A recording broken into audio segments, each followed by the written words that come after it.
It was July, the season of graduation. When Su Lanqin walked out of the school gate, holding her thin high school diploma, her heart felt strangely empty. A few girls from the city had invited her to take graduation photos together, but she refused, saying she had something to do at home. The truth was, she didn't want anyone to see the small hole worn through the heel of her faded cloth shoes. For 6 years, from middle school to high school, she had managed to study only because her top grades earned her tuition reductions each term. But now, it seemed the road ahead had come to an end. Lanqin. Shun Jianye came running after her, panting, his round face shiny with sweat. He held a paper-wrapped bundle in his hand. "My mom made scallion pancakes this morning. You can eat them on the way." Lanqin lowered her eyes and didn't take it right away. "Jianye, please don't do this anymore. Your parents already know, don't they?" At that, Shun Jianye's face darkened. 3 months ago, his parents had finally discovered that for 6 years, their son had been spending his saved pocket money and meal tickets on this girl from the countryside. He still remembered that argument, clearly. His father had slammed the table, saying, "You're not from the same world." His mother had said coldly, "That country girl is too calculating." In the end, they made it clear. They would feed and clothe him, but if he wanted to use family connections to find her a job, absolutely not. And marrying her? Impossible. They'll come around. Eventually, Shun Jianye said, though even he didn't sound convinced. Still, he pushed the pancakes into Lanqin's hands. "Take them. I'll think of something about the job." Lanqin accepted the warm bundle, but her heart felt cold. For 6 years, from middle school to high school, Shun Jianye had brought her food, snacks, and pocket money. He had truly helped her a lot. She had even thought that if he could really find her a job in the city, even a temporary one, then maybe, even though she didn't like his chubby looks, she could marry him. At least she would have enough to eat and could leave Willow Ditch. Thinking of her village, Lanqin frowned. Willow Ditch, aside from a few crooked willow trees by the stream, there was only a stretch of yellow, barren land. Her 3 older brothers were all married, and the whole big family squeezed into 3 mud-brick rooms. Her eldest brother's son, Iron Egg, was 6, the second brother's boy, Xuanzi, was 5, the third brother's little girl was 3, and there were 2 even younger ones. Just hearing their constant crying and shouting every day was enough to give anyone a headache. She was one of the few in her village who managed to finish high school. It was thanks to her top score in the primary school exams that she earned a tuition waiver for middle school. Her parents, despite the disapproval of her 3 sisters-in-law, allowed her to keep studying. But even without tuition, she still had to eat. For years, her weekly meals were just a jar of pickled vegetables and a few cornbread buns from home. That was all, until she met Shun Jianye. Sometimes, Su Lanqin thought that if it weren't for the strange things she found in 6th grade, she might never have met him. Back then, she was in 6th grade. Because she was a top student, a few mischievous boys in the village picked on her. During the scuffle, her hand got scraped and started bleeding. On her way home, wiping away tears, she noticed a dull gray bead by the roadside. When she picked it up, her bloody fingertip touched the bead, and it gave off a faint flash before disappearing. At that moment, her mind buzzed, and she suddenly understood. She now had a space of her own. It was about the size of a corner of the village's threshing ground. It was empty, but she could put things in or take them out just by thinking about it. She was terrified and told no one, not even her parents. It felt natural to use it, yet something deep inside warned her to keep it secret. At first, she only dared to store a few roasted soybeans she couldn't bear to eat. When she took them out days later and found they were still fresh, she began to relax. That secret became the only bit of sweetness and strength in her bitter childhood. Su Lanqin still remembered the first time she met Shun Jianye. It was the first day of high school. The chubby boy sitting in the back row wore a brand new blue school uniform and a pair of sneakers no village kid had ever seen. At lunch, he opened his metal lunchbox. Inside were white rice and shiny fried eggs. At that moment, Su Lanqin knew this was her chance. Getting close to Shun Jianye wasn't hard. She was a top student and often helped him with his lessons. She was also pretty, one of the best-looking girls in class. She spoke softly, unlike the loud city girls. Before long, Jianya started bringing her food. At first, he said, "My mom packed too much. I'll share some with you." Later, it became, "I brought this just for you." Each time, Su Lanxin refused, yet each time she accepted, always repeating, "We're just good friends." She had been saying that for 6 years. During those 6 years, the braised pork, white steamed buns, and fried eggs from Jianya's home had kept her thin but healthy, her face glowing unlike the other pale, undernourished girls in the village. She wasn't foolish enough to eat everything at once. Whenever Jianya gave her snacks or a bit of pocket money, she would save part of it, quietly hiding it in a secret place only she knew. Time seemed to stand still there. Whatever she put in stayed exactly the same. After 6 years, she had built up a small stash, a few pieces of peach crisps, half a bag of sugar, a small roll of coins, and 2 new handkerchiefs Jianya had given her long ago, which she had never used. These things lay quietly in the corner of that space, her secret reserve against uncertain days. But reality struck her hard. She could never win over Jianya's parents.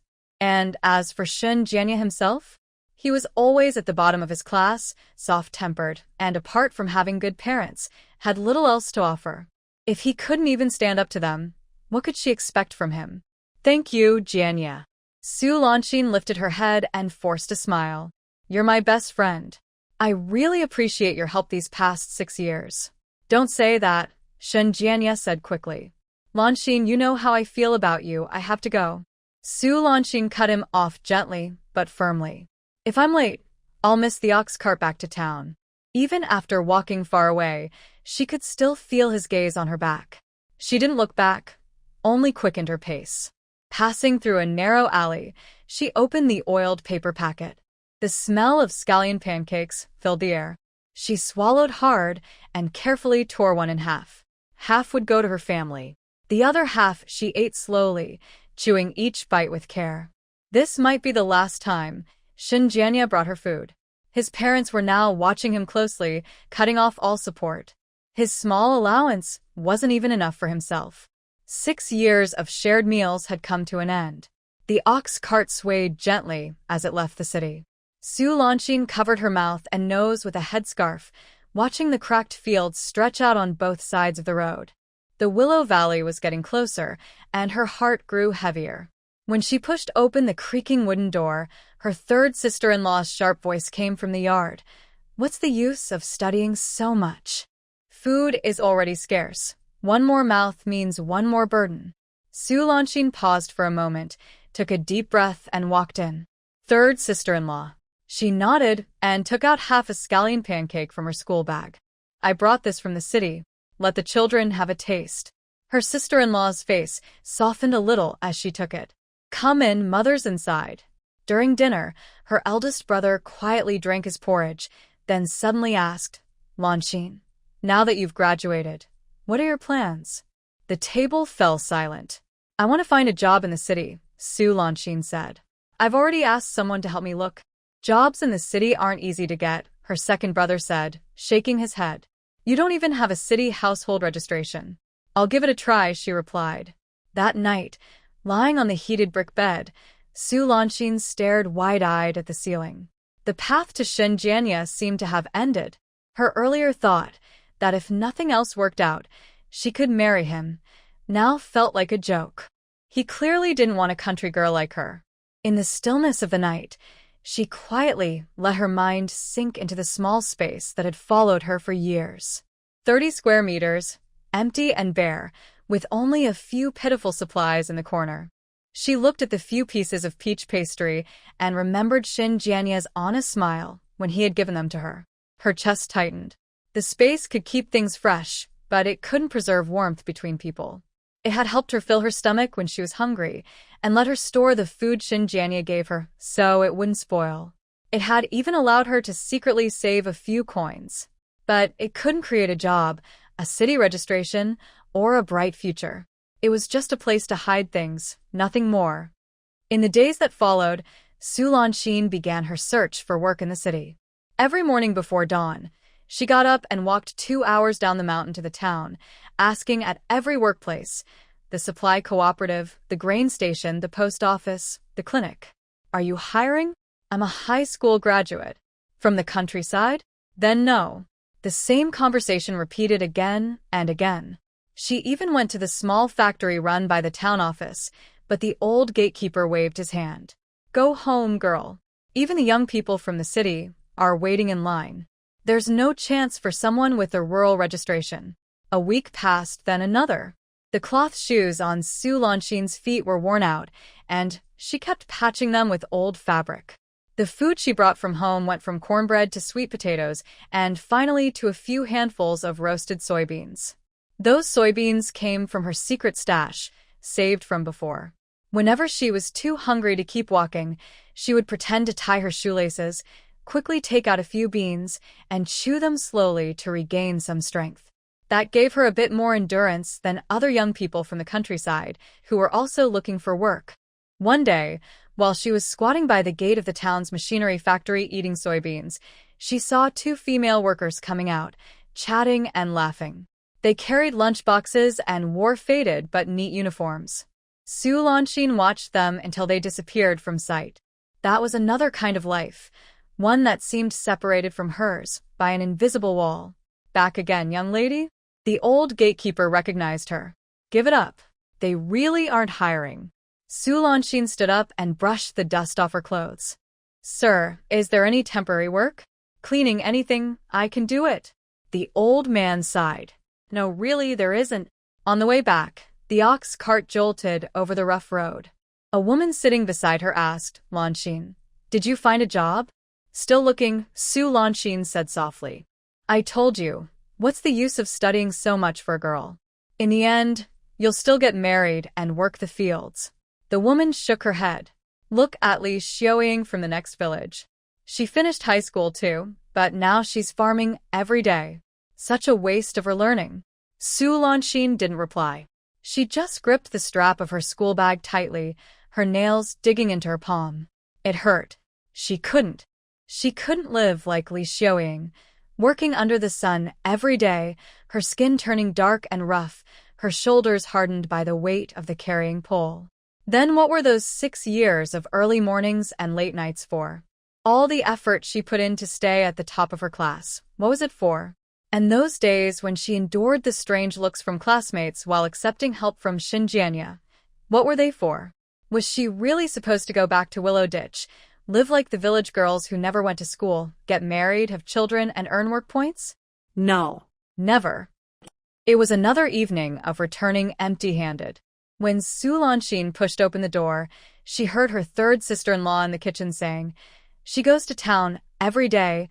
Doesn't a bus fare cost money? She'd be better off earning more work points. Her mother coughed twice from the inner room. Enough talking. Lanxin pretended not to hear. She went straight inside and took out half a pound of mixed grain candies she had bought in town. Mom, give these to the kids for a treat.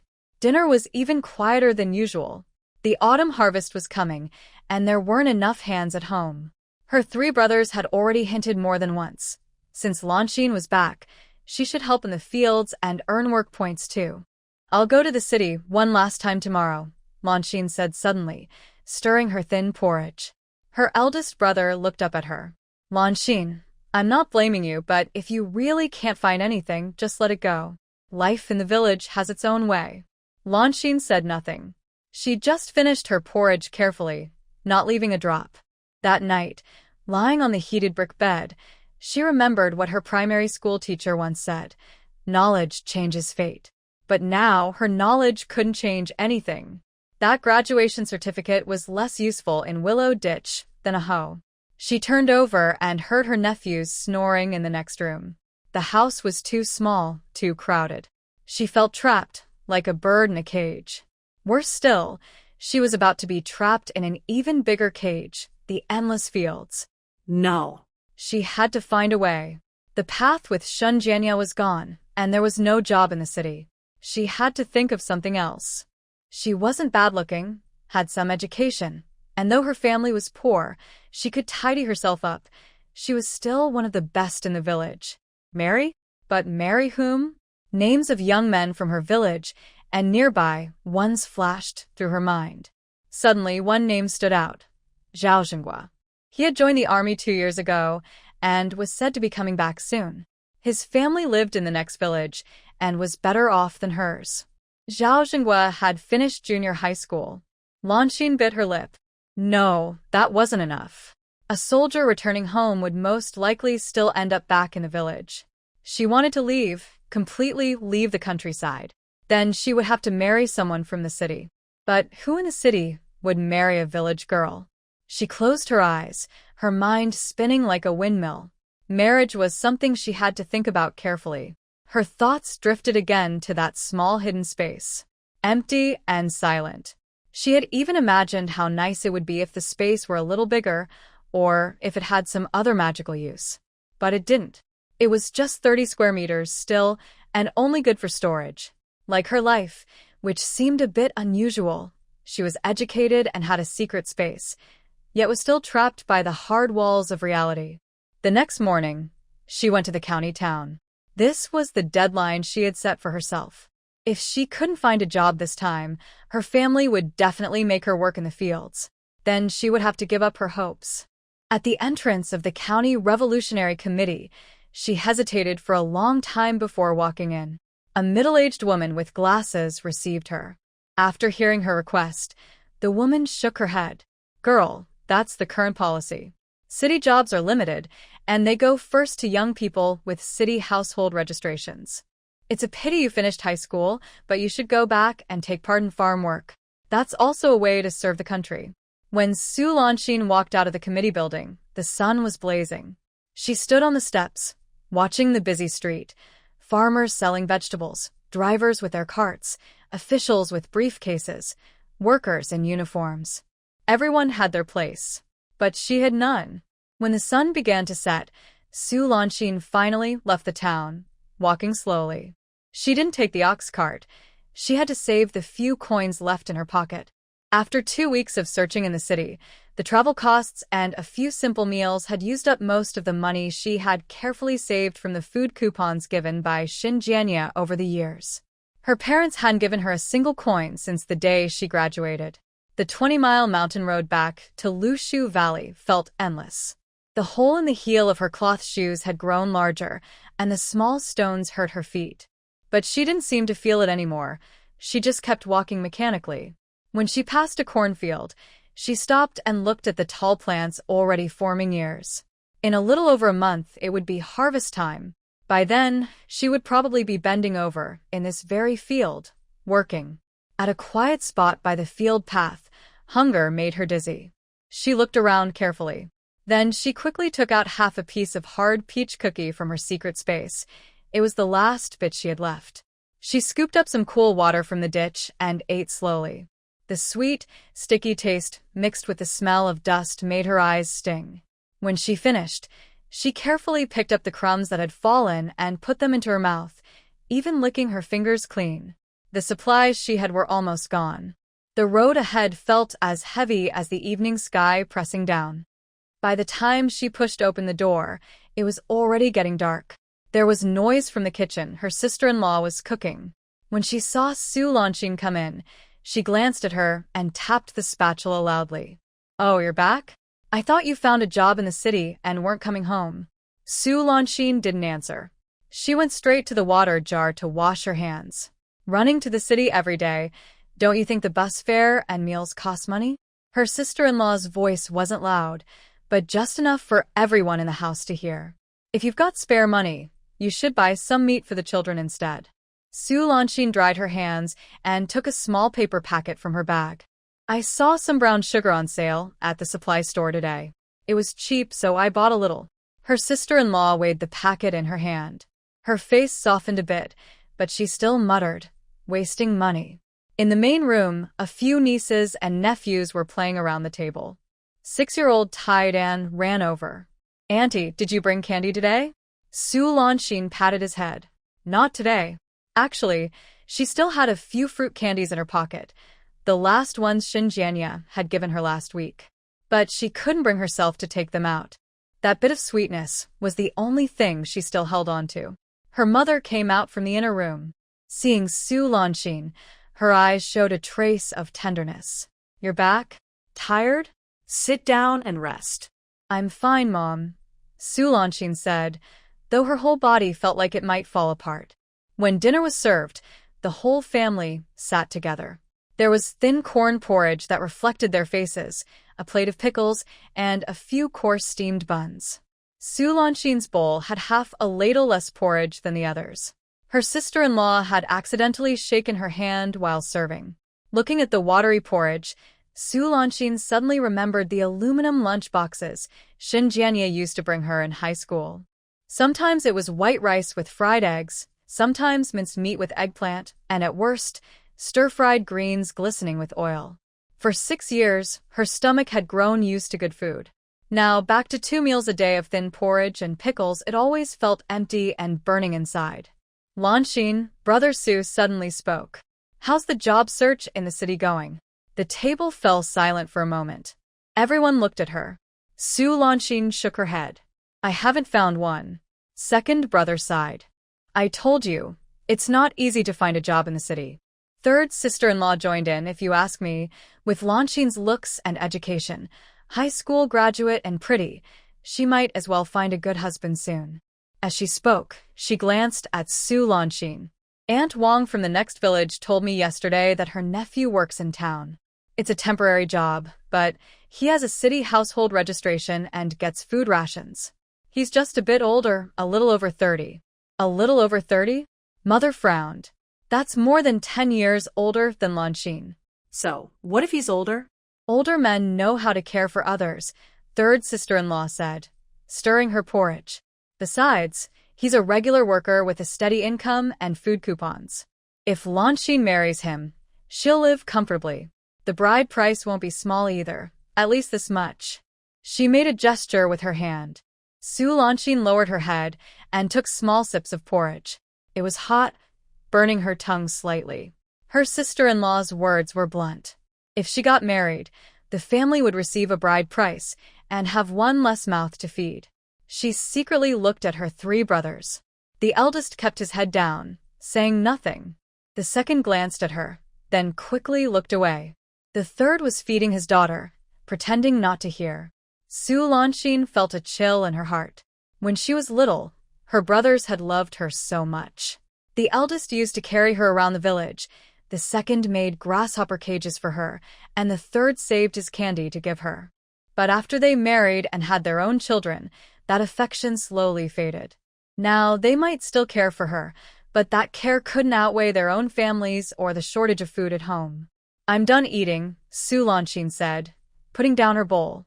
A little porridge was left at the bottom. She wasn't full, but she couldn't eat anymore. "That's all you're eating?" Mother asked. "I'm not hungry." Just as Su Lanxin was about to stand up, her father, who had been silent all along, suddenly set down his chopsticks. They hit the edge of the bowl with a soft clack. The table went completely quiet. Even the noisiest little nephew didn't dare make a sound. Her father looked at Su Lanxin, his eyes cloudy but firm. "Lanxin, starting tomorrow, you'll work in the fields with us." Lanxin's fingers tightened, her nails pressing into her palm. "The autumn harvest is coming, and we're short of hands," her father said. His voice wasn't loud, but every word felt heavy. "Your brothers have hard work in the fields, and your sisters-in-law need to take care of the children and cook. You're young, and you've been to school. You learn fast." "Father." Lanxin tried to speak, but her throat felt blocked. "Don't go to the city anymore," he interrupted. "If you can't find a job, then you can't. Going again is just wasting money. Accept it, our life is farming. Accept it." Those same 3 words again. Su Lanxin looked at her father's face, at her mother's avoiding eyes, and at her brothers and sisters-in-law, each with a different expression. Suddenly she understood. In this family, she had no way out. Her studies were over, she couldn't find a job, and her only path now was to work in the fields and then get married. "I understand," she said, her voice dry and rough. That night, Lanxin lay on the bed, staring at the dark ceiling. Outside, crickets chirped endlessly, their sound sharp and restless. From the next room came her third sister-in-law's low voice. The bride price should be at least 80. She finished high school. That'll cover the family's expenses for a year. Lanshin turned over and pulled the blanket over her head. 80 yuan. Her bride price. 80 yuan. Was that the worth of her 6 years of hard study and her high school diploma? Her stomach burned again. It was hunger. The half bowl of thin porridge from dinner was long gone. Quietly, she slipped her hand under the blanket. Her fingers touched a piece of rough cloth. It was one of the 2 new handkerchiefs from her secret space. She took it out and held it tightly, as if it could give her a bit of strength. She thought of the few coins left in that hidden space, her last bit of savings, something she couldn't afford to use yet. The space still existed. The secret was still hers. It made her feel she wasn't completely trapped, even if that hope was very small. She remembered passing the town's elementary school earlier that day, hearing the sound of children reading aloud. Those children were learning the same things she once did. And tomorrow, she would start learning how to harvest rice. How ironic. Su Lanshin closed her eyes. In her mind appeared Shin Jianya's round face and the aluminum lunchbox he once handed her. But now it was all gone. Everything was gone. Her stomach cramped again, this time so painfully that she curled up. She had to find a way. She must.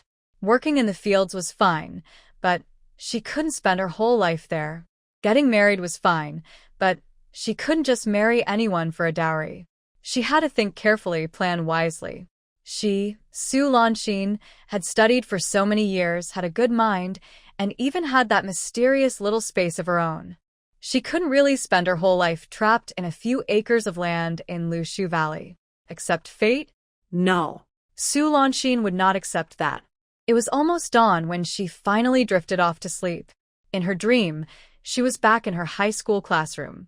The teacher was writing math formulas on the blackboard, and Shin Jianya secretly passed her a piece of peach pastry under the desk. Before the sky fully brightened, the work bell rang. When her third sister-in-law pushed her awake, her eyes were so sore she could barely open them. She had hardly slept last night, and now every bone in her body ached, as if it had been taken apart. "Hurry up, don't dawdle on your first day," her sister-in-law said sharply. "Your brothers have already left." Su Lanshin struggled to get up and put on her most worn-out clothes. You couldn't wear good ones to the fields. Her mother handed her an old straw hat, its brim torn and stitched with thick thread. "Put it on. The sun is harsh," her mother said softly, slipping a small cornbread into her hand. "Eat it on the way." The cornbread was leftover from last night, hard and rough. Su Lanshin held it and followed her sisters-in-law out the door. At the threshing ground by the village entrance, many people had already gathered. The team leader stood on a stone roller calling names. When he reached Su Lanshin, he paused. "A high school graduate working in the fields? Do your best. Don't embarrass the educated." A few quiet laughs came from the crowd. Su Lanshin lowered her head, her face burning. "Today we're harvesting the beans on the south slope," the leader announced. "The Su family, you go to the east side. Su Lanshin, follow your third sister-in-law. She'll show you what to do." Her sister-in-law pursed her lips but said nothing. By the time the sun rose, Su Lanshin had already been bending over for half an hour. The beanstalks were much tougher than she had imagined, and the sickle was heavy. Third sister-in-law was cutting quickly in front, and with each swift motion, a row of bean plants fell to the ground. Su Lanshin followed behind her, moving awkwardly. After only a few cuts, blisters had already formed on her palms. "You're not holding it right," third sister-in-law said, glancing back. "Press the sickle downward. Don't lift it up. At this rate, how much can you finish in a day?" Su Lanshin gritted her teeth and adjusted her posture. The blister broke, mixing with sweat, burning sharply. In the nearby field, a few village women were working and chatting, their voices just loud enough to drift over. "Oh, isn't it the Su family's high school girl?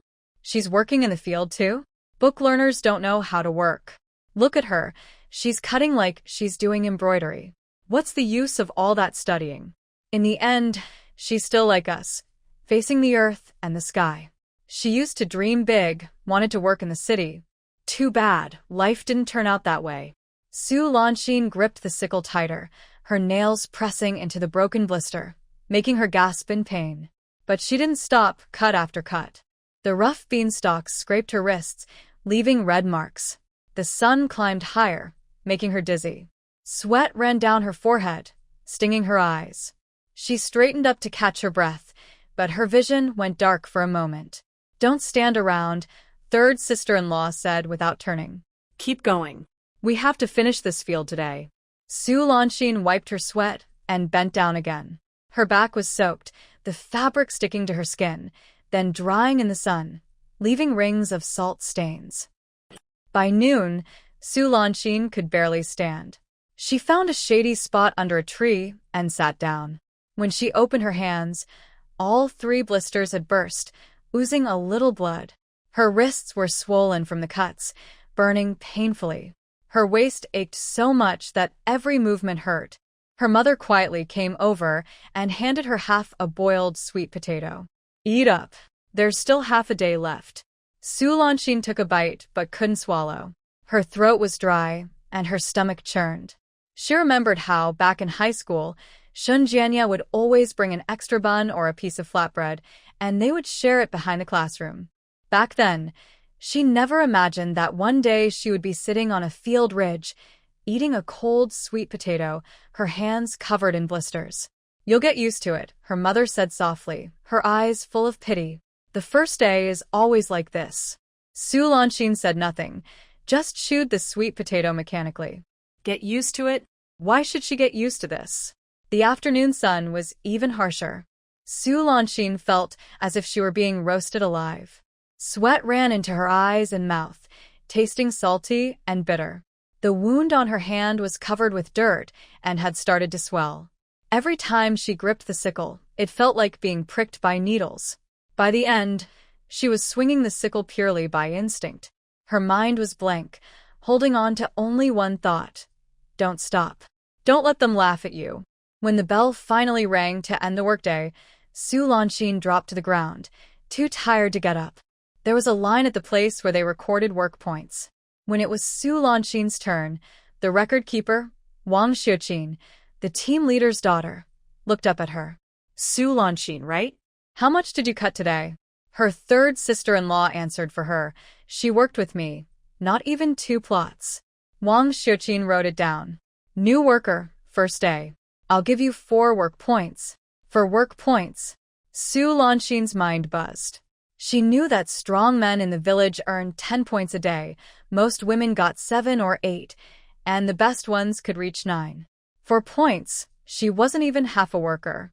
Only 4? Someone behind her sneered. So much for being a high school student.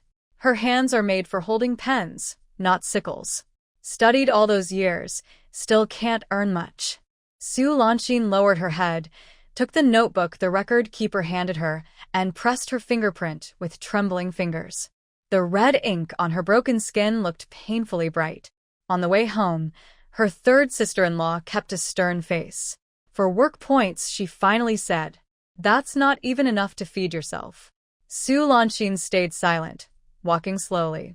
Every step made her back ache, as if it would break. "I'm telling you, you're not made for farm work," her sister-in-law went on. "You should find a good family to marry into instead of wasting time here. Look at the girls in the village. Most are engaged by 17 or 18. You're already 18. If you wait too long, all the good ones will be taken." Third sister-in-law. Su Lanxin finally spoke, her voice hoarse. I'm tired. "I don't want to talk about this." "Don't want to talk? You think I want to?" Her sister-in-law's voice rose sharply. "There are too many mouths to feed at home, and you can't even earn enough for yourself. Why should we support you?" Su Lanxin stopped walking and looked at her third sister-in-law. "I never asked anyone to support me. My parents are the ones helping me." The two of them walked home in silence. At dinner, the atmosphere was even tenser than the night before. The wound on Su Lanxin's hand was obvious. Her hand trembled as she held her chopsticks. Her mother noticed and sighed quietly but said nothing. "How many work points did Lanxin earn today?" her second brother suddenly asked. The table fell silent for a moment. 4, Su Lanxin said softly. 4, huh? Her second brother took another bite of rice. That's a bit low, but it's your first day. You'll get better. Get better? Her third sister-in-law set her bowl down with a loud thud. There's only so much food in the house. If she takes her time, by the time we divide the harvest by work points, how much grain will her points even get? The eldest sister-in-law spoke next, her tone gentler, but meaning the same thing. Lanxin, your third sister-in-law may sound harsh, but she's not wrong. It's hard for a young woman to do farm work. Maybe you should think about your future. The Zhao family in the next village. I'm not getting married, Su Lanxin interrupted. Everyone at the table looked at her. Her eyes were red, but her voice was firm. I'm not getting married now. Then what do you plan to do? Her third sister-in-law's voice rose sharply. Keep earning 4 work points and let the whole family feed you? I'll do better, Su Lanxin said. Give me some time, and I can earn 7 or 8 work points. Time? We don't have that much time to wait for you. Her third sister-in-law turned to their father. Father, say something. A young woman refusing to marry and earning so little. What kind of situation is that? Their father had been eating quietly. Now he set down his bowl and chopsticks and looked at Su Lanxin. She met his gaze, her hand tightening under the table. The broken skin on her palm hurt sharply, but she didn't look away. Let her keep working, he finally said in a low voice. We'll talk after the harvest. His words didn't clearly take sides, but they ended the argument for now. Her third sister-in-law wanted to say more, but her husband tugged at her sleeve, and she fell silent. Still, that night, Su Lanxin's share of porridge was smaller than before. She didn't speak, just slowly finished drinking and licked the bowl clean. That night, her mother came quietly, holding a small handful of burned plant ash. Put this on your hand. It helps with the swelling, her mother whispered, gently treating her wound. Su Lanxin looked at her mother's rough hands and suddenly asked, Mother, did you go through the same thing when you were young? Her mother paused for a moment. Aren't all women like this? I don't want to live like this, Su Lanxin said softly, but firmly. Her mother said nothing, carefully covered the wound, and wrapped it with a piece of old cloth. Go to sleep. You still have to work tomorrow. After her mother left, Su Lanxin lay on the bed, staring at the dark ceiling. Her hand throbbed with pain, her back ached, and her whole body hurt. For work points, the mocking voices still echoed in her ears. Her sisters-in-law's disdain, her brother's silence, and her father's words, we'll talk after the harvest. What he meant was that if she still couldn't earn enough work points by then, she would have to get married. But if she had to marry, she wanted someone who could help her escape this life in the fields. In the county town, at the Shen family's house, the tension had lasted for 2 days. Shen Jianya locked himself in his room, ignoring his parents' knocking, scolding, and pleading. He wouldn't open the door or eat. Jianya. Open the door. Are you really going to ruin yourself over a village girl? Mrs. Shen was so angry her chest hurt, pounding hard on the door. Mr. Shen's face was dark as he paced back and forth in the living room. He had only one son, spoiled since childhood. Though often disappointed in him, he couldn't bear to see him truly suffer. Old Shen, look at that stubborn temper of his. Who does he take after? Mrs. Shen turned to her husband, eyes red. What kind of spell has that Su Lanxin cast on him? He can't even find a job, and now he wants to marry her? What will people think of our family? Mr. Shen stopped pacing, took a deep drag from his cigarette, and exhaled a thick cloud of smoke. He's trying to fight us with this. Starving himself? Let's see how long he lasts. But when he heard his son's weak cough from inside the room, his heart tightened. By the 3rd evening, when his wife brought back yet another untouched meal from the door, he finally gave in. Enough. He waved his hand impatiently. Tell him to come out. Mother Shin quickly knocked on the door. Jinya, did you hear that? Your father wants you to come out. Let's talk calmly. There was some rustling inside. After a long moment, the door finally opened. Shen Jianya's face was pale, his lips dry, and he looked unsteady, but his eyes were unusually bright as he stared at his father. Dad. You agreed? Father Shen looked at his son's weak appearance, feeling both angry and helpless. "You can marry her," he said stiffly. "But let me make things clear first. First, she's from the countryside, so forget about getting her a city job. Our family doesn't have that kind of influence, and we won't embarrass ourselves trying. Once she marries in, she'll stay home, take care of you, and manage the household. Second, she must follow our family's rules and not bring any bad habits from the countryside. Third, the bride price will just be symbolic. With her family situation, do you really think we'll pay the same as city families?" Dad. Shun Jianya panicked when he heard she wouldn't have a job. "Be quiet," Father Shin interrupted sharply. "These are the terms. If you agree, then eat properly. If not, keep starving. Let's see how long you can last." Mother Shin quickly tried to calm things down, pulling her son aside. "Jianya, your father has already made a big concession. Jobs aren't easy to find these days. So many people are unemployed. She'll be lucky enough to marry into the city, eat city food, and not have to work in the fields anymore. That's already a huge blessing. What more do you want?" Shun Jianya opened his mouth but said nothing. Looking at his father's firm expression and his mother's worried eyes, he thought of Su Lanxin, probably working hard under the hot sun in the countryside. A mix of pity, self-satisfaction, and triumph filled his heart. He had finally convinced his parents. The job could wait. The most important thing was to marry Lanxin and bring her out of hardship. Once they became a family, his parents would see how good she was and might even help her later. Deep down, he never doubted that Su Lanxin would agree. In his mind, marrying her was an act of rescue and generosity. A city worker's family taking in a poor village girl. How could she possibly refuse? I agree," Shin Jianya said hoarsely, nodding firmly, his face lighting up with joy. "Thank you, Dad." "Thank you, Mom. I'll go tell Lanxin the good news right away. What's the rush?" Mother Shin quickly pulled him back. "Look at you. Eat your meal first and tidy yourself up. A marriage proposal must follow proper customs. We need to find a proper matchmaker to visit their home. You can't just run off like that." Shun Jianya was made to sit at the table, gulping down the porridge and dishes his mother served. His heart was pounding with excitement, as if a lively rabbit were jumping inside his chest. He wished he could fly straight to Willow Creek that very moment. Mother Shin, however, watched her son's carefree happiness and began to think carefully. Su Lanxin had finished high school, was educated, and, from what she'd heard, looked decent enough. But girls like her from the countryside often had strong opinions. If she wasn't properly guided, she might be hard to manage after marriage. A job? Out of the question.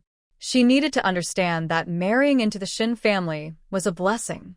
She should be grateful, respectful, and take good care of her husband and in-laws. As for the bride price, 20 or 30 yuan would be enough to show sincerity. Her family wouldn't dare complain. Perhaps they'd even add some dowry items to save face. Father Shin sat silently, smoking. He agreed to the match only for his son's sake. As for the future daughter-in-law, he had no expectations, so long as she was obedient, hardworking, and gave the family a grandson soon. He just didn't want any trouble or embarrassment. The next morning, Shen Jianya couldn't wait and begged his mother to find a matchmaker. Unable to resist him, and wanting to settle things quickly before he caused more fuss, Mother Shin asked around and found Wang, a talkative and experienced matchmaker. She gave her detailed instructions. The key points: their only son had a city job, the girl would live comfortably after marriage, but the family wasn't wealthy, so the bride price would just be symbolic. Wang, being sharp and experienced, immediately understood what the Shin family wanted. Feeling the small payment Mother Shin slipped into her hand, she smiled broadly and promised, "Don't worry, I'll make sure they're happy to send their daughter over." At the Su family home in Willow Creek, it was noon, and the family had just returned from work, tired and dusty, when they heard cheerful voices outside the courtyard. "Brother Su, sister-in-law Su, are you home? Good news has come your way." A woman in her 50s, wearing a brand-new blue jacket and with neatly combed shiny hair, walked in with a lively sway. Her face was full of smiles. It was matchmaker Wang. The Su family looked at each other in confusion until Mother Su was the first to react. "And you are?" "Oh, I'm from the county," the woman said with a smile. "My surname is Wang, but everyone calls me Auntie Wang." Auntie Wang's sharp eyes quickly took in the family's modest home and Lanxin's delicate appearance. The girl is indeed pretty, though a bit thin, and her eyes seem rather serious. "I'm here today to bring good news to your family." Lanxin's heart skipped a beat. She had a faint idea of what this might be about. Her 3 sisters-in-law immediately perked up, especially the youngest one, who hurried to invite Auntie Wang inside. "Auntie Wang, please come in. What's the good news?" Once everyone was seated, Auntie Wang took a sip of the coarse tea Mother Su had poured, cleared her throat, and began. "You've raised a wonderful daughter. Her name is Lanxin, right? A high school graduate, beautiful and well-mannered. Truly outstanding. And guess what? She's caught the eye of the only son of Section Chief Shin Guodong from the county. His name is Shin Jianya, a proper city man with a stable job." "Section Chief Shin?" Father Su looked puzzled. "Yes, that's Shin Jianya's father." Auntie Wang raised her voice slightly. "He's a manager at the county machinery factory, and Shin Jianya himself works there too. He's their only son. If Lanxin marries into that family, she'll be living a comfortable life. No more working in the fields." Her words dropped like a stone into a still pond, stirring up the whole Su household. The 3 brothers looked both surprised and relieved. A city family with official jobs? An only son? It sounded like a dream come true. The sisters-in-law's eyes sparkled as they exchanged glances, already thinking about the dowry and how much benefit the family might gain. Mother Su was excited but also uneasy. She looked at her daughter, who kept her head down, nervously twisting the corner of her clothes. Is this true?" Father Su asked, his voice trembling slightly. "Absolutely true." Auntie Wang patted her chest confidently. "The Shin family is very sincere. They even urged me to come quickly to discuss the match. That young man, Shin Jianya, is truly devoted to your Lanxin. He's even argued with his parents several times over this.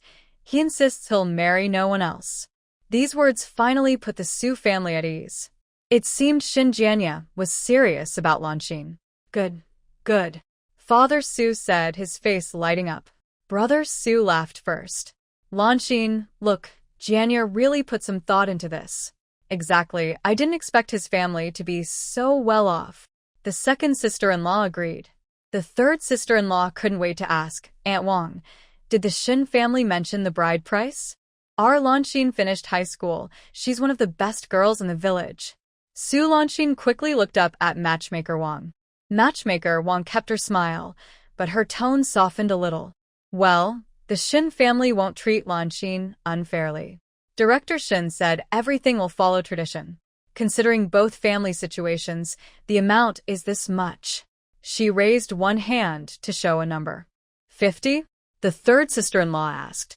Matchmaker Wang shook her head and lowered her voice. 30 yuan. And they'll make 2 new sets of clothes for her. 30? The third sister-in-law's sharp voice almost shook the roof. "Aunt Wang, are you sure? Even the most ordinary girls in our village get at least 40 or 50. Lanxin finished high school, and she's marrying into a city official's family. 30 yuan? That's an insult." The first and second sisters-in-law's faces fell. 30 yuan? That was far less than they expected. What could that even cover? Lanxin's parents were stunned too, feeling embarrassed. Matchmaker Wang had expected this reaction. She stayed calm and said, "Oh, don't say that.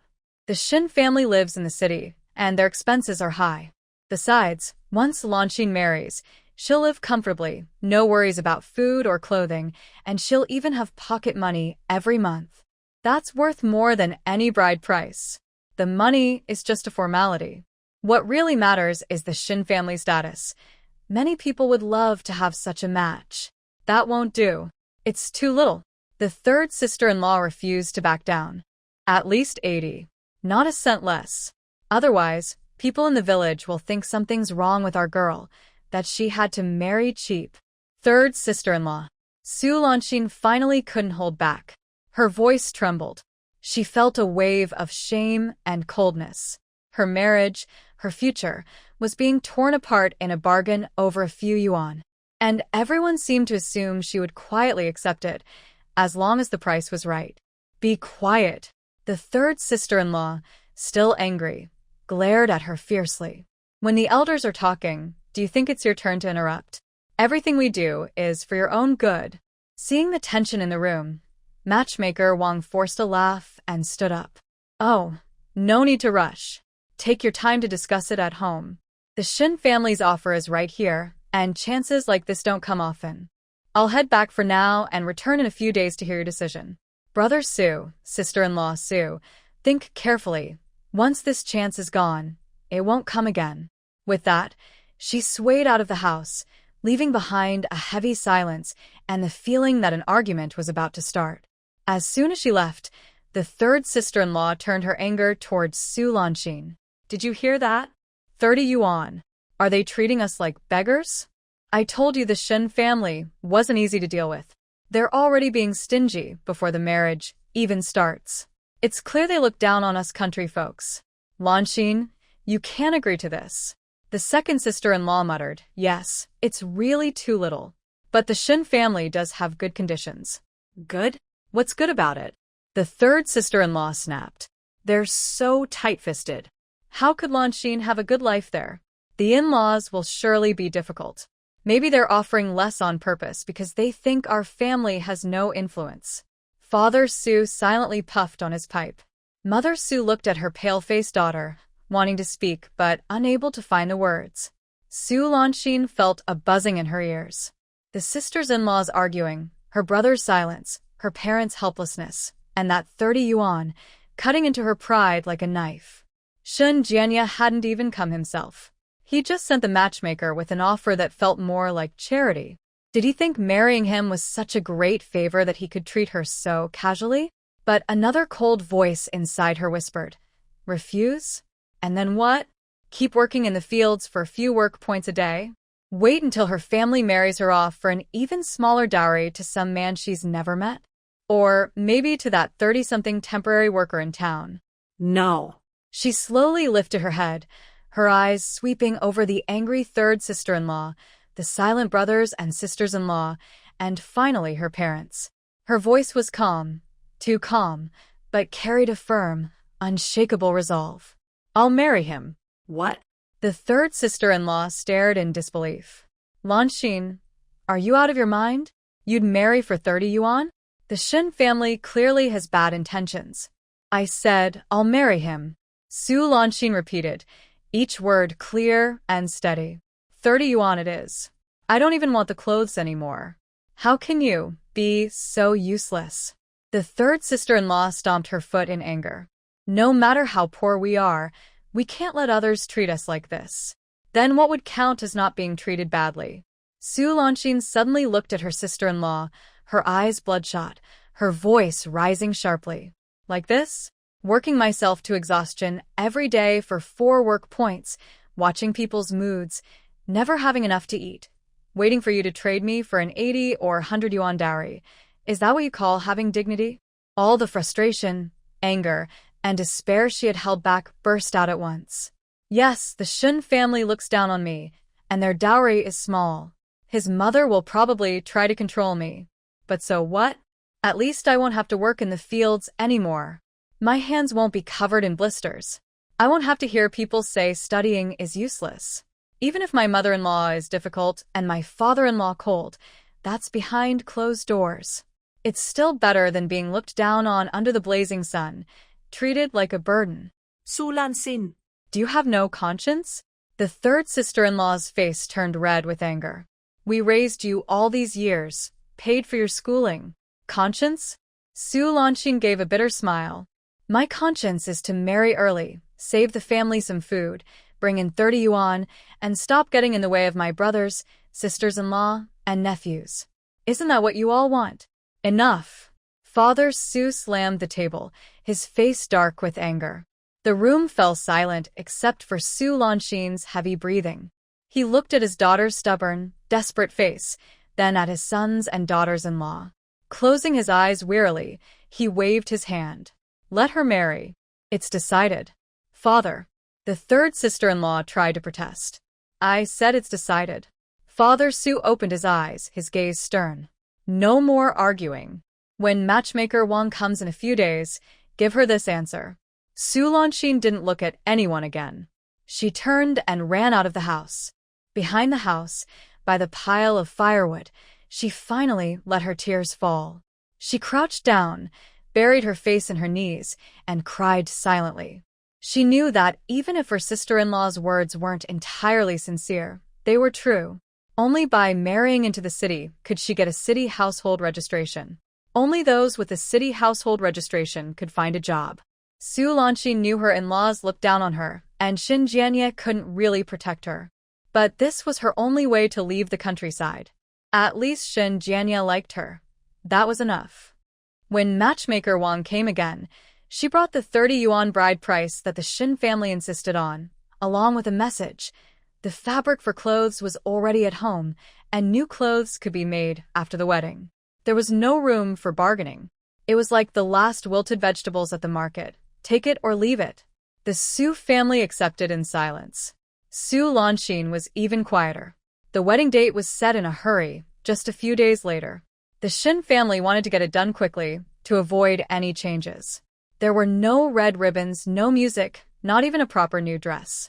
Su Lanxin wore her best clothes, a faded floral blouse, washed-out blue pants, and cloth shoes with worn heels that she had carefully patched with matching fabric. That was her wedding outfit. Her mother helped her braid her hair, tying it neatly with a red ribbon, the only sign of celebration. The family couldn't prepare a proper dowry, just an old wooden basin, a few worn clothes, and her high school textbooks wrapped carefully in oiled paper. It was so simple that even matchmaker Wang's professional smile almost faltered. Xin Jianye came with his cousin to pick her up, pushing a bicycle. It was nothing like the grand wedding he had once imagined. Feeling embarrassed, he rubbed his hands and said softly, Lanxin, I'm sorry this is so simple. I'll make it up to you someday. Seeing the sincerity and joy on his face, the coldness in her heart melted a little, but soon froze again. Make it up to her? With what? A job? She nodded without speaking. Once she had a city registration, she would find her own way to work. Before she left, her mother pulled her aside behind the kitchen and quickly pressed something into her hand. Su Lanxin looked down. It was 10 yuan, neatly folded. Her mother's voice was low, her eyes red. Keep this hidden. Don't tell anyone. When you get to your new home, stay alert, work hard, talk less, and do more. From now on, you'll be a city girl. And in the future, if you can help your brothers a little. Her mother didn't finish the sentence, but she understood what she meant. After a pause, her mother gently touched her daughter's thin shoulder, her voice trembling. Lanxin, don't blame us. Life at home is really hard. Every girl goes through something like this. Su Lanxin held the 10 yuan tightly, feeling as if something had twisted hard inside her chest. She didn't know who to blame, but she still said softly, I understand, Mother. I don't blame you. Her nails almost dug into her palms. When she sat on the back seat of the bicycle and left Willow Ditch, Su Lanxin didn't look back. She could feel the complicated looks from her sisters-in-law behind her, some full of envy, some of jealousy, and maybe a bit of disdain for her humble marriage. Her father squatted by the door, smoking his pipe. The smoke blurred his face, hiding his expression. The wheels rolled over the dusty road, carrying her away from the home that had trapped her for 18 years. Quietly, Su Lanxin opened her hand. The 10 yuan was damp and soft from her sweat. With a small thought, the money vanished from her palm and safely appeared in the empty 30-square-meter space she kept hidden. Now no one could take it away. Back at the Su house, her parents closed the door. You really gave her the 10 yuan? Her father asked in a low voice, his face unreadable. Her mother sat on the edge of the bed and sighed. Yes. Think of it as buying her forgiveness. After all, she's our daughter, and her marriage is so plain. Her father tapped his pipe. Forgiveness? The Xin family lives in the city and has stable jobs. She's going to live a good life. We raised her, paid for her schooling, what for? So she could have a future and maybe help the family later. All our sons are struggling. Her mother interrupted, sounding tired. I know. It's just that I feel uneasy. The Shin family doesn't seem generous, and Lanshin has a stubborn temper. I'm afraid she might be treated unfairly. Her father's voice turned firm. Even if she is, she'll have to bear it.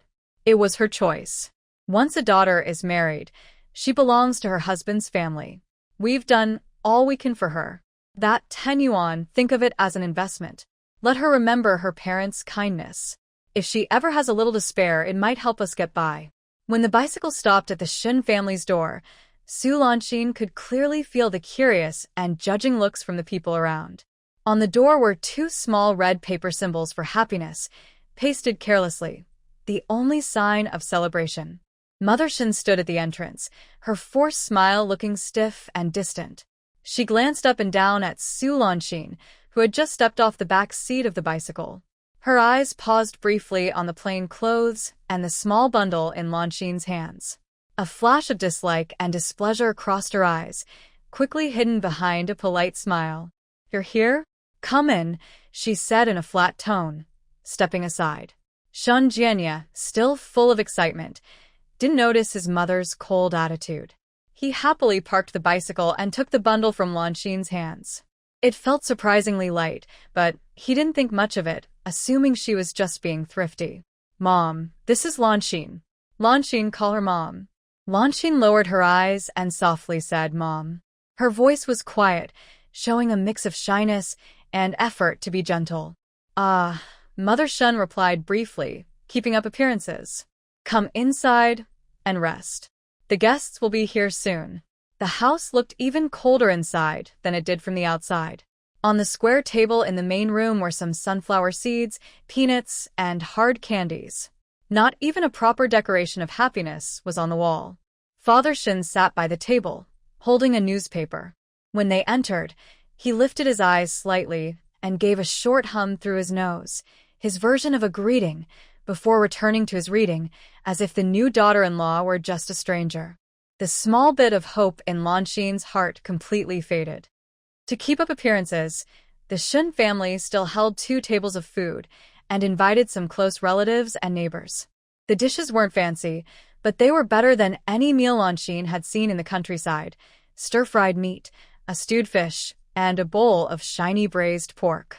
Mother Shin moved between the kitchen and the living room, politely telling everyone to eat and drink well, though her smile never reached her eyes.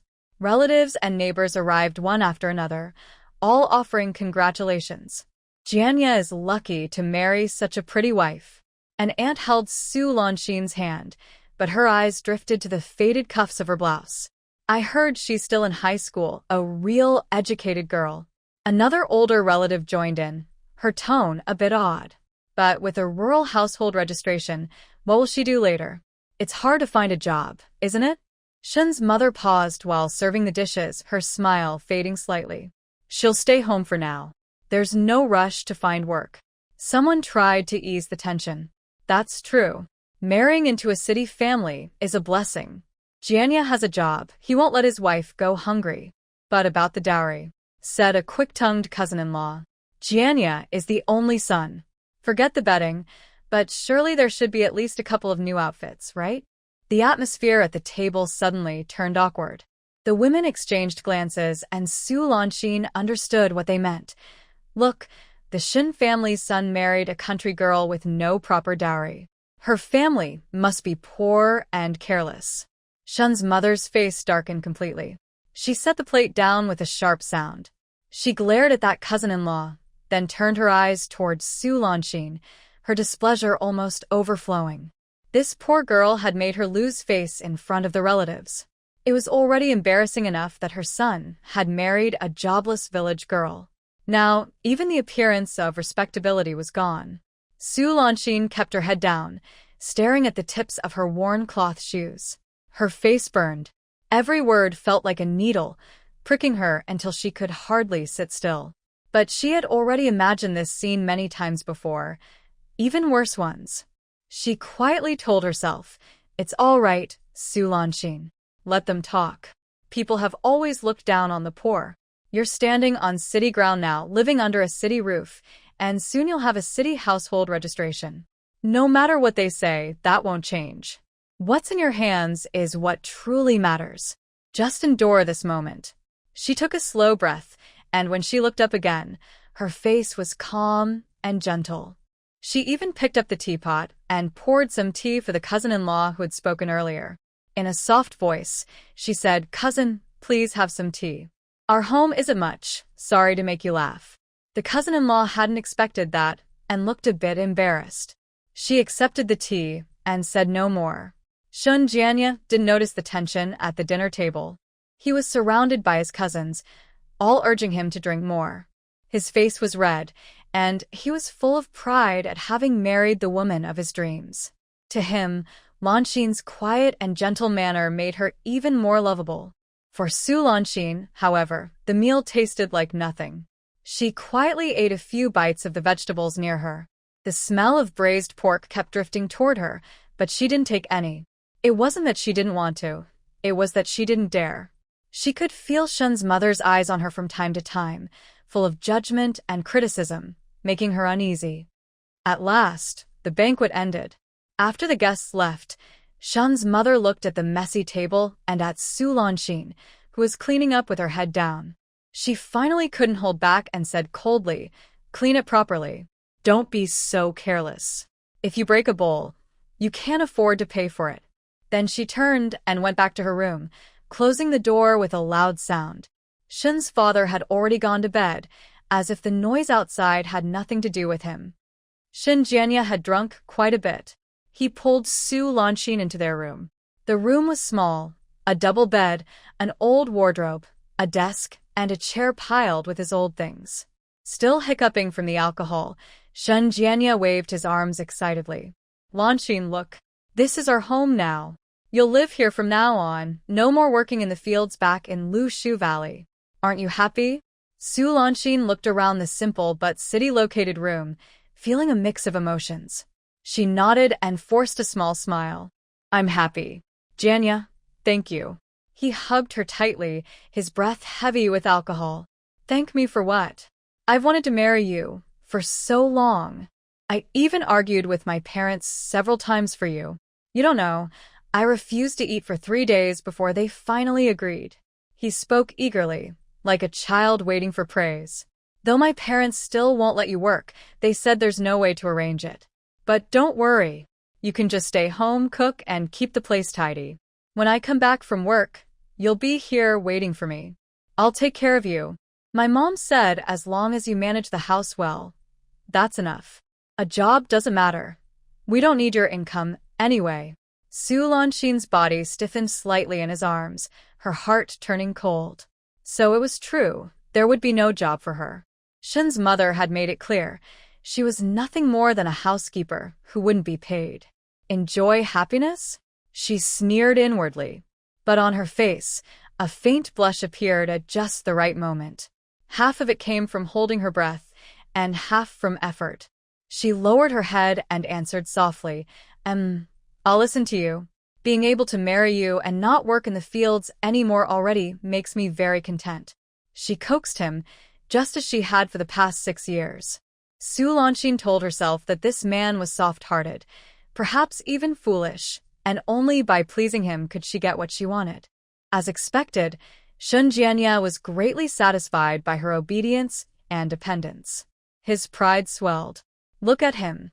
He had rescued Lanxin from a life of hardship. Night deepened. In the simple new house, there wasn't even a red candle, only a dim yellow light bulb. Shun Jianya was still tipsy, excited that he had finally married Su Lanxin. He leaned closer, breathing heavily. "Lanxin, now you're my wife." Lanxin knew what was coming. She felt none of the shyness or joy a bride should have, only a cold, mechanical sense of duty. This man, whom she had flattered for 6 years, was now the price she paid for a city household registration and freedom from farm work. She closed her eyes as he kissed her clumsily, his breath heavy with alcohol. His movements were hurried and awkward, and he mumbled, "Lanxin, I'll treat you well. From now on, you'll live a good life." Lanxin endured her discomfort, trying to stay calm and cooperate, making a few soft sounds to satisfy his need for reassurance. But her thoughts drifted far away. Getting her household registration transferred was the top priority. With a city ID, she could find a job and have a way out if things went wrong. Shun's mother was clearly difficult to deal with. In the future, she would have to be extra careful, work hard, talk less, and never give her a reason to complain. Shin's father didn't interfere much, but he couldn't be ignored either. And Shin Jianya, she had to keep him on her side. He was her only, though unreliable, support in this family. She would keep pleasing him, making him believe she depended on him so that he would stand by her, even if only sometimes. And she must keep her secret safe. No one could ever find out. Shun Jianya finally collapsed to the side, completely exhausted, and soon fell into a deep, satisfied sleep, his snoring filling the room. At dawn, Su Lanshin was startled awake by a series of loud, impatient knocks on the door. Beside her, Shin Jianya mumbled something, turned over, and kept sleeping. The knocking came again, firm and commanding. Su Lanshin instantly woke up, her heart pounding.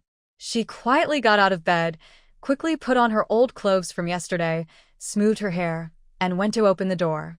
Standing outside was Shun's mother, already dressed neatly. Her face was calm, but her sharp eyes swept over Su Lanshin like a ruler measuring every detail.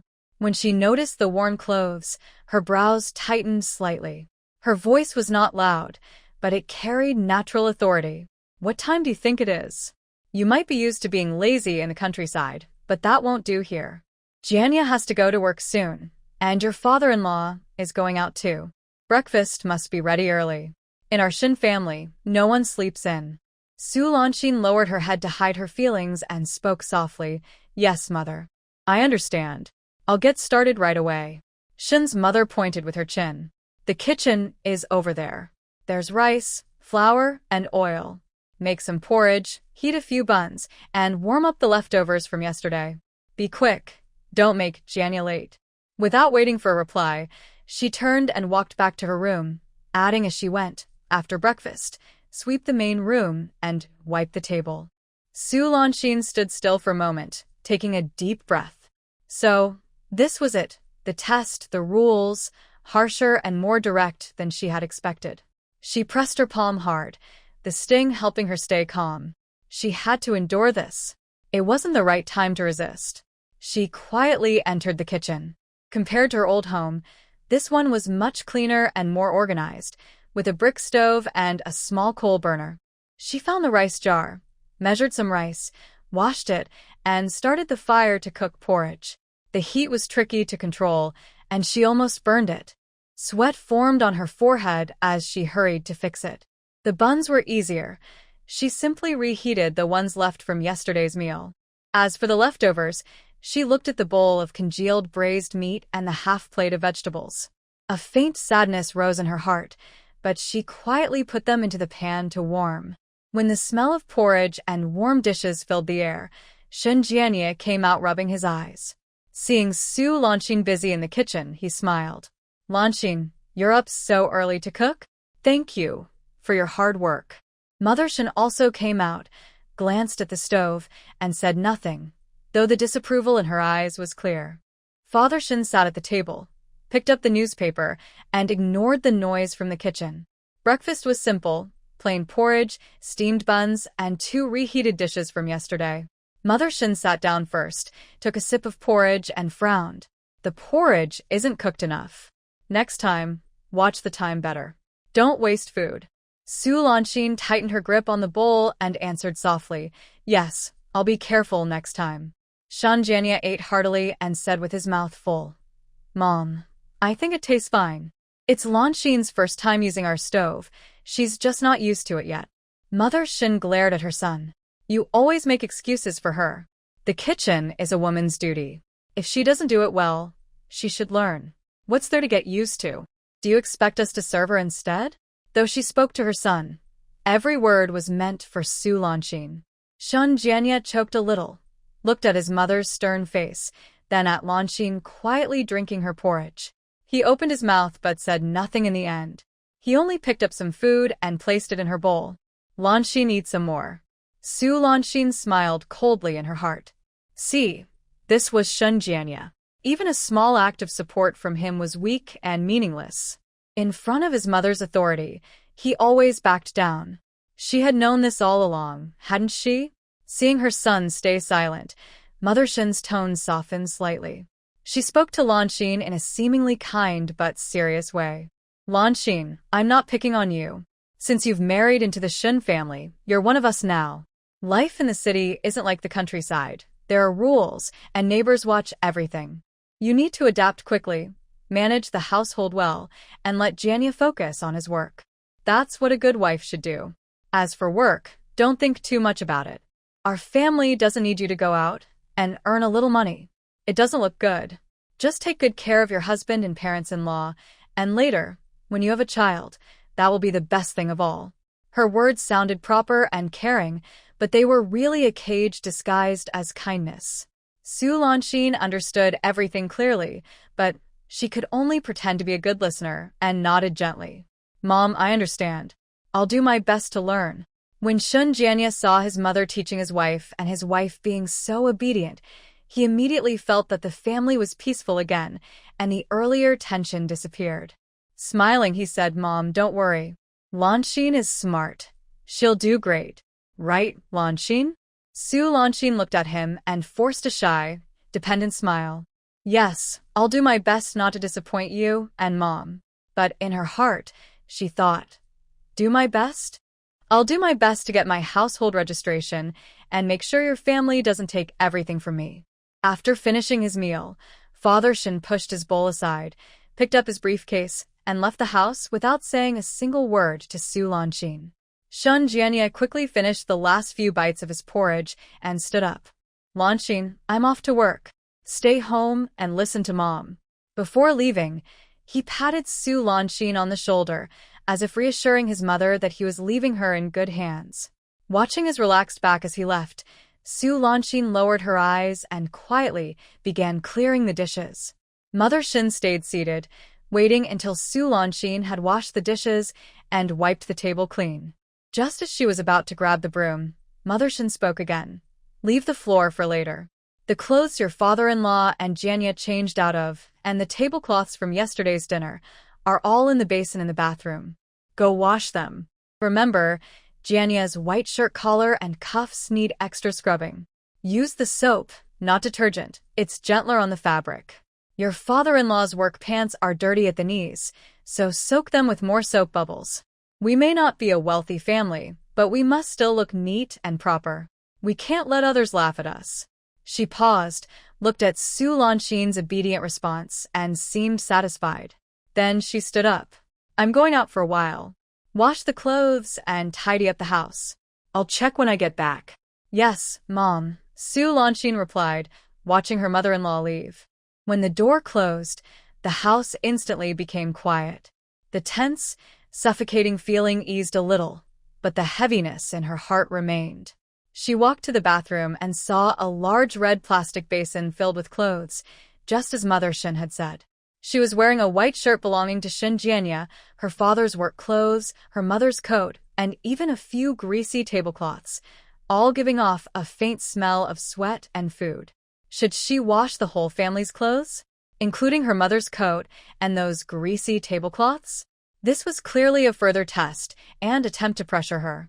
But she didn't touch those clothes. Instead, she quickly took action. First, she swept the main hall floor, wiped the table again, making it look tidy. Then, she went back to her and Shin Jianya's room and tidied up the messy bedding a little. After finishing, she walked to the window, carefully looked outside through the glass, and saw that the alley was quiet. Her mother's figure was gone. Opportunity. Su Lanxin hesitated for a moment, but then immediately turned around, quietly but quickly opened the door, slipped outside, and gently closed it behind her.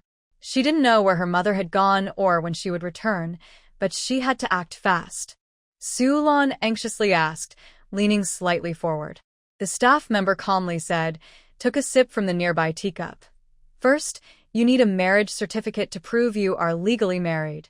Then, you need a household registration transfer certificate issued by the village. Bring these 2 items and we will handle the transfer procedures. Marriage certificate? These 3 words hit Su Lan like a sudden thunderbolt, catching her off guard. She instantly froze. She and Shen Jianya haven't registered their marriage. Yesterday was just a simple, hurried banquet, and no one from Shen's family mentioned anything.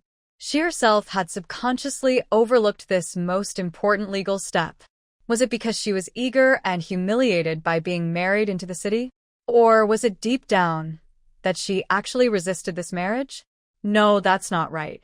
Su Lan quickly calmed herself, a cold sweat breaking out behind her. It wasn't her neglect. It was Shen's family, Shen Jianya's parents, who never intended for them to register immediately. They deliberately avoided mentioning it. Why? Because they never truly accepted her as their daughter-in-law and didn't want her to quickly enjoy the rights granted by law, especially those linked to household registration. By delaying the registration, she would always be an unrecognized outsider living in Shen's house, seen as Shen Jianya's mistress, not a legally protected wife. If any conflict arose in the future, Shen's family could easily manipulate or even drive her away. Transferring household registration without a marriage certificate, all of it was just empty talk. Such scheming, truly clever. Su Lan felt icy inside, realizing that she had thought Shen's family simply looked down on her. It turned out that Shen's mother's morning hostility was just a small appetizer. The real trap was in how they aimed to control her life. Comrade? Comrade. Seeing her face turn pale and her silence, the staff called her twice. Su Lan suddenly snapped back to reality, forcibly suppressing the turbulent waves in her heart, and put on a weak, yet pleasing smile. But this time, her fingers quietly moved inside her pocket. At yesterday's banquet, she had secretly hidden some leftover hard candies wrapped in pretty paper, slipping them into her pocket when no one was looking. Now, with a thought, 2 candies silently appeared in her palm. She moved closer to the window, almost leaning on it, and lowered her voice with a cautious, pleading tone. Comrade, thank you for telling me. I just came from the countryside, and I don't understand many things.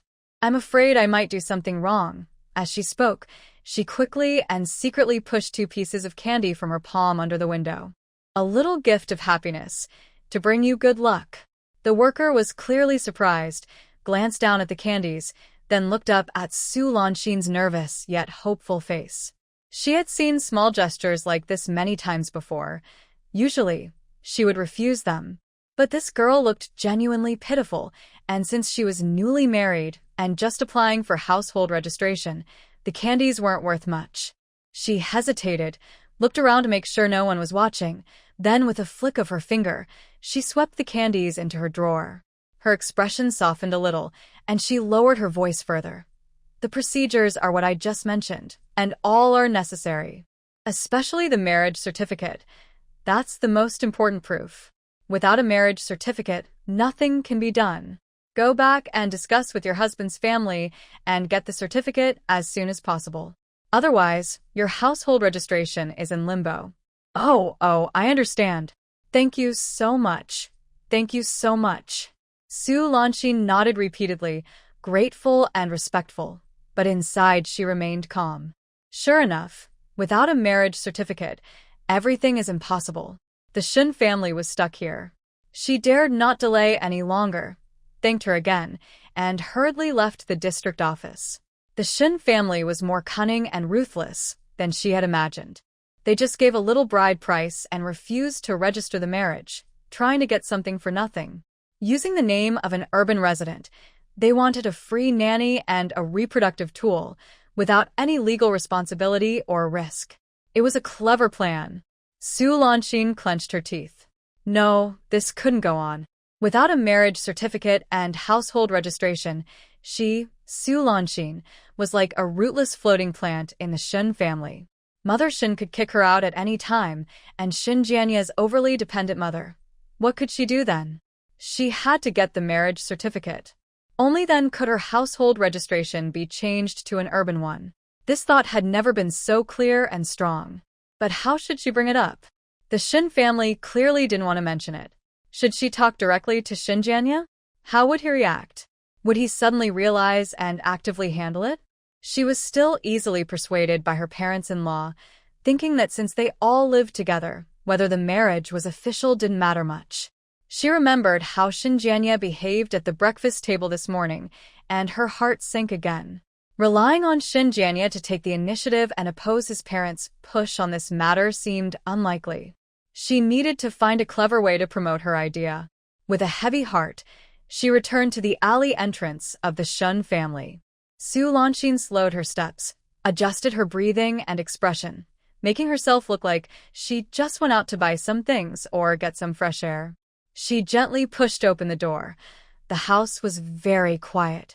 Sure enough, Shun's mother hadn't come back yet.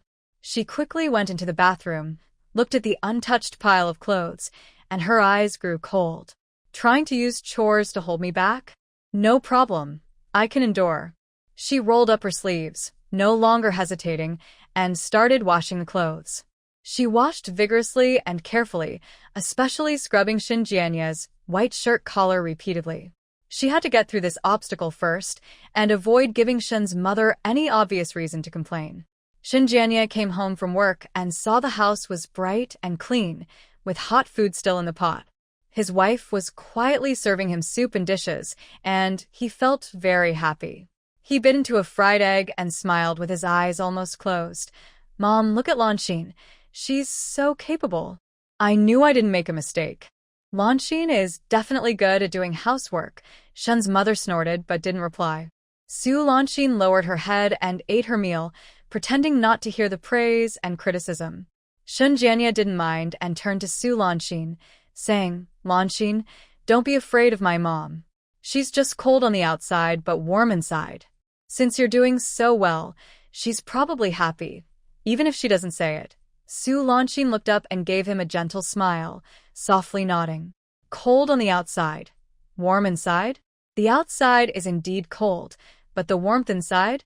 You'd need a magnifying glass to find it." Shin Jianya was comforted by her smile and felt even happier about their marriage. The day of the return visit was coming soon. This was a tradition. 3 days after the bride's wedding, she should bring her husband back to her parents' house. At breakfast, Shun's mother entered the kitchen, reached into the deepest part of the cupboard, and pulled out a broken bamboo basket, placing it on the stove. Her voice was calm. "Get the return visit things ready early, so you won't be in a rush later." Su Lanxin glanced at the basket. The bottom of the basket was lined with an old newspaper, on which 6 small eggs lay, 2 of them stained with dried chicken droppings. 6 eggs. Su Lanxin said nothing, continuing to scrub the pot. Mrs. Shin looked at the back of her head and raised her voice. "What? Too few? Isn't this how folks in the countryside do it? Bringing 6 eggs as a gift shows respect. We in the city don't care for fancy displays. We prefer practical things." Su Lanxin turned around, her face calm and even smiling. "Mother is right. 6 eggs are enough." She paused, finished scrubbing the pot, dried her hands, and said, "It's just this basket. The bottom is a bit dirty. I'll change the newspaper." "Mrs." Shun hesitated, a flicker of discomfort crossing her face, but it was quickly replaced by sharper harshness. "Change it? You countryside folks can sit on a dirt clod, and now you can't stand a dirty newspaper? You've only been in the city a few days and already learned to care about these things? You're just a girl from the countryside, eyes shallow, always wanting to grab what you see." Her words were sharp and direct. Su Lanxin held the dirty newspaper, her nails digging into the paper, almost tearing it. She didn't look up or argue. After a moment of silence, she carefully laid the old newspaper flat again and gently placed the 6 eggs, stained with droppings, back into the basket. Her voice was soft. "Mother is right. I was being ignorant." Mrs. Shun was satisfied at last, snorted, and turned to leave. Su Lanxin stood still, looking at the 6 eggs. Her heart was full of complicated feelings. Is this my gift for returning home? 6 eggs, a broken basket, and an old newspaper stained with oil. She took a deep breath, forcing back the tears in her eyes. Why cry? It's not like she just found out what kind of family the Shun are. 6 eggs, at least they are eggs. Better than nothing. Better than having nothing at all. That evening, Shun Jianye came home from work. Su Lanxin had already packed everything for her return visit. She wrapped the basket in a clean cloth and placed it by the door. At dinner, Shun Jianye spoke up. Mom, tomorrow I'll go with Lanxin to visit her family. Have you prepared everything? Mrs. Shin stirred her rice. Yes. 6 eggs are enough to show respect. Shun Jianye was surprised. 6 eggs? He instinctively looked at Su Lanxin. She was lowering her head, sipping soup, her eyelashes drooping, so her expression was hidden. He opened his mouth as if to say something, but a quick glance from Mother Shin made him swallow his words. He awkwardly said, scooping a spoonful of food into Su Lanxin's bowl. 6 eggs are enough. Lanxin, you eat, don't go hungry. Su Lanxin looked up and smiled at him gently. The smile was normal and kind, but her eyes lacked light. Thank you, Jianye. Jianye was comforted by her smile, and also returned a smile. His guilt, like water, quickly dried up in the warmth of the food and the moment. The next morning, Su Lanxin carried a basket wrapped in cloth and left with Jianye. Mother Shin saw them off at the door, wearing a polite smile, but her words sounded like they were mixed with sand. Lanxin, go back to your parents' house and rest for a day. Help out around the family.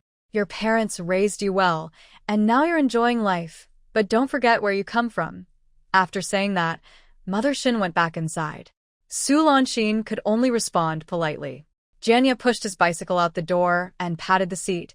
Lanxin, come on, get on. Su Lanxin didn't move. She stood on the steps, looking down, silent.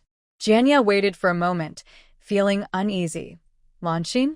What's wrong? She still didn't speak. Jianye circled his bike and came in front of her, bending down to look at her face. At that moment, his heart sank. Su Lanxin's eyes were red, not like she was about to cry, but like she was holding back tears that wouldn't come out. Jianye panicked. Lanxin, what's going on? Did my mom say something again? Su Lanxin quickly raised her hand, wiping her eyes with her sleeve, then turned her face away. No. Let's go, don't waste time. She was about to get on the back of the bike. Jianye stopped her with a firm hand. No, something's wrong. Lanxin, tell me, what's really going on? Su Lanxin, pulled by him, turned her back to him, her shoulders trembling slightly. After a long pause, she spoke in a hoarse, soft voice. Jianye, tell me, am I really useless? Jianye was surprised. How could you be useless? You graduated high school with such good grades. But then why? Her words trailed off, as if something was blocking her. She didn't turn around, her voice even lower. Forget it, I won't say any more. Let's go, my mother is waiting. She was about to get on the bike again. Shun Jianye became anxious and moved in front of her, holding her shoulders with both hands. Lanxin, finish what you're saying. What's wrong? Su Lanxin was supported by his hands on her shoulders and looked up. Tears finally fell uncontrollably. Her voice trembled, but she forced herself to speak. Why is everyone like this? Your mother was right. I'm just a girl from the countryside, with shallow eyes. 6 eggs. My family treasures them, but your family treats them like they're begging for food. I don't dare complain about the small amount. What right do I have to complain? Being able to marry into the city is already a blessing for me. As she spoke, more tears streamed down, but she bit her lip tightly, not letting herself cry out loud. But, Jianye, those eggs are for my family. That's my father and mother. They raised me until I was 18, let me finish high school. When I go home, I bring back 6 eggs. How can I tell my parents? That I married well? That I'm living a good life? She suddenly lifted her sleeve and wiped her face harshly, wiping away all her tears. Forget it, I won't say more. Let's go. The 6 eggs are a gift, and I accept it. Shun Jianye stood there in shock, his chest feeling like it had been hit hard, aching inside. He had never thought about these things. He only knew that marrying Lanxin meant she wouldn't have to work in the fields anymore, which was a good thing. He only knew that he had argued with his parents and even gone on a hunger strike for her, feeling he had done a lot. But he never thought about what life was like for Lanxin after she married him. He heard his mother's words, but he always thought they were harsh but well-meaning advice from an elder for her good. He didn't take it to heart. But Lanxin did. She was suffering. Lanxin, his throat tightened, and he wanted to say something but found he couldn't speak. His mother's words were truly harsh, and those 6 eggs were indeed poor. What could he say? Should he say, "My mother didn't mean it"? He didn't even believe that himself. He could only clumsily take out his handkerchief and hand it to her. "Don't cry anymore. I know you're upset." Xu Lanxin took the handkerchief, but didn't wipe her face. She just held it in her hand. She lowered her head, her eyelashes still wet, and her voice was calmer. "I don't blame you. I know you're in a difficult position. That's your mother. What can you do?" Hearing this made Xinjiania feel even worse inside. She is so understanding that she doesn't even have the heart to blame him. He hesitated for a long time before finally saying, "In the future, I will save some money and give your family a generous gift." "Truly, Lanxin, I keep my promises." Su Lanxin looked up at him. Her eyes were still red, with tears still visible, but a faint smile appeared. She softly said, "I know you truly care for me. Jianya, in this world, you are the only one who treats me so well." Xinjiania's nose twitched, almost bringing tears to his eyes. He quickly pulled Su Lanxin into his arms and clumsily patted her back. "Don't worry, I will always treat you well, always." Su Lanxin was held in his embrace, her face buried in his shoulder. Her once red eyes quickly cleared of tears, remaining calm and composed. 6 eggs for Xinjiania's guilt. She wasn't sure if she gained or lost. She thought indifferently, but at least he genuinely feels he owes me now. This guilt is more valuable than those 6 eggs. Better to keep it for now. It might be useful someday. Liashigu. The Su family had been busy since morning. 3rd sister-in-law swept the main hall 3 times. 2nd sister-in-law wiped the 2 borrowed white porcelain teacups repeatedly. Eldest sister-in-law slaughtered a chicken in the kitchen. It was an old hen that had been laying eggs for over a year. Su's mother was distressed, but nodded in agreement. Su's mother plucked the old hen, opened its belly, muttering, "This is the city young master's first visit. We can't let him be laughed at." Lanxin's life at her in-law's house depended on whether they could show respect. 3rd sister-in-law curled her lip and whispered to 2nd sister-in-law, "Respect? What respect do we have? The city folks eat commercial grain. Their standards are higher than the sky. Even if we kill 10 chickens, they might not care." 2nd sister-in-law hushed her. "Stop talking. Whether they care or not, they have city household registration. Maybe they can help us someday. Keep your mouth shut and be sweet to your brother-in-law later." 3rd sister-in-law said nothing, but she was unhappy inside. "Help? How? Find a job? Arrange for her to move to the city." She glanced sideways at her man outside the kitchen, smoking. She thought, with Lao San's uselessness, what can he do in the city? The city factories aren't for scrap collectors. Today, Brother Su, 2nd Brother Su, and 3rd Brother Su all stayed in the fields.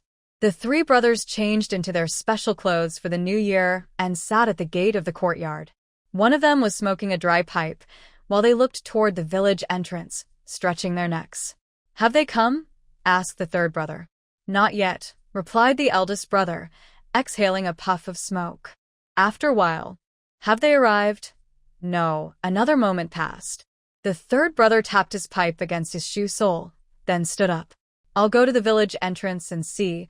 He walked out a little way, but then turned back. He saw 2 shadows under the crooked willow tree at the village entrance. One was a chubby man riding a bicycle, dressed in blue work clothes. Sitting behind him was his sister. "They're coming! They're coming!" shouted the 3rd brother loudly, almost shouting. The family immediately became lively. The eldest and 2nd brothers hurried to greet him, smiling widely, reaching out their hands from afar. "Jianya is here. You've had a long journey." Xinjiania stopped his bike, surprised and pleased, and shook hands with his brother-in-law. "It's not hard, it's not hard. It's what I should do." The 3rd brother ran into the yard to deliver the news. Their mother came out, wiping her hands on her apron, and their father also appeared from inside the house, smiling happily. The 3rd sister-in-law, 2nd sister-in-law, and eldest sister-in-law crowded at the door, all looking at Xinjiania. They also glanced at his bicycle's back seat, handlebar, and pockets. What about the visiting gift? The third sister-in-law's eyes darted around. The back seat of the bicycle was empty, and nothing was hanging on the handlebar.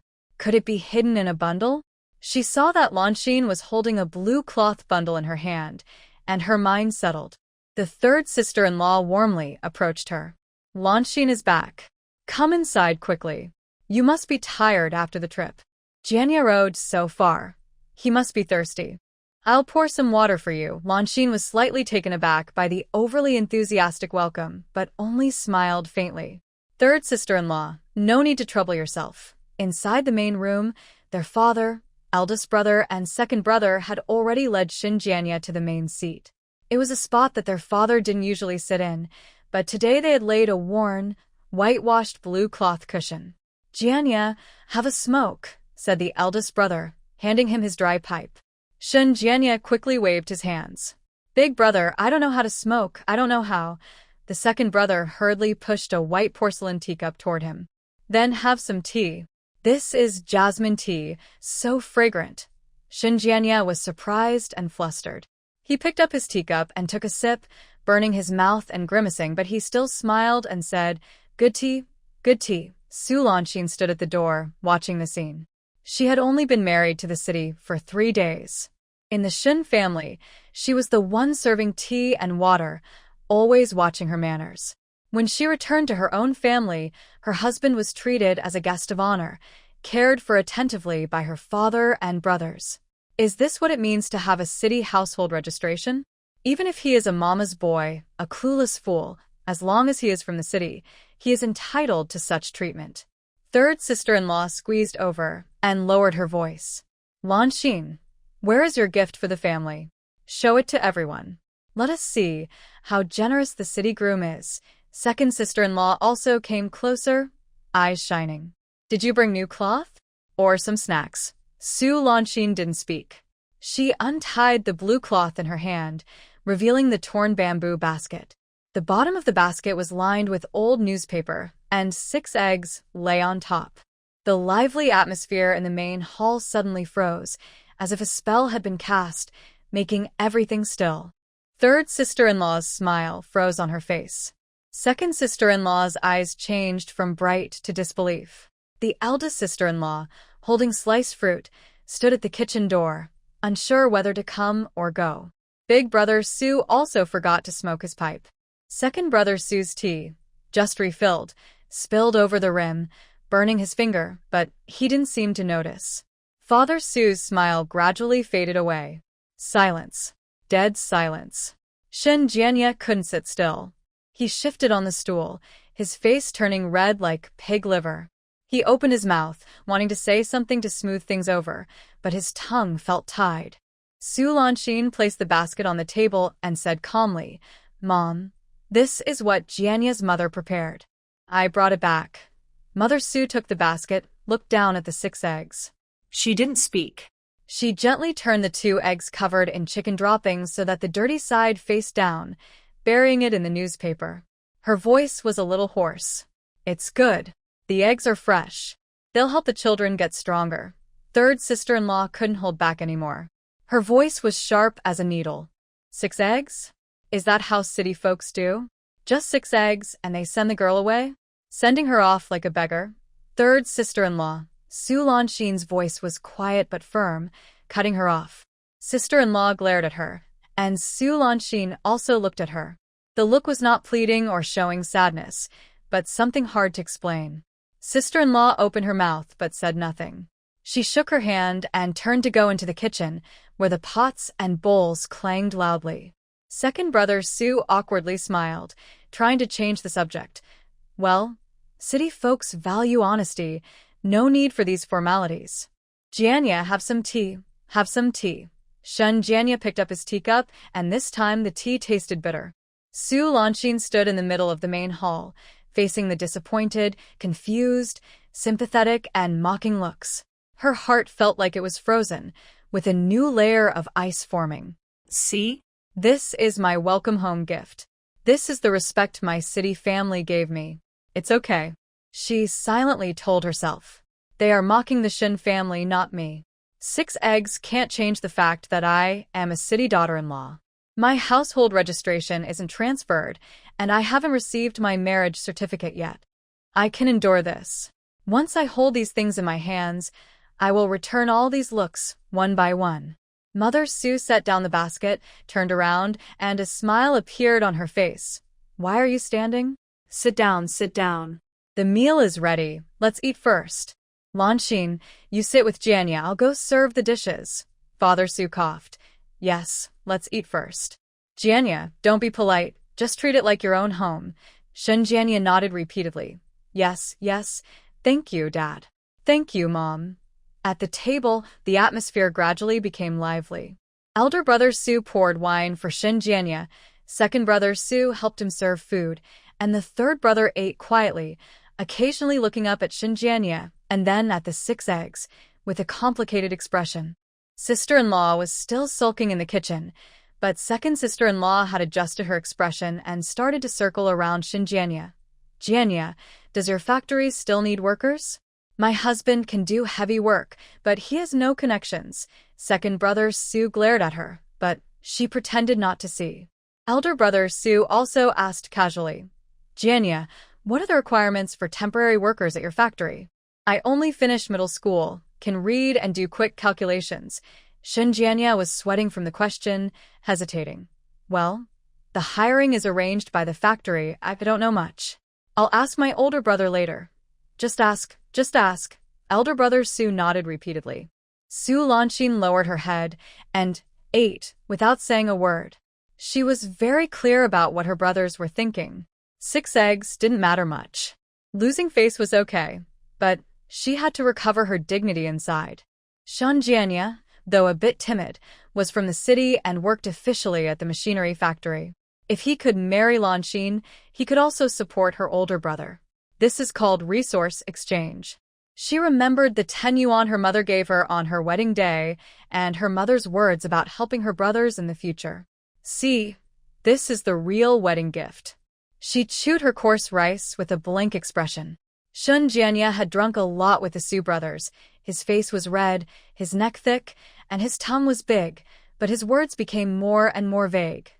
Big brother, second brother, don't worry. Lanshin is my wife, and you are my real brothers. If there's good news, I'll definitely think of you. The Sue brothers looked at each other and smiled. These words were much more meaningful than 6 eggs. After dinner, Sue's mother pulled Sue Lanshin into the inner room and closed the door. She lowered her voice. Lanshin, be honest with me. How do your in-laws treat you? Sue Lanshin looked down. It's okay. Sue's mother was anxious. What do you mean okay? That's 6 eggs. Was that something your in-laws did? Did your mother-in-law give you a hard time? Sue Lanshin was silent for a moment, then softly said, Mom, don't ask anymore. I'm fine, really. Sue's mother spoke with difficulty. If you really can't stand it anymore, come back. No matter how poor the family is, there's always a meal for you. Sue Lanshin looked at her mother in surprise.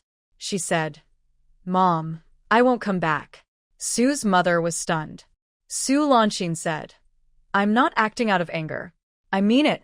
No matter how bad it is there, it's still the city. I won't come back. Sue's mother opened her mouth but couldn't say anything.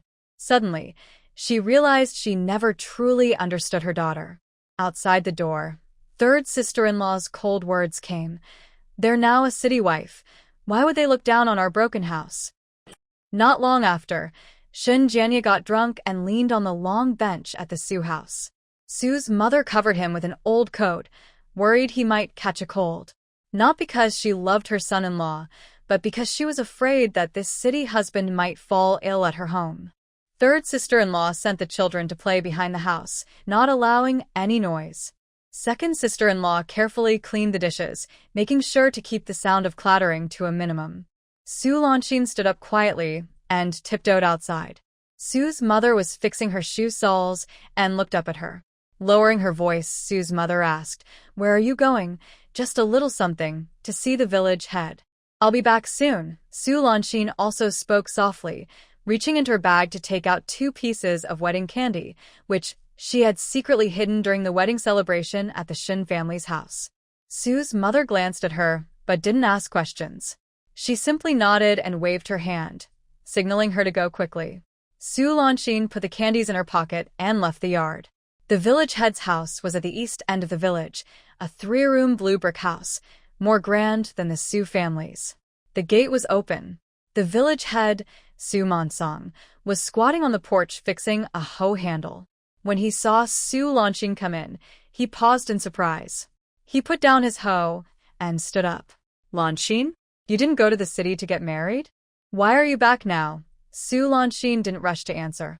She first showed a smile, which carried a bit of shyness, a bit of embarrassment, like a new bride just returned from her husband's house. She stepped closer, speaking softly but clearly enough. Uncle Mansong, I'm back for a visit today, and I need to ask you for a favor. She took out the 2 bright red wedding candies from her pocket and handed them over with both hands. These are from the city. Please try one. Su Mansong looked at the candies. He took them, squeezed them, and his formal, distant expression softened a little.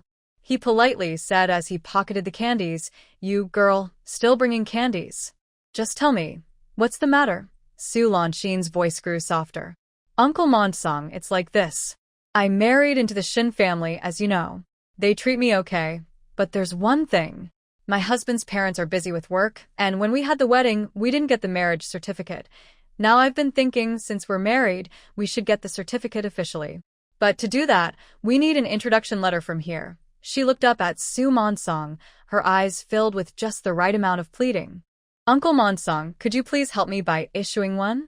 I'll carry it with me, and it will make it easier when I go to get the certificate."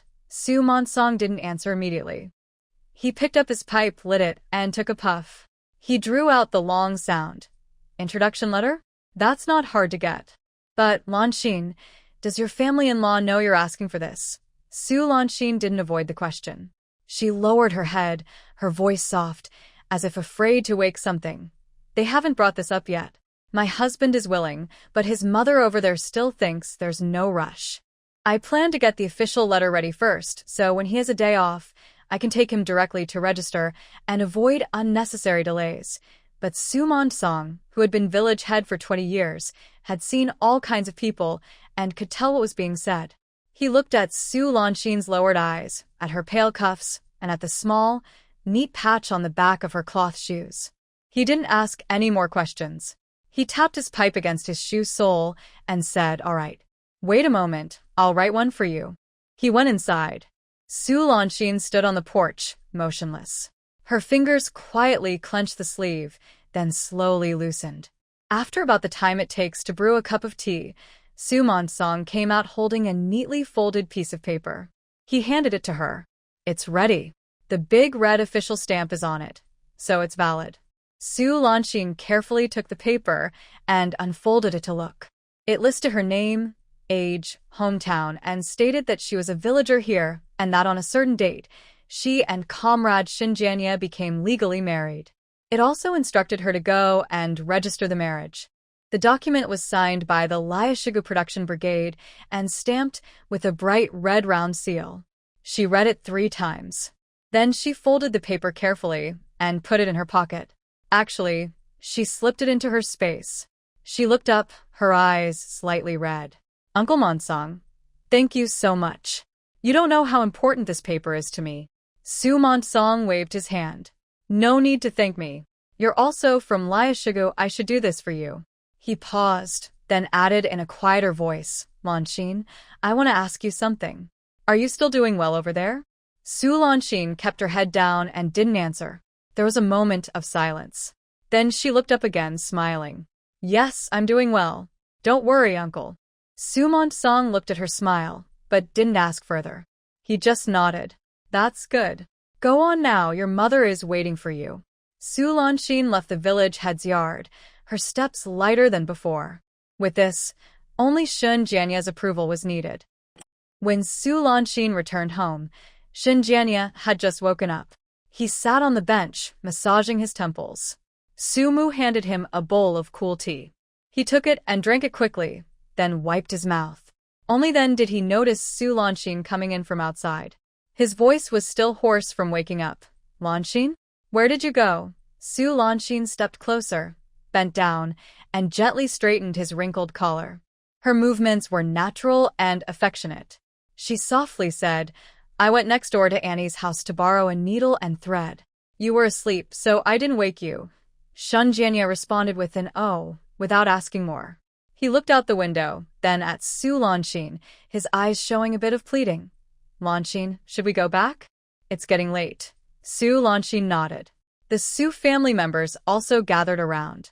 Big brother Su patted Shin Jianya on the shoulder. "Jianya, go back and work hard. Don't worry about home. Lanxin is over there, so take good care of her." Shin Jianya nodded repeatedly. "Don't worry, big brother." "I will."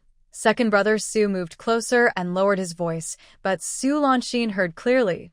"Jianya, about the job, can you ask for me? It doesn't have to be a formal position, a temporary job is fine. I can do any kind of work." Shun Jianya nodded again. "Yes, I remember. I'll ask about it later." Third brother Su didn't speak. He just stood to the side, looking at Su Lanxin quietly. Su Lanxin glanced at him and called out, "Third brother." Third brother Su moved his throat but only managed to say, "Take care on the way." Third sister-in-law, holding the child, stood at the door with a smile. But her smile looked painted on. "Jianya, come visit often when you have time. Our countryside doesn't have much, but we grow our own vegetables and raise our own chickens. It's tastier than what you buy in the city." Second sister-in-law also joined in, shouting loudly. "Next time, bring Lanxin back earlier and stay a couple more days." Surrounded by their warmth, Shen Jianya felt a bit overwhelmed and somewhat elated. He rubbed his hands, nodded repeatedly, and kept saying, Okay, I will, definitely." Su Lanxin said, "Dad, Mom, I'm leaving." Then she turned and followed Shin Jianya out of the yard. The bicycle rolled out of Lu Shugo. Shin Jianya pedaled in front, completely sober now, but still feeling a bit lighthearted. Today, he received a lot of courtesy from the Su family. He was made to sit at the head, toasted, and asked many questions by his brothers-in-law. This was the first time in his 23 years that he felt so appreciated. He felt happy inside, but also a little guilty. He turned his head and said, "Lanxin, your family is so warm. I feel a bit embarrassed." Su Lanxin sat in the back seat, gently holding his waist, and softly said, "That's because they like you." Shin Jianya smiled and said, "Really? I think my older brothers are honest and straightforward." Su Lanxin replied, "Yes. My eldest brother rarely praises people like that." Shin Jianya felt even happier. His legs on the bike moved more lightly. Shin Jianya slowed down the bike, speaking in a tone he didn't even realize was flattering. "Lanxin, don't worry. I remember about going back to my family today. I will talk to my mom about it. Next time we visit her, I won't let you." Su Lanxin gently interrupted him. "Jianya, there's no need to say more." Shun Jianya didn't turn his head but kept his ears open. Su Lanxin's soft voice came from behind. "Today's matter, I don't blame you. I know you care about me, and that's enough." Shun Jianya's nose felt a bit sore. "Your mom is your mom, and you are you. I remember everything you did for me. You fasted those 3 days. I didn't see it with my own eyes, but I can imagine how hard it was for you." Shun Jianya pressed his lips together. He wanted to say that those 3 days were indeed tough, hungry and thirsty, with his parents scolding outside, and him crying inside. But he felt that saying this might make him seem weak. Su Lanxin sighed softly. "So, I won't mind those 6 eggs. I'm not ungrateful.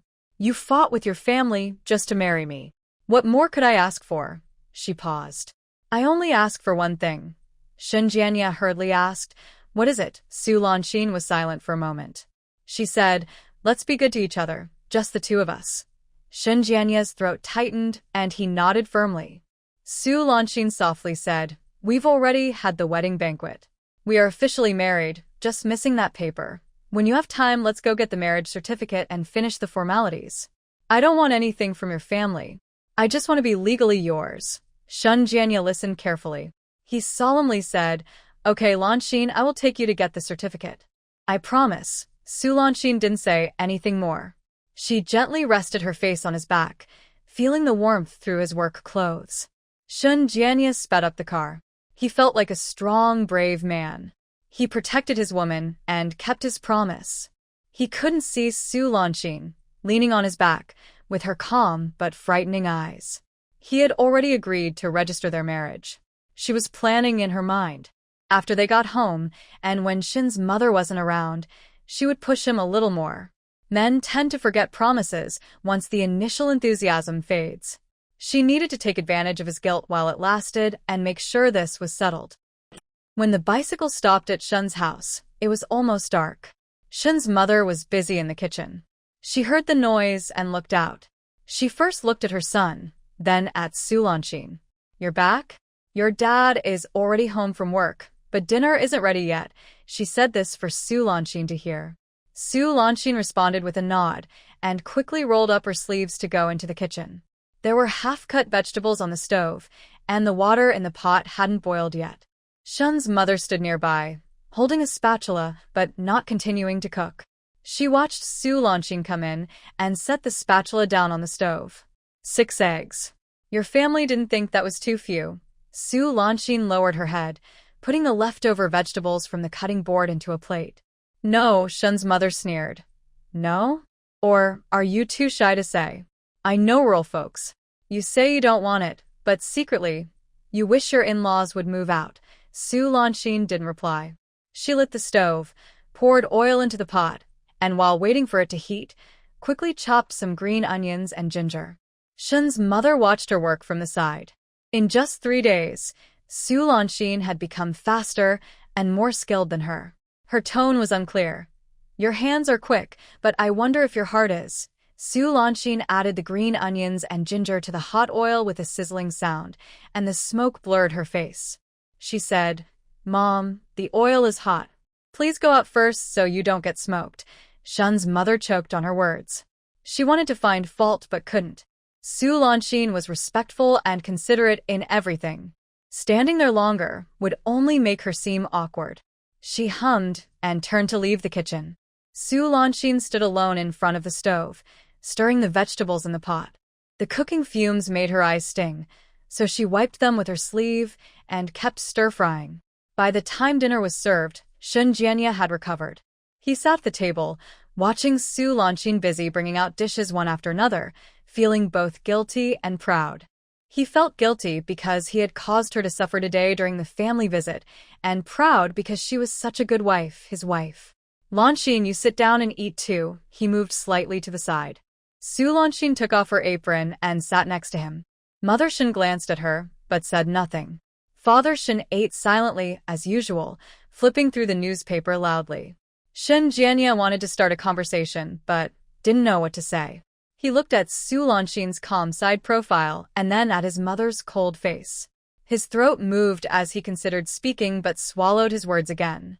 No rush, he told himself. He would find a good time in the next few days to gently bring up registering their marriage with his mother.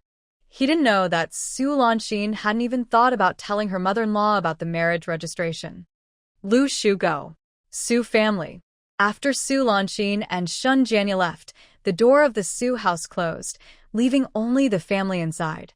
The third sister-in-law had been holding back her words all afternoon and finally let them out. She lowered her voice, afraid someone outside the wall might hear, but her anger was obvious. 6 eggs. I've lived so many years and have never seen such a stingy family gift for a family visit. City folks? Is this how city people behave? Sending off beggars? Second sister-in-law also muttered, exactly. We even slaughtered an old hen, the one laying eggs, raised for over a year, and we were so attached to her.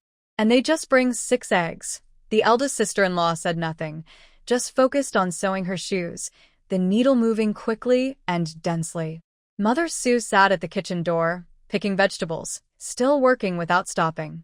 She seemed not to hear her daughter's-in-law's words, or maybe she heard, but didn't want to respond. Father Su squatted at the courtyard gate, smoking a pipe. Smoke curled around his face, hiding most of it. Seeing that her mother-in-law didn't reply, the third sister-in-law raised her voice a bit. Mom, aren't you angry? That's your own daughter.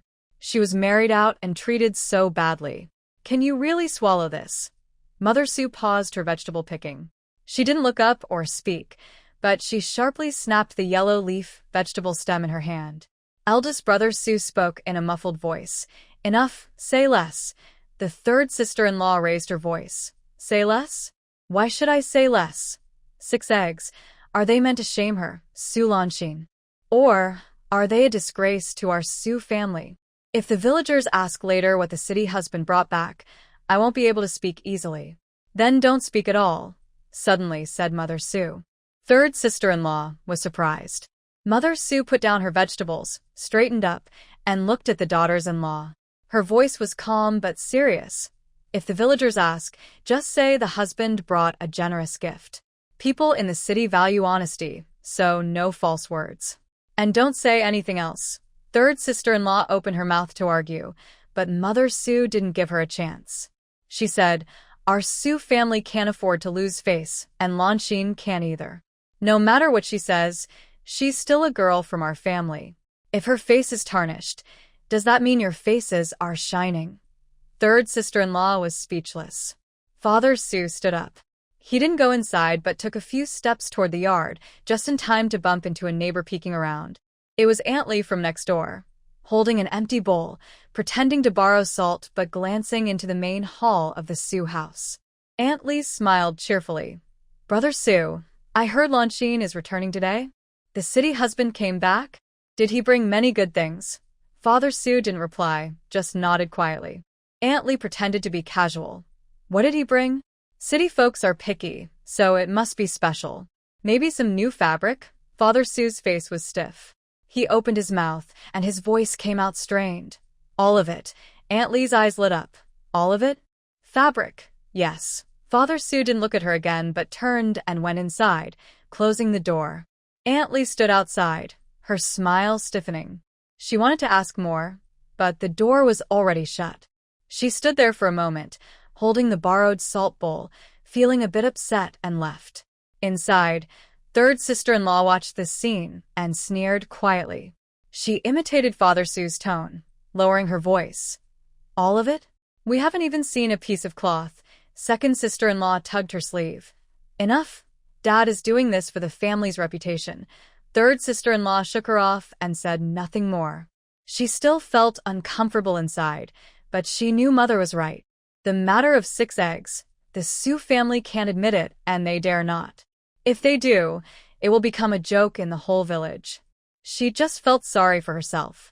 After a day of killing chickens, preparing tea, and flattering others, only empty words were exchanged. Mother Su was still choosing vegetables. She was very slow, picking out each leaf and trimming the roots neatly. She didn't look toward the courtyard gate or toward her daughters-in-law. The more she thought about it, the more uncomfortable she felt. For the next few days, Su Lanshin kept waiting for a chance. Mother Shin wasn't someone who didn't go out, but she always had a reason to leave. She would go shopping, visit neighbors, and every trip was carefully timed. Before leaving, she would make sure to assign all of Su Lanshin's chores. After washing clothes, she would wipe the windows. After cleaning the windows, she would bring out the winter bedding to air. Su Lanshin responded quietly and obediently, completing each task, but her mind was always tense. She was waiting for Mother Shin to go to her family's house. Mother Shin's family was in the west part of the city, not far away, but a round trip still took most of the day. Mother Shin's sister-in-law had just had her second child, and she often went to help out. Before each visit, Mother Shin would change into a nice outfit, take out her blue jacket from the wardrobe, and look at herself in the mirror for a long time. Su Lanshin had figured out this routine very clearly. On the 5th morning, Mother Shin put down her bowl and entered her room. Su Lanshin was lowering her head to wipe the table, but her eyes kept flickering toward the door. After a moment, Mother Shin came out, dressed in her blue polyester jacket, her hair neatly combed. She stood in the middle of the main room, adjusting her cuffs, and said, I'm going to my brother's place. You can handle lunch yourself. In the afternoon, take out that thick quilt to air. The weather is getting cooler. Su Lanshin replied softly, but kept wiping the table. Mother Shin reached the door and then turned back. Don't go rummaging through things while I'm gone. Su Lanshin looked up with a gentle smile. Mom, I won't. Mother Shin looked at her, but said nothing more. She pushed the door open and left. Her footsteps faded away. The courtyard gate creaked and then closed. Su Lanxin put down the cloth and stood still, listening for 3 breaths. The house was as quiet as a dead pond, only the old clock on the windowsill ticking steadily. She didn't move immediately. First, she put the dishes away in the kitchen, washed and dried them, then returned them to their place. She wiped the table again. Only then did she take out the letter of introduction from her space and leave the house. It took about 20 minutes to walk from the Shun family to the machinery factory. Su Lanxin did not take the main road. She took a shortcut through an alley. She walked very quickly.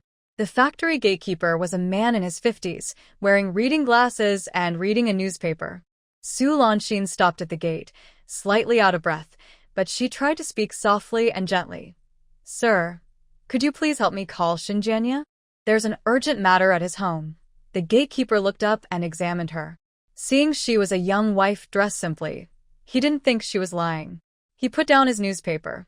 "Xinjiania? From the finance department?" "Wait a moment." After about 7 or 8 minutes, Xinjiania ran out hurriedly, looking worried. He ran closer and looked her over. "Lanxin? What happened? Is it my mom again?" Su Lanxin gently shook her head. "No. Jianya, I came to see you today because I have something to ask you." Xinjiania was surprised. To ask? Lanxin had never used that word before. "Tell me," he said, lowering his voice instinctively. Su Lanxin looked up at him. "Let's go get our marriage certificate." Xinjiania opened his mouth but didn't speak. Su Lanxin said, "Today." "Right now." Xinjiania's Adam's apple moved. He looked back at the factory, then turned back, looking troubled. "Lanxin, I'm still working. And besides, my mom." Su Lanxin gently interrupted him. "We can tell her after we get it." Xinjiania was stunned. Su Lanxin kept her gaze fixed on him. Her voice was still soft.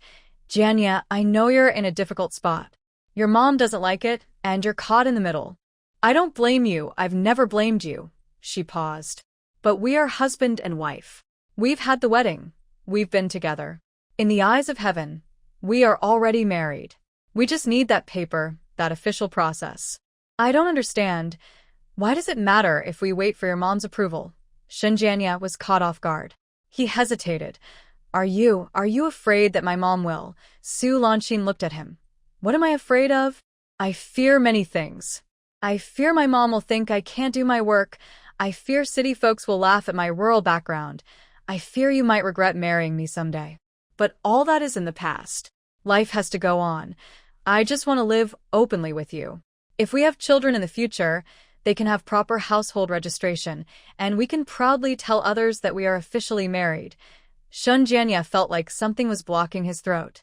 He remembered their wedding night, when Lan Xian lay quietly beside him, like a calm pond.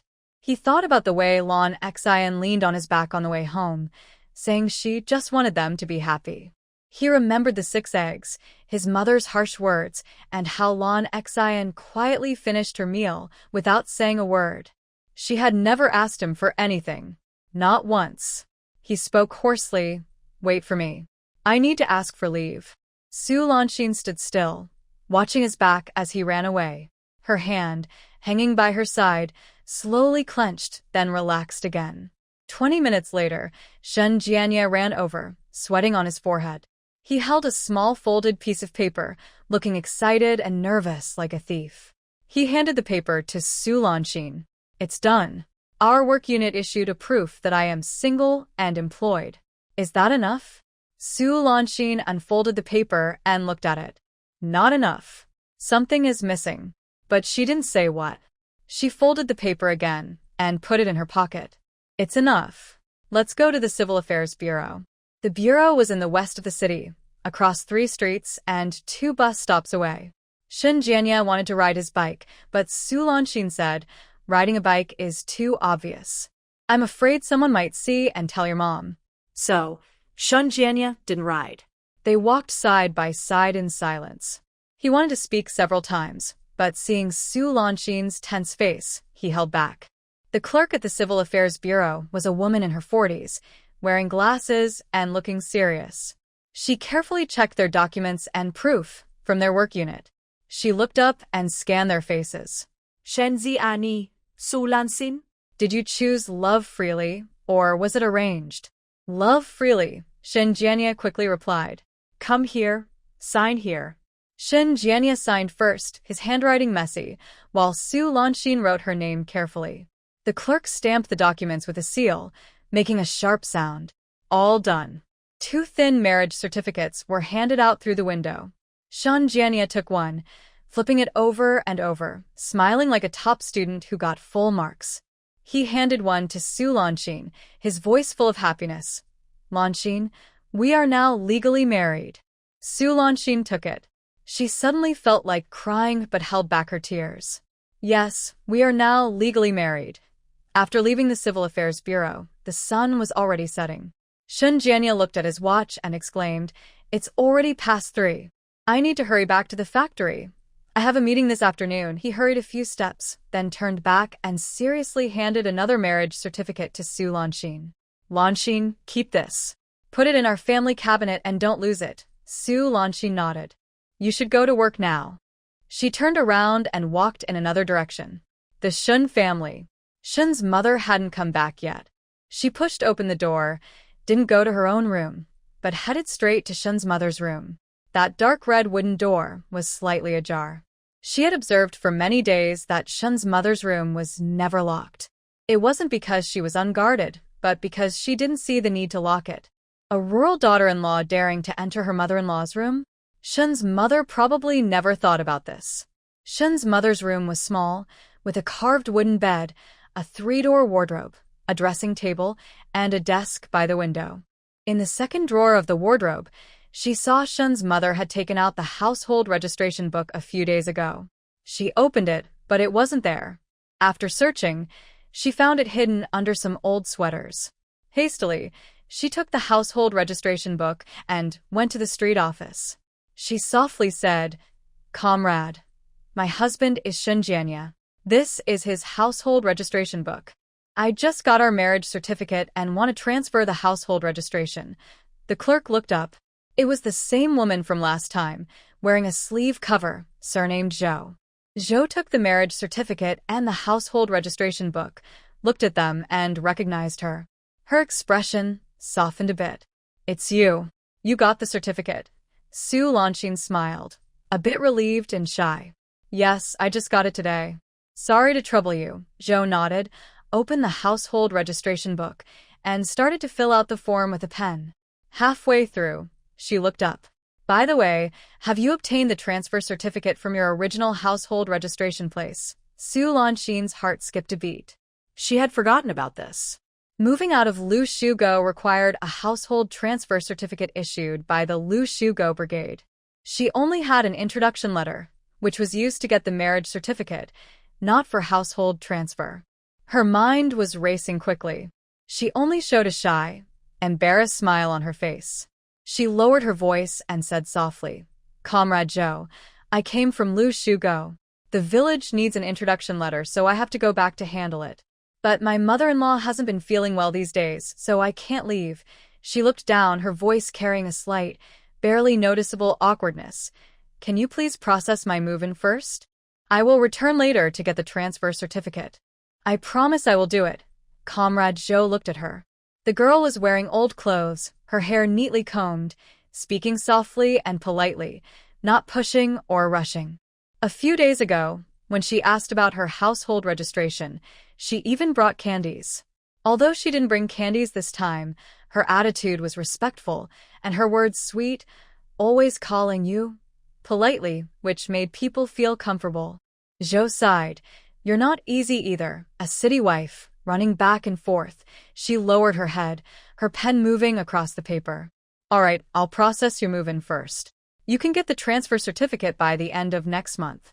Just remember, don't let it expire. Su Lanxin nodded firmly. I will remember. She pushed the new sheet of paper and the household register towards him. There, now you have a city household registration.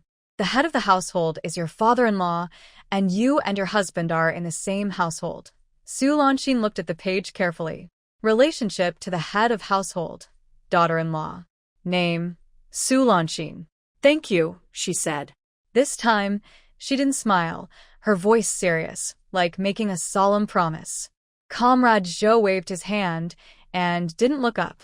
After leaving the street office, Su Lanxin stood at the door, opened the household register, and gently tore off the page with her name. Then she thought for a moment and stored it in her space. She closed the remaining part of the household register and put it back in her pocket. She headed home. Her steps were lighter than before, but still steady. When she returned to the Shun family, she put the missing page of the household register back in its place carefully. Then she went into the kitchen, tied on her apron, and started preparing dinner. When Mother Shin came back, she was serving the cooked dishes onto the table. She looked up and smiled as usual. "Mom, you're back. Dinner is ready. Eat while it's hot." Mother Shin glanced at the table and then at her. Seeing nothing unusual, she took off her coat and hung it on the rack. "Did you get some sun?" Su Lanxin replied. "Yes, I did. I brought it in before the sun set, folded it nicely, and put it in the cabinet." Mother Shin hummed softly and didn't ask further. Dinner was served. Shin Jianye came home from work looking normal, but he glanced at Su Lanxin more than usual while eating. Su Lanxin kept her head down, eating quietly, avoiding his gaze. Mother Shin, as usual, made some petty complaints.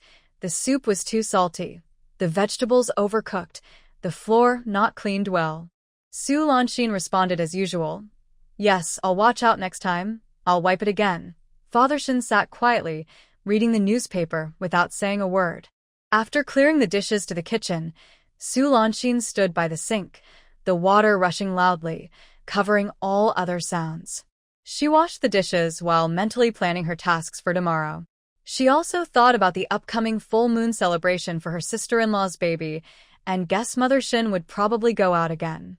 That meant she could go out tomorrow. She was now a city person. Next, she needed to find a job. The next morning, Su Lanxin woke up as usual, cooking porridge, heating steamed buns, and tidying up the dishes. Mother Shin sat in the main room, eating sunflower seeds, shells scattered all over the floor. Shin Jianye left for work on time, secretly glancing at Su Lanxin before leaving. His eyes showed guilt and a desire to please. Su Lanxin pretended not to notice. When Mother Shin left, the sun was already high. She was going to her brother's house again today. At the door, she turned back and said, "Sweep the main room floor, wipe the windowsill, and take out the thick quilt to sun. It didn't dry properly yesterday." Su Lanxin responded with an okay, standing at the gate, watching her mother's back disappear around the corner. She didn't move immediately. She went back inside, took out a set of clothes from the back of the wardrobe. It was her best old outfit, a faded floral apron, blue cloth pants, worn from many washes, with frayed edges. But it was her best outfit. She changed into it and looked at herself in the mirror. The glass was blurry, her features indistinct, only a vague outline of a thin, straight figure. She took out the 10 yuan from her pocket. It was the 10 yuan her mother had given her, money she had never dared to spend. The money was still new, with neat edges, hidden safely in her pocket, unreachable by others. She put the money in her inner pocket and stepped outside. At the alley entrance, the supply and marketing cooperative had just opened. The clerk was sweeping dust off the counter with a feather duster. Su Lanxin stood in front of the pastry counter, her eyes scanning the rows of paper-wrapped treats. Peach cookies, egg cakes, mung bean cakes, rice strips. Each one was neatly wrapped, with red paper tags, and oil seeped from the edges, giving off a sweet, rich smell. She asked for the prices, and her heart sank. 1 jean of peach cookies cost 8 mao. 1 jean of egg cakes was 9 mao. Fancy packaged pastries cost 1 yuan and 2 mao. She stood there, her fingers repeatedly touching the 10 yuan in her pocket. "Buy or not?" the clerk asked impatiently, tapping the counter with a feather duster. Su Lanxin clenched her teeth. "Buy 1 jean of peach cookies, make it look nice." The clerk quickly weighed the cookies, wrapped them in rough paper into a square, covered it with red paper, tied it with a paper string and a cross, and made a simple knot. Su Lanxin took the package, weighed it lightly, and it felt as light as cotton. 8 mao gone.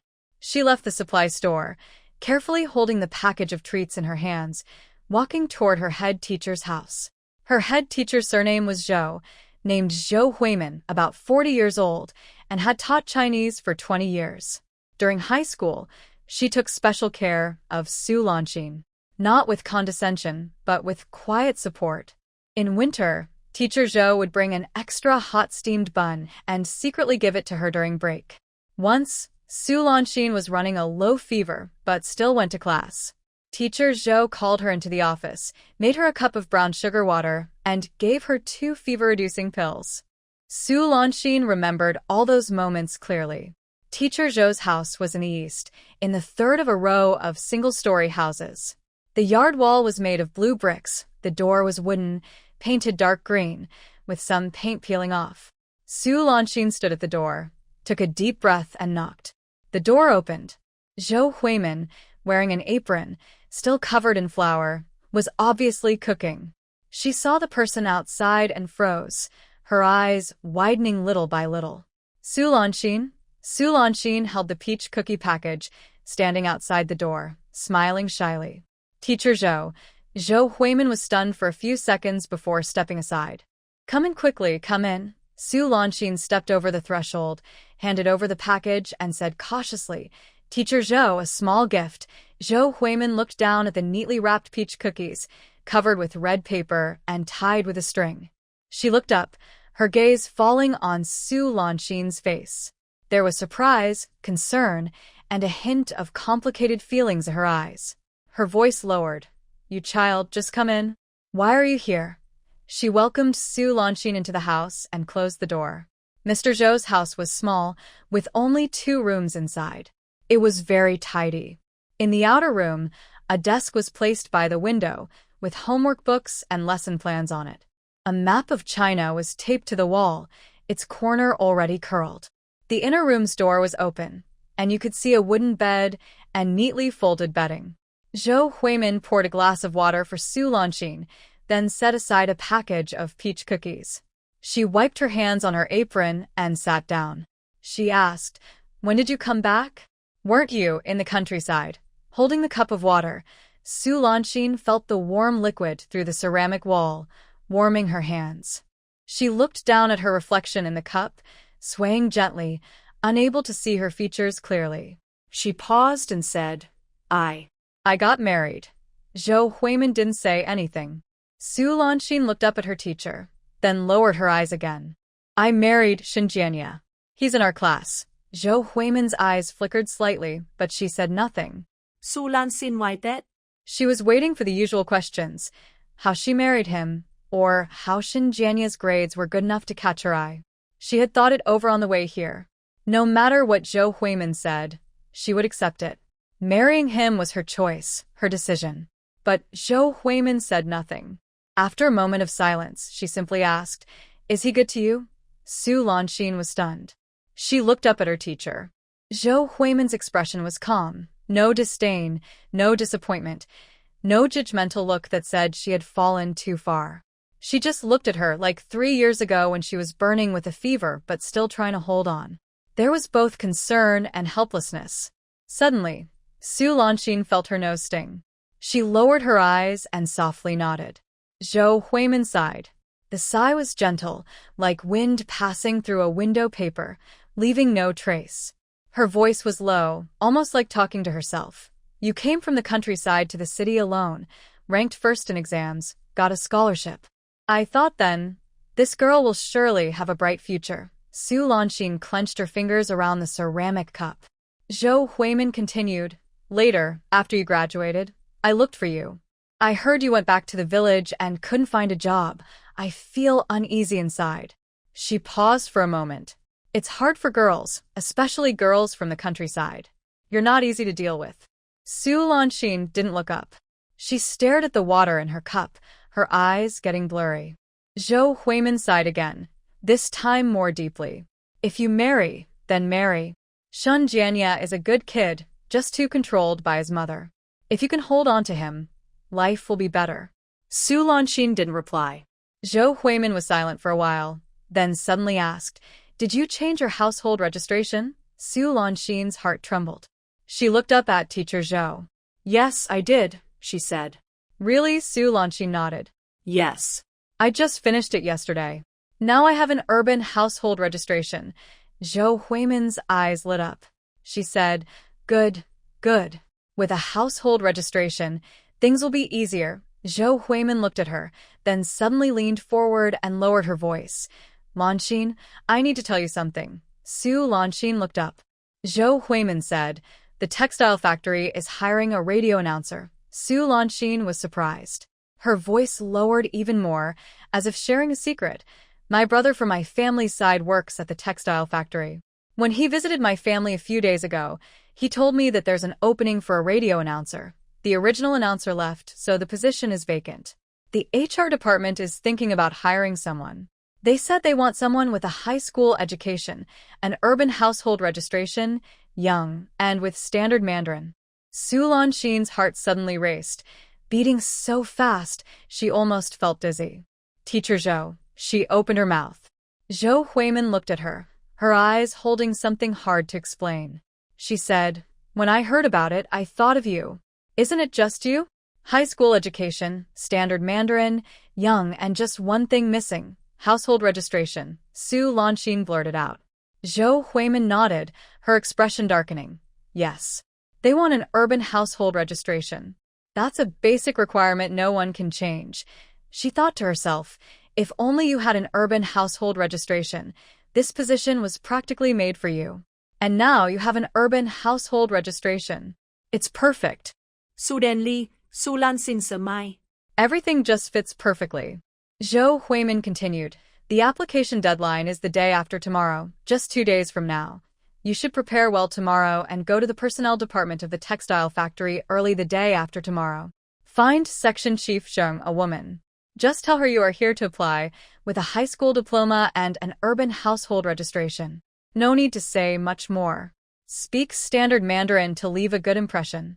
Su Lanxin nodded hard. Zhou Huimin thought for a moment. Also, the announcer needs to read scripts. Later, find a newspaper and practice.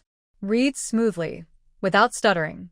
You have a good foundation, so it should be fine. Su Lanxin nodded again. Zhou Huimin looked at her, her eyes a little red. She reached out gently, tucking a stray hair behind Su Lanxin's ear. She said, you are a good talent. You shouldn't be stuck at home taking care of your mother-in-law. If you have a chance, go out. Su Lanxin lowered her head, her throat tight, unable to speak. Zhou Huimin patted her hand. Are you hungry? I'm cooking now. Stay and have a bite. Su Lanxin hurriedly stood up. No, no. Teacher Zhou. I should go back. There's still work at home. Zhou Huimin looked at her. What work? Isn't your mother-in-law not home? Su Lanxin was stunned. Zhou Huimin smiled, a calm look that seemed to see through everything. She said, I know what you're thinking. Don't worry, just eat a meal. It won't delay you going home. Su Lanxin didn't refuse anymore. Lunch was cabbage stewed with vermicelli, with a bowl of coarse rice for each. Zhou Huimin served her several bites of vegetables, only drinking the cabbage soup herself. Su Lanxin ate quietly, her eyes a little moist. After eating, she helped Zhou Huimin clear the dishes and wipe the table. Before leaving, Zhou Huimin handed her back a bag of peach cookies. Take it. Teacher Zhou. Zhou Huimin glared at her. Do I need the snack? With your mother-in-law like that, what money do you have? Su Lanxin held the bag of peach cookies, standing at the door, her eyes finally red. Zhou Huimin gently adjusted her collar, a light movement, like a mother, yet not quite. She said, Go now. The day after tomorrow, pass the announcer test. Once you pass, your life will be different. Su Lanxin nodded eagerly, tears almost falling. She left Zhou Huimin's house, walked out of the alley, and only stopped when she reached a quiet place. The sun shone on her, warm and comforting. She looked down at the package of peach cookies in her hand. She felt sad for a moment because Teacher Zhou had taken them away. She stood still, took a deep breath, and quietly put the package of cookies into her bag. The next evening, Su Lanxin started to prepare. At dinner, she usually kept her head down and ate, only picking from the vegetable dish in front of her. She put down her bowl and spoke softly. Mom, I want to go back to Lu Shugo tomorrow. Mother Shin paused with her chopsticks and looked at her. Why do you want to go back? Su Lanxin lowered her head, twisting the corner of her clothes under the table. I got a message from the village. They said there's something at home, so I need to go back. Mother Shin didn't reply immediately. She looked at her face carefully, as if trying to see what was underneath. What's going on? Su Lanshin shook her head. The person who sent the message didn't say clearly. They just told me to come back. Mother Shin put her chopsticks down sharply and raised her voice. You go back just because of a vague message? From the county town to Lu Shu go. It's a long trip. Who will do the work at home? Do you think you're a young lady who can go whenever she wants? Su Lanshin kept her head down and said nothing. Shin Jianya looked at his mother and then at Su Lanshin. He opened his mouth but didn't say anything. Mother Shin continued, her voice getting louder. You just got married a few days ago, and you're already running back to your family? Do you think you're still an unmarried girl? The Su family married you out, paid the bride price, and you're now part of the Shin family. Running back so often, what kind of behavior is that? If the villagers find out, they'll think our Shin family is mean to you. Su Lanshin still didn't speak. She stared at the half bowl of rice in front of her, her eyes getting blurry. Seeing she wouldn't answer, Mother Shin's anger grew. Did you hear me? Are you pretending to be mute? People in the countryside might tolerate that, but in the city, no one will put up with it. Finally, Shin Jianya managed to say, Mom, Lanshin only goes back for a day. She's not going every day. Mother Shin shot him a look. Shut up. Did you forget your wife after marrying her? Who's filling your head with nonsense? Shin Jianya shrank back and didn't dare to speak again. Su Lanshin kept her head down. After Mother Shin finished scolding and took a breath, she finally spoke softly. Mom is right. It's my fault. But the village really did send a message. If I don't go back, I'm worried my parents will think we're not kind enough to them. The last few words were spoken softly and gently, as if considering the Shin family. Shin's mother choked slightly. Su Lanshin looked up quickly, then lowered her eyes again. Her gaze was shy, fearful, and a little cautious, as if pleading silently. Shin's mother opened her mouth to scold her, but couldn't find the words. Her parents asked her to go back, and if she didn't, it wouldn't sound good if it got out. The Shin family cared about their reputation. Shin's mother said sternly, Go early tomorrow morning, and come back in the afternoon. Don't delay the family chores, or you'll be in trouble. Su Lanshin quickly nodded, Yes, thank you, Mom. Shin's mother snorted softly, picked up her bowl, and continued eating, her face still looking unhappy. Su Lanshin lowered her head and kept eating the half-cold rice. She pursed her lips, showing no emotion. That night, Shin Jianya lay beside her, tossing and turning, unable to sleep. Su Lanshin turned her back to him, staying still. He lowered his voice. Lanshin, my mom is like that. Don't take it to heart. Su Lanshin didn't reply. Tomorrow you go back. Be careful on the way and come back early. Su Lanshin still didn't reply. Shin Jianya waited a moment, then reached out to touch her shoulder. Su Lanshin shrank back into the bed, avoiding him. His hand hovered in the air, then awkwardly withdrew. He thought she was angry. What he didn't know was that Su Lanshin was too busy planning for tomorrow to be angry. She kept going over the schedule in her mind. What time to get up, what time to leave, the quickest route, what time to arrive at the textile factory, and how to handle any problems that might come up. She closed her eyes and fell asleep. The next morning, before dawn, Su Lanshin got up. The kitchen was dark. She lit a fire in the stove, cooked porridge, and heated the steamed buns. When the porridge was ready and the buns were hot, she sliced some pickled vegetables, arranged everything on a plate, and set the table. Then she grabbed the broom and swept the floor of the main hall and courtyard. Just as dawn broke, Shin's father and Shin Jianya got up. Shin Jianya yawned and came out, seeing Su Lanshin already busy in the kitchen with an apron on. He paused for a moment. Lanshin, you're up so early. Su Lanshin carried the prepared porridge to the table and softly said, The porridge is ready. Eat while it's hot. Shin Jianya sat down, looked at the food on the table, then at Su Lanshin. He wanted to say something, but Shin's mother had already come out. She glanced at Su Lanshin, said nothing, and sat down to eat. Su Lanshin quickly sat down and took a few bites. When they had almost finished eating, she took off her apron and went inside to change clothes. She was still wearing the same faded floral apron and blue cloth pants.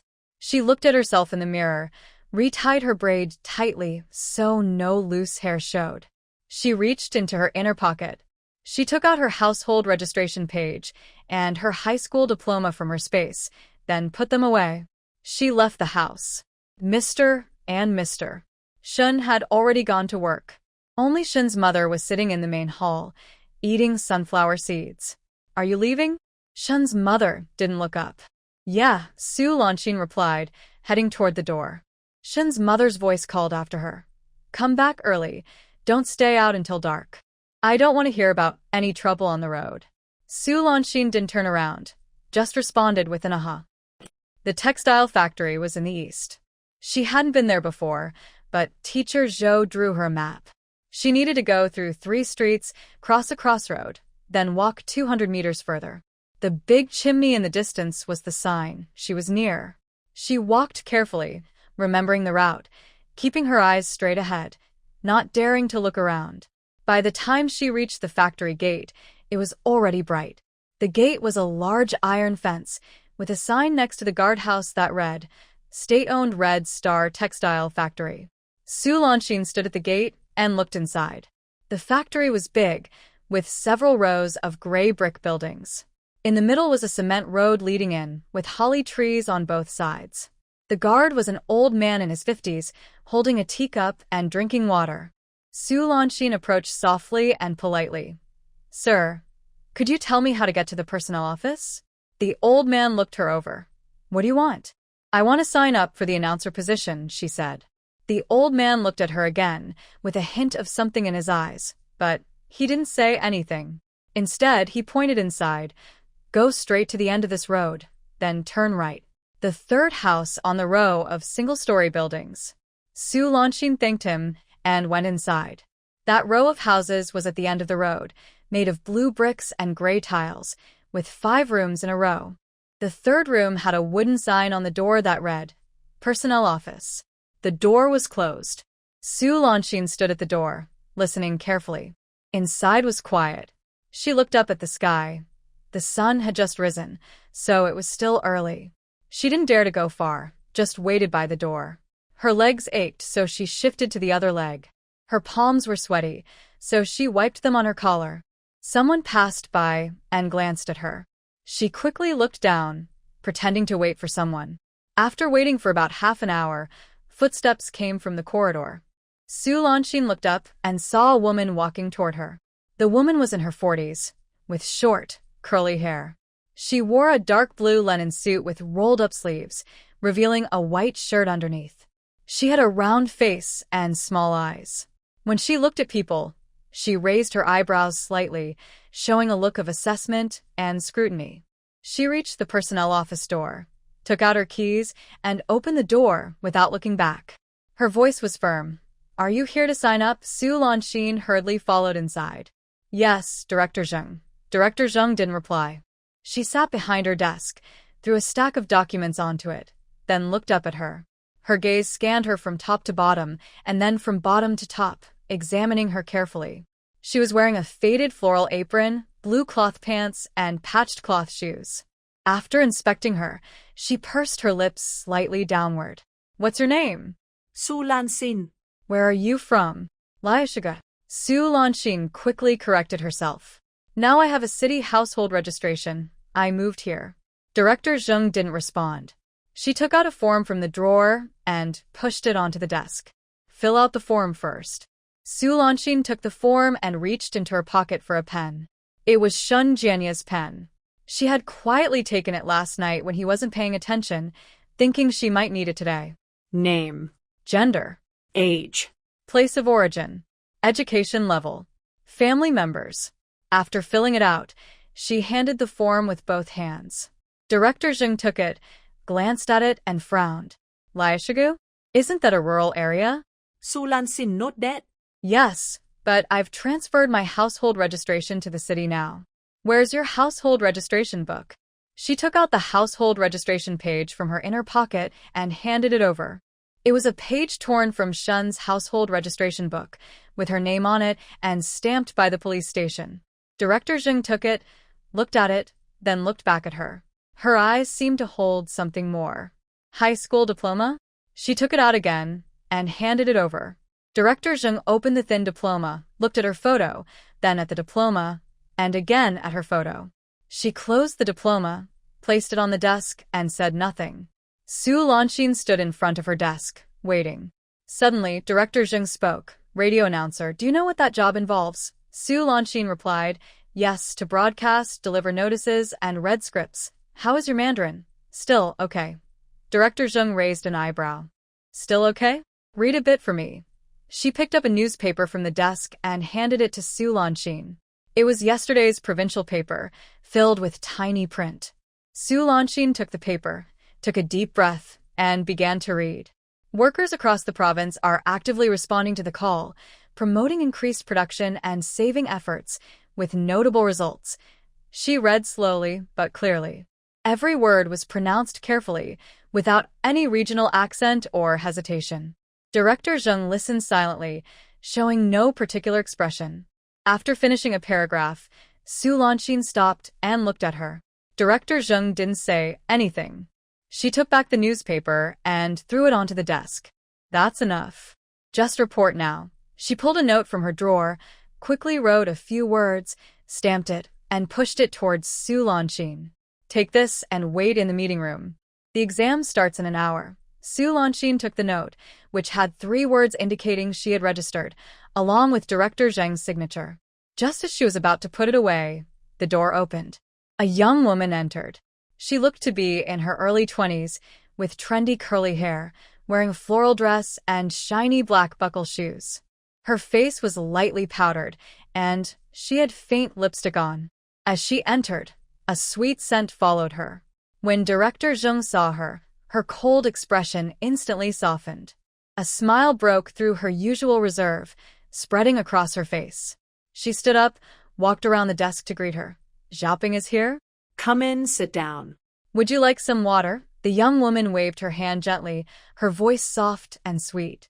Aunt Zheng, I'm not thirsty. The registration is here, right? Yes, yes. Director Zheng nodded repeatedly. She then turned to Su Lanxin and waved her away. You can go wait outside now. Su Lanxin clutched the registration note, glancing at the young woman.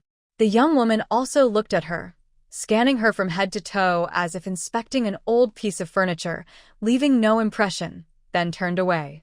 Su Lanxin lowered her head and pushed the door open. After the door closed behind her, she heard Director Zheng's voice inside, softer than before, about 8 degrees lower. Xiaoping, you want to become a radio announcer? That's great. You have such good qualities.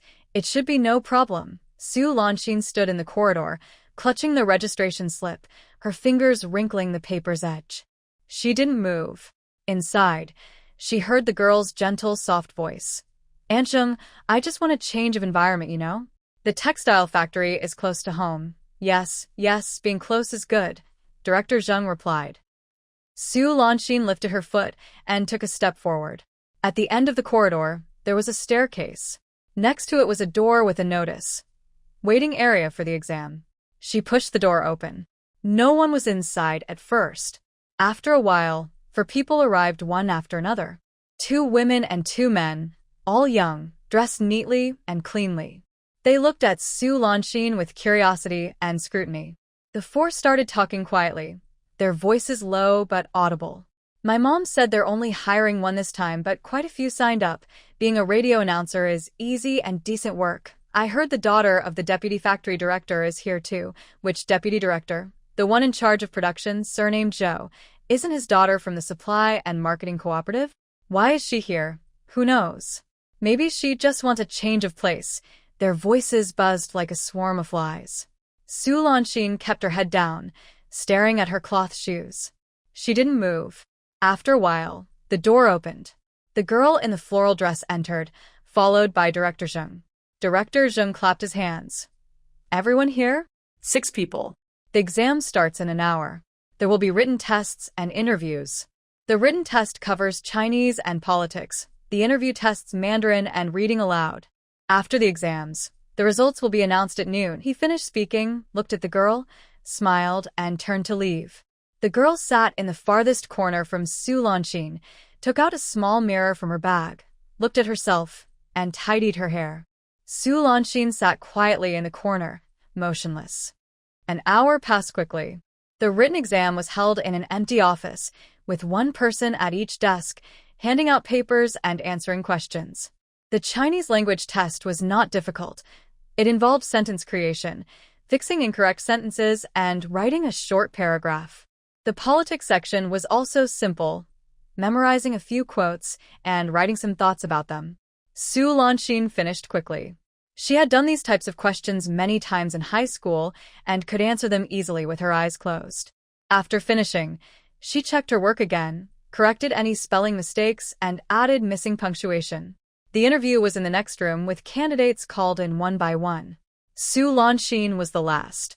When the first 5 people came out, they all looked different. Some looked relieved, some looked serious, and others hurried away, without looking at anyone.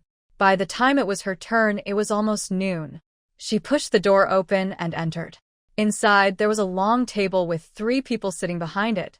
In the middle was Director Zheng, on the left was a middle-aged man with glasses, and on the right was a woman in work clothes. "Sit," Director Zheng said, pointing to a chair in front of the table. Su Lanxin sat down. "Read a paragraph," Director Zheng said, pushing a piece of paper toward her. It was a news report about textile workers overcoming difficulties to complete their production tasks. Su Lanxin took a deep breath, and began to read. Comrades carry forward the spirit of not fearing hardship or danger, working tirelessly on the front line of production. She read steadily, clearly pronouncing every word, without any accent or stumbles. When she finished, she looked up. The man with glasses nodded and wrote something in his notebook.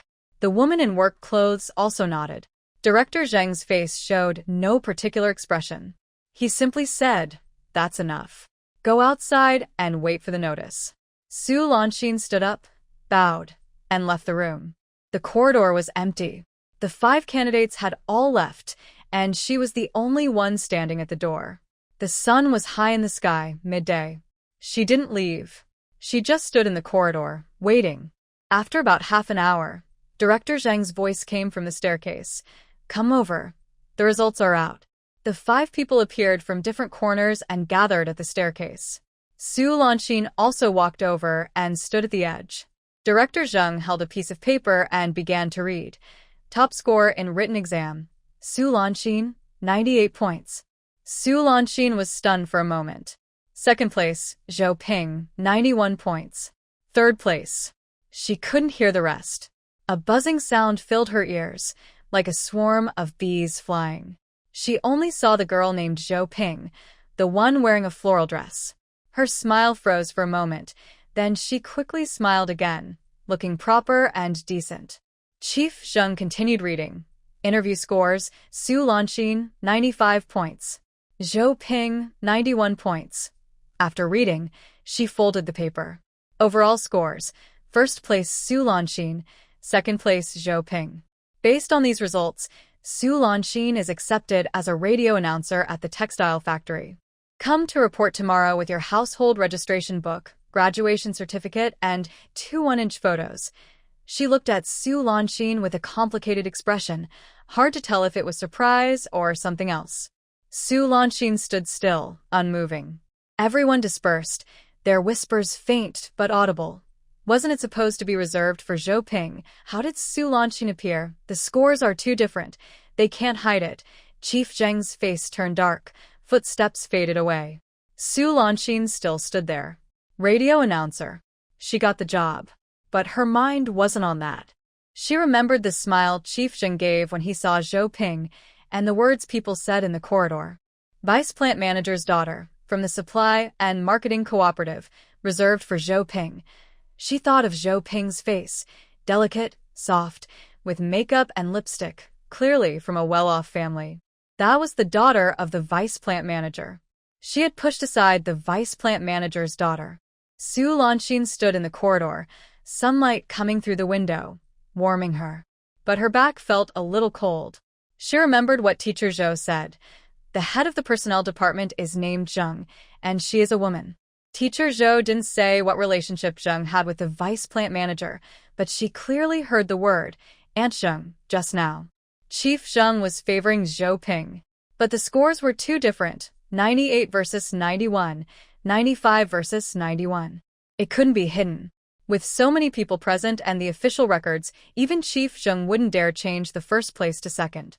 So she was accepted. But then what? Once inside the factory, the personnel department was under Chief Zheng's control. She didn't know who managed the radio room, but if Chief Zheng wanted to make things difficult for her, she had plenty of ways. There is also that deputy factory manager. Her daughter was pushed aside by her. Can she be happy? Su Lanxin stood in the corridor, turning these thoughts over in her mind, which made her temples ache a little. She slowly walked outside. When she reached the factory gate, she suddenly stopped. Zhou Ping was standing next to the guardroom, talking to a young man. The man was wearing work clothes, with oil on his sleeves, a slightly dark face, but with neat features and a bright smile showing white teeth. Zhou Ping was saying something to him, smiling with her eyes curved, different from the shy smile she had in front of Director Zheng. This was a genuine, happy smile. Su Lanxin pauset. She didn't walk over but stood inside the factory gate, about 10 steps away, watching. The young man said something. Zhou Ping laughed and patted him, then said a few more words, waved her hand, and walked in another direction. The young man stayed where he was, watching her back, still smiling. Suddenly, Su Lanxin understood why Zhou Ping gave up her job at the supply and marketing cooperative and insisted on coming to the textile factory to be a radio announcer. It wasn't for a shorter commute. It was for him. A light suddenly turned on in Su Lanxin's mind. She turned around quickly and caught up. Comrade Zhou Ping. Zhou Ping stopped and looked back at her. Recognizing her as the first-place winner earlier, her smile faded, replaced with a polite, reserved expression. Is there something? Su Lanxin approached her, lowering her voice. Comrade Zhou Ping, I want to discuss something with you. Zhou Ping looked at her, but didn't speak. Su Lanxin's voice dropped even lower, so only the two of them could hear. Do you want the job of radio announcer? Zhou Ping was stunned for a moment, her eyes flickering, but she didn't reply. Su Lanxin said, I know you are the daughter of the deputy factory manager. I also know you used to work at the supply and marketing cooperative as a formal employee. You gave up your job there and came to the textile factory, not to change environments, but for that technician, right? Zhou Ping's face suddenly turned red. You? She opened her mouth, then closed it again. Su Lanxin looked at her calmly. I can give you the job of radio announcer. Su Lanxin said carefully, I can give you the job of announcer, but you have to trade me for a position at the supply and marketing cooperative. Zhou Ping was stunned and didn't move for a long time. Su Lanxin why that party and tea. The supply and marketing cooperative is a place where many people struggle to get in. The sellers stand behind counters, protected from the wind and rain, and the food is still basic grain. It's better than just being an announcer at the textile factory, but not by much. What is an announcer? Just playing broadcasts and reading scripts inside the factory, protected from the weather, but they're still workers and must be managed by the personnel department. The supply and marketing cooperative is different. It's part of the business system, a different line of work. Zhou Ping is the daughter of the deputy factory director. She doesn't care about that. She cares about the technician. The cooperative is far from the textile factory. Zhou Ping comes here every day, but it's not as convenient as working inside the factory. The announcer works inside the factory, broadcasting every day, and she can see him often. Su Lanxin saw this clearly. Zhou Ping was stunned for a while, then asked, Are you serious? Yes, I am. Why don't you want the announcer job if you've passed the exam? Su Lanxin looked at her, but didn't answer. Zhou Ping thought for a moment and suddenly understood something. Are you afraid Aunt Zheng will give you a hard time? Su Lanxin didn't speak. Zhou Ping looked at her, and her expression changed. There was something extra in her eyes, surprise, a new look, and something hard to describe. She was silent for a moment, then suddenly asked, Do you really want the job at the supply and marketing cooperative? Yes, that's a formal position, better than being an announcer. I know. Zhou Ping was silent again. She bit her lip, as if thinking. Su Lanxin didn't rush her. She just stood there waiting. The sun shone on both of them, casting short shadows at their feet. Suddenly, Zhou Ping said, I can give you the job at the supply and marketing cooperative, but you have to promise me one thing. Go ahead. Today, you can't tell anyone about this. Especially, don't let anyone know that the announcer position was originally yours and that you gave it to me. Su Lanxi nodded. I never planned to say anything. Zhou Ping looked at her, and her gaze carried something more, surprise, suspicion, and maybe a bit of admiration. She suddenly smiled. You're an interesting person. She took out her wallet, counted 5 10-yuan bills, and handed them to Su Lanxin. Here, take it. Su Lanxin did not respond. Zhou Ping raised an eyebrow. Why? Do you think it's too little? Su Lanxin shook her head. What is this about? Zhou Ping said. This is your compensation. You scored first as a broadcaster, but you gave it to me. I can't let you do that for nothing. The work at the supply and marketing cooperative is a trade, and this money is from me personally. Consider it my gift to you as a friend. Su Lanxin looked at the 5 10-yuan bills and 50-yuan bills. She had never seen so much money in her life. She reached out, took the money, and put it in her inner pocket. She said, Comrade Zhou Ping, thank you. Zhou Ping waved her hand. Her playful expression returned, but she looked more pleasant. All right, tomorrow you report to the supply and marketing cooperative. Say, I introduced you. Go directly to Director Li. I'll inform him later. She paused. About the broadcasting job, tell Anjing you're quitting. Don't say you're giving it to me. Just say your family doesn't agree, and you need to go back to the countryside. Su Lanxin nodded. Zhou Ping looked at her and suddenly smiled again. What was your name again? Su Lanxin. Zhou Ping repeated, Su Lanxin, I'll remember you. She turned and walked away. After a few steps, she looked back. Oh, by the way, that technician is my fiancé. We're about to get engaged. Su Lanxin stood there, watching her walk away. The sun shone on her, warm and cozy. My mother-in-law said that a woman should not go out to work. She should stay at home to take care of her husband and parents-in-law. I couldn't argue. Chief Sheng didn't reply, just looked at her silently. Su Lanxin's fingers clenched inside her sleeve, turning her knuckles white. But her face showed no signs of emotion, only the shy, fearful expression typical of a rural daughter-in-law. Suddenly, Chief Sheng said, You scored first, 98 points. Su Lanxin didn't look up. Also first in the interview. Overall top score. She still didn't look up. Chief Sheng stared at her for several seconds. Her gaze was sharp, like a needle poking at her face, trying to see what was inside. Su Lanxin stood still, unmoving. Chief Sheng's voice was slow and drawn out. Your mother-in-law won't let you work? She's too controlling. Su Lanxin remained silent. A moment of silence. Then Chief Sheng suddenly smiled. The smile was soft, like nails scratching the table, sharp and tense, or like she was relieved. She pushed some files aside on the desk. All right, since your family doesn't agree, forget it. Forced decisions aren't good. She opened a drawer, took out a piece of paper, quickly wrote a few words, and stamped it. This is a resignation statement. Please sign with your fingerprint. Su Lanxin took it and looked at it. The paper read, I voluntarily give up my position as a radio announcer at the textile factory, with space below. She took out the registration slip she used when signing up, placed it on the table. Chief Sheng glanced at the slip, a slight smile on her lips, but said nothing. Su Lanxin pressed her thumb into the ink pad and stamped her fingerprint on the paper. Chief Sheng put the paper into the drawer. All right, you can go now. Su Lanxin nodded, turned, and walked out. At the door, Chief Sheng's voice came from behind.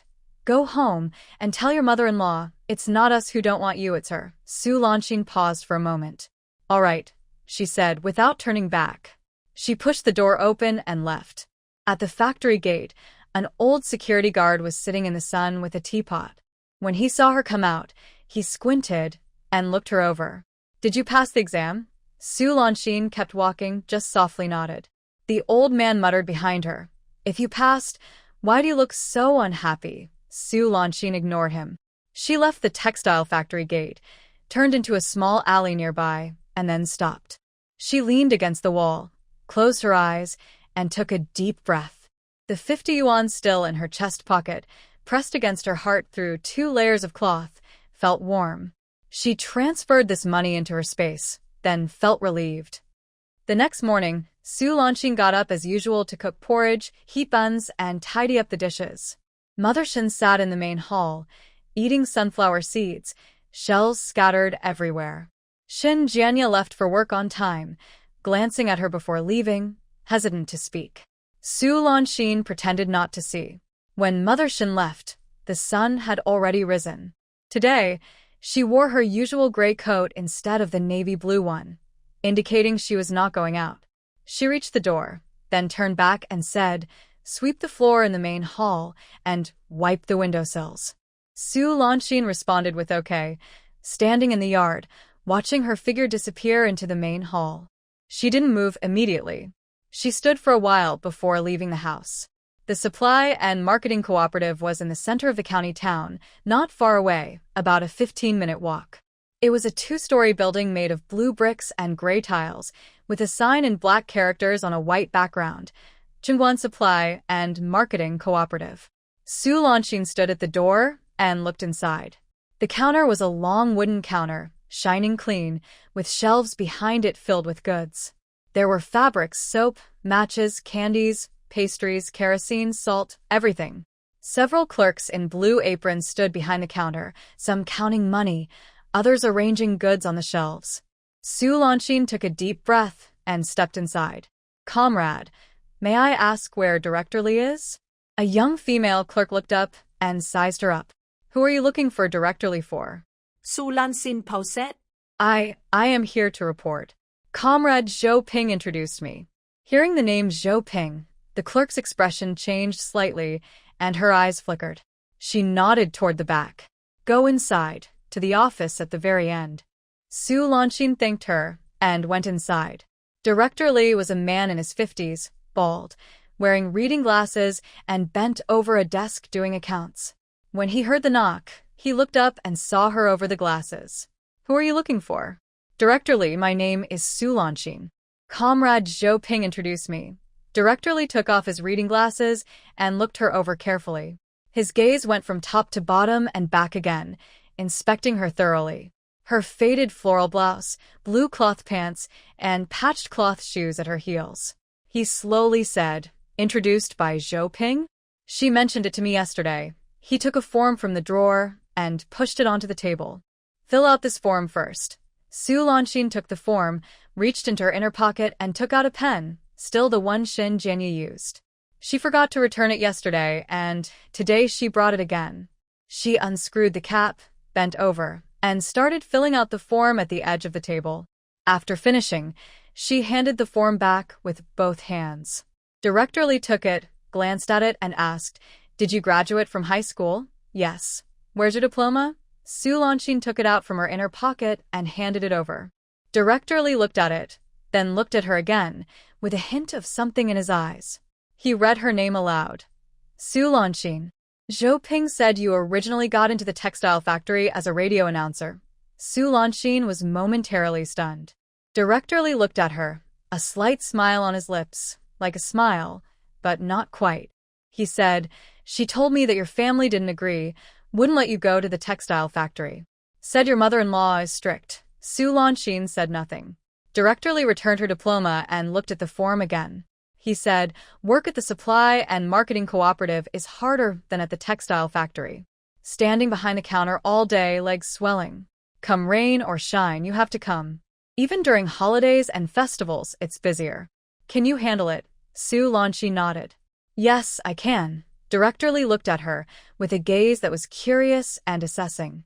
He said, "Zhou Ping said she gets along well with you and asked me to take good care of you." Su Lanxin didn't reply. Director Li was silent for a moment, then suddenly said, "You're a quiet person." Su Lanxin still didn't reply. He smiled, a dull, muffled smile, as if squeezed out of his chest. He put the form aside. "All right, congratulations on becoming a formal worker at the Supply and Marketing Cooperative." Su Lanxin nodded. "Thank you, Director Li." Director Li stood up, walked to the door, and called out, "Xiao Wu, come here for a moment." A young girl ran over quickly, wearing a blue cloth apron, with 2 braids, a round face, and bright eyes. "Director, what's the matter?" Director Lee pointed to Su Lanxin. "This is the new girl. You take her under your wing. First, she'll stand at the counter with you to get familiar with the products and prices." Xiao Wu looked at Su Lanxin and smiled, nodding. "Okay, come with me." Su Lanxin followed Xiao Wu to the back of the counter. It was a long corridor with shelves on both sides, fully stocked. Xiao Wu explained as they walked. "This side has daily necessities: soap, matches, toothpaste, toothbrushes, towels, handkerchiefs. The other side has fabrics: cotton cloth, polyester, and dacron. Over there are food supplies: candy, pastries, brown sugar, white sugar, salt, soy sauce, vinegar. And there are farming tools: hoes, sickles, and such. Not many people buy them often." Su Lanxin listened and took mental notes. Xiao Wu pointed to small paper tags on the shelves. "Prices are written on the labels. You need to memorize them. When someone asks, you should answer right away, without flipping through papers." Su Lanxin nodded. Xiao Wu looked at her and suddenly lowered her voice. "Have you worked here before?" Su Lanxin shook her head. Xiao Wu smiled. "It's okay. I didn't know anything at first either. You'll learn slowly. By the way, what's your name?" Su Lanxin. Xiao Wu winked at her. I'm Wu Shuyin. "Just call me Xiao Wu." Director Lee looked strict, but he's actually okay. "As long as you work hard and don't slack off, he won't trouble you." Su Lanxin nodded. All morning, she followed Xiao Wu, watching how she greeted customers. "Comrade, what would you like to buy? How much is this dacron per yard?" "1 yuan too. It's a new stock, good color, won't fade. Give me 5 yards. All right, please wait a moment." Xiao Wu measured the fabric quickly and accurately with a ruler, then cut it with scissors, folded it neatly, wrapped it up, took the money, gave change, all smoothly. Su Lanxin watched closely, memorizing each step. At lunchtime, Xiao Wu took her to the small cafeteria behind. Each had a bowl of cabbage with vermicelli and 2 cornbreads. Su Lanxin was eating quietly, while Xiao Wu kept talking beside her. "Do you know Zhou Ping? She used to work here at the counter for 2 years. Then, for some reason, she was transferred. I heard she's going to a textile factory to be a radio announcer." Su Lanxin chewed her bread without replying. Xiao Wu continued.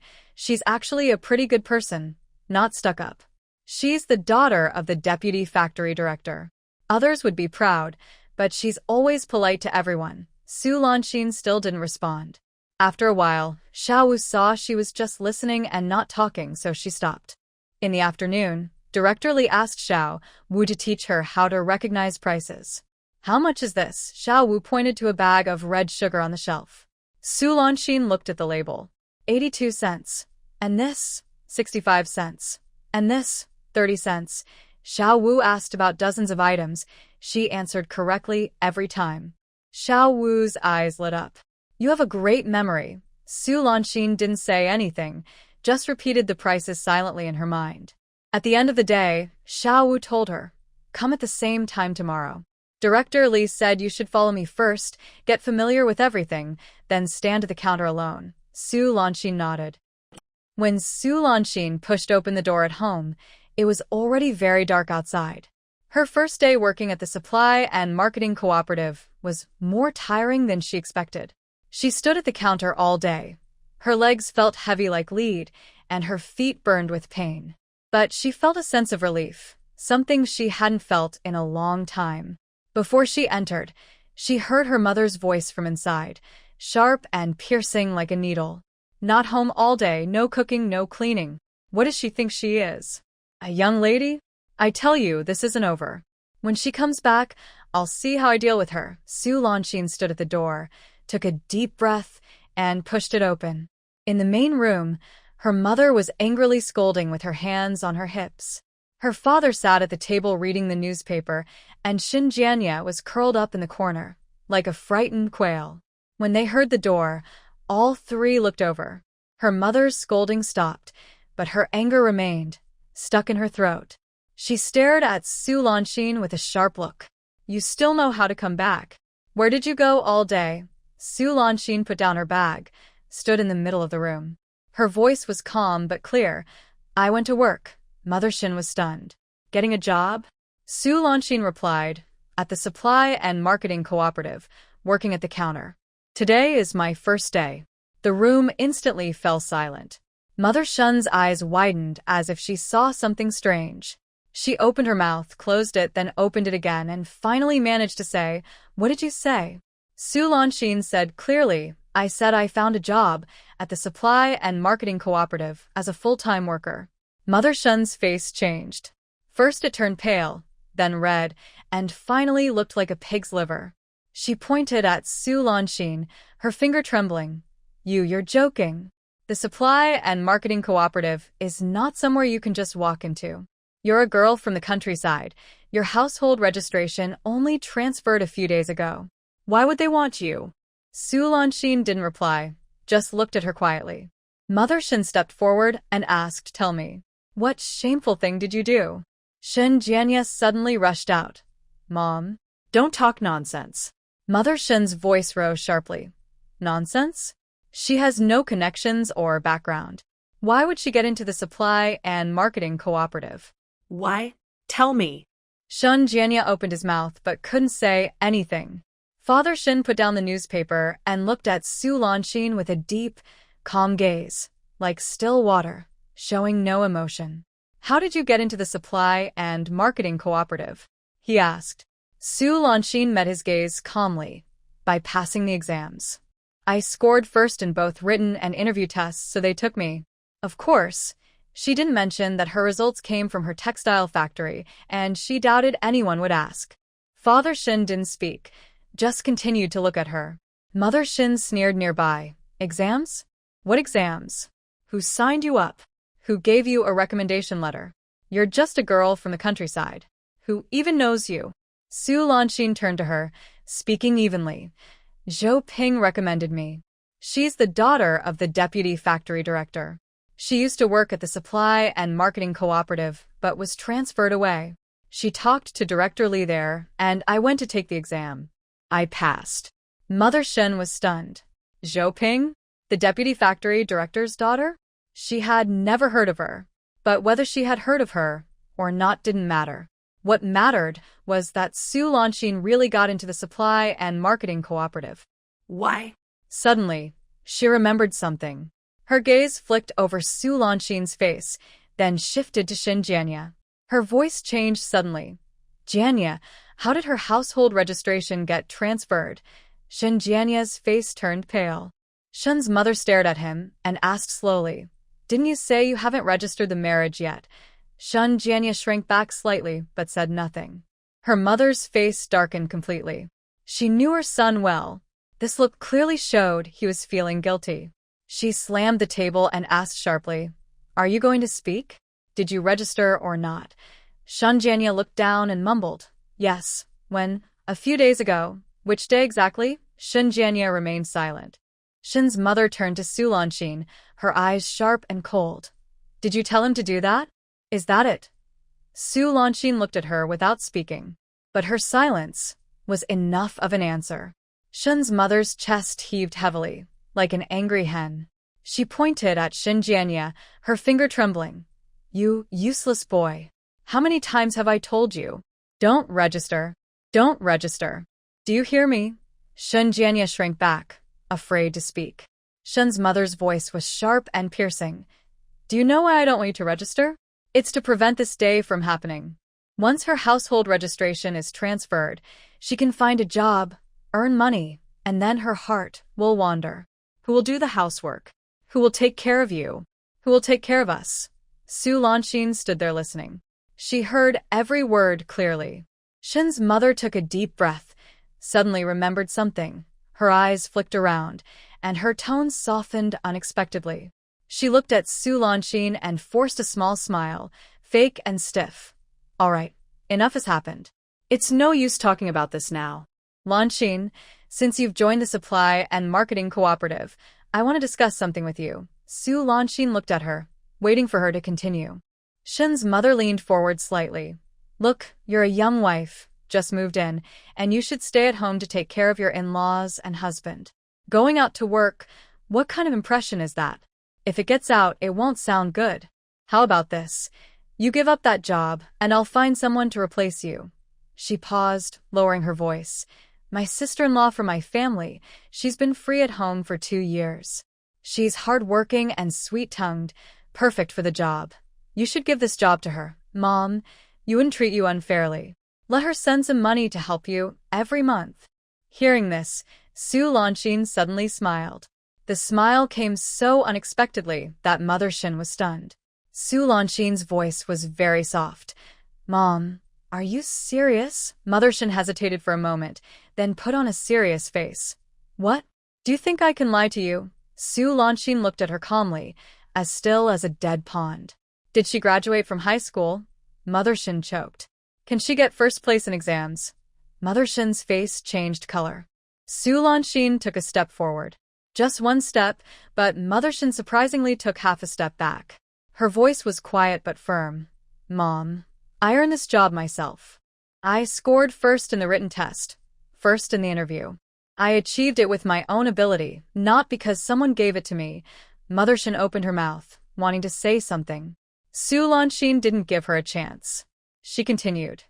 You want me to give up my job? Fine. Then, can I also ask my sister-in-law from my family to join the supply and marketing cooperative? Find her a job? Let her stand at the counter, eat the state-provided food, and get a salary? Mother Shin's face turned pale. She pointed at Su Lanshin, her finger trembling. You've gone too far. How dare you talk to me like that? Su Lanshin looked at her and suddenly smiled again. Mom, when I speak to you nicely, do you listen? Mother Shin was silenced. Su Lanshin turned to Father Shin. He had been sitting there, reading the newspaper, silent, like a clay sculpture. But Su Lanshin knew he was listening. Dad, I want to go to work at the supply and marketing cooperative. Father Shin looked up at her. His gaze was deep, like a dead pond, showing no emotion. Why? Su Lanshin met his gaze and said clearly, the monthly salary is 35 yuan.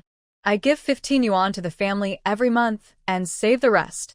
In the future, when I have children, raise them and send them to school, I will need that money. Father Shin said nothing. Su Lanshin continued. If I don't go to work, that money is gone. I stay at home to take care of you, Mom, and Janya, but I can't earn a penny. You know better which is better. Mother Shin was anxious. Old Shin. Don't listen to her sweet talk. She's trying to turn everything upside down. Su Lanshin turned to her, her voice suddenly changing. Mom, if you really don't want me to go, that's fine. Mrs. Shun was stunned.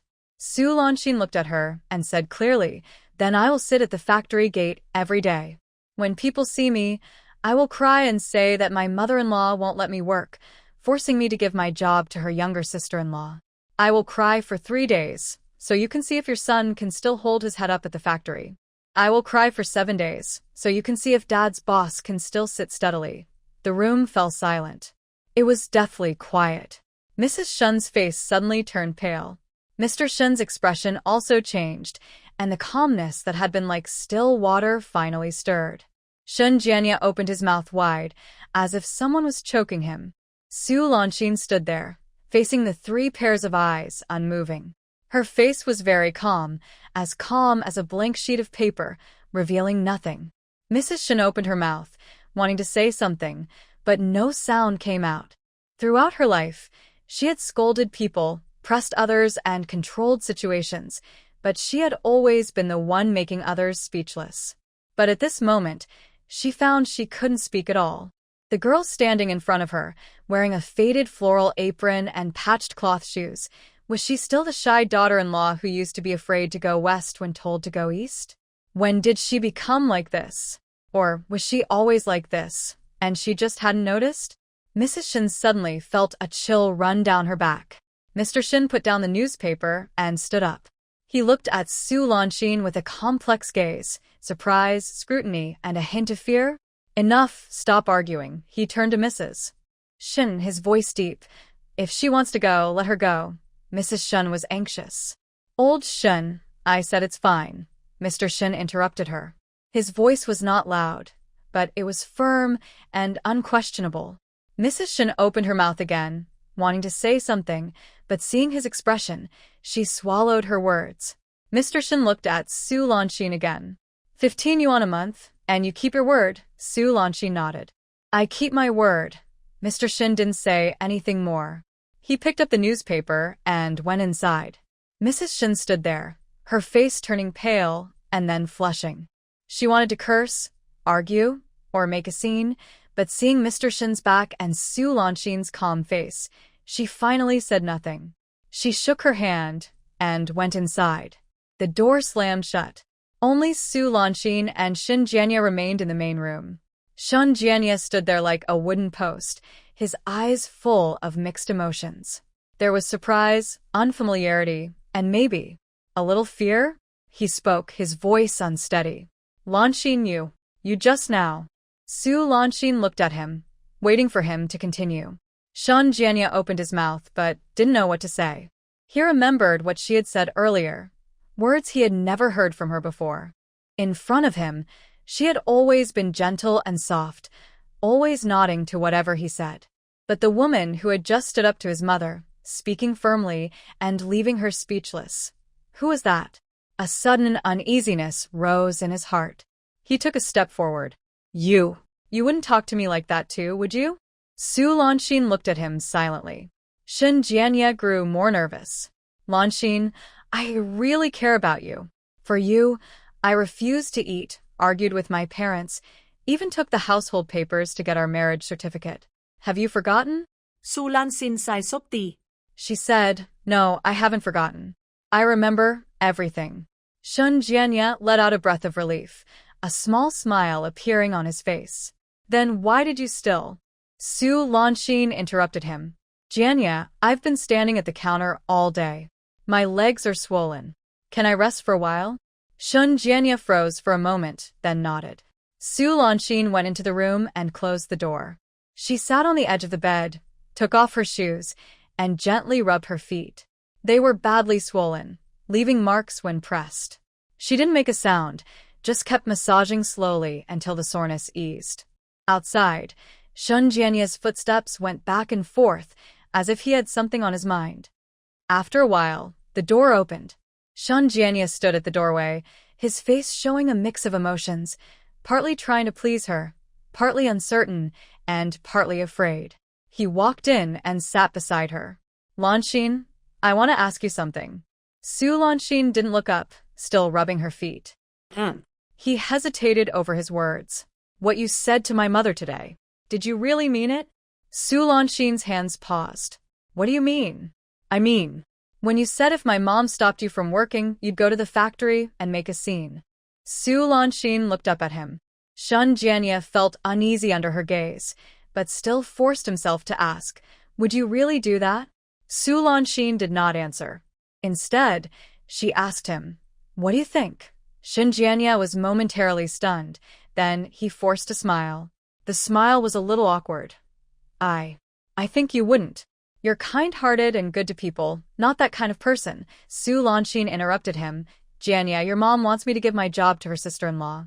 Why don't you say anything? Shin Jianya's smile froze on his face. I didn't realize it at the time. When your mom scolded me, why didn't you say anything? When your mom said I shouldn't get the marriage license with you, why didn't you speak up? Shin Jianya's face turned pale. Su Lanshin looked at him calmly, her gaze very steady, like still water. Jianya, I know you treat me well. You fasted to marry me, argued with your parents, secretly got the marriage license with me. All of that I remember. She paused. But every time you did these things for me, I ended up suffering. After you fasted, your mom hated me even more. After you argued with your parents, they became more guarded against me. When you secretly got the marriage license with me, as you saw today, your mom's reaction was clear. Shin Jianya opened his mouth but couldn't speak. Su Lanshin's voice was soft but clear. All the trouble I end up suffering because of what you do for me. What am I supposed to do? Shin Jianya was stunned, as if slapped. He wanted to say it wasn't intentional, that he was doing it for her, that he would change in the future. But he opened his mouth, and not a single word came out. Because what she said was true.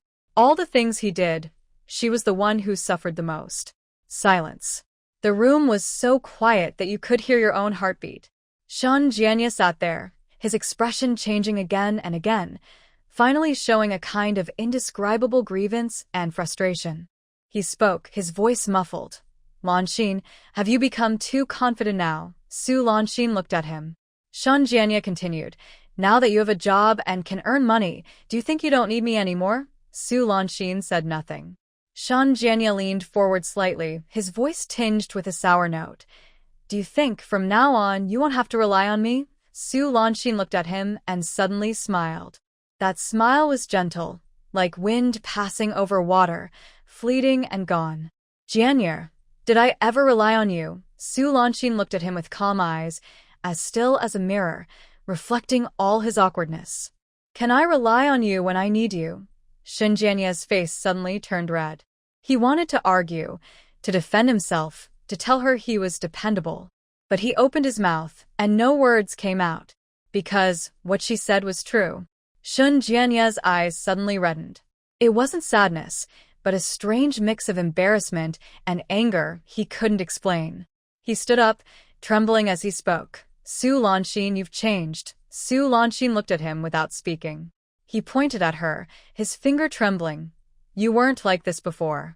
You used to be so kind to me, speaking softly, listening to everything I said. Now you. Su Lanxin slowly stood up. She was a head shorter than him, but standing there, she looked like a wall. She said, Jianya, I haven't changed. Shen Jianya was stunned. I just don't need to pretend anymore. Shen Jianya's mouth opened, but he couldn't speak.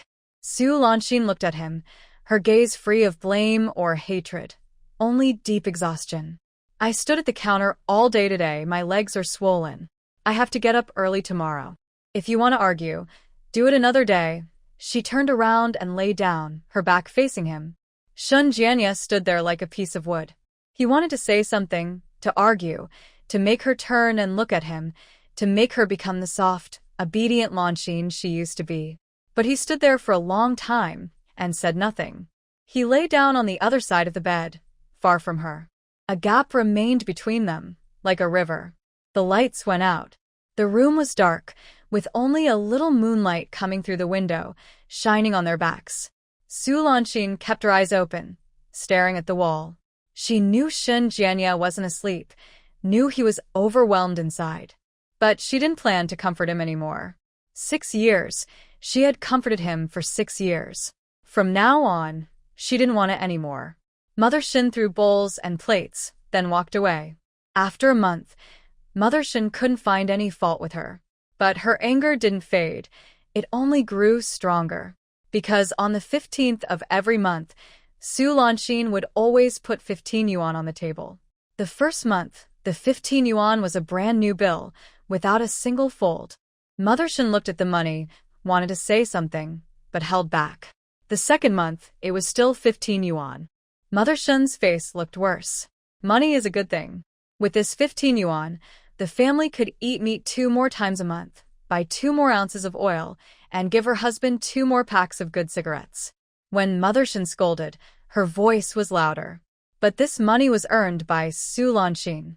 Every day, Su Lanxin went to work, received her salary, and put 15 yuan on the table each month.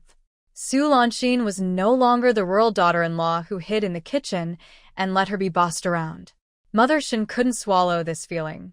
What she couldn't accept even more was that Su Lanxin was doing better and better at the supply and marketing cooperative. Mother Shin had been there before. The people at the counter were all sharp-tongued and quick-eyed. Su Lanxin, a rural girl, couldn't speak smoothly. How could she stand her ground? But Su Lanxin not only stood her ground but also stood firm. At the end of October, one evening, Su Lanxin came home late. Because of the end-of-month inventory at the supply and marketing cooperative, she helped with the accounts, and it was almost 7 o'clock before she finished. When she entered, it was already very dark outside. Mother Shin was waiting at the door of the main hall, her face long and serious. What time is it? No dinner? Do you want to starve someone? Su Lanxin put down her bag and headed to the kitchen. Halfway there, Shen Jianya came out from the inner room. Mom, isn't Lanxin back? She was doing the inventory at the cooperative. It's not her fault. Mother Shin glared at him. You're just defending her. Shen Jianya shrank back and didn't dare to speak. Su Lanxin went into the kitchen, tied her apron, and started cooking. Her hands and feet moved faster than before. After 2 months working at the counter, she was more skillful at chopping vegetables and cutting meat. When the meal was ready and served, Mother Shin took a few bites, then suddenly slammed her chopsticks down. "This food is too salty." Su Lanshin didn't reply, just lowered her head and ate. Mother Shin pushed her bowl forward. "I won't eat anymore." Shin Jianya looked at his mother, then at Su Lanshin. He wanted to say something but swallowed it back. Father Shin continued eating as if he hadn't heard anything. Mother Shin went into the inner room and slammed the door shut. Su Lanshin still didn't speak. She finished her own bowl of rice, poured Mother Shin's bowl back into the pot, cleaned up the dishes, and took them to the kitchen to wash. Shun Jianya came in and stood beside her, speaking softly. "Lanshin, don't take it to heart. That's just how my mom is." Su Lanshin didn't look up and kept washing the dishes. Shun Jianya said, "I know you're tired, standing at the counter all day, then coming home to cook. Maybe I can help you in the future." Her hand paused, and she looked up at him. He felt a little uncomfortable under her gaze and awkwardly smiled. "I'm serious." Su Lanshin said nothing and continued washing the dishes. Shun Jianya stood there for a moment, then awkwardly left. The faucet was making a loud noise. Su Lanshin stared at the flowing water, a faint smile appearing at the corner of her mouth. That smile was very gentle and soon disappeared. From that day on, Shun Jianya really started helping her with chores. At first, he would rush to wash the dishes after dinner. Mother Shun would glare at him, but he pretended not to see. Later, he helped her start the fire in the morning, even though it filled the room with smoke, making Mother Shun cough constantly. Eventually, he even began to learn how to wash clothes, though they weren't very clean, and Su Lanshin had to wash them again. Mother Shin was so angry her face turned green. She pointed at Shin Jianya and scolded him. Good for nothing. A grown man, running around after his wife. What kind of behavior is that? Shin Jianya shrank his neck and muttered, "I'm helping my wife with chores. What's wrong with that?" Mother Shin almost fainted from anger. What made her even more upset was that Shin Jianya started picking up Su Lanshin from work every day after he finished his shift. The supply and marketing cooperative closed at 6, and the machinery factory finished at 5:30. Shin Jianya would rush to the cooperative after work, riding his old bicycle, waiting at the door. When Su Lanshin came out, he would push his bike to meet her, smiling happily. "Lanshin, get on. I'll take you home." At first, Su Lanshin refused. "I can walk back myself." "That won't do. It's dark now and the road isn't safe." Su Lanshin couldn't resist, so she sat on the back. The clerks at the cooperative saw this and winked and giggled. "Lanshin, your man is really good to you." Su Lanshin smiled but didn't say anything. Sitting on the back, the wind blew on her face, feeling cool. Shin Jianya was riding in front, talking nonstop about factory matters. Someone was criticized again, someone else was promoted, and what dishes were served in the cafeteria today. Su Lanshin listened and occasionally responded with a hum. She knew in her heart that Shin Jianya was afraid. Afraid she would become confident and leave. Afraid she wouldn't need him anymore. Afraid she would become someone he didn't recognize. So he clung to her, tried to be kind to her, and wanted everyone to know he was her man. Is it funny? A little. But Su Lanshin didn't expose him. She just sat in the back seat, letting him pedal, listening to his chatter, and letting his little thoughts drift away in the wind. She needed him. At least for now, she still needed him. Shin's mother saw all this and felt very angry. One night, Su Lanshin said she would come back, but she was a little late. Shin Jianya waited at the door and went to meet her when he saw her. Shin's mother rushed out of the house and grabbed him. "Come back here." Shin Jianya struggled. "Mom, I want to pick up Lanshin." Shin's mother pulled him back. "Pick her up? She's just a little girl of 3. Doesn't know the way? Do I need you to pick her up?" Su Lanshin stood at the door, watching the mother and son pull and tug. Shin Jianya's face turned red, but he didn't dare to really fight his mother. Mom. "Let go." Shin's mother didn't release him and pulled him inside. When they reached the door, she saw Su Lanshin standing there with a cold, distant look. Her heart skipped a beat, and her grip loosened. Shin Jianya broke free from her hand and ran to Su Lanshin. Lanshin, are you okay? Su Lanshin shook her head but said nothing and went inside. Shen's mother stood at the door, watching her back, feeling suddenly a bit cold. That coldness crept up her back, along her spine, making her shiver. Suddenly, she remembered that night when Su Lanshin stood in front of her and said, word by word, that she was going to cause trouble at the factory. She was afraid when she heard those words then, but later she forgot, thinking she was just overthinking. But now she remembered. That country girl was never a soft target. In early November, Su Lanshin had been working at the supply and marketing cooperative for 2 months. Director Lee was increasingly satisfied with her. She was capable of handling the counter, greeting customers, doing the accounts, and inventorying everything.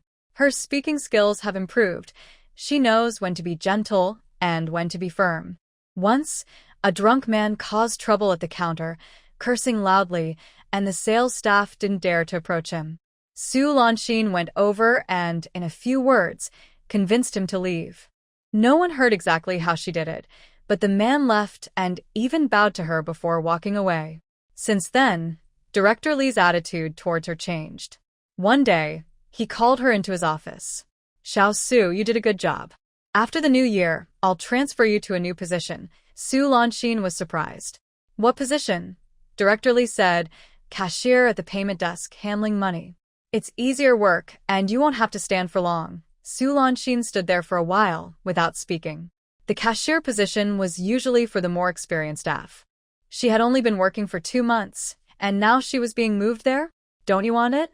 He asked. Su Lanshin replied, it's not that. I just think it's too soon. Director Lee smiled, but there was something in his smile she couldn't understand. Too soon? I think it's just right.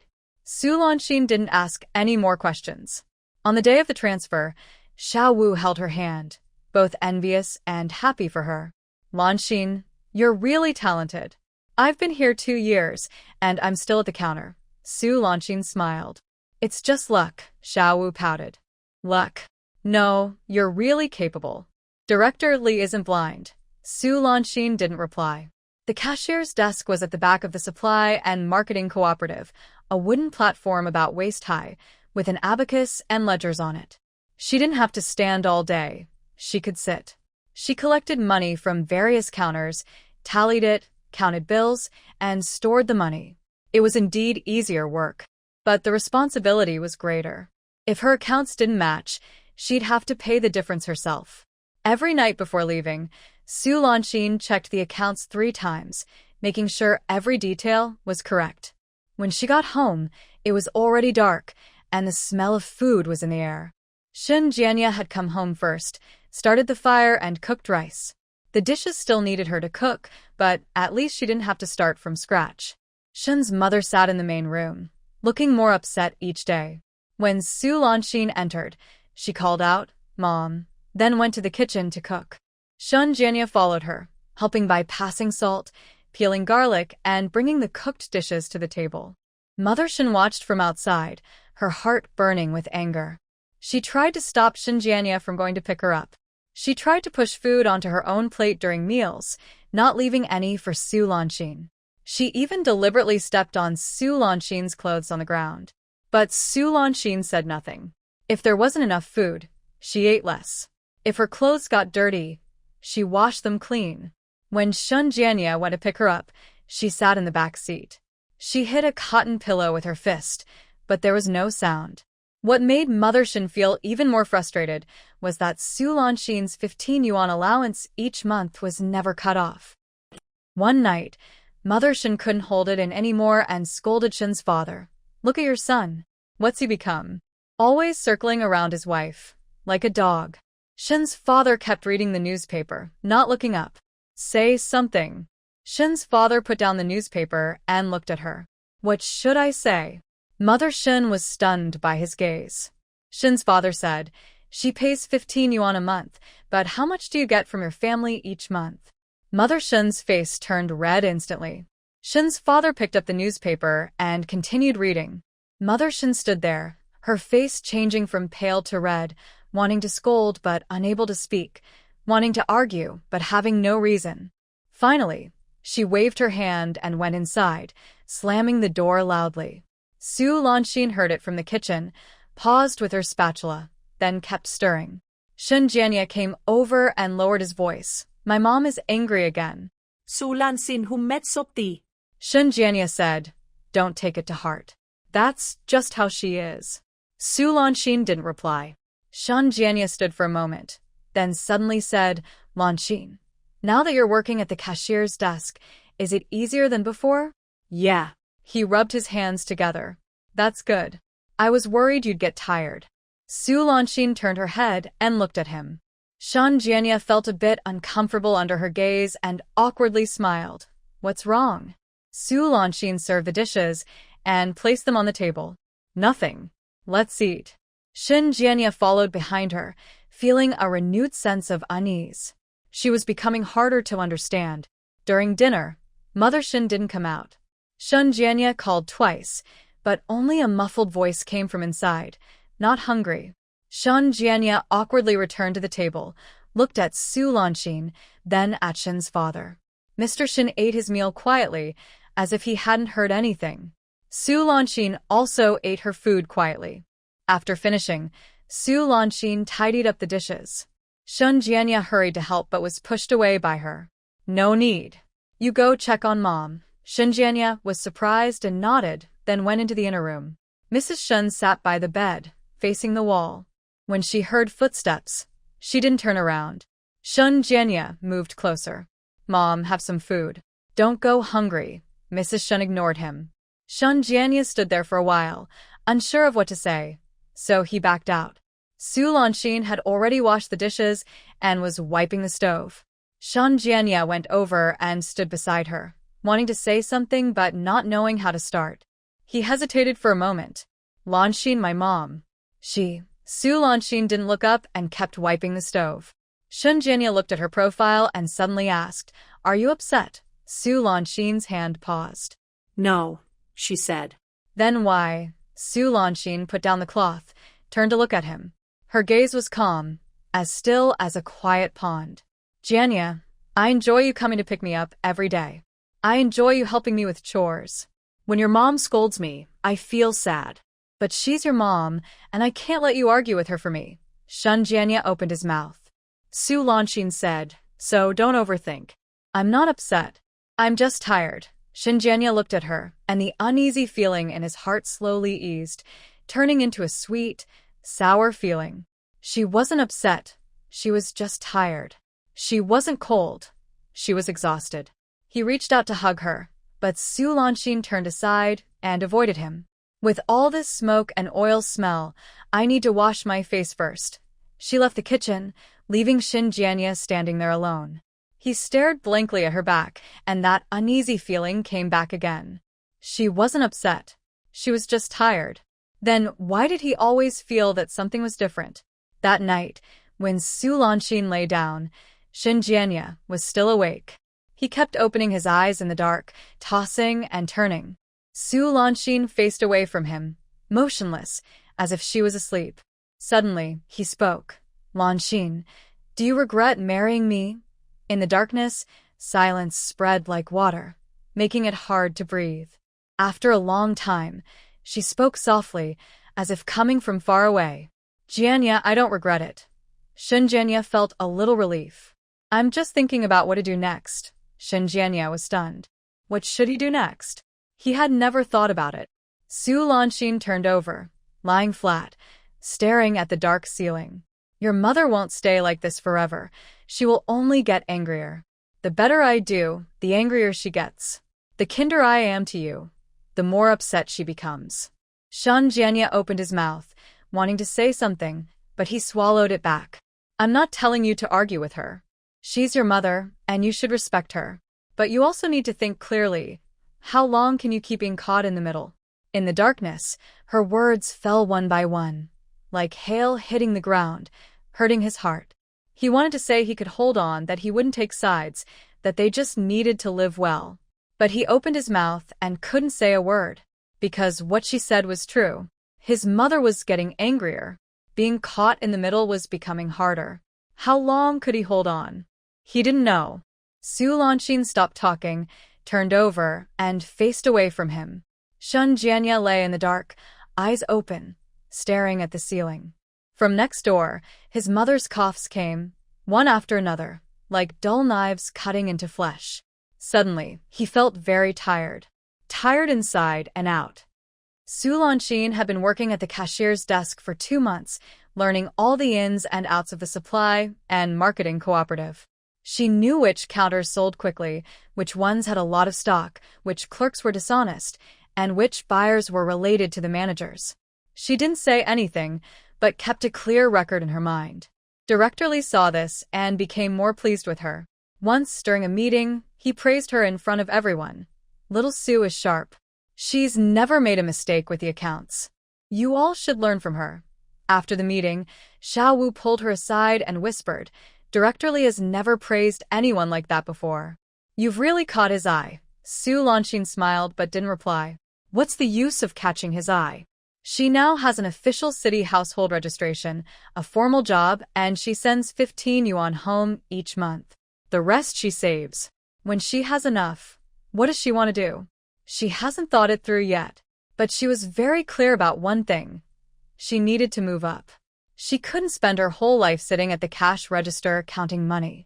The opportunity came faster than she expected. That morning, Su Lanxin went to work as usual. The weather was extremely cold, and her breath was visible as white mist. She wrapped herself tightly in her old cotton coat and lowered her head as she walked to the supply and marketing cooperative. Halfway there, she saw a crowd gathered ahead. She didn't want to join the crowd, but they blocked the road, making it impossible to pass. She had no choice but to stop, tiptoe closer, and peek inside. She saw a middle-aged man had fallen. He looked to be in his 40s, wearing a slightly old gray jacket, face down on the ground, not moving.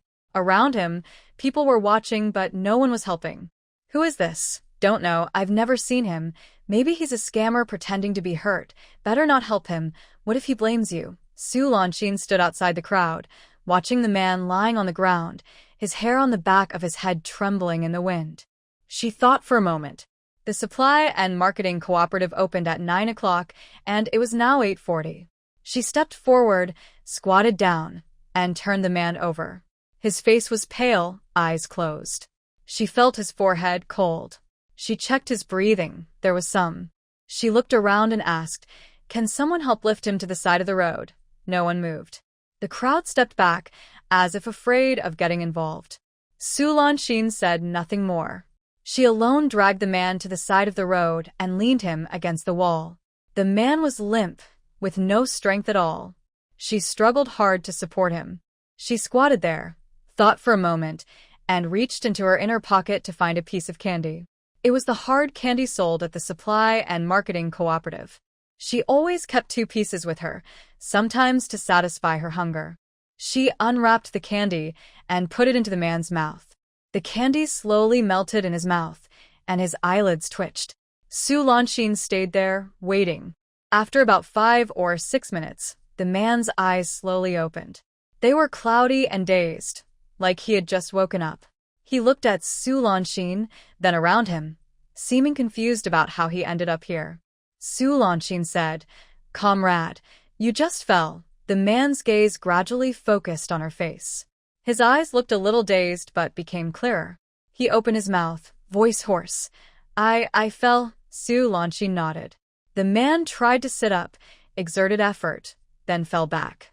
Su Lanxin helped him sit against the wall. He spoke in a hoarse voice. What did you give me to eat? Su Lanxin said, Sugar, hard candy from the supply store. You have low blood sugar, so I gave you something sweet to help. The man paused, then suddenly smiled. The smile was gentle, but Su Lanxin could tell it was genuine. Good comrade. Good comrade. Su Lanxin stood up, brushed dirt off her knees. She looked at the sky, then at the man, feeling a bit worried. I have to go to work. Can you get back on your own? The man nodded, leaning on the wall to stand. His legs still shook a little, but he managed to stand. What's your name? Where do you work? He asked. Su Lanxin shook her head. No need. Take your time on the way. She turned and left quickly, almost jogging. She couldn't be late. After running a few steps, she heard the man shout behind her, "Comrade! Comrade!" She didn't look back, ran even faster. When she reached the supply store, she was almost at her shift time. She rushed to the cash register, opened her ledger, set the abacus, and sat down just as the door opened. Director Lee came in from outside, saw her and nodded. "Xiao Su, you're early today." Su Lanxin smiled but didn't speak. Her heart was pounding, unsure if it was from running or the earlier scene. She didn't think much of it. She didn't know why she suddenly felt kind today. This wasn't like her. She usually preferred to stay away from trouble. The man didn't seem like an important person, dressed plainly, with a worn, faded gray jacket, the cuffs frayed. Maybe he was a worker from some unit having a low blood sugar attack and fell on the way. She handled more money every day than the man had seen in his life, so she had no time to think about him. Life went on as usual. In December, the supply store was extremely busy. At year's end, every household came to buy things. Fabric, candies, pastries, couplets, New Year pictures. Everything was in demand. Long lines formed at the counters, and money exchanged quickly at the cash register. She balanced the accounts 7 or 8 times a day, her eyes tired from counting.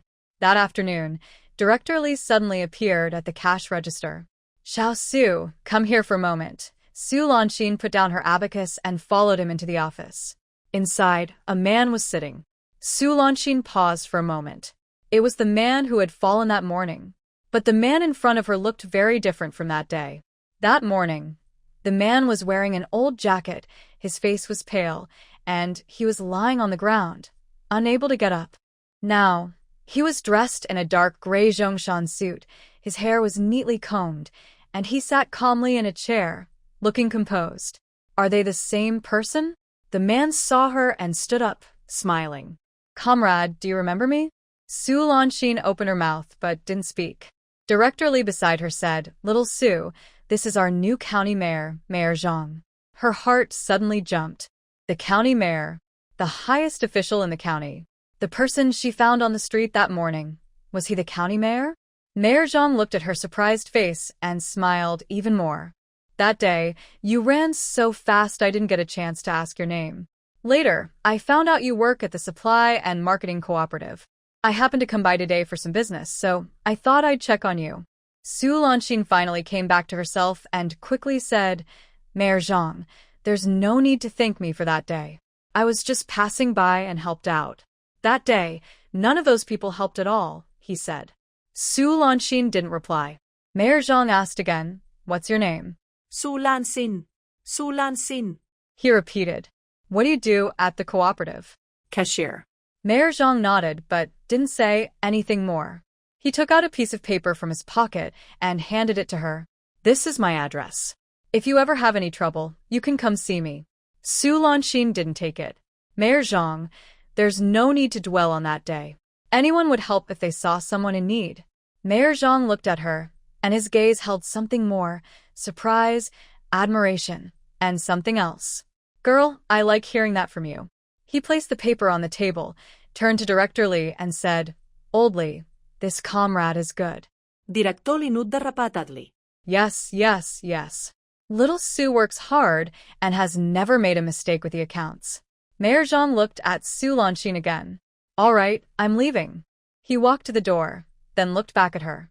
"I remember you, Su Lanxin." The door closed. Su Lanxin stood there for a while, not moving. Director Lee came over and patted her shoulder. "Little Su, you're lucky." Su Lanxin looked up at him. Director Lee smiled, but there was something in his smile she couldn't understand. "That's enough. Go out and get busy." Su Lanxin returned to the cash register and continued counting with her abacus. She looked over the accounts page by page, her hands moving steadily, but her mind was racing fast. The county chief. She had saved a county chief. She didn't do it for any reward, but he remembered her. The note was still on Director Lee's desk, but she didn't take it. She remembered the address. She tapped the beads of her abacus sharply, her face showing no emotion, only the corners of her mouth slightly curved. By December, the Supply and Marketing Cooperative was busier than ever. But no matter how busy she was She kept thinking about one thing: the new year. This was her first new year since marrying into the Shin family. Also, her first year with a job. On the 20th of December, during lunch break, she went to the fabric counter. The person selling fabric was an experienced worker named Chun, who had worked at the cooperative for 20 years. Su Lanxin often checked accounts with him, so they became familiar. She lowered her voice. "Master Chun, do you still have defective fabric?" Master Chun looked at her and smiled. "Making clothes for yourself?" She nodded. Master Chun pulled out a bundle from under the counter.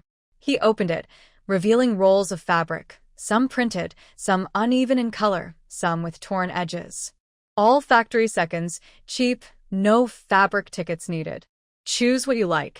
I'll give you a discount." Su Lanxin squatted down and looked through the fabrics one by one. She picked a dark blue piece, evenly colored, just with a small stain on the edge that could be cut off. Then she chose a floral piece, elegant in design, with a few faded spots that weren't noticeable unless looked at closely. "How much?" she asked. Master Chen calculated. "The dark blue is 1.2 yuan, the floral one is 0.8 yuan. Both together." Su Lanxin took out 2 yuan from her pocket and handed it over. When she got home, Shen Jianya was still working overtime. Shen's mother was busy in the kitchen. She heard the noise and peeked out. When she saw the bulging bag in her hand, her eyes flickered. "What did you buy?" Su Lanxin took out the cloth and unfolded it to show her. "A flawed fabric, cheap. I want to make a new dress for myself to wear during the new year." Mother Shen leaned in to look, touched it, and showed a look of disdain. She pursed her lips. "Flawed fabric? No wonder the color looks off. It's all torn on the edges. How dare you sell it?" Su Lanxin didn't reply and folded the cloth again. Mother Shen snorted. Still a country girl, with shallow eyes. Always picking up junk at home, Su Lanxin still didn't answer. She put the cloth away in the cabinet, tied on her apron, and went to the kitchen to cook. Mother Shen stood at the door of the stove, watching her work, and said, "If it were me, I'd rather wear old clothes than these poor-quality ones." "It's embarrassing." Su Lanxin was chopping vegetables, not looking up. "Mom, I agree." Mother Shen choked a little at her indifferent words. She wanted to say more, but didn't know how. She stood there for a moment, then walked away angrily. That evening, Su Lanxin was cutting fabric under the lamp. Shen Jianya came over, watching her draw lines on the cloth with a piece of chalk, looking curious. "Lanxin, you still know how to make clothes? I learned from my mother when I was little." Shen Jianya reached out and touched the dark blue fabric. It felt rough, but the color was okay. "This fabric is pretty good. My mom is like that. Don't take it to heart." Su Lanxin didn't look up, just hummed softly. Shen Jianya squatted nearby for a while, then suddenly said, "Why don't you make one for me too?" Su Lanxin paused, looked up at him. Shen Jianya awkwardly smiled. "Just joking." She lowered her head and continued drawing lines. "When I finish my own, if I have leftover fabric, I'll make one for you." Shen Jianya's face lit up with a big smile, as if he'd found a great bargain. "Really?" Su Lanxin ignored him, just slightly curved her lips. Anyway, she'd decide later whether to make one or not. In the next few days, she worked on making clothes every night under the lamp. Cutting, sewing, hemming, and attaching buttons, carefully stitching each one. Mother Shen came in and out, seeing her making clothes, and always snorted, squeezing out cold air from her nose. "Oh, you're really making it." Su Lanxin paid no attention and acted as if she hadn't heard. By the 28th day of the 12th lunar month, both dresses were finished. The navy blue garment is a coat, well cut and fitting perfectly, with a collar that fits just right. The floral one is a cotton jacket worn over an old padded coat, keeping warm and looking neat. She looked at herself in the mirror. The navy coat made her look steady, while the floral one made her look lively. Both are good, so good that she felt a little reluctant to take them off. Shen Jianya watched nearby, his eyes wide with admiration. "Lanxin, you look really nice in this outfit." Su Lanxin didn't reply. She took off the clothes carefully, folded them neatly, and put them away in the wardrobe. On the first day of the Lunar New Year, she wore the navy blue coat. The supply and marketing cooperative was closed, so she didn't have to work and stayed at home to help. She washed vegetables, cut meat, and made dumplings, busy all morning.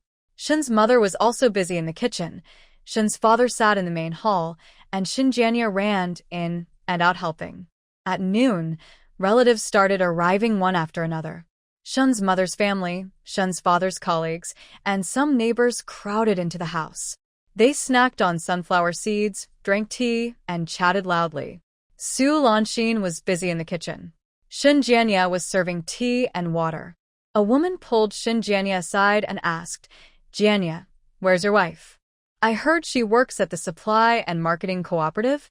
Shin Jianya's face lit up. He pointed toward the kitchen. "She's busy inside."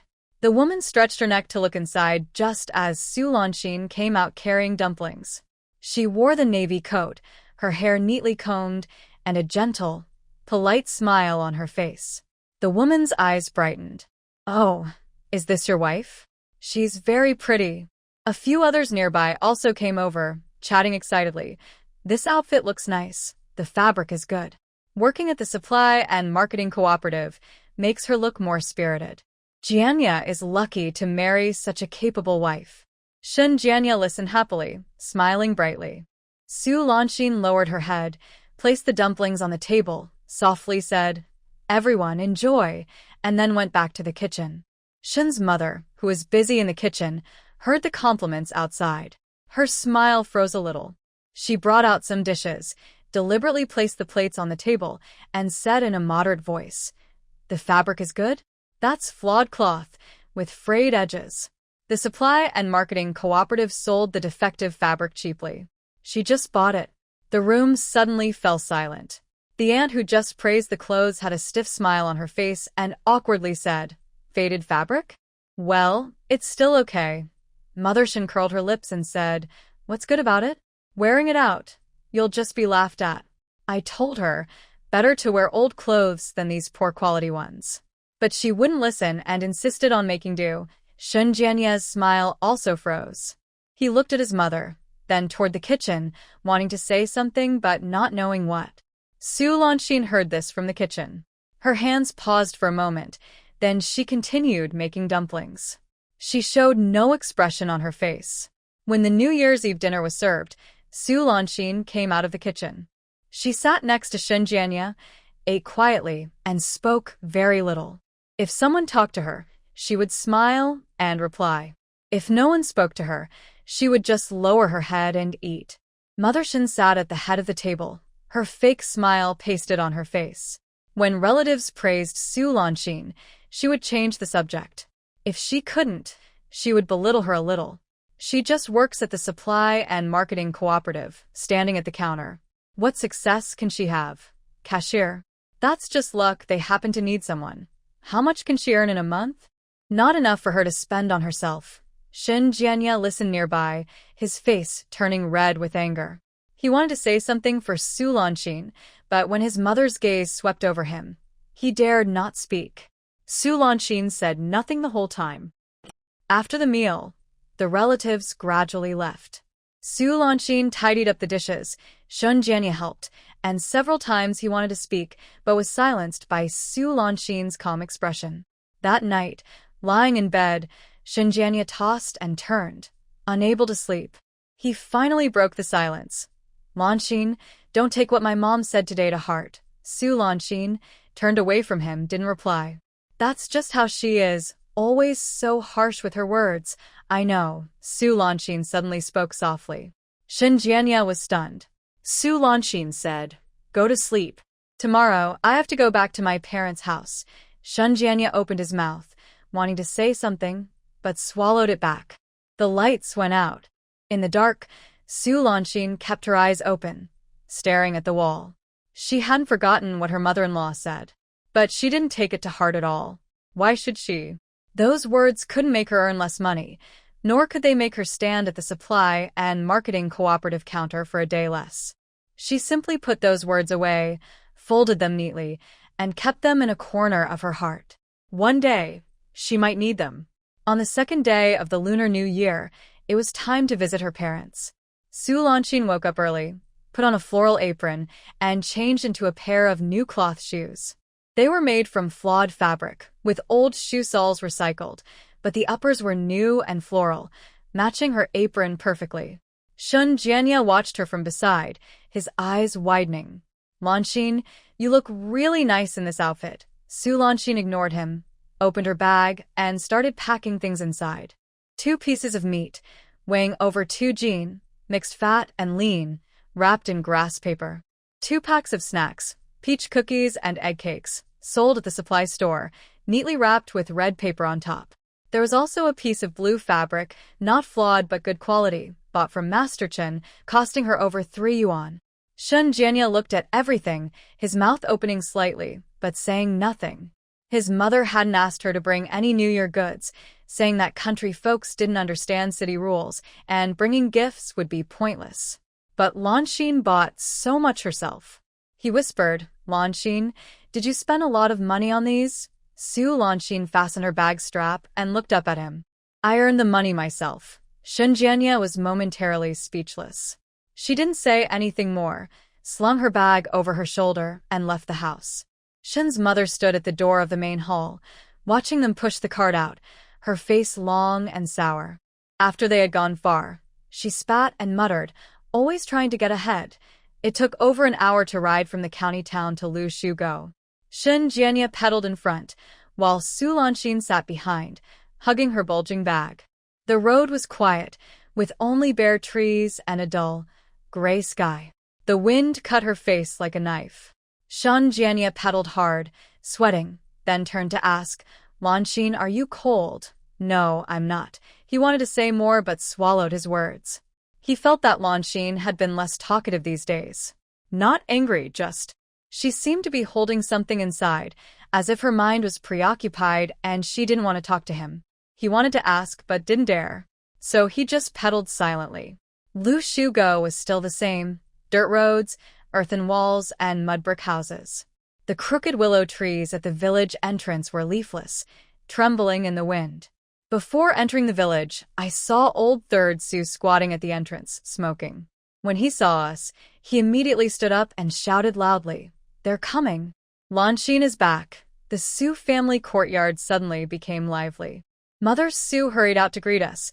Father Su also came to the door, and a few older brothers and sisters-in-law peeked out from the kitchen, all smiling. Lanxin is back. Jianya is here too. Come inside quickly. Lanxin got out of the back seat, opened her bag, and took out each item one by one.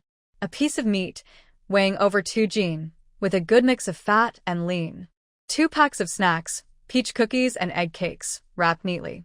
A piece of cloth, blue, made of good quality material. Mother Su took the items, her hands trembling. She looked at the meat, then the snacks, then the cloth, her eyes turning red. Child, why did you buy these? Why spend so much money? Sister-in-law 3's eyes lit up. She quickly took the cloth, examining it back and forth. This fabric is really nice. Did the supply and marketing cooperative buy it? Lanxin, it's great that you work there. You can get good things. Second sister-in-law also came over, looking at the meat. This meat is so fatty. It could make a big bowl of lard. The eldest sister-in-law smiled nearby, but her smile seemed a bit forced. Father Su stood at the door, also smiling, but there was something in his smile that Lanxin couldn't quite understand. Big brother Su came forward, pulling Shun Jianya inside. Jianya, come in and sit. Are you tired from the road? Have some hot water. Shun Jianya was a bit overwhelmed by the warmth and only followed inside. Lanxin followed behind. As soon as she entered, she felt something was wrong. The main room was much cleaner than last time. On the table were sunflower seeds, peanuts, and a plate of candy. Not the hard candies sold at the supply and marketing cooperative, but homemade rice candy, dark in color but smelling quite fragrant. Mother Su held her hand, inspecting her from top to bottom. Lanxin, you've lost weight. Lanxin shook her head.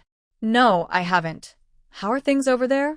Is your mother-in-law treating you well? Lanxin didn't answer, just smiled. Sister-in-law 3 leaned in, lowering her voice but glancing toward Shun Jianya. Lanxin, you work at the supply and marketing cooperative, right? Your in-laws found that for you? City folks really have connections. Lanshin was momentarily stunned. Second sister-in-law also said, exactly. Us rural folks, wanting to get into the supply and marketing cooperative? Dream on. You're lucky. Marrying into the city. Your in-laws found you a job. Lanshin didn't explain, just said, I took the exam myself. Third sister-in-law paused, then smiled fake and forced. You took the exam yourself? You're just a girl from the countryside, no help from anyone, and you managed to pass. Lanshin looked at her silently. Feeling uncomfortable under her gaze, third sister-in-law awkwardly turned to Jianya and raised her voice. Jianya, your family is really capable. Maybe in the future, you can help your brothers-in-law find jobs too. Jianya was drinking water and choked, coughing repeatedly. Big brother Su glared at third sister-in-law. What are you talking about? Third sister-in-law pouted. Did I say something wrong?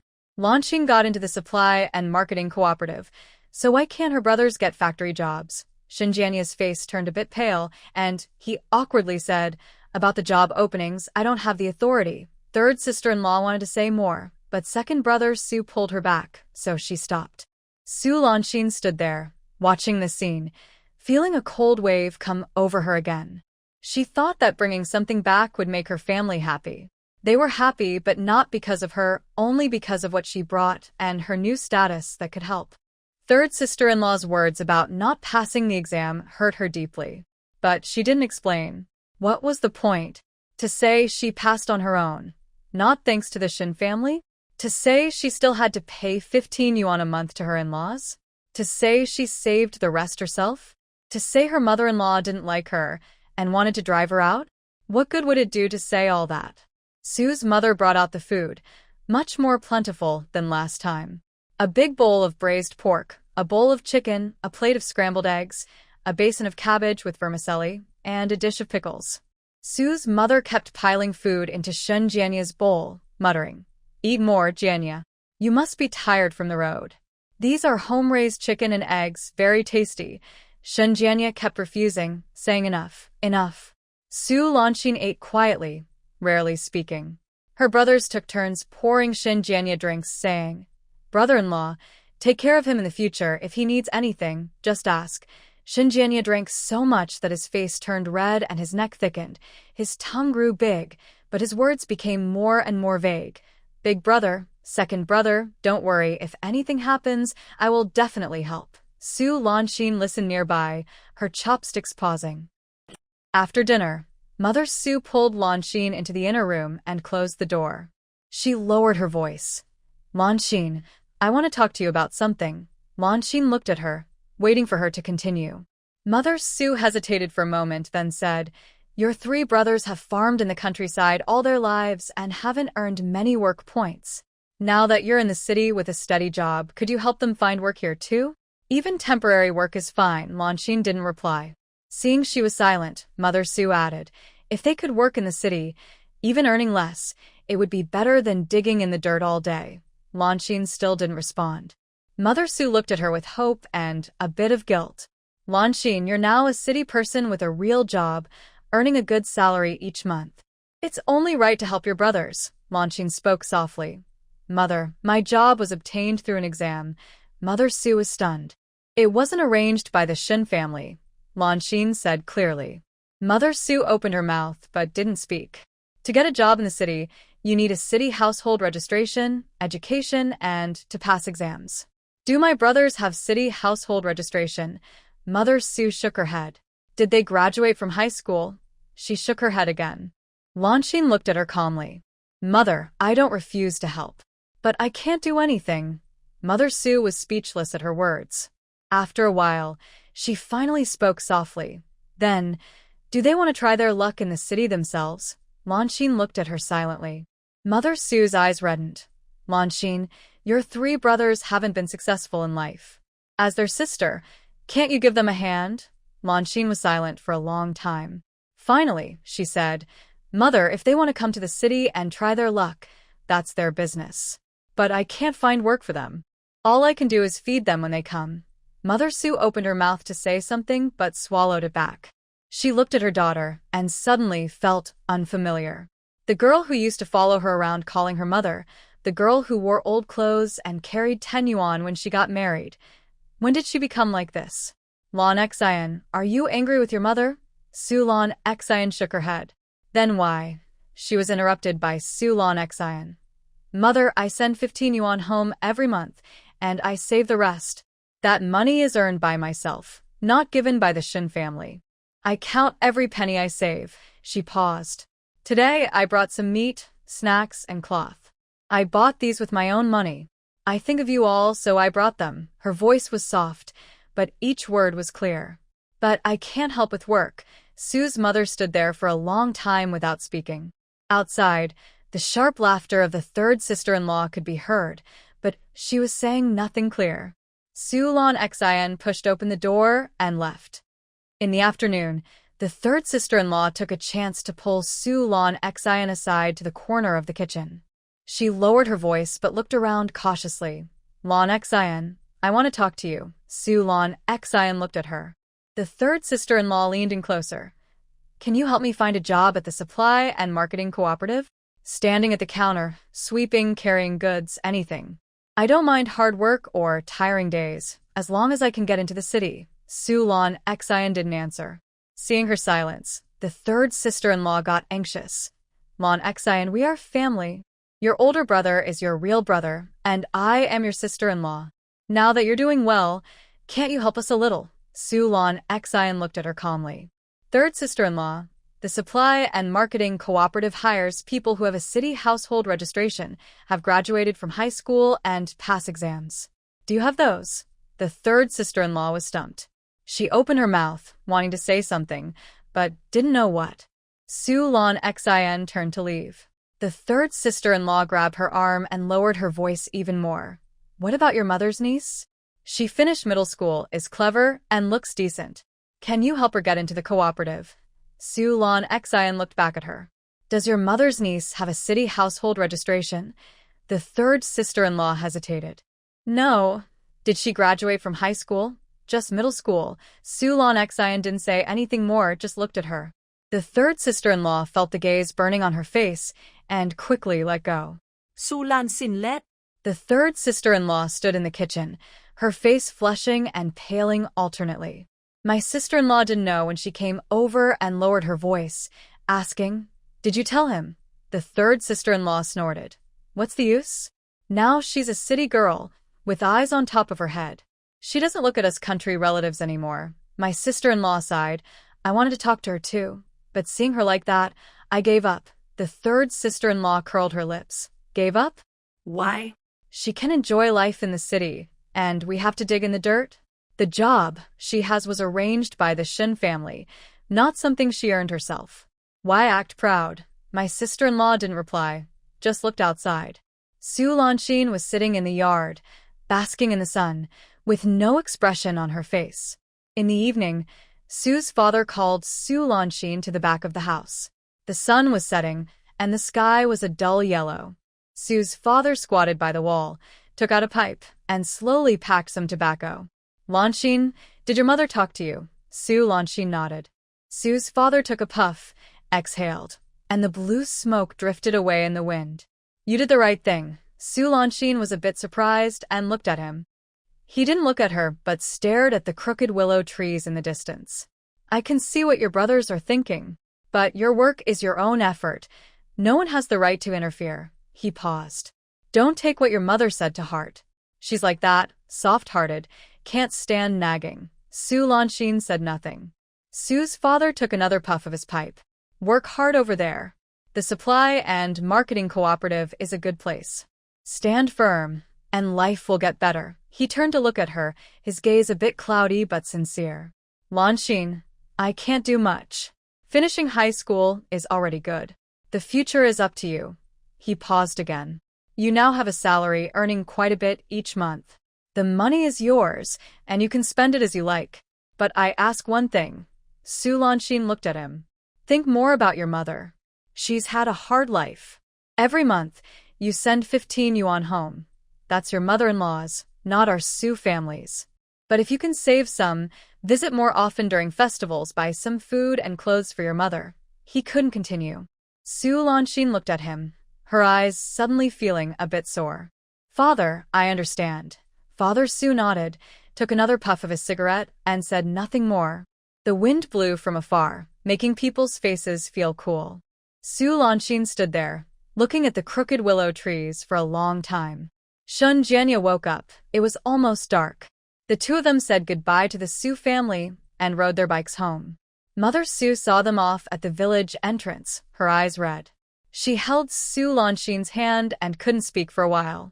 Sister-in-law San smiled politely nearby. Lanxin, do you come back often?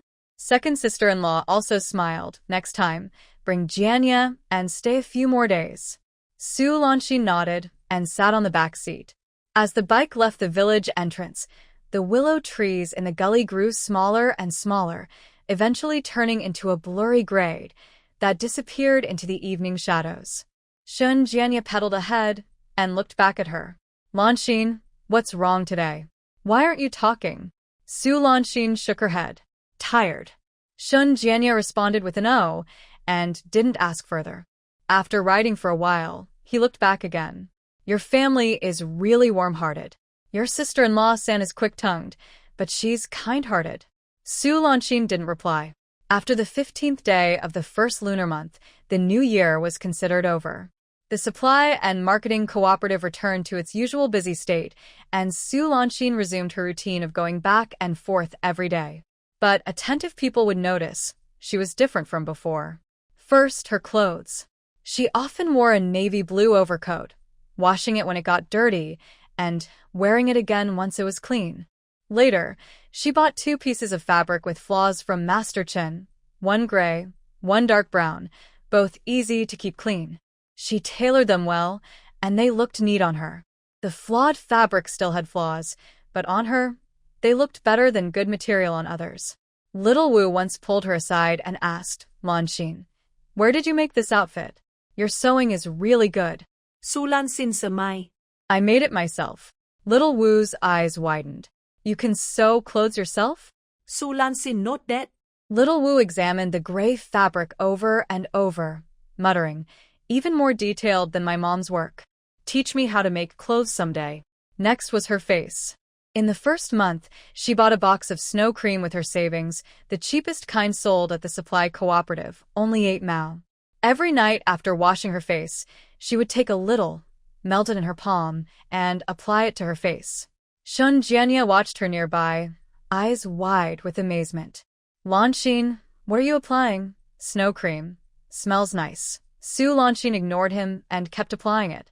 After more than half a month, her skin was indeed smoother and no longer dried and flaky like in winter. Her already pretty features looked even more striking with this healthy glow. Every day after work, Shun Jianya went to pick her up. When he saw her come out of the supply and marketing cooperative, dressed in fitting clothes, with a clean face and steady steps, he felt nervous inside. She was becoming more beautiful. But the more beautiful she became, the more he felt he didn't deserve her. At dinner, Su Lanxin no longer only ate the vegetables in front of her like before. When the braised pork arrived, she helped herself. When the fish was served, she ate it. When Shun's mother shot her sharp looks, she pretended not to notice. Once, Shun's mother couldn't hold back and slammed her chopsticks on the table. Su Lanxin, you're so rude. Is that fish just for you to eat? Su Lanxin chewed the fish in her mouth, swallowed, then looked up at her. Mom, I pay 15 yuan each month. Shun's mother choked. 15 yuan can buy many fish, you know that.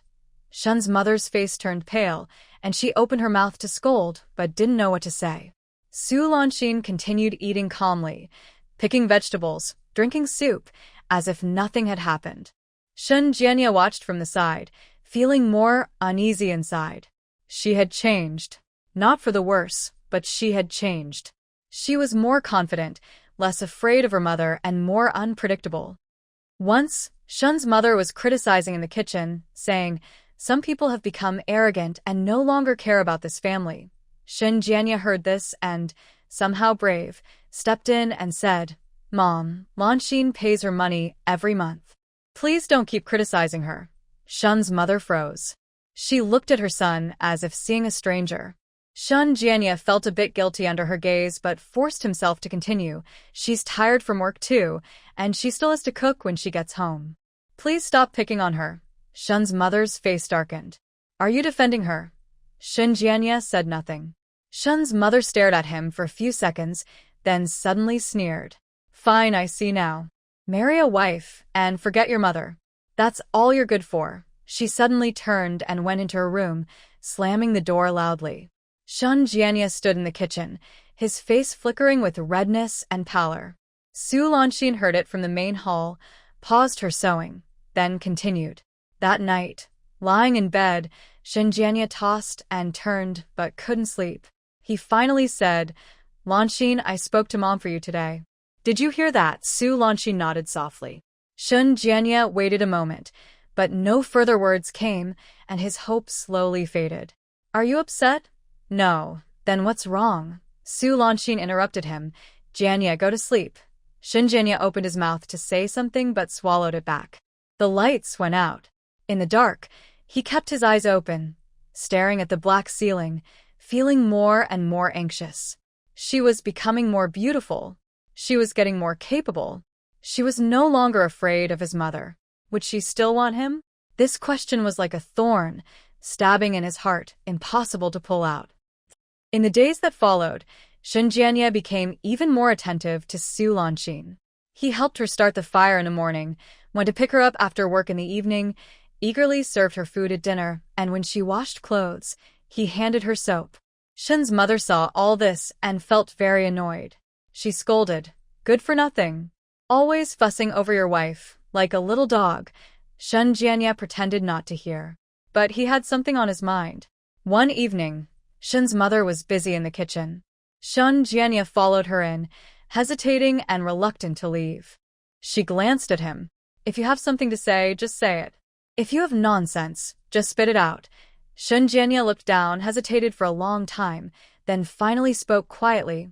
Mom, we've been married for a long time, but we still don't have children. Shun's mother paused. Shun Jianya looked up at her, his eyes showing something, shame, hope, and something hard to describe. Can you, maybe, push her a little? Shun's mother looked at him and suddenly felt a bit unfamiliar. This was her son. The son she had protected, spoiled, and cared for since he was young. The son who had fasted for 3 days just to marry Su Lanxin. The son who had to pick up his wife after work every day. The son who just now was defending his wife. But now, the look in his eyes made her think of something else. Like the men she saw in the countryside when she was young. Those who tried everything to keep their wives at home and obedient. Mother Shun's heart sank lower. Do you want her to have children? She asked. Shun Jianya nodded. Once she has a child, she'll be. He couldn't finish, but she understood his meaning. Once she has a child, she can't run away. She'll have to stay at home to raise the baby. Raising a child means she can't work, and if she can't work, she'll depend on him. If she depends on him, she has to listen to him. Mother Shun looked at him and suddenly felt a chill behind her back. He was her son. She raised him to be respectful, obedient, and to marry a city girl. She never taught him these things, but now he had learned them himself. Mother Shun was silent for a long time.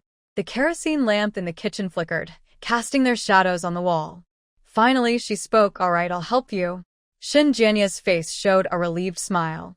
Mother Shun looked at that smile, and the cold feeling in her heart deepened. But she said nothing more. He was her son. No matter how strange he seemed, he was still her son. From that day on, Mother Shun's words changed. At dinner, she no longer scolded Su Lanxin for eating too much. Instead, she smiled and looked at her belly, saying, Lanxin, eat more. Take good care of yourself so you can give birth to a big, healthy boy for Jianya. Su Lanxin paused with her chopsticks and looked up at her. Mother Shun's smile was fake, as if pasted on, but her words were real. Su Lanxin didn't reply. She kept eating. Mother Shun persisted. You and Jianya have been married for over half a year. Why is there no news? Is there something wrong with your health? Maybe you should go to the hospital? Su Lanxin put down her chopsticks and looked at her. Mom, I pay 15 yuan every month. Mother Shun was stunned. I'm tired from work, and I still have to cook when I get home. I know my body best if there's a problem. Mother Shun was speechless. Su Lanxin picked up her bowl and continued eating. Shun Jianya watched from beside her, feeling a flicker of worry rise again. He wanted to say something but opened his mouth and said nothing. That night, as he lay down, he moved closer and placed his hand on Su Lanxin's waist. He lowered his voice, "Lanxin, don't take what Mom said today to heart." Su Lanxin turned her back to him and said nothing. Shun Jianya's hand gently stroked her waist, and his voice grew softer. "But I also want to have a child. Our child will definitely look like you. Beautiful and smart." Su Lanxin stiffened slightly. She didn't turn around or speak. Shun Jianya waited a moment, but when he received no response, he awkwardly withdrew his hand. "Lanxin?" he asked cautiously. "I've gone to sleep." Su Lanxin's voice was dull. Shun Jianya opened his mouth to say something, but swallowed his words.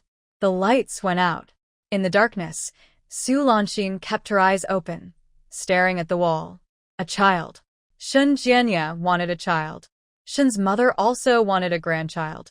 What they really wanted wasn't just a child, but a way to firmly tie her down. If she had a child and her mother-in-law didn't help take care of it, she would have to stay at home to look after the baby. Taking care of a child meant she couldn't go to work. Without work, she couldn't earn money.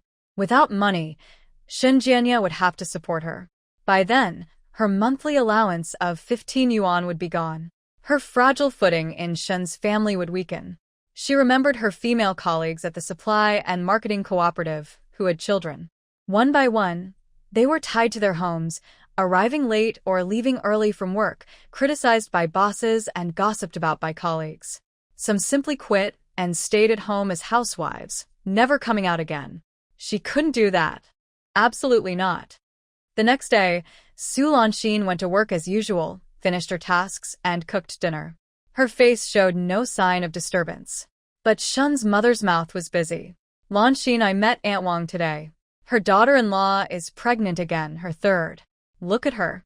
Lanxin, I heard that women who have children after 20 aren't good for their health. You're almost 20 this year, right? You should hurry. Lanxin, do you have something you're hiding? If you do, don't keep it from me. I'll take you to see a doctor." Su Lanxin listened quietly, eating and working as usual, her face calm. Once, she was so annoyed she put down her chopsticks and looked at Shun's mother, speaking softly. "Mom, are you in such a hurry because you want a grandson, or because you want me to stop working?" Shun's mother was caught off guard. Su Lanxin looked at her with a very calm gaze. "I pay 15 yuan every month. If I stop working, where will that 15 yuan come from?" Mother Shun opened her mouth but couldn't speak. Su Lanxin picked up her bowl and continued eating. Shun Jianya watched nearby, his palms sweating. At night, when lying down, he moved closer again. He whispered, "Lanxin, don't listen to my mom's nonsense. The baby thing, let's just go with the flow." Su Lanxin turned her back to him and said nothing. Shun Jianya's hand rested on her shoulder, gently stroking. "Lanxin, I just want us to have a child. With a baby, our family will be complete." Su Lanxin stiffened and stayed still. After a long time, she spoke softly. "Jianya, I'm busy with work now and don't have time to think about a baby." Shun Jianya's hand paused. "Maybe in a couple of years, when things are stable, we can talk about it." Shun Jianya opened his mouth, wanting to say something, but he swallowed it back. He knew she was avoiding the topic, but what could he say? Should he insist on having a baby now? He couldn't find the words. He simply withdrew his hand, turned over, and faced away from her. In the dark, the two slept separately, separated by an invisible gap. The next day, Su Lanxin went to work as usual. She checked the cash register repeatedly, the beads on the abacus clicking loudly. She kept her face expressionless, but her mind was racing. She saw through Shun Jianya's thoughts. She also heard her mother's words. They wanted a child. They wanted to use a child to tie her down. If a child really came, she couldn't leave. Not for a while at least. She couldn't get pregnant. Not now, at least. When she finished work, Shun Jianya came to pick her up as usual. She sat in the back seat, silent all the way. Shin Jianya drove ahead, occasionally glancing back at her. He hesitated for a moment and asked, Lanshin, are you upset today? No. Then why are you so quiet? Su Lanshin didn't reply. Shin Jianya rode for a while and suddenly asked, Lanshin, do you not want to have a baby with me? Her hand rested on his waist, feeling his body stiffen. She didn't answer. Shin Jianya waited a long time, but got no reply. His legs slowed down and finally he stopped by the roadside. He turned around and looked at her. His voice trembled a little. Lanshin, do you dislike me? Su Lanshin looked at him. Her gaze was calm, as still as a mirror, reflecting all his awkwardness. She spoke softly. Jianya, I don't dislike you. Shin Jianya felt a little relief. I'm just thinking about how we should live our lives. Shin Jianya was stunned. Su Lanshin looked at him, her eyes free of blame or anger, only showing deep tiredness. Your mother wants a grandson. You want children. But I am busy with work and don't have time to think about these things. What do you think we should do? Shin Jianya opened his mouth but couldn't speak. Su Lanshin didn't say anything more, just looked at him. He stood there, feeling more anxious than ever before. She didn't say she wouldn't have children, but she also didn't say she would. She left the question to him, waiting for his answer.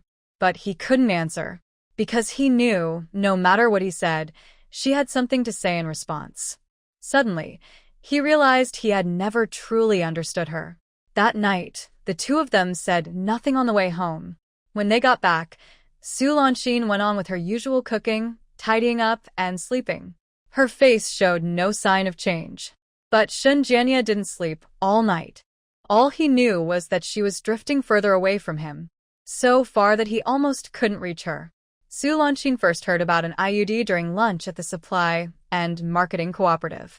That day, the cafeteria was crowded. She sat at a table with a few female colleagues. Next to her was Sister Lu, in her 40s, who had 3 children. She had lost her waistline, spoke loudly, and laughed loudly. I have a sister-in-law, you know? Her husband died 3 years ago. She's raising 2 kids alone, and it's really hard. Last year, someone introduced a match for her. The man is pretty good, but he has 2 kids himself, and doesn't want more. My sister-in-law wants to get an IUD at the hospital, but she's afraid to go, worried what others might say. The person across from her responded. What's wrong with getting an IUD? It's not stealing or robbing. Sister Lu lowered her voice, but Su Lanshin sat close enough to hear clearly. No one said anything, but her mother-in-law disagrees. She says getting an IUD is harming nature and that the king of hell will hold her accountable after she dies.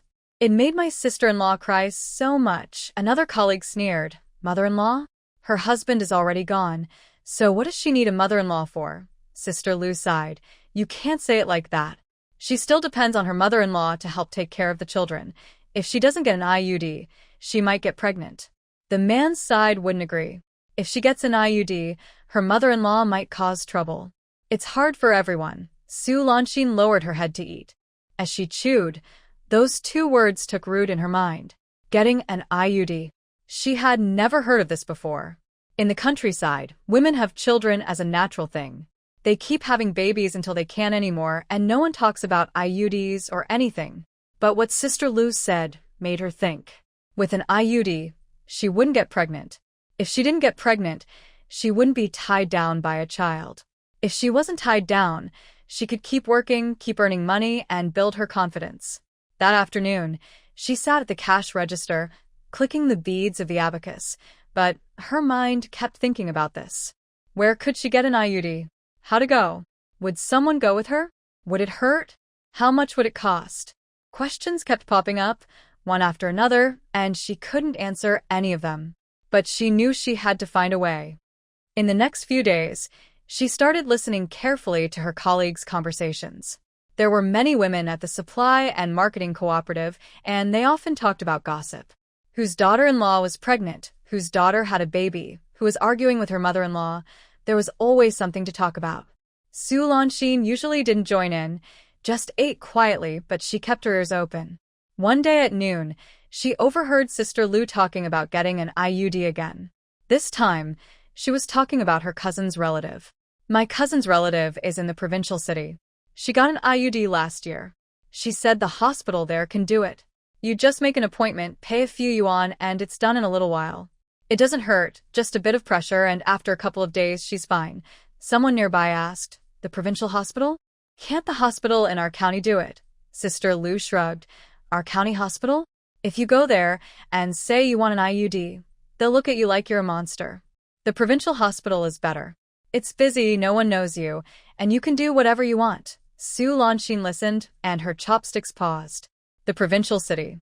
From the county, it takes just over 2 hours by bus. You can go there and back in the same day. No one would recognize her. She remembered this conversation carefully. In the days that followed, she started preparing secretly. First, timing. The Supply and Marketing Cooperative has 2 days off each month, but the specific days vary. She needed to choose a day that would seem reasonable to the Shin family. Next was money.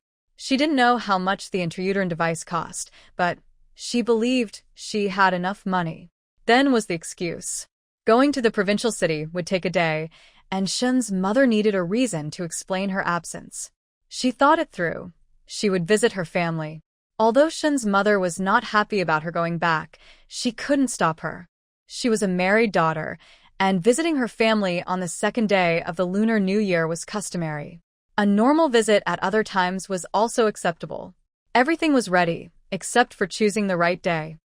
In early March, the opportunity arrived. The Supply and Marketing Cooperative was closed for a break, and it was her turn on the following Tuesday. Shun Jianya had to work that day. Shin's mother was visiting her brother, and her father was indifferent. No one was home, which was perfect. On Monday evening, she told Shin's mother, "Mom, I want to go back to Lu Shugo tomorrow." Shin's mother was eating. She paused with her chopsticks and looked up at her. "Why do you want to go back? My mother sent a message saying there's something I need to see about." Shun's mother frowned. "Going back again?" During the New Year and festivals, Su Lanxin lowered her head softly. "Just for one day. I'll be back tomorrow afternoon." Shun's mother wanted to say more, but Shun Jianya interrupted. "Mom, if Lanxin wants to go, just let her. It's not interfering with anything." Shun's mother shot him a look, and Shin Jianya shrank back and said nothing. Su Lanxin kept her head down, a slight smile forming on her lips. The next morning, she got up as usual, cooked, and tidied the house. When Shun's mother left, she turned back and said, "Come back early." Su Lanxin responded with, "Okay," standing at the door, watching her figure disappear around the corner. She didn't move immediately. She washed the dishes, wiped the stove, and swept the main hall floor. Once everything was tidy, she changed into a clean dark blue blouse. She left the house. The bus station was not far, about a 15-minute walk. When she arrived, the bus to the provincial city had just left, and she would have to wait 40 minutes for the next one. She bought a ticket and sat in the waiting room. The room was not crowded. A few farmers in gray cloth clothes sat in the corner smoking. A young woman holding a child was dozing off, and the child was twisting and whimpering in her arms.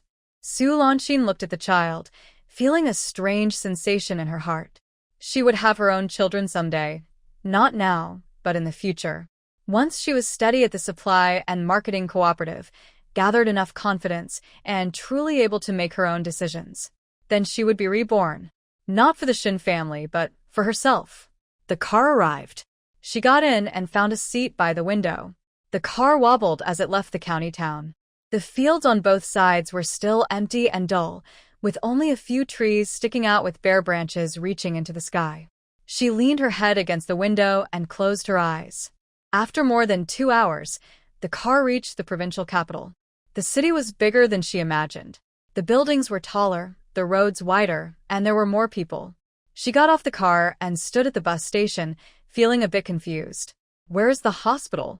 She didn't know where to go, so she asked someone. She asked an old lady selling tea eggs. The lady pointed in a direction. Go straight, cross 2 intersections, turn right, and walk a bit further. She followed the directions. After a while, she stopped to ask again. After asking 3 or 4 people, she finally saw the sign. Provincial City People's Hospital. The hospital was crowded, with lines everywhere. She didn't know which department to go to for an IUD. She stood in the outpatient hall for a while, saw a nurse passing by, and quickly asked, "Comrade, I want to get an IUD. Which department should I go to?" The nurse looked at her. There was something in her gaze she couldn't understand. The nurse said gynecology. "Second floor, turn left." She thanked her and went up to the second floor. At the gynecology entrance, there was a line of about 10 women, some young, some older, some holding children, some alone.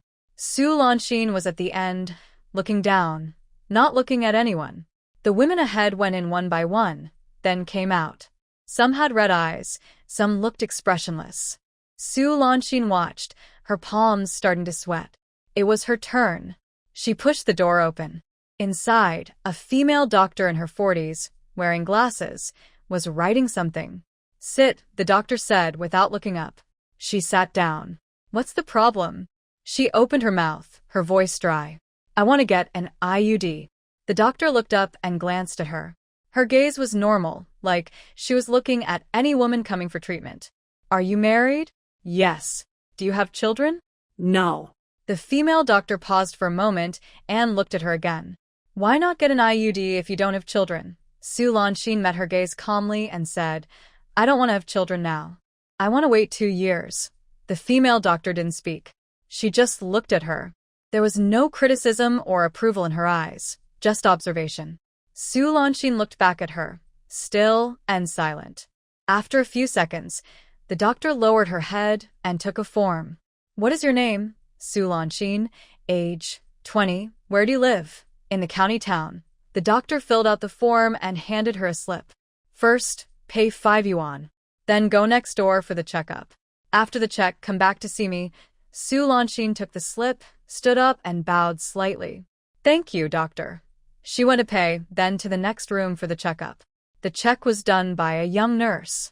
She was asked to lie on a bed, pressed on her stomach, and asked a few questions. She answered them one by one, expressionless, but her palms kept sweating. After the check, she returned to the female doctor with the slip. The doctor looked at it and nodded. "Lie down." Su Lanxin lay on a high bed, her legs raised in an uncomfortable position. But she didn't move or speak. She just stared at the ceiling light, motionless. The doctor was busy below. "Don't move, it will be over soon." She stayed still. Her mind was blank, nothing in her thoughts. After a while, the doctor said, "All done." She sat up, her legs a little weak. The doctor handed her a piece of paper. "These are the instructions. Rest for 2 days, avoid heavy work. Come back for a checkup in a month." Su Lanxin took the paper, folded it, and put it in her pocket. "Thank you, doctor." She left the hospital, standing at the door. The sun was shining warmly on her. She looked down at her belly, but couldn't see anything. 5 yuan, it was over quickly. After leaving the hospital, she didn't rush to the bus station. She strolled along the streets of the provincial city, looking at the tall buildings and wide roads, watching the well-dressed city women, and observing the flow of cyclists. The provincial city is really nice. Compared to the town, it's 1,000 times better than Lu Shugo. She went to the station to buy a ticket back to the town, got on the bus, leaned against the window, and watched the fields outside gradually recede. When the bus arrived in the town, it was already getting dark. She got off quickly and walked home. At the alley entrance, she paused, took a deep breath, and adjusted her expression. She pushed open the door. Mother Shin was sitting in the main room eating sunflower seeds. When she saw her come in, she looked up. "You're back?" "Yeah." "Anything wrong with your mother?" Su Lanxin lowered her head and walked to her room. "Nothing serious, just some nagging." Mother Shin hummed, but didn't ask further.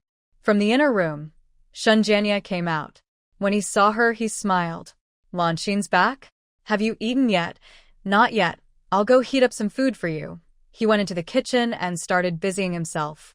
Su Lanxin sat on the edge of the bed, slowly took off her shoes. Her stomach still felt a bit bloated, but she said nothing. Shun Jianya brought in a bowl of food and placed it in front of her. "Eat quickly, it's still hot." It was a bowl of noodles with a poached egg on top. Su Lanxin looked at the bowl and paused for a moment. Shun Jianya chuckled beside her. "I learned how to make a poached egg today."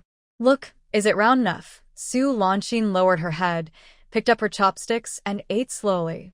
Is it tasty? Shun Jianya sat beside her, watching her eat with a gentle smile. Suddenly, Su Lanxin spoke. Jianya. Do you want children? Shun Jianya was momentarily stunned, then his face lit up with a bigger smile. Of course. Our child will definitely look like you. Beautiful and smart. Su Lanxin didn't reply and continued eating. Shun Jianya looked at her, then leaned in closer and lowered his voice. Lanxin, have you made up your mind? Su Lanxin looked up at him. Her gaze was calm, as still as a pond. No, I was just asking. Shun Jianya's smile froze on his face. Su Lanxin lowered her head and kept eating. After finishing, she tidied up her bowl and chopsticks, washed her face, and lay down. Shun Jianya lay beside her, tossing and turning, unable to sleep. He hesitated for a long time. Lanxin, when you went to your mother's today, was there something wrong? Su Lanxin turned her back to him and said nothing. Shun Jianya waited for a while but received no response. He reached out to touch her, but Su Lanxin shrank back slightly. His hand hovered in the air, then he awkwardly withdrew it. In the darkness, Su Lanxin kept her eyes open, staring at the wall. Her stomach still felt a bit bloated, but she felt more at ease inside. 5 years. At least 5 years, she wouldn't have to worry about pregnancy. 5 years was enough time for her to gather enough confidence. Then she would have a baby. Not for Shun's family, but for herself. After that incident, Su Lanxin felt much lighter. Not in a loud, showy way, but like a heavy stone had been lifted from her heart, making her walk a little easier. Every morning, she would do her chores, cooking, tidying up. Her face was always calm, but inside, she felt a new sense of stability she hadn't had before. She was getting better at her work at the supply and marketing cooperative. She kept the accounts at the cash register more carefully than others, checking 3 times instead of once, never making mistakes. Director Lee noticed and praised her at a meeting. Little Sue is reliable. We should all learn from her. Xiao Wu whispered to her privately. Lanxin, you're really in Director Lee's good graces.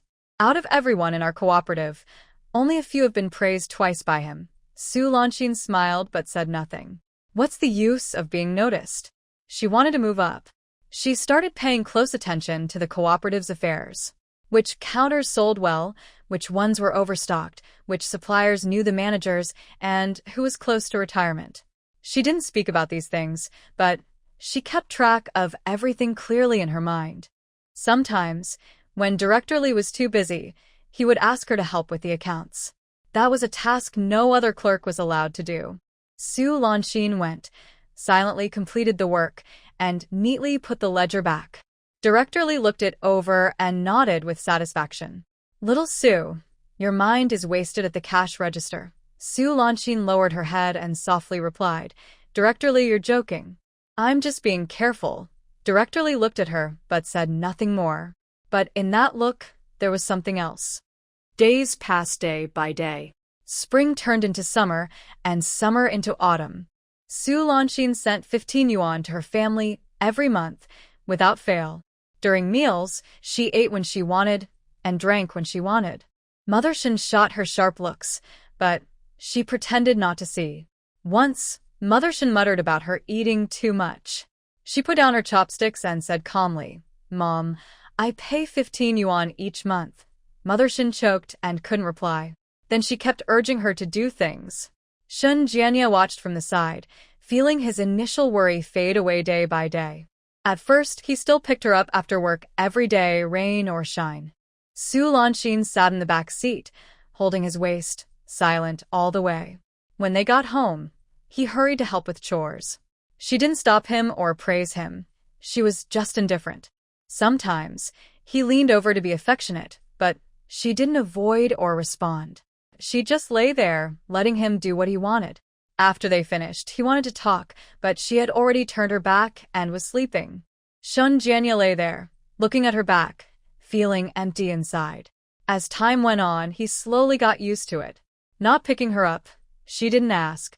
Not helping with chores, she didn't say anything.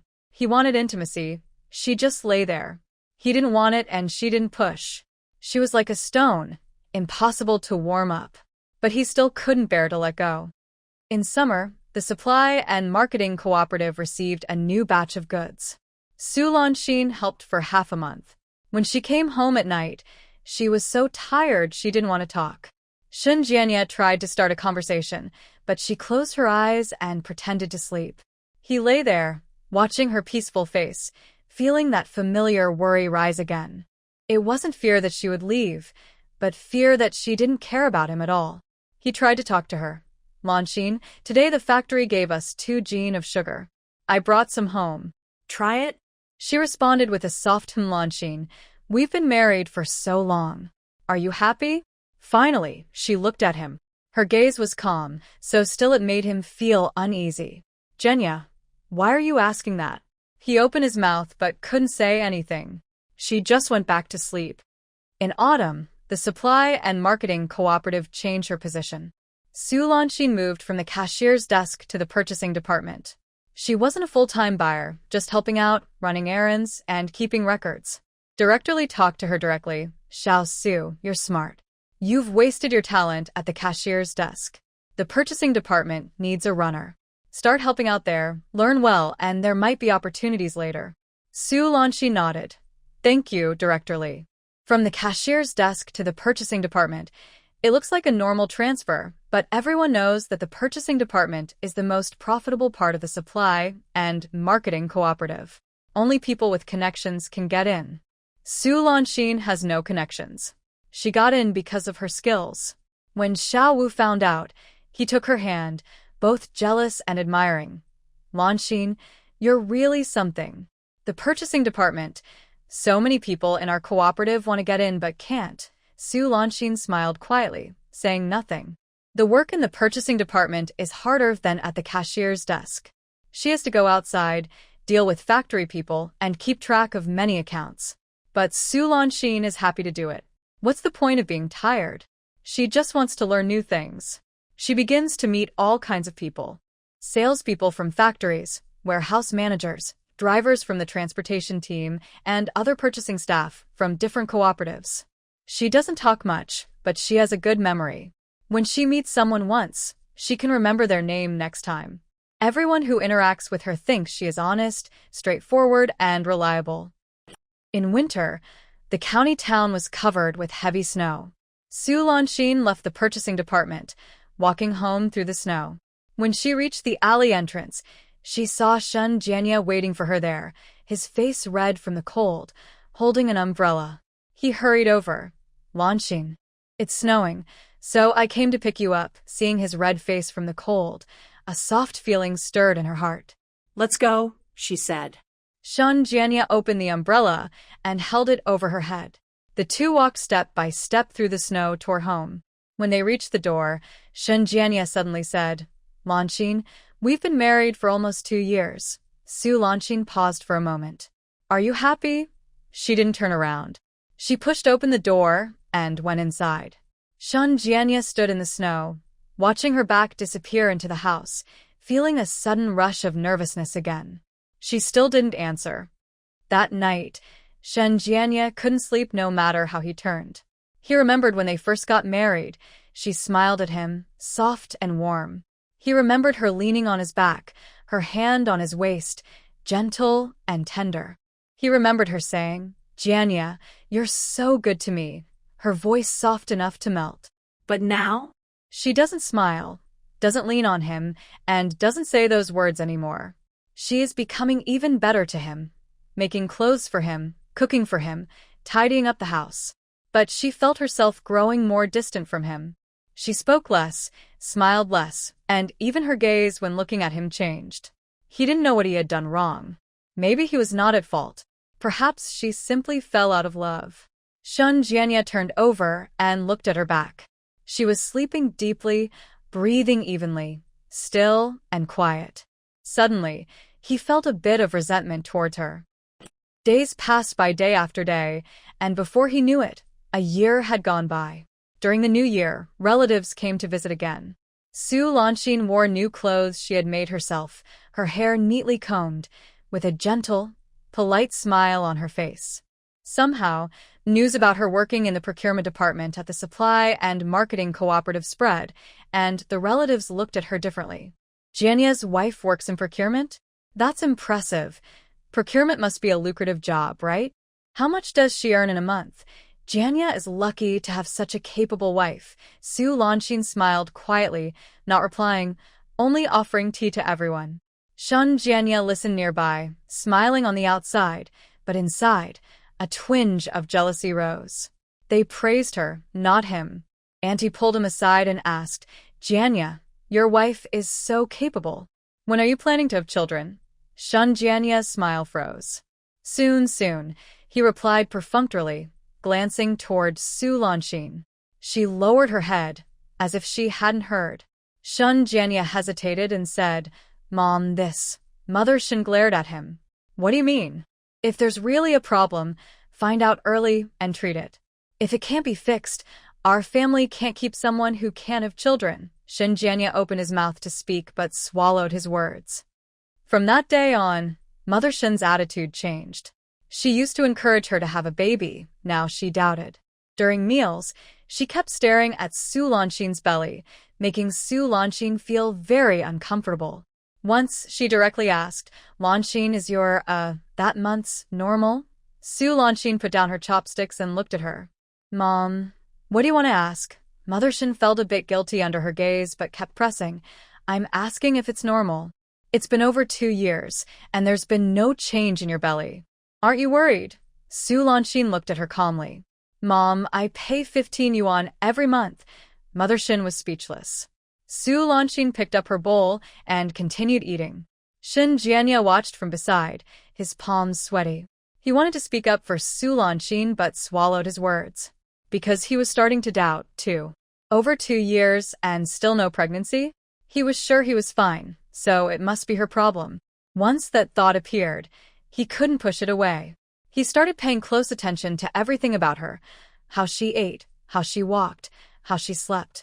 The more he watched, the more his doubts turned into a sharp pain in his heart, impossible to ignore. In the past, he was afraid she was too good, afraid he didn't deserve her. Now he wondered, what's the use of her being so good? A good woman who can't have children, can she still be called good?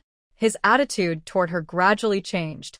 He no longer picked her up every day, no longer hurried to help with chores, no longer asked about her well-being. When she spoke to him, he just responded with a, When she didn't speak, he didn't try to start a conversation. Su Lanxin sensed this, but said nothing. She still went to work as usual, cooked as usual, and slept as usual. Her face remained calm, showing no change. Only she knew that the string inside her heart was tightening even more. She knew she might have to leave the Shin family, leave this man she never truly liked. And now, she felt confident enough to do it. Mother Shin began to look for folk remedies everywhere. Today, someone brought her a bag of herbs, claiming they could treat infertility. Tomorrow, she brought a talisman from the temple, saying that sticking it under the bed could help conceive. The day after, she told her about a daughter-in-law from another family who had been infertile for years but went to a city hospital, saw an old doctor, took medicine for half a year, and then got pregnant. Listening to all this, Su Lanxin remained calm, showing no change on her face. Mother Shin became anxious. Su Lanxin, do you really want to have children? Su Lanxin looked at her quietly. Mom, do you think I can afford to see a doctor with just 15 yuan a month? Mother Shin was speechless. Su Lanxin turned and went into her room. Shun Jianya followed and stood at the door, watching her. Lanxin, I'm just trying to help you. Su Lanxin didn't look up and kept folding her clothes. Don't you want to see a doctor? Her hands paused. She looked up at him. Her expression was very calm. Jianya, do you think there's something wrong with me? Shun Jianya felt a bit guilty under her gaze, but forced himself to keep talking. I didn't mean that.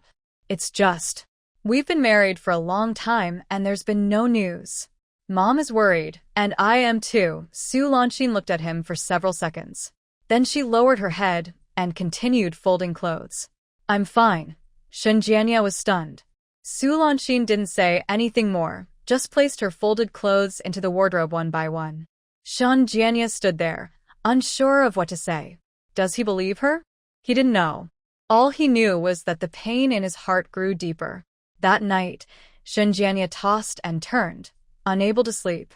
He looked at her back, feeling a storm inside. Is she really fine? Then why hasn't she gotten pregnant? Or does she simply not want to have children with him? That thought couldn't be suppressed anymore. He remembered how she looked during intimacy. No resistance, no eagerness, just lying there like a wooden doll. He remembered how she always went to wash for a long time afterward. He thought of her saying that they should wait a couple of years until things are stable, in that soft tone. She simply didn't want to have children. She didn't want to have children with him at all. Shinjianya's heart sank bit by bit. The next morning, Su Lanxin woke up, as usual, to cook breakfast. Shinjianya sat on the edge of the bed, watching her busy figure, and suddenly spoke. Lanxin. Su Lanxin didn't turn around. Don't you want to have children with me? Her hand paused for a moment. She didn't look back or say anything. Shinjianya waited for a while, but got no reply. He stood up, walked behind her, and his voice trembled slightly. Say something. Finally, Su Lanxin turned around and looked at him. Her gaze was calm, as still as a mirror, reflecting all his awkwardness. Jianya, what do you want me to say? Shinjianya opened his mouth but couldn't speak. Su Lanxin looked at him, her eyes free of blame or hatred, only deep exhaustion. I said I'm fine. Do you believe me? Shinjianya didn't answer. Su Lanxin sờ mai phai ly. The smile was soft, like wind passing over water, and disappeared quickly. You don't believe me. She turned back and continued cooking. Shinjianya stood there, watching her back, and a bit of resentment rose again in his heart. It wasn't hatred for her, but for himself. Hating that he was useless, hating that he couldn't keep her, hating that he couldn't even ask a question and get an answer. But within that resentment, there was also something else, a clearer thought forming. If she really had a problem, then it was her fault, not his. If she couldn't have children, then she wasn't suitable to be his wife, not that he was unworthy of her. This thought clung to him like a lifeline, and he held onto it tightly, refusing to let go. From that day on, his attitude toward her changed completely. No more flattery, no more eagerness, no more cautiousness. When she spoke, he ignored her. When she did things, he watched coldly. When Shun's mother scolded her, he no longer defended her. Sometimes, he even agreed with her. Mom is right. That folk remedy of yours might be worth a try. Lanxin, I'm doing this for your own good. Don't be ungrateful.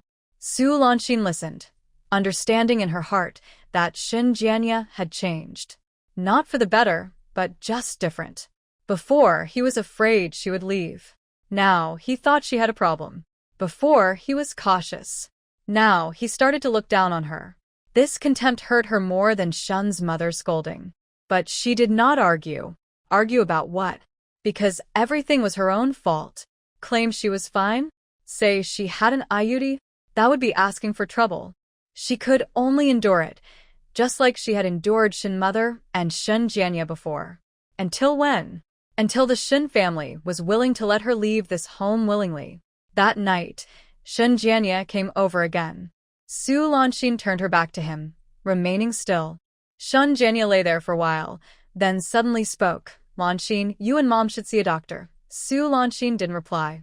Shinjianya waited a moment, then, sounding a bit impatient, said, I'm talking to you. Finally, Su Lanxin spoke softly, I won't go.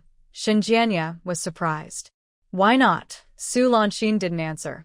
Shinjianya stared at her back, feeling his anger grow hotter.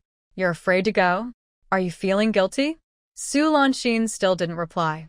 Suddenly, Shinjianya sat up and grabbed her shoulder. Su Lanxin, tell me clearly. She was pulled around to face him. Her gaze was calm, so still it made him feel uneasy. Jianya, let go of me.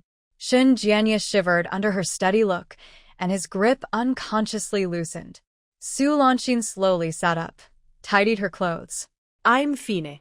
I don't need to see a doctor, because I'm not sick.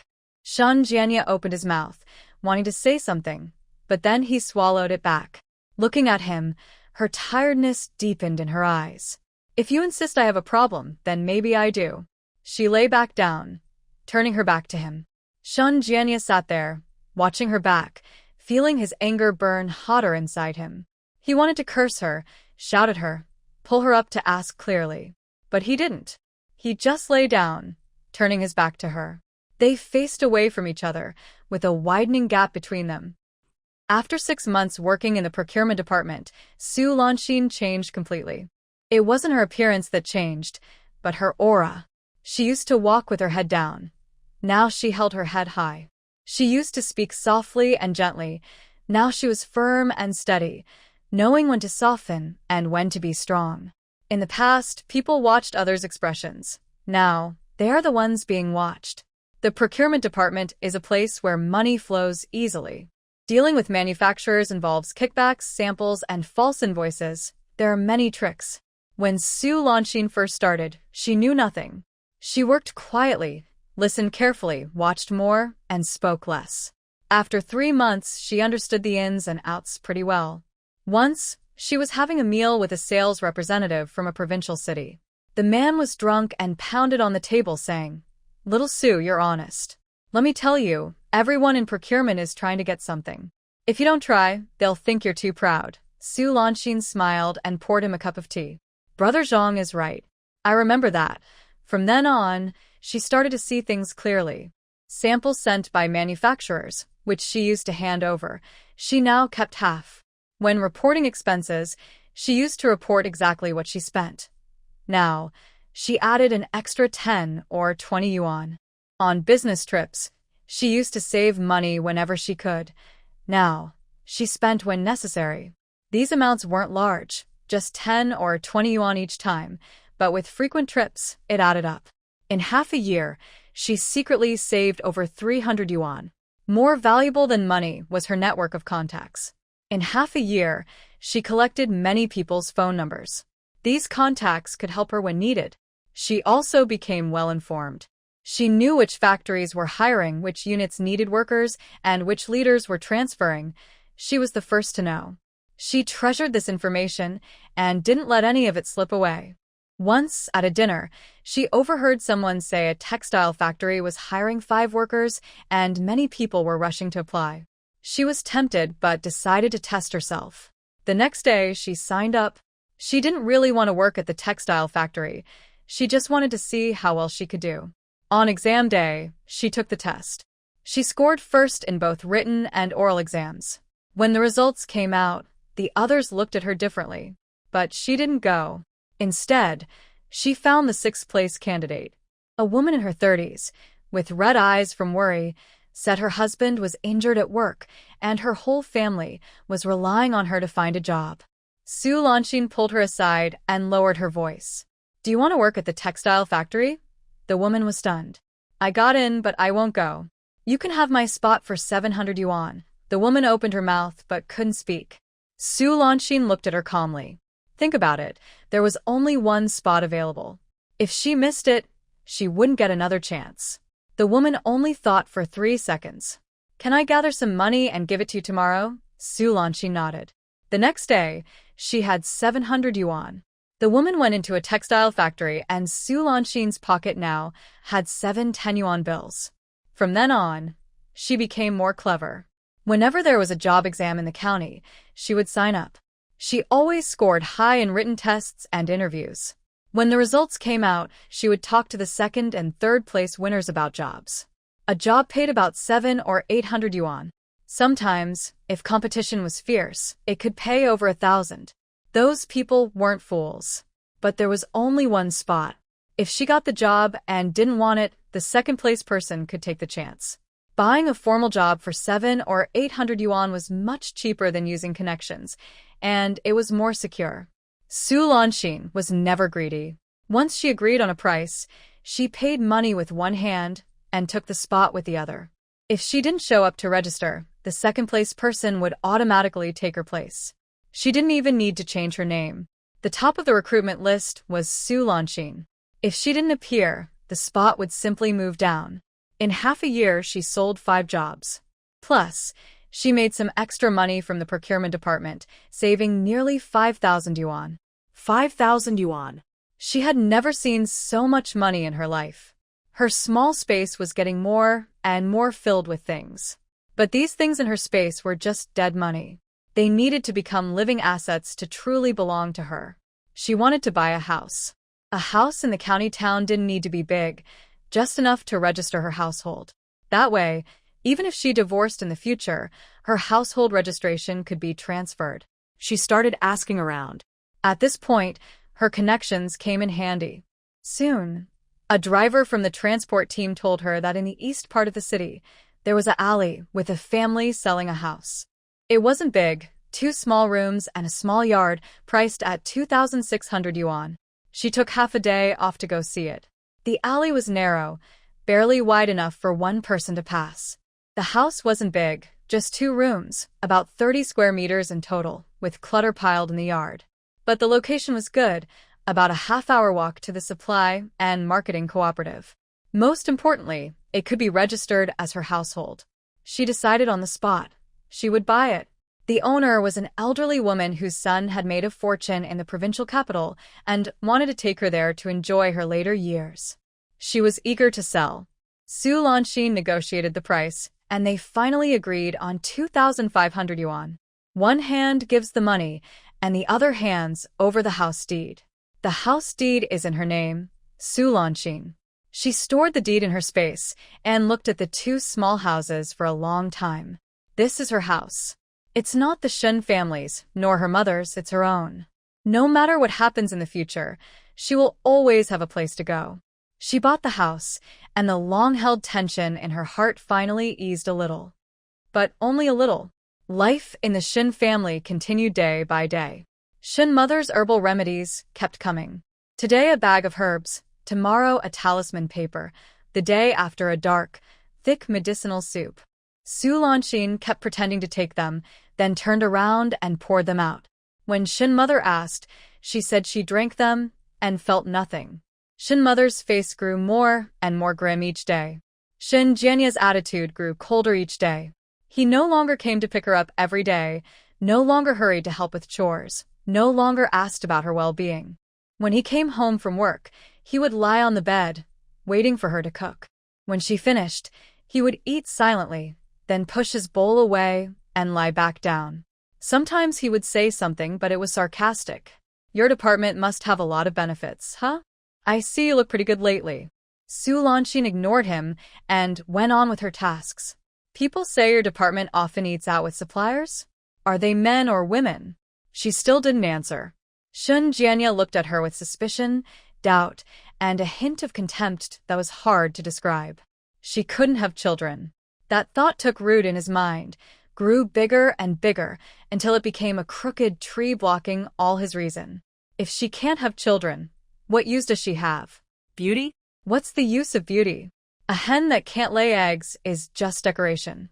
Capability? What's the use of being capable? No children, no future.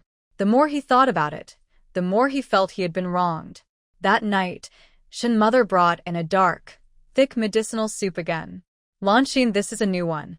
I heard it's very effective. Drink it while it's hot." Su Lanxin looked at the bowl of medicine, dark and cloudy, with a few unknown things floating on top, giving off a strong, unpleasant smell. She did not take it. Mother Shen waited for a moment, her smile slowly stiffening. "What's wrong?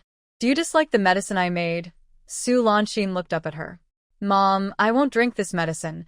"What did you say?" "I said I won't drink this medicine." Mother Shen was stunned. Her face turned a sickly color, and she shook the bowl in her hand, almost spilling the medicine. You've really gone too far." She slammed the bowl on the table and turned to shout outside. Jianya, come see your wife. I made this medicine, and she refuses to drink it. She despises me." Jianya Shen came in from outside, looked at his mother, and then at Su Lanxin, and his face darkened. "Lanxin, I made this medicine for your good. Just drink it." Su Lanxin looked at him calmly. "Jianya, do you also think there's something wrong with me?" Jianya Shen felt a bit guilty under her steady gaze, but he still insisted. "Then why haven't you gotten pregnant after so long?" Su Lanxin didn't answer. Jianya Shen stared at her, his anger rising. "You're not drinking the medicine. Are you hiding something?" Su Lanxin still didn't reply. Jianya Shun stepped closer. You're not seeing a doctor, not taking the medicine. What are you really trying to do? Su Lanxin stood up, meeting his gaze. Jianya, if you really want a child, then find someone who can have one. There was a moment of silence in the room. Jianya Shun was stunned. Mother Shun was stunned. Even Father Shin, who had just come to the door, was frozen in place. What did you say? Jianya Shun's voice trembled a little. Su Lanxin looked at him and said clearly, I want a divorce. These words exploded like a bomb in the room. Jianya Shun's face turned pale, then red, then pale again. He opened his mouth, wanting to say something, but no words came out. Mother Shin was the first to react, shouting sharply, Divorce? Just say it, and leave? Who do you think you are? Su Lanxin ignored her and only looked at Jianya Shun. Don't you think there's something wrong with me? Don't you think I can't have children? Well, then find someone who can. I won't hold you back. Shun Jianya's lips trembled for a long time before he finally forced out a few words. Fine, let's divorce. If you can't have children, I don't care anymore. As soon as he said that, the room fell silent again.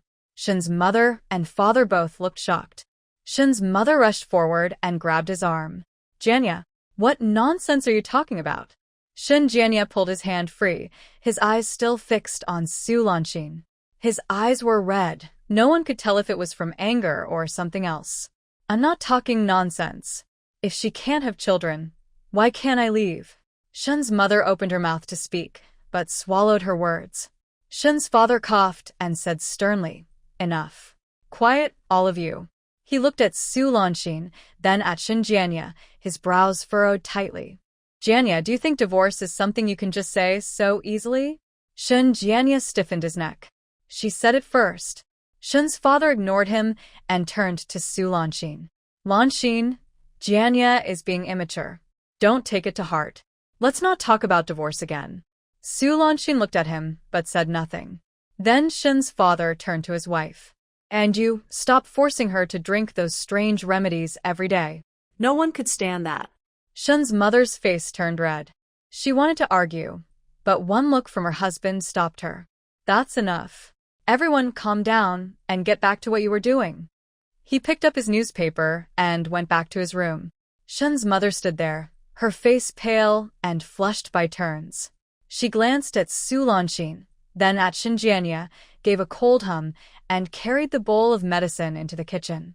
Shun Jianya stood there, his eyes still red, his chest rising and falling like an angry rooster ready to fight. Su Lanxin didn't look at him again. She turned and went into her own room. That night, Shun Jianya came over again. Su Lanxin lay with her back to him, completely still. He reached out and gently put his hand on her waist. Su Lanxin's body tensed, and she moved slightly away. He stopped. Why are you avoiding me? His voice was low and tense. Su Lanxin said nothing. He waited for a while, but when she didn't answer, he suddenly turned her around to face him. Su Lanxin, what do you really want? Su Lanxin looked at him calmly. I don't want to. Shun Jianya froze. What did you say? I said I don't want to. Shun Jianya's face changed color. First white, then red, and finally turned a dark purple. You're my wife. Su Lanxin didn't say anything. Shun Jianya looked at her, and his eyes turned red again. This time it wasn't anger, but something else. Are you seeing someone outside? Su Lanxin shook her head. Then why? Su Lanxin was silent for a moment, her voice very soft. Jianya, let's get a divorce. Shun Jianya was stunned. Today, in front of my parents, you didn't finish what you wanted to say. Now, let's be clear. Su Lanxin looked at him, her eyes free of resentment or hatred, only deep exhaustion. You already believe I have a problem. You think I can't have children, that I'm holding you back. If this continues, neither of us will feel good. Shun Jianya opened his mouth, wanting to say something, but he swallowed it back. Su Lanxin continued. You said you would leave if I wanted to. So let's do it. Tomorrow, we'll handle the paperwork. Shun Jianya was stunned, as if slapped. He didn't expect her to be serious. He thought she was just angry, just making a fuss, and that in a few days, everything would be fine. His mother used to do the same, make a fuss, then it would pass. His voice was a bit faint. Are you really leaving? Su Lanxi nodded. Shun Jianya looked at her, and the fire in his heart made him feel hot all over. He wanted to curse her, shout at her, pull her up to ask clearly. But he didn't. He just clenched his teeth and forced out a few words. Fine. Leaving tomorrow. Anyone who doesn't leave is a coward. Su Lanxin looked at him and nodded. Okay.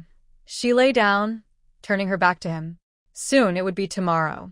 After the divorce, she would go change her household registration. Once her household registration was moved to that small house, she would be completely free.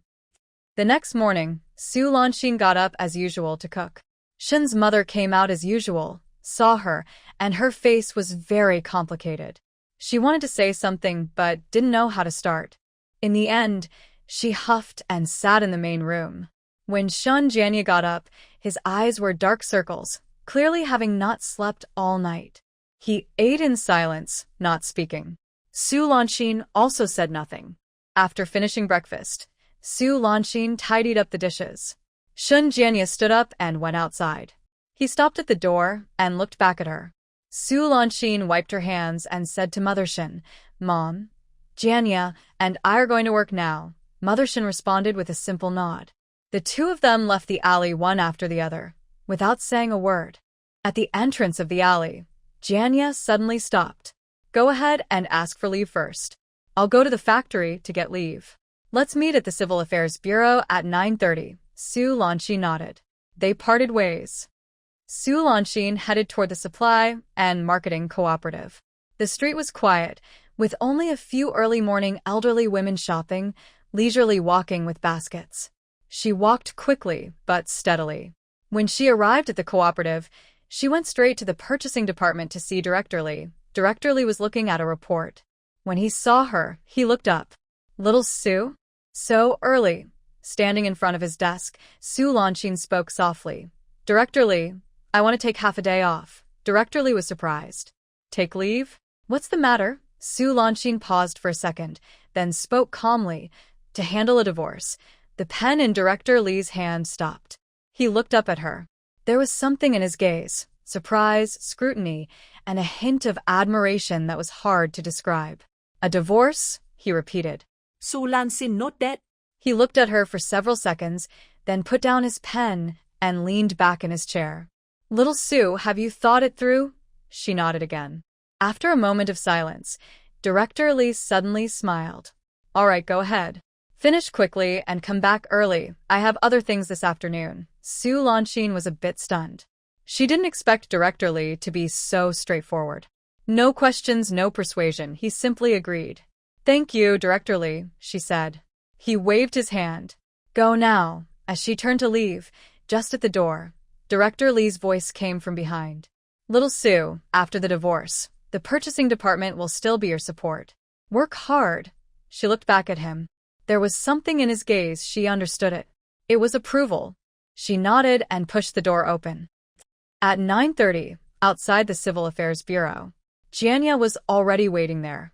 When he saw Su Lanxin walking over, his eyes flickered with a hint of emotion, wanting to say something but then swallowing it back. Su Lanxin walked up to him and stopped. Go inside. Shun Jianya nodded. The two of them entered the Civil Affairs Bureau, one after the other. The person handling the divorce was a middle-aged man. He looked at them and asked, Are you sure about this? Shun Jianya responded with a simple yes. Su Lanxin nodded. The middle-aged man didn't ask more. He took out 2 forms and asked them to fill out. For the reason for divorce, she thought for a moment and wrote 4 words. Incompatible feelings. Shun Jianya saw this and paused, wanting to say something but then kept quiet. He also wrote incompatible feelings. After filling out the forms, they handed them in. The man looked at them and stamped them. All done. Go over there to get your certificates. They stood up and went to another window. A woman handed them 2 small green booklets with divorce certificate written on them. She closed the divorce certificate and put it in her pocket. Shun Jianya also took one, looked at it, and his face showed complex emotions. They left the Civil Affairs Bureau and stood at the door. Suddenly, Shun Jianya asked, What will you do after this? Su Lanxin looked at him but didn't speak. He felt a bit uncomfortable under her gaze and turned his face away. I'm asking what you will do after. Su Lanxin was silent for a moment, then said, Jianya, let's talk about the future later. Shun Jianya opened his mouth to say something, but then swallowed it back. He stood there, watching her walk away. She walked quickly and steadily, without looking back once. Shun Jianya stood at the bureau's entrance, watching her smaller figure grow distant, feeling empty inside. He wanted to call her, chase after her, ask if she would come back. But he didn't call or chase. He only asked himself silently, is this what you wanted? He didn't know. Su Lanxin left the Civil Affairs Bureau and didn't go home. She went to the street office of her new apartment to handle the household registration transfer. It was her turn. What's the matter? Transfer household registration. The staff took her divorce certificate and property deed, looked at them, then looked at her. Divorce, Su Lanxin not dead. The staff didn't ask further and started processing the paperwork. Where to transfer it? Su Lanxin provided the address. Number 23, Luqiao Alley, East City. The staff filled out the form and stamped it. All done. Here's your new household registration book. She opened it and the head of household was listed as Su Lanxin. Below that, there was a small note. This household has one person. Su Lanxin looked at those words and stared at them for a long time. One person in this household. She alone is a family. She closed the household registration book and put it into her inner pocket. With a thought, the bright red book disappeared from her palm and fell into her space. The things in her space were also increasing. She left the street office and stood at the door, watching the busy street. The sun shone warmly on her. She looked at the sky. It was still early. It was time to eat. She found a small restaurant by the road and ordered a bowl of noodles. When it arrived, it was steaming hot with a soft-boiled egg on top. She ate slowly, one bite after another, feeling that today's food was especially delicious.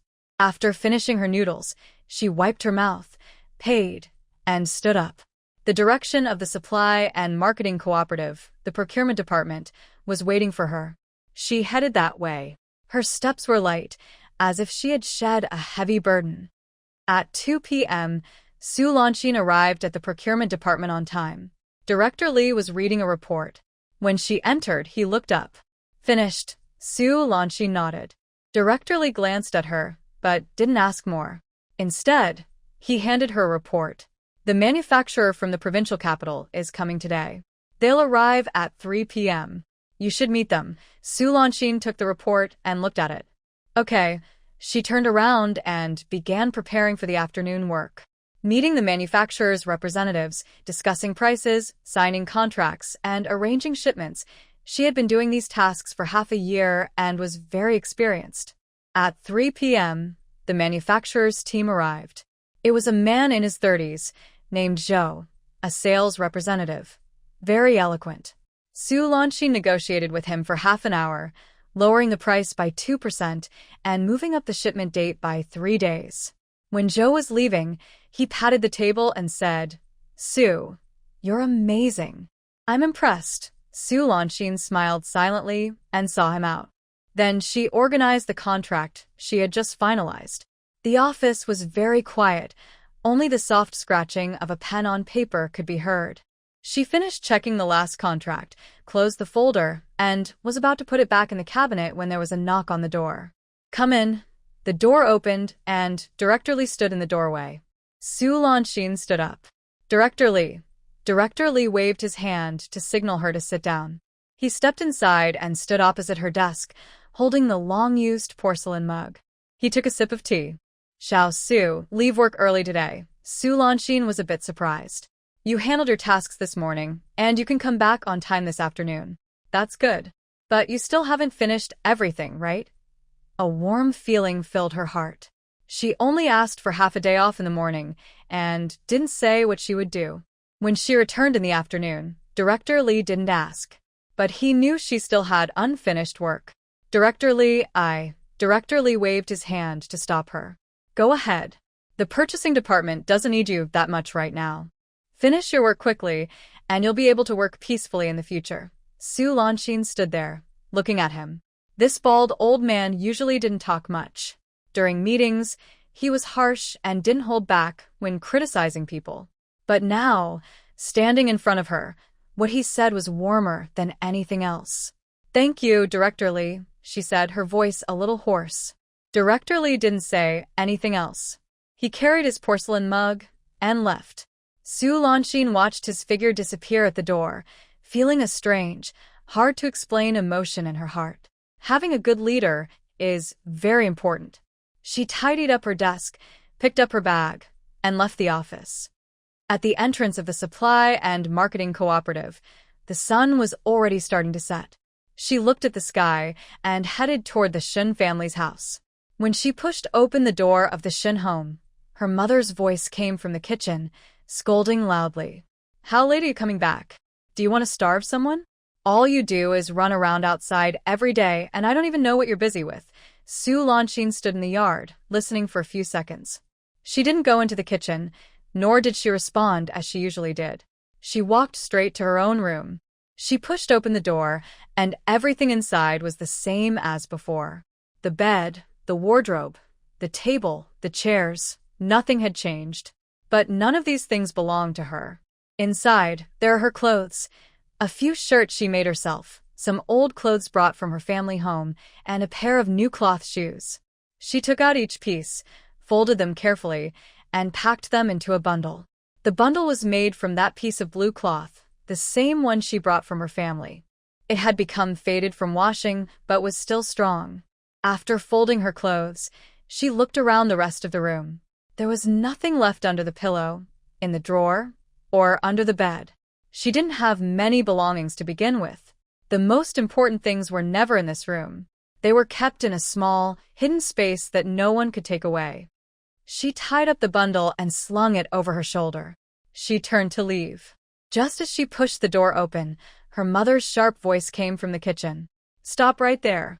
Su Lanxin paused. Her mother rushed out of the kitchen, wearing an apron. She hurried to Su Lanxin and saw the bundle on her shoulder, her face changing. "What are you carrying that bundle for? Where are you going?" Su Lanxin looked at her silently. Her mother's gaze swept her face and then landed on the bundle. It looked full and heavy, clearly packed with clothes. Her mother's voice rose sharply. "I asked you, what are you up to with all these bags?" Su Lanxin spoke calmly. "Mom, I've divorced Diania." Her mother froze. "What did you say?" Su Lanxin repeated. "I divorced Janya. It was done this morning. I've packed my things, and I'm leaving now." Her mother's mouth opened wide, as if her throat was being squeezed. Her face first turned pale, then red, and finally looked like a pig's liver color. "Nonsense. Nonsense. How could I not know if you're divorced or not?" Su Lanxin didn't reply, just looked at her.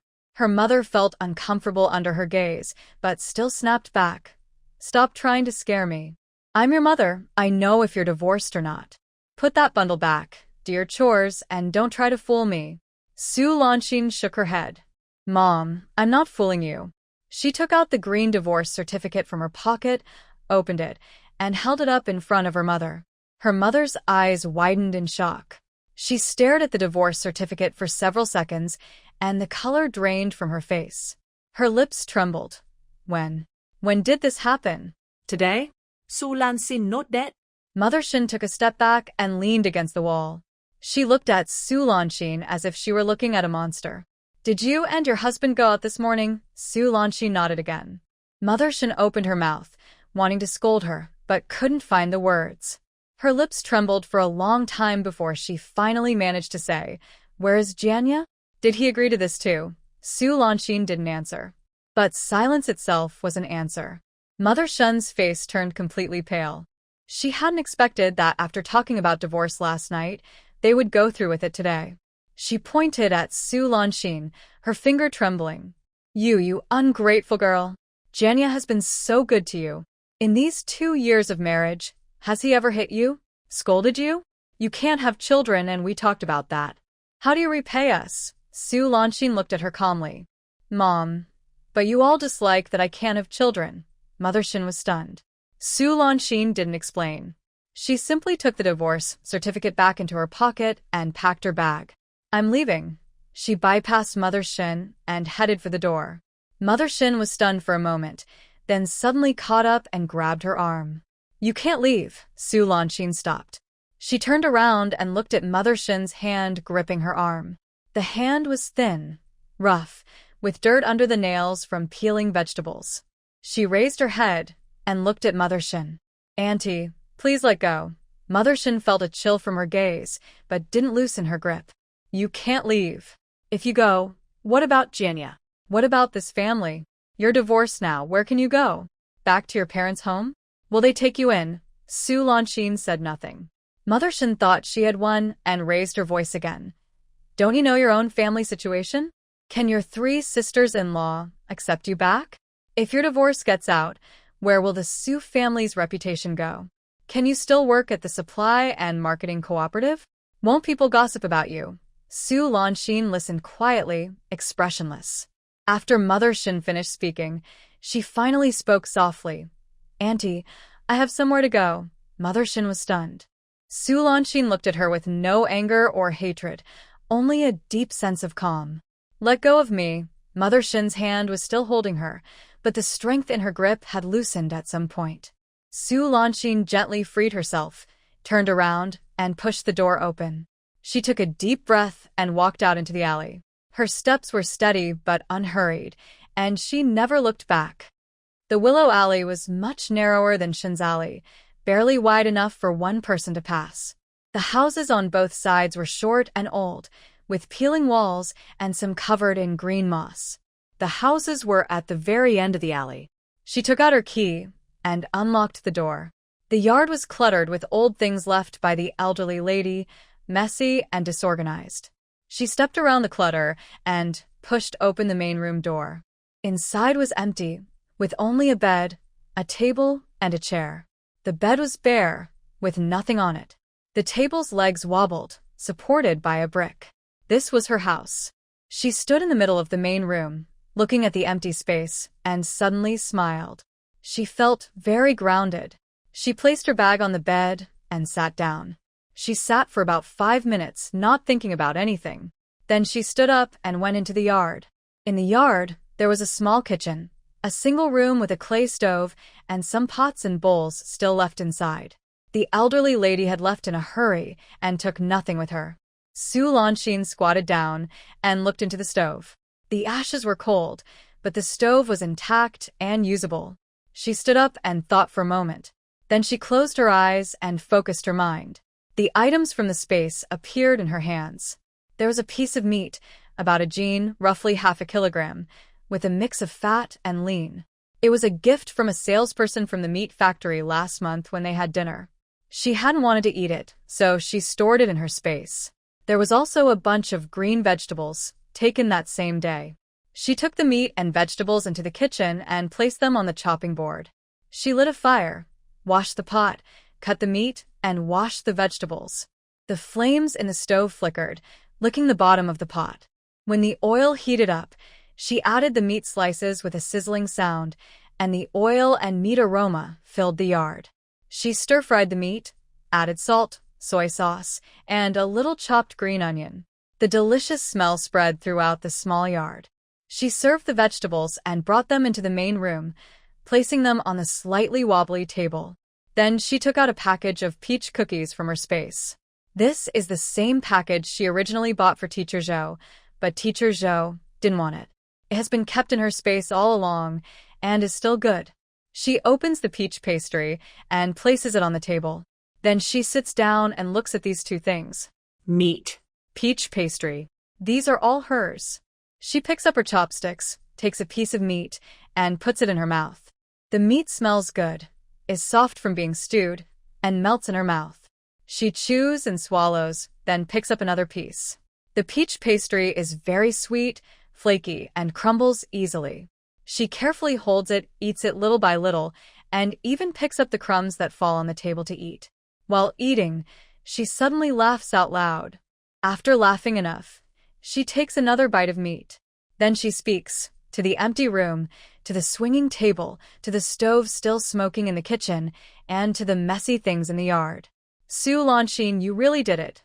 She takes another bite of the peach pastry. Got an urban household registration. Takes a bite of meat. Got a formal job. Takes another bite of the pastry. Got a house. Another bite of meat. Got money. She puts down her chopsticks and looks at the 2 dishes on the table. No need to serve a man.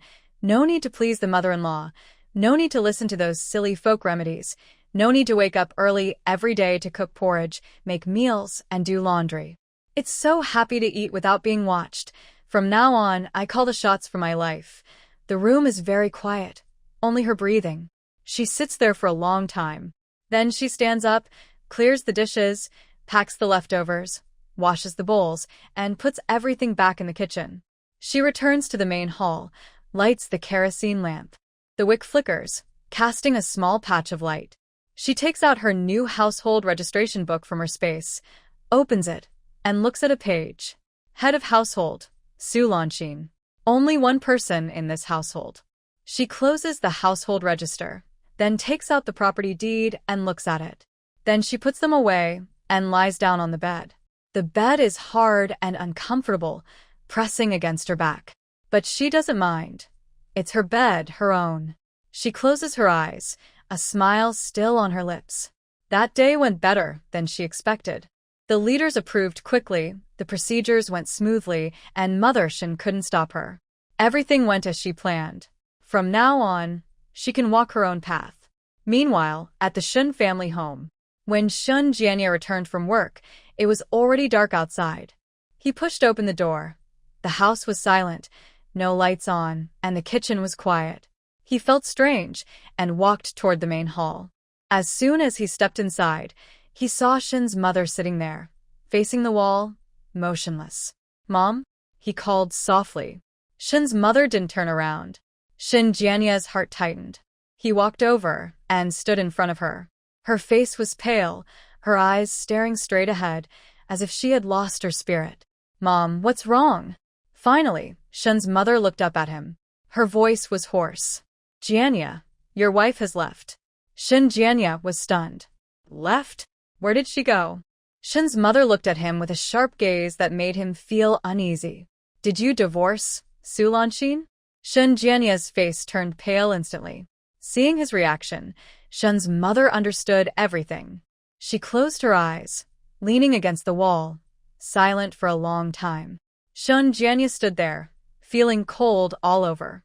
He wanted to explain, to say that Subservient had asked for the divorce first, that she didn't want to have children, that it wasn't his fault. But he opened his mouth, and not a single word came out. Shin's mother opened her eyes and looked at him. She packed her things and left. Clothes, bags, everything. She said she had somewhere to go. Shin Jianya's mind buzzed. Somewhere to go? Where could she possibly go? Her family is in Lu Shu Gully with her 3 sisters-in-law. Could she go back there? She has no relatives or friends in the city. Where could she go? Suddenly, he remembered earlier that morning at the Civil Affairs Bureau, when she left without looking back once. So, she had already had a place to go. A strange feeling welled up inside Shin Jianya. She really left. She truly divorced him. She really didn't want him anymore. The door made a sound. Shin's father came home from work. He pushed the door open and saw the scene inside, stunned for a moment. "What's wrong?" Shin's mother looked at him, her lips trembling. Jianya and Subservient have divorced." Shin's father was stunned. His gaze shifted to Shin Jianya. "Divorced?" Shin Jianya lowered his head, silent. Shin's father stared at him for several seconds, then went inside, placed his briefcase down, and sat down. "When did this happen?" Shin Jianya spoke quietly. Today, Shin's father didn't say anything. Shin's mother couldn't hold back anymore. "Old Shin, say something." "Subservient has left. All her things are gone. What will happen to this home?" "What about Jianya?" Shin's father looked up at her. "What do you want me to say?" Shin's mother was speechless. Shin's father looked at Shin Jianya with a serious face. "Jianya, I ask you, is this marriage something you want to end, or is it her idea?" Jianya opened his mouth to answer, thinking she wanted to leave, but the words got stuck. Because he decided to leave first, he would leave. Seeing his expression, Shin's father understood everything. He sighed, took out a cigarette from his pocket and lit it. Even though they had already separated, what was the point in talking about it now? Shun's mother was anxious. How can it be useless? She's a woman who divorced. Where can she go? Maybe she'll come back in a few days. Then, Shun's father interrupted her. Come back? What do you think of her? Like a dog? If she's kicked out, can she just come back on her own? Shun's mother was speechless. Shun's father took a puff of his cigarette and exhaled. Over the past 2 years, Su Lanxin did so much around the house, paid so much money, don't you know? She didn't do anything wrong to this family. It's us who are at fault. Jianya's face turned pale. Shun's mother's face also paled. Shun's father stood up and went into the inner room. When he reached the door, he stopped and didn't look back. Jianya, I can't control your future. You have to walk your own path from now on. He pushed the door open and went inside. Jianya stood there, looking at the closed door, feeling empty inside. Shun's mother was muttering something nearby, but he couldn't hear or didn't want to. All he could think was, she really left. When did she start to change? Or did she never change and he just never understood? He didn't know. All he knew was that she was gone. She would never come back. That night, Shun's family didn't cook dinner. Shun's mother had no mood to cook, and Jianya had no appetite to eat. The three of them stayed in their rooms, not talking. Only in Shun's father's room, occasional coughs could be heard. Su Lanxin's home was changing day by day in her hands. The day after her divorce, she returned home from work and tidied up the clutter left by the elderly woman. Broken baskets, rotten wood, rusty wire. She threw away what was trash and burned what needed to be burned. By nightfall, the yard was finally clean and fresh. On the third day, she bought a new lock and replaced the old, rusted lock on the gate. She kept 2 keys, one on her, and the other stored safely. On the 4th day, she bought some lime from the supply store and painted the walls of the main room. The paint was uneven, with patches of white and gray, but it looked much better than the dark, dirty walls before. After painting, she fixed the wobbly table. She used a piece of wood as a support, nailed it in place, and now it was steady. On the 5th day, she bought an old cabinet from the scrap yard for 2 yuan. The door was a bit crooked, but it closed. She moved it inside, cleaned it, and folded her clothes to put inside. On the 6th day, she bought a piece of floral fabric, cut it into curtains, and hung them on the window. The fabric had some flaws, and the pattern was slightly crooked, but it wasn't noticeable at a glance. On the 7th day, she stood in the yard and looked around her small space. This was her home. It wasn't big, new, or fancy, but she didn't have to answer to anyone. At the supply store, her days also started to improve little by little. She didn't tell anyone about her divorce. But the sharp-eyed staff in the purchasing department noticed her changes. They were observant, but she didn't say anything, so they didn't ask. Only Director Lee sometimes looked at her with a hint of understanding in his eyes, something more than gossip, more like approval. She worked even harder. She had always worked hard, but now she worked even more. She went on business trips. She stayed late for overtime. She handled difficult suppliers. She managed complicated accounts. The staff in the purchasing department joked that maybe she had been energized by some secret boost. Only she knew she had no worries anymore. In the Shin family, she had to rush home after work to cook dinner, and if she was late, she'd get scolded. Now she didn't have to. She could come home whenever she wanted, and she ate alone. In the Shin family, she had to give 15 yuan to her mother-in-law and hide the rest of her earnings. Now she didn't have to. Whatever she earned was hers, and she could spend it as she pleased. In the Shin family, she had to deal with her mother-in-law's remedies, Shun Jianya's attitude, and her father-in-law's silence. Now she didn't have to worry about anyone's mood. She felt like a donkey that had shed its harness, light and free, running with the wind. In March, there was a trade fair in the provincial capital, and Director Lee sent her to attend. She stayed for 3 days, met with representatives from more than 10 manufacturers, had 5 meals, and closed 3 deals. In April, the county was recruiting workers again. She went to take the exam as usual, ranked first, and sold her spot to the second-place candidate. She handed over the money and the spot without asking where the money came from, and the other person didn't ask why she wasn't going. Everything was settled smoothly. Days passed quickly, and in the blink of an eye, 2 months went by.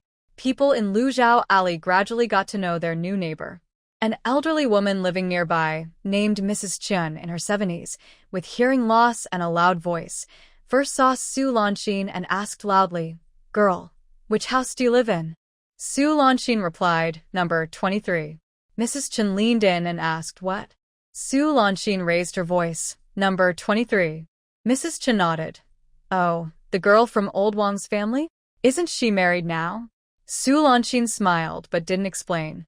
Next door lived a young couple. The man, surnamed Liu, drove a truck for the transportation team, and the woman, surnamed Zhao, stayed at home to take care of the children.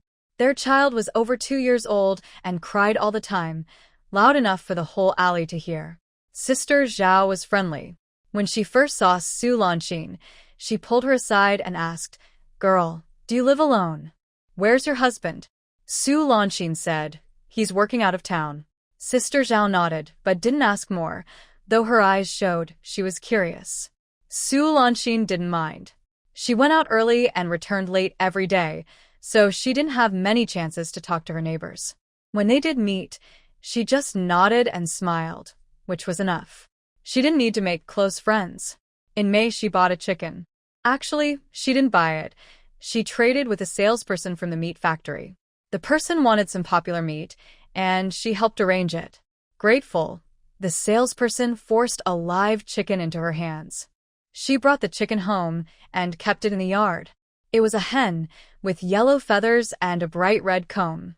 It clucked happily every day and laid eggs regularly. Every morning, she would go to the chicken coop to collect eggs, usually finding one. These were her chickens and her eggs. She didn't have to share them with anyone. One morning, she went to collect eggs and found 2, with traces of blood. She took the eggs into the house, cooked 2 fried eggs, and ate them with steamed bread. While eating, she suddenly remembered that in the past at the Shun family, she had to watch Shun's mother's face even to eat an egg. Now, she could eat whenever she wanted, as many as she wanted. She felt very happy inside. Life went on like this. Her work at the supply and marketing cooperative was getting better, the small yard was becoming more decent, and her savings were growing. Su Lanxin felt she had never been this happy in her life. But there was one thing she had been delaying: going back to her parents' home. She hadn't told her parents about the divorce. Not because she didn't want to, but because she was afraid to. Her parents, at that age, saw marriage as more important than anything. Divorce was shameful, rebellious, and a disgrace to their ancestors. If the villagers found out, the Su family would lose face, and her cousins' marriages might be affected. Most importantly, she felt she hadn't done anything wrong and didn't want to abandon her family duties. But she also didn't want to lie. So she kept delaying. She knew this wasn't a good way. Her parents would find out sooner or later, and Shin's family couldn't hide it forever. But she could only delay a day at a time. Life over at Xinjianya's place grew more silent each day. In the morning, no one cooked for him anymore. His mother did, but her cooking wasn't as good as Su Lanxin's, and she would scold while cooking, scolding Su Lanxin's heartlessness, scolding him for being useless, and cursing the family's bad luck. He ate quietly and left quickly after finishing. In the evening, he returned home to an empty, cold house.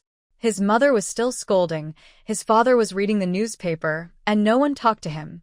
After dinner, he went to his room and lay down, eventually falling asleep. Sometimes, in the middle of the night, he would wake up and instinctively reach out to the side. It was empty. It was cold. She was no longer there. He would open his eyes and stare at the dark ceiling, watching until dawn. People at the factory didn't know he was divorced, but they still talked to him normally. Yet, he felt their eyes had changed. They seemed to know his wife had left, that he had been abandoned. He wasn't sure if this was true or if he was just imagining it. All he knew was that he was becoming less willing to speak. Over at Shin's mother's side, life was also hard.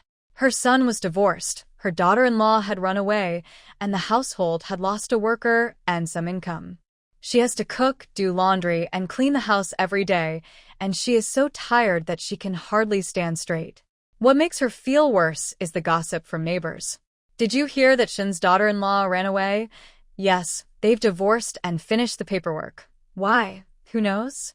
I heard she couldn't have children, but you shouldn't just leave like that. It's so shameful. These words make her face burn with embarrassment. She hates Su Lanshin. Hates her cruelty, her indifference, and her quick departure. But she also knows deep down that when Su Lanshin was in this house, she was much happier. Someone cooked, someone did laundry, someone tidied up, and someone paid 15 yuan each month. She only needed to speak up and complain to enjoy her life. Now? She has to do everything herself. When she's tired and wants to complain, who will listen? Her son's face looks like a dead fish. Her old husband's face is dull and expressionless. No one listens to her complaints. The more she thinks about it, the angrier she gets. But being angry won't help. Life still goes on. Her son can't be without a wife. This home can't be without a woman. Since Su Lanshin left, she needs to find someone new. Mrs. Shen started asking matchmakers for help. The matchmaker's name is Wang, the same as before. Last time, she brought a match for Shen's family, talking about Su Lanshin, and accepted the thank you gift from Mrs. Shen. This time, things are different for the Shen family. Wang sits in the main room, eating sunflower seeds.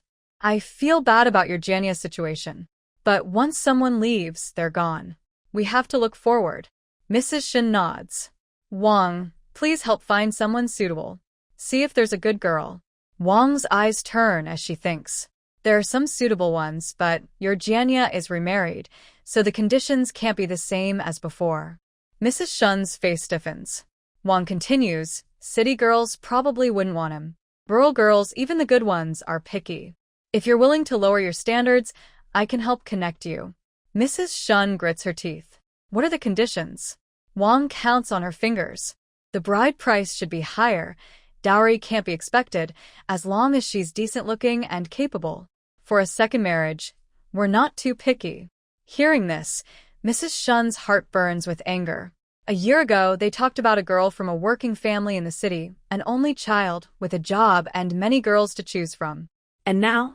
Second marriage, no picky choices, even rural girls might not agree. She only knew that since Su Lanshin left, half of the family had fallen apart. Father Shin's attitude was always the same.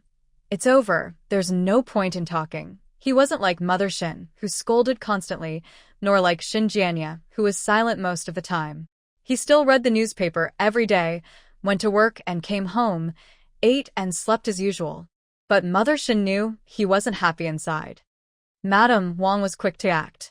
Last time she visited the Shin family, she ate some sunflower seeds and made some modest promises.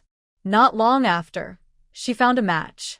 This time she came to visit, smiling more warmly than before. As soon as she entered, she patted her thigh and said, "I've found a good one for you." Mother Shin hurriedly led her into the main room, poured tea, and handed her sunflower seeds. Whose girl is she? What are her conditions? Madam Wang sat down, crossed her legs, cracked sunflower seeds, and spoke slowly. She's from the next village by Lu Tree Creek, surnamed Li, the third child in her family, named Li Guixiang. She's 19, finished middle school. She's average-looking, neither pretty nor ugly. But the key is... She lowered her voice and leaned closer to Mother Shin. She's very capable. She does laundry, cooks, feeds pigs, and farms at home, all skills she can handle. She has 2 younger brothers, aged 15 and 12, whom she cares for. Her parents said they don't want anything else, just want her to marry someone from the city and give her a good life. Mother Shin listened, her eyes turning thoughtfully. What about the bride price? Madam Wang held up 8 fingers, then 2 more, showing a number. 80, plus another 8, making 88, for good luck. Mother Shin frowned. 88? That's not low. Madam Wang spat out sunflower seed shells and said, "You don't understand. The girl just finished middle school, a pure girl, her first marriage, looks decent, and she's capable. 88 is worth it. Besides, your Jianya is in a second marriage. She didn't pick you, and this condition is already good enough. Mother Shin was momentarily speechless, a little embarrassed, but after thinking, she saw the reason. She looked at Shin Jianya sitting quietly nearby and nudged him. Jianya, what do you think? Shin Jianya looked up at his mother, then lowered his head. Mom, you decide. Mother Shin felt more confident after hearing that. She turned to the matchmaker Wang and smiled. All right, then please arrange a time for the two children to meet.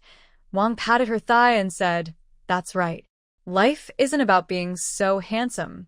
As long as he's capable and can have children, that's enough. 3 days later, Li Guixiang followed Wang to the Shin family. Mother Shin had already tidied up the house and had Shin Jianya change into clean clothes, waiting in the main room. When the door opened, Shin Jianya looked up and took a glance.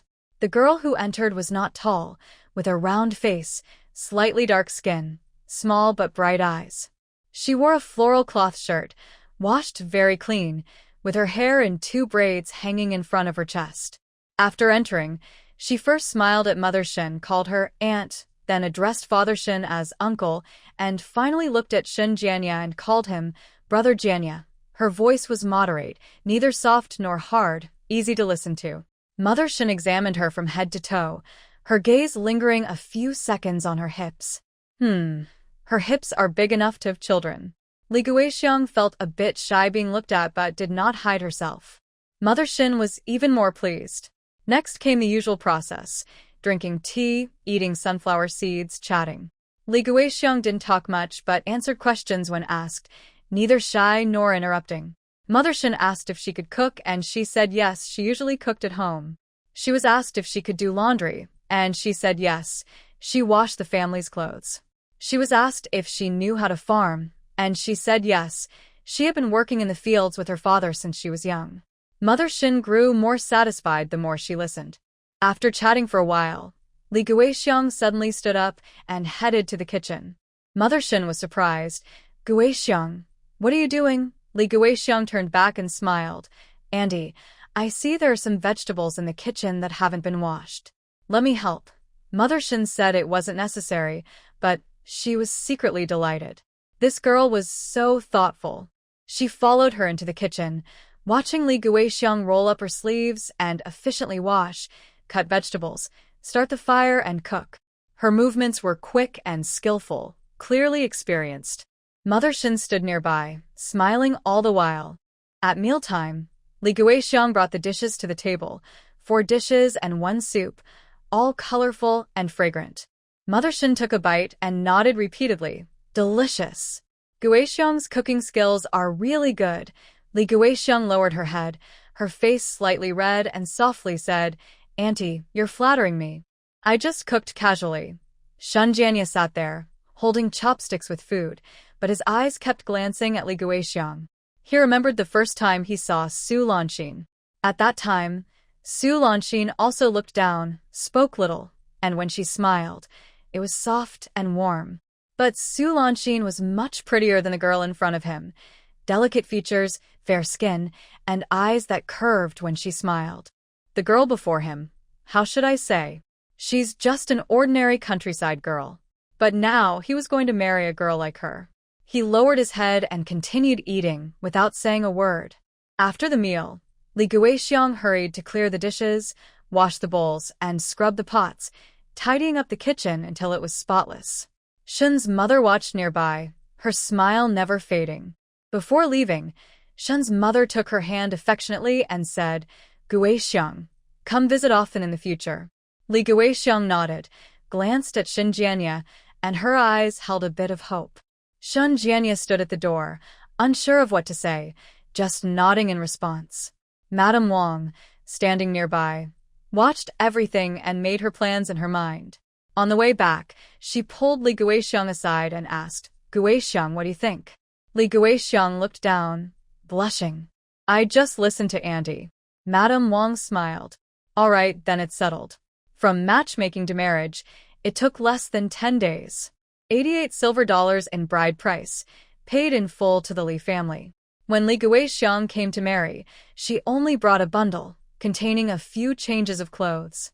She didn't even have a proper new dress made. On the day she entered the house, Shun's mother stood at the door to greet her, her smile more genuine than ever. Guixiang, from now on, this will be your home. Li Guixiang nodded and stepped over the threshold. She looked at the spacious main room, much larger than her mother's house, and at the silent man standing beside her, silently encouraging herself. In the city, she had finally arrived. From now on, life would surely get better. After Li Guixiang moved in, life at Shen's family truly improved. She was even more diligent than Su Lanxin. Every morning before dawn, she got up, lit the fire, cooked, washed clothes, swept the floor, and took good care of Shen's mother. Shen's mother returned to her days of eating sunflower seeds and sunbathing, her face smiling more and more each day. She told everyone, Guixiang is a good girl. I didn't marry the wrong person. She's much better than that one. Shun Jianya listened silently, not saying a word. He didn't know what to say. Li Guixiang was more diligent than Su Lanxin, but he just couldn't quite put his finger on it. She cooked well, but she used too much salt in her dishes. Every time they ate, he had to drink water for a long time afterward. She washed clothes thoroughly, but she mixed his clothes with Shun's mother's, turning his white shirt gray in patches. At night, when they lay together, she wanted to be close, and he just went along. Afterward, she turned away to sleep, and he did the same. A month later, Li Guixiang's belly started to show signs of pregnancy. At first, she felt morning sickness and vomited until her face turned pale. Shun's mother saw this, and her eyes lit up. Guixiang, do you think you're pregnant? Li Guixiang covered her mouth and nodded. Shun's mother was so happy, she almost jumped up, grabbing her hand and saying excitedly, Yes. That's wonderful. Jianya, did you hear? You're going to be a father. Shin Jianya stood there, stunned for several seconds. He was going to be a father? He had a child? He thought of Su Lanxin, remembered him saying she couldn't have children, and she said she would find someone who could. Now he had found someone who could. But inside, a strange feeling welled up. Hard to describe. Was he happy? Maybe a little. Proud? Maybe a little. But mostly, he couldn't quite put it into words. From that day on, Li Guixiang changed. Not all at once, but gradually. At first, she stopped doing chores in the morning. She said she was afraid of harming the baby and needed to rest. Shun's mother didn't say much, and went to cook. Later, she stopped doing chores at noon too. She said it was hot and she felt dizzy, so she needed to lie down. Shin's mother didn't say anything, and went on with cooking and washing clothes. Eventually, she stopped doing everything altogether. When Shun's mother asked her to sweep the floor, she said bending over was tiring. When asked to wash dishes, she said cold water wasn't good for the baby. When asked to help with chopping vegetables, she said her legs ached from standing. Shun's mother's face grew more and more unhappy each day. One day, she couldn't hold back anymore. Guixiang, if you do nothing at all, who'll do the housework? Li Guixiang lay on the bed, touching her belly, and said slowly, Mom, isn't it because I'm pregnant? The doctor said the first 3 months are the most important, and I can't get tired. If something happens, I can't bear it. That was her grandson. She didn't dare take risks. She could only do things herself. But at her age, working all day made her back ache, legs cramp, and she couldn't sleep at night because of the pain. She started to regret. Regret what? Regret having children? Regret changing her daughter-in-law? Regret her attitude towards Su Lanxin? She couldn't explain clearly. She only knew that this new daughter-in-law was not the same person she met before. Shun Jianya's days weren't much better. When Li Guixiang stopped working, he had to help. After work, he couldn't just lie on the bed like before. He had to help in the kitchen, do laundry, and listen to Li Guixiang's commands. Jianya, pour me a glass of water. Jianya, open the window. It's stuffy in here. Jianya, I want something sour. Go buy some hawthorn. Shun Jianya did everything, but inside, he was angry. This woman, pregnant, acts like she's the boss? But he didn't dare say anything. She's his child, so he had to endure. He thought of Su Lanxin. When Su Lanxin was here, she never acted like this. She worked too and was tired, but she never complained about being tired. When his mother scolded her, she didn't fight back. When he ignored her, she said nothing. She was like a stone, unmoved by wind or rain. Back then, he thought she was too cold. Now that she's warm, he finds it hard to accept. He didn't know what he wanted. All he knew was that this home was more chaotic than before. And Shun's father was still the same. Every day, he went to work, came home, read the newspaper, and slept. He seemed to ignore all the chaos at home. Sometimes Shun's mother complained to him, but he just said, "You chose her, you deal with it." She was so angry she stomped her feet, but he just read his newspaper and ate his meals. It didn't really bother him anyway. Once, during a meal, Li Guixiang was again picky. "Mom, this dish is too salty. I'm pregnant, I can't eat so salty food. Mom, this rice is a bit hard. My stomach doesn't feel good. Mom, this soup is too greasy. It makes me want to vomit just looking at it." Shun's mother held back her anger, smiling. All right, I'll pay attention next time." Li Guixiang was satisfied and slowly took a few bites, ate half a bowl of rice, then pushed her bowl away and went back to lie down in her room. Mrs. Shun looked at her daughter's back, her chopsticks squeaking as she clenched them tightly. Shun Jianya ate quietly beside her, not saying a word. Shun's father flipped through the newspaper, seeming not to hear anything. The dinner table was very quiet, only the sound of dishes clinking softly. Mrs. Shun finally couldn't hold back anymore and slammed her chopsticks on the table. "I'm quitting." Shun Jianya looked up at her. Mrs. Shun's face turned red, and her eyes also reddened. Her lips trembled, as if she had held back for too long and couldn't anymore. "I've taken care of the elders, then the children, then the daughter-in-law. What am I doing all this for? I'm old now, and I still have to suffer like this." Shun Jianya opened his mouth to speak, but swallowed his words again. Mrs. Shun continued, "When Su Lanxin was here, did I enjoy any happiness? She worked, paid money, and never complained. I could scold her if I wanted. Now? I take care of her? Why should I?" Shun Jianya's face turned pale. The name Su Lanxin hadn't been mentioned in a long time. Shun's father put down the newspaper, looked up at Mrs. Shun, and said, "Why mention her? If she's gone, Mrs." Shun was choked and opened her mouth but couldn't say anything. Shun's father stood up and went into the inner room. He stopped at the door without turning back. "You know how you treated Su Lanxin back then. Now, this is your own choice. Just bear it." The door closed. Mrs. Shun stood there, her face showing a very complicated expression. Shun Jianya sat quietly, looking down, lost in thought. Li Guixiang lay on the bed, touching her belly with a smile on her face. She heard the noise outside and knew her mother-in-law was angry. But she wasn't worried. She was pregnant with Shun's grandson, which was her biggest confidence. No matter how angry her mother-in-law was, what could she do? Throw her out? Her belly carried Shun's child. She had decided that for the next few months, she wouldn't do anything. After giving birth, she would speak slowly. Anyway, she had moved to the city, married, and was pregnant. Her life was secure now. As for that dull man, the mean mother-in-law, and the indifferent father-in-law, she didn't care. She only cared about herself. That night, Shun Jianya lay beside Li Guixiang, tossing and turning, unable to sleep. Li Guixiang was already sound asleep, snoring loudly and softly. He opened his eyes and looked at the dark ceiling. His mind kept thinking about Su Lanxin. He closed his eyes, trying to force himself to sleep. But Su Lanxin's face kept flashing in his mind. It kept him awake all night. One night, Su Lanxin ate dinner, washed the dishes, fed the chickens, and watered the vegetables, just like usual. It was already very dark outside. She closed the yard gate, lit the kerosene lamp inside, and looked at the account book for the purchasing department for a while. The supply and marketing cooperative's work never ends, but she was used to preparing things in advance for the next day. Around 9 o'clock, she closed the account book, blew out the lamp, and lay down. The yard was very quiet, only the occasional cry of a neighbor's child, which was quickly soothed. Su Lanxin closed her eyes and went over her plans for tomorrow.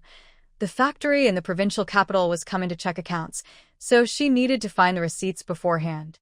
Director Lee asked her to compile the procurement data for the first half of the year, which she hadn't finished yet. And more. Bang! A muffled sound came from the yard. Su Lanxin's eyes suddenly opened wide. She didn't move, lying in the dark, listening carefully. Bang! Again, a sound like something hitting the ground. Then came some rustling noises, as if someone was groping around in the yard. Her heart suddenly jumped into her throat. She slowly sat up, didn't turn on the light, and quietly put on her shoes.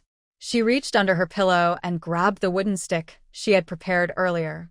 It was thick and about a foot long, something she found in the yard and kept under her pillow. She clenched the stick tightly, tiptoed to the door, and pressed her ear against it to listen. The sounds outside stopped. It was terrifyingly silent. A cold sweat broke out on Su Lanxin's back. She stood behind the door, her hand clutching the stick, palms sweaty. She had lived in this yard for several months and had never experienced anything like this. Everyone in the alley was honest, not a single bad person. But who knew? She took a deep breath, gently pushed the door open a crack. The moonlight shone in, illuminating the yard in a dull gray. She squinted and looked outside, first at the yard gate, closed tightly, not open. Then at the corner of the wall, where a pile of miscellaneous items was, but she couldn't see clearly. Looking again at the chicken coop, there was something nearby. It was curled up into a ball, dark and shapeless. Su Lanxin's scalp tingled. She clenched her wooden stick, pushed the door open a little more, and turned sideways to step outside, standing on the porch. The thing moved slightly. It was a person, huddled in the corner, with their back to her, so she couldn't see their face clearly, only a blurry outline. They were tall, broad-shouldered, wearing dark clothes. Su Lanxin's mind raced quickly. Should she shout for help? If she did, the whole alley might wake up. Could Aunt Zhao's husband come out to help? But what if this person had a knife? What if they rushed at her, not shouting? What if they recovered and realized she saw them? Just then, she suddenly heard noisy footsteps outside the yard gate. Quick, chase. They ran that way. That's a dead end. They can't escape. Split up and look for them. Her heart tightened again. Someone was chasing him. She looked down at the dark shape in the corner. The person was still, curled up as if dead. The footsteps grew closer. Someone ran past the alley entrance. A flashlight's beam swept over the wall, flickered, then disappeared. No? Which way did they go? Keep looking ahead. The footsteps faded away. Su Lanxin stood on the porch, gripping her stick, staring at the person in the corner. He still didn't move. She thought for a moment, took a step forward. He still didn't move. She took another step. When she was about 2 or 3 steps away, she stopped, raised her stick, aimed at him, and lowered her voice, asking, "Who are you?" He didn't answer. Su Lanxin waited for 2 seconds, then moved closer. The moonlight shone on him, and she finally saw clearly. It was a young man, with his face buried in his knees, so she couldn't see his features, only his messy black hair and 2 hands clenched tightly, resting on his knees. Her eyes fell on his hands. They had prominent knuckles and long fingers, such beautiful hands. "Hey," she called again. Finally, he moved. He looked up and turned toward her. Under the moonlight, Su Lanxin saw his face. She froze for a moment. It was handsome, very handsome. She had lived for 20 years and had never seen such a handsome man. Many people came and went at the supply and marketing cooperative, but she had never seen anyone like him. Compared to him, Xinjiania looked plain. But this thought only flashed through her mind briefly before being pushed aside by another. This person is trouble. Big trouble. She didn't know who the people outside were after him, but chasing him was definitely not a good sign. He was hiding in her yard, and if he was discovered, she would be responsible. She had to get him out. She looked down at him, about to reach out and push him away, when suddenly everything went black in front of her eyes. The man moved. His eyes suddenly opened, shining brightly under the moonlight. Before Su Lanxin could react, he had already grabbed her wrist and pulled her toward him. His strength was frightening. Su Lanxin only managed to let out a muffled sound before he pressed her against the wall. Her back hit the earthen wall, and it hurt badly. She didn't know where her stick had fallen. His face leaned close, hot breath blowing on her face, carrying a faint smell of alcohol and something else. Maybe medicine? He looked at her with a dazed expression, as if he couldn't see clearly who was in front of him, just instinctively grabbing onto something. You. Su Lanxin started to speak, but he covered her mouth. He kissed her. Her mind exploded with a loud bang. She wanted to push him away, but his hands were like iron cuffs, holding her tightly, making her unable to move. His hands were also not behaving. They were touching her all over, and even through her clothes, she could feel the heat of his palms. Su Lanxin felt both ashamed and angry, struggling desperately, but her little strength was no match for him. He pressed her against the wall, leaning on her so heavily that she could hardly breathe. After a moment of kissing, he lifted his head, then lowered it again, kissing her neck and chin, his hot lips wandering everywhere. Tears welled up in Su Lanxin's eyes. It wasn't fear, but anger. She was trembling all over with rage. She had lived 20 years and had never been insulted like this. But she knew she couldn't shout now. If she did, the people outside would hear, and she would truly be trapped. If this person ran away, what could she do? If someone saw her hiding a man in her yard, she could never explain herself, not even in the Yellow River. She could only endure. Endure with all her might. His hands were still touching her roughly. She clenched her teeth and slowly moved her body, trying to break free from his embrace. But his strong hands held her tightly, making it impossible for her to move. Suddenly, she remembered there was water in the kitchen. A big bucket of water. She slowly moved toward the kitchen, step by step, not daring to go too fast, afraid of alerting him. But he seemed to sense her movement and tighten his grip on her. She had no choice but to stop. After a while, he finally loosened his hold. She took the chance to break free from his arms. He didn't chase after her. He leaned against the wall, gasping for air. His handsome face was still red, and his eyes were half open, half closed, looking confused. Su Lanxin stood a few steps away, catching her breath and fixing her disheveled clothes. Her chest was heaving, and her face was red and pale, hard to tell if she was angry or embarrassed. She stared at him for several seconds. Then she turned around and went into the kitchen. She picked up a water bucket, filled it completely, and carried it out. He was still leaning against the wall, unmoving. She walked over, stopped, raised the bucket, and poured all the water over his head. Splash. The water poured down from his head. He shivered and suddenly opened his eyes wide. Su Lanxin didn't stop. She turned and went back into the kitchen, scooped another bucket of water, came out, and poured it over him again. Splash. He was soaked all over. Water dripped from his hair, face, and neck onto the ground. His eyes became clearer. He looked at her, as if he wanted to say something.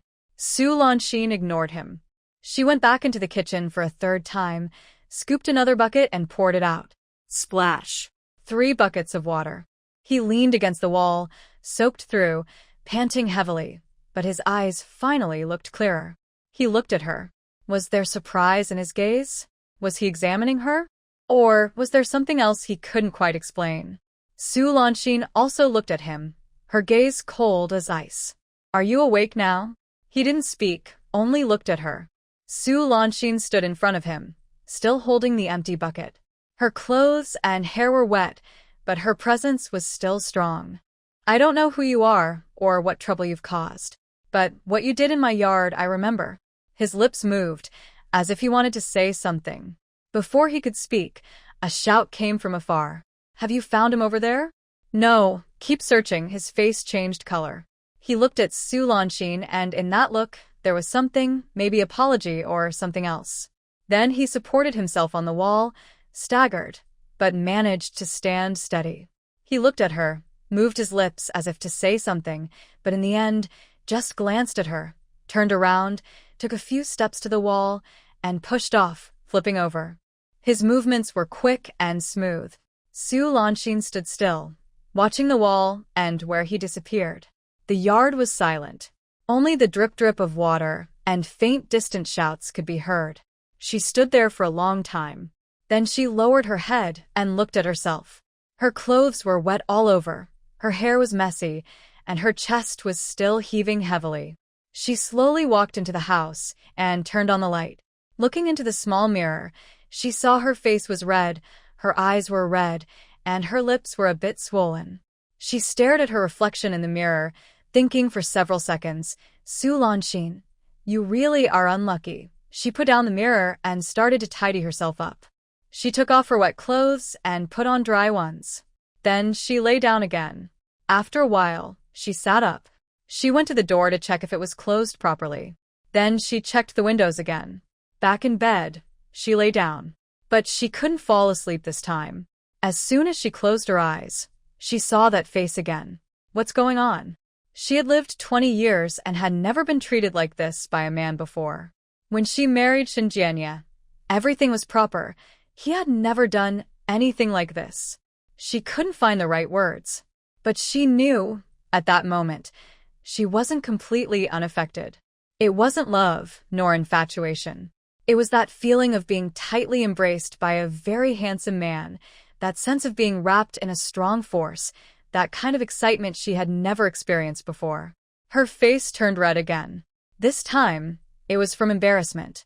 She pulled the quilt over her head. Under the quilt, she muttered softly.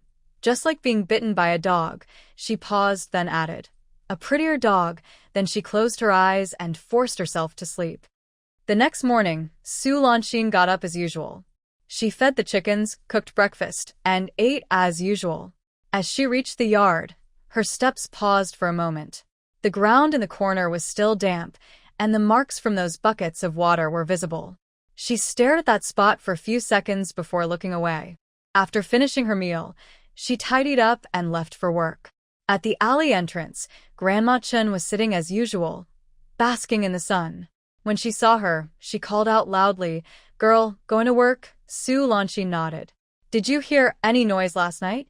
It seemed like someone was chasing someone else, causing a fuss all night." Su Lanshin's step slowed, but her face showed no expression.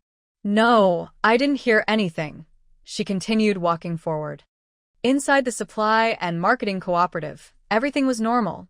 She was balancing accounts, answering calls, meeting with factory representatives, and handling procurement matters. She was so busy she had no time to think about anything else. Only when she paused to drink water did a face suddenly flash in her mind. She quickly shook her head, trying to push the thought away. In the afternoon, Director Li called her into his office. "Xiao Su, there's a meeting in the provincial city. Prepare yourself. You'll go the day after tomorrow." Su Lanshin nodded. Director Li hesitated for a moment. "Also, I heard you live alone." Su Lanshin was momentarily surprised. Director Li looked at her with a hint of concern in his eyes. "Living alone. Make sure to lock the door at night. The county town isn't very safe lately. I've heard some strange people are around." Her mind moved, but her face remained calm. "Thank you, Director Li. I'll be careful." After leaving the office, she stood in the corridor, lost in thought for a while. Who were those people chasing him? Did he get into trouble? Will he come back? She didn't know. And she didn't want to know. That was trouble, big trouble. She had finally divorced, bought her own house, found stable work, and saved quite a bit of money. She didn't want any trouble. She just wanted to live her quiet life peacefully. That evening, after work, she checked the locks on the doors and windows again. She also looked around the yard, inspecting every corner, by the wall, the chicken coop, the kitchen, every spot. Nothing was out of place. She stood in the yard, looking at the wall he had repaired. The wall wasn't tall, made of mud bricks, with some cracks and gaps. She stood there for a while, then turned and went inside, locking the door securely before lying down. This time, she slept deeply. I slept until dawn.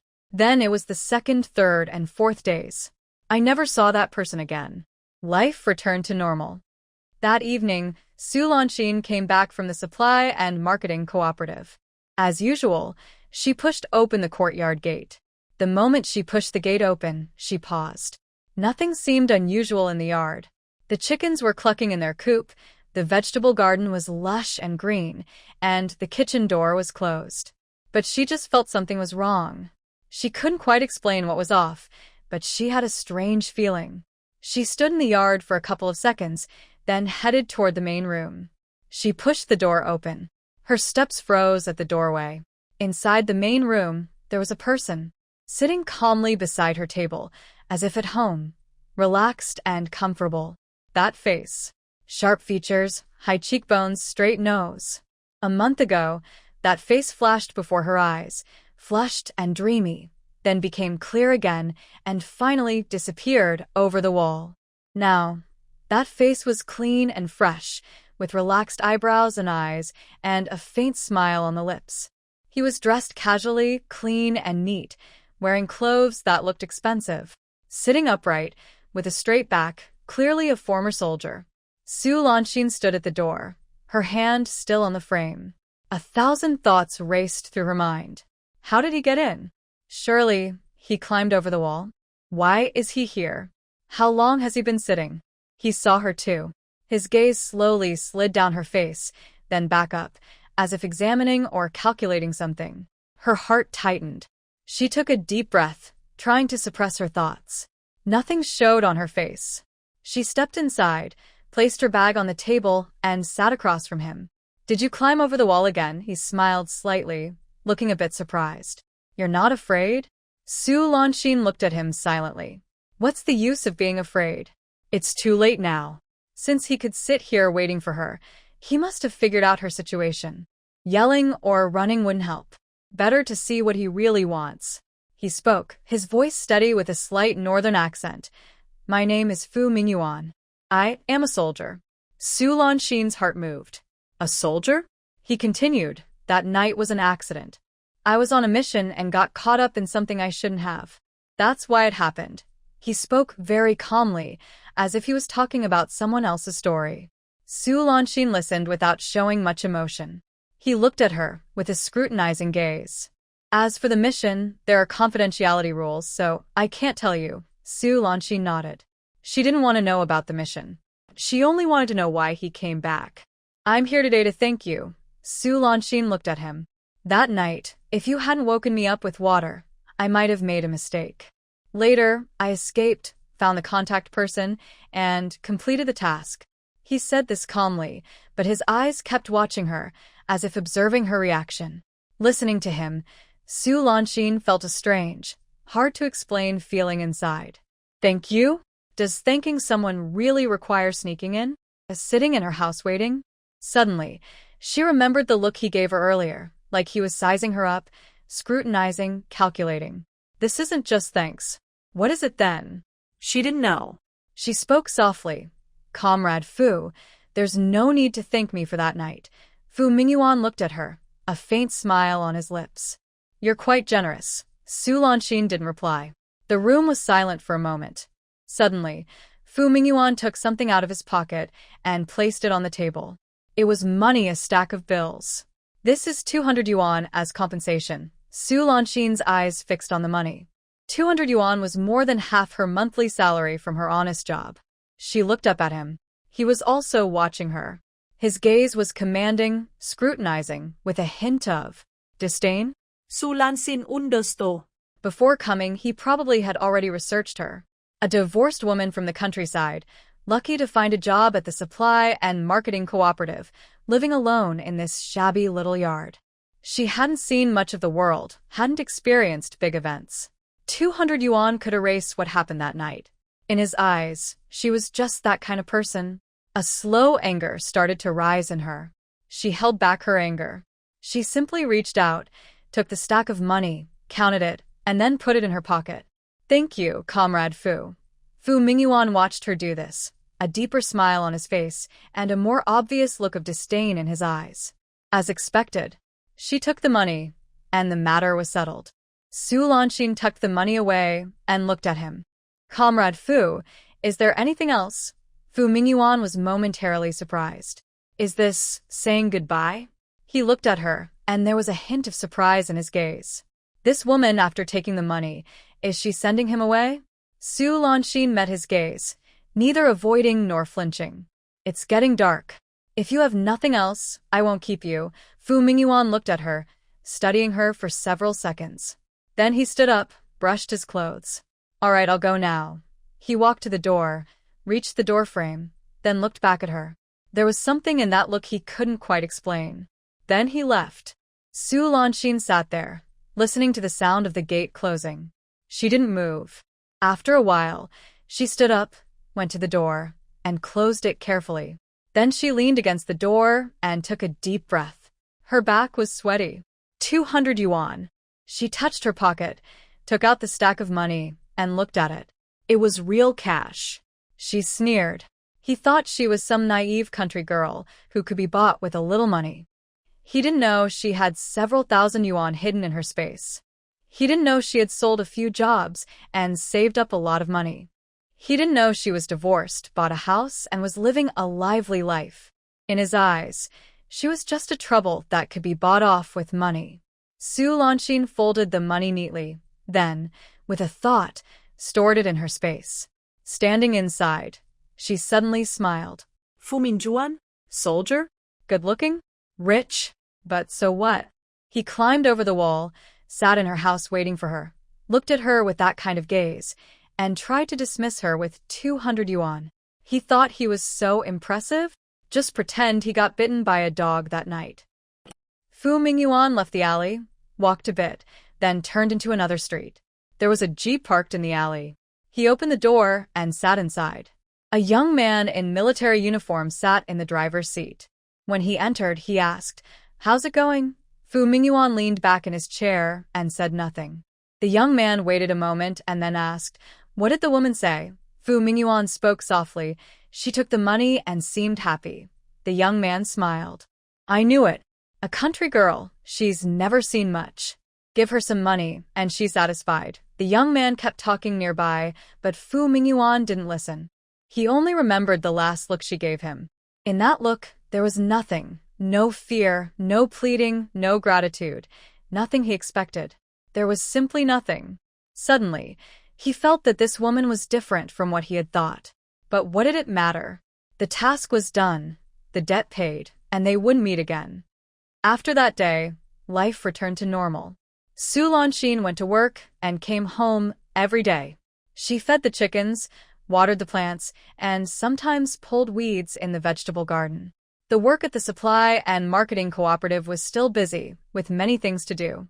She lived alone in a small yard, free from disturbance, and found it quite comfortable.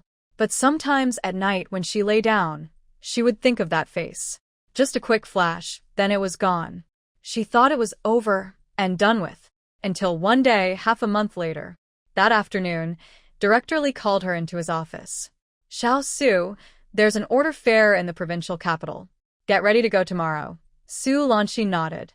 Director Li paused and then said, "This time, you'll be coordinating with the logistics department of the military district. Be careful with your words."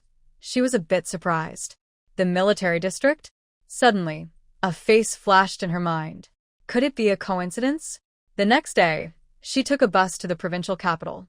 Director Li paused again and said, "This time, you'll be coordinating with the logistics department of the military district. Be careful with your words." She was a bit surprised. The military district? Suddenly, a face flashed in her mind. Could it be a coincidence? The next day, she took a bus to the provincial capital. The order fair was held at the provincial guest house, with people coming and going from various supply and marketing offices. Su Lanxin knew the routine, signing in, collecting materials, finding her room. In the afternoon, she arrived 10 minutes early for the meeting. When she opened the door, more than 10 people were already inside. Her eyes scanned the room and then stopped. In the corner of the meeting room, there was a person sitting. He was wearing a dark gray military uniform, sitting straight, holding a folder and looking down at something. That face was clearly Fu Mingyuan. It seemed he sensed her gaze and looked up. Their eyes met. A flicker of surprise crossed his eyes, then he quickly calmed down. Her heart skipped a beat, but she showed nothing on her face. She found a seat, opened her notebook, and waited for the meeting to start. During the entire meeting, She took notes carefully and didn't look over there once. But she could feel a gaze occasionally resting on her. Su Lanxin shook her head. I don't drink alcohol. Fu Mingyuan also didn't insist. He poured himself a glass, picked it up and looked at her. This glass is for you. Thank you so much for what you did last time. He drank it all in one sip. Su Lanxin held her teacup and took a sip. Captain Fu, you're too polite. Fu Mingyuan put down his glass and looked at her. You live alone in that small house. Aren't you afraid? Su Lanxin smiled. I'm used to it. I heard about your divorce. Su Lanxin paused with her chopsticks. She looked up at him. Fu Mingyuan met her gaze without avoiding it. I looked into it. Don't mind me. I just needed to know who the person was that saved me that night.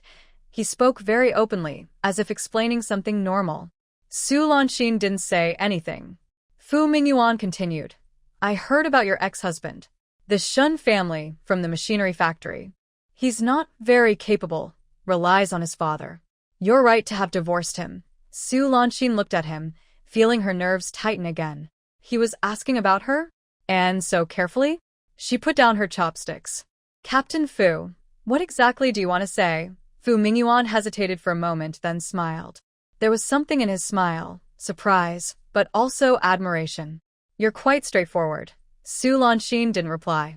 Fu Mingyuan looked at her seriously. All right, I'll be direct. He paused. Su Lanxin, I want to marry you. Su Lanxin's hand froze. She thought she had heard wrong. But Fu Mingyuan's expression told her she hadn't. The room was silent for a few seconds. Su Lanxin looked at him, her eyes filled with suspicion. Captain Fu, we've only met twice. Fu Mingyuan nodded. I know. Don't you think that's too fast? Fu Mingyuan said. Yes, it is fast. But some things don't matter whether they're quick or slow. What matters is if it's right. Su Lanxin didn't say anything. Fu Mingyuan continued. I'm 28 this year. I'm a captain, and I'll probably get promoted soon. My family is in Beijing, and my parents are there too. At my age, I should settle down. I have met many women, both in the city and in the countryside. But they are either too delicate, too materialistic, or too complicated. But you're different. Su Lanxin's heart moved. Different? You're alone, divorced, looking for work yourself, buying your own house, living your life independently. You don't rely on anyone. That's not easy. Su Lanxin didn't reply. Fu Mingyuan continued. That night, I barged into your home. You came out holding a stick, didn't shout or run. Later, when I treated you like that, you didn't cry or make a fuss. You just soaked me in water to wake me up and then let me go. He paused. I've never seen a woman like that. Hearing this, a faint tremor ran through Su Lanxin's heart. She spoke. Captain Fu, are you praising me, or are you thinking of marrying me? Fu Mingyuan was momentarily stunned. Then he smiled. Both. He poured himself another glass of wine and drank. I keep my promises. If you marry me, you can stay in the army or not. If you want to live here, I'll buy you a house nearby. If you want to go to the military district with me, I'll arrange it. As for the bride price, just tell me what you want, and I'll do my best to get it. Listening, Su Lanxin's heart gradually grew cold. Buying a house, following the army, bride price? His conditions were all too good. But what was his real intention? Captain Fu, these things are all so sudden. I need to think about it. Fu Mingyuan looked at her and nodded. That's right. When you've made up your mind, just find me. He took out paper and a pen, wrote down an address, and handed it to her.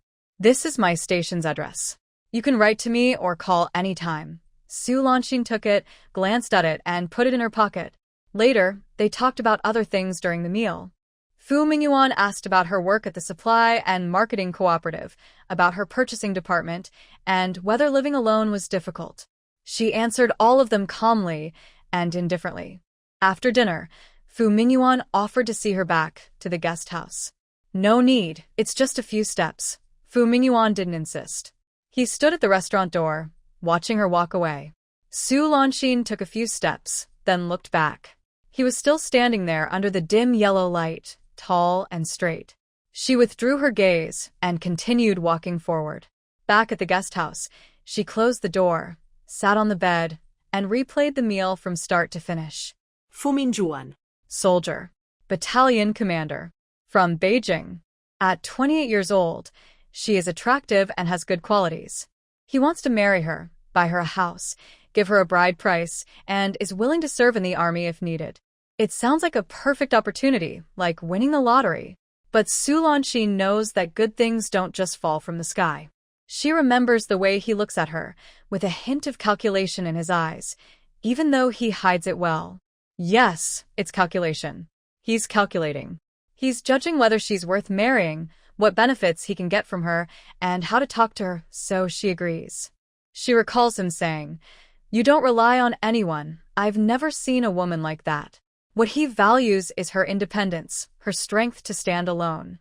She's a woman from the countryside, divorced, with no background or support, living alone in a shabby house, working at a supply store. Such a woman, he thinks, is easy to control. Suddenly, she remembers him asking about the bride price and how he left room for bargaining. Su Lanxin sits on the bed and suddenly laughs. Fu Mingyuan really thinks she can't see through him? She's come up from the dirt, stepped on, scolded, looked down on, and deceived before. She's very familiar with that look, but she still doesn't understand. With such good conditions, why does he want to marry her?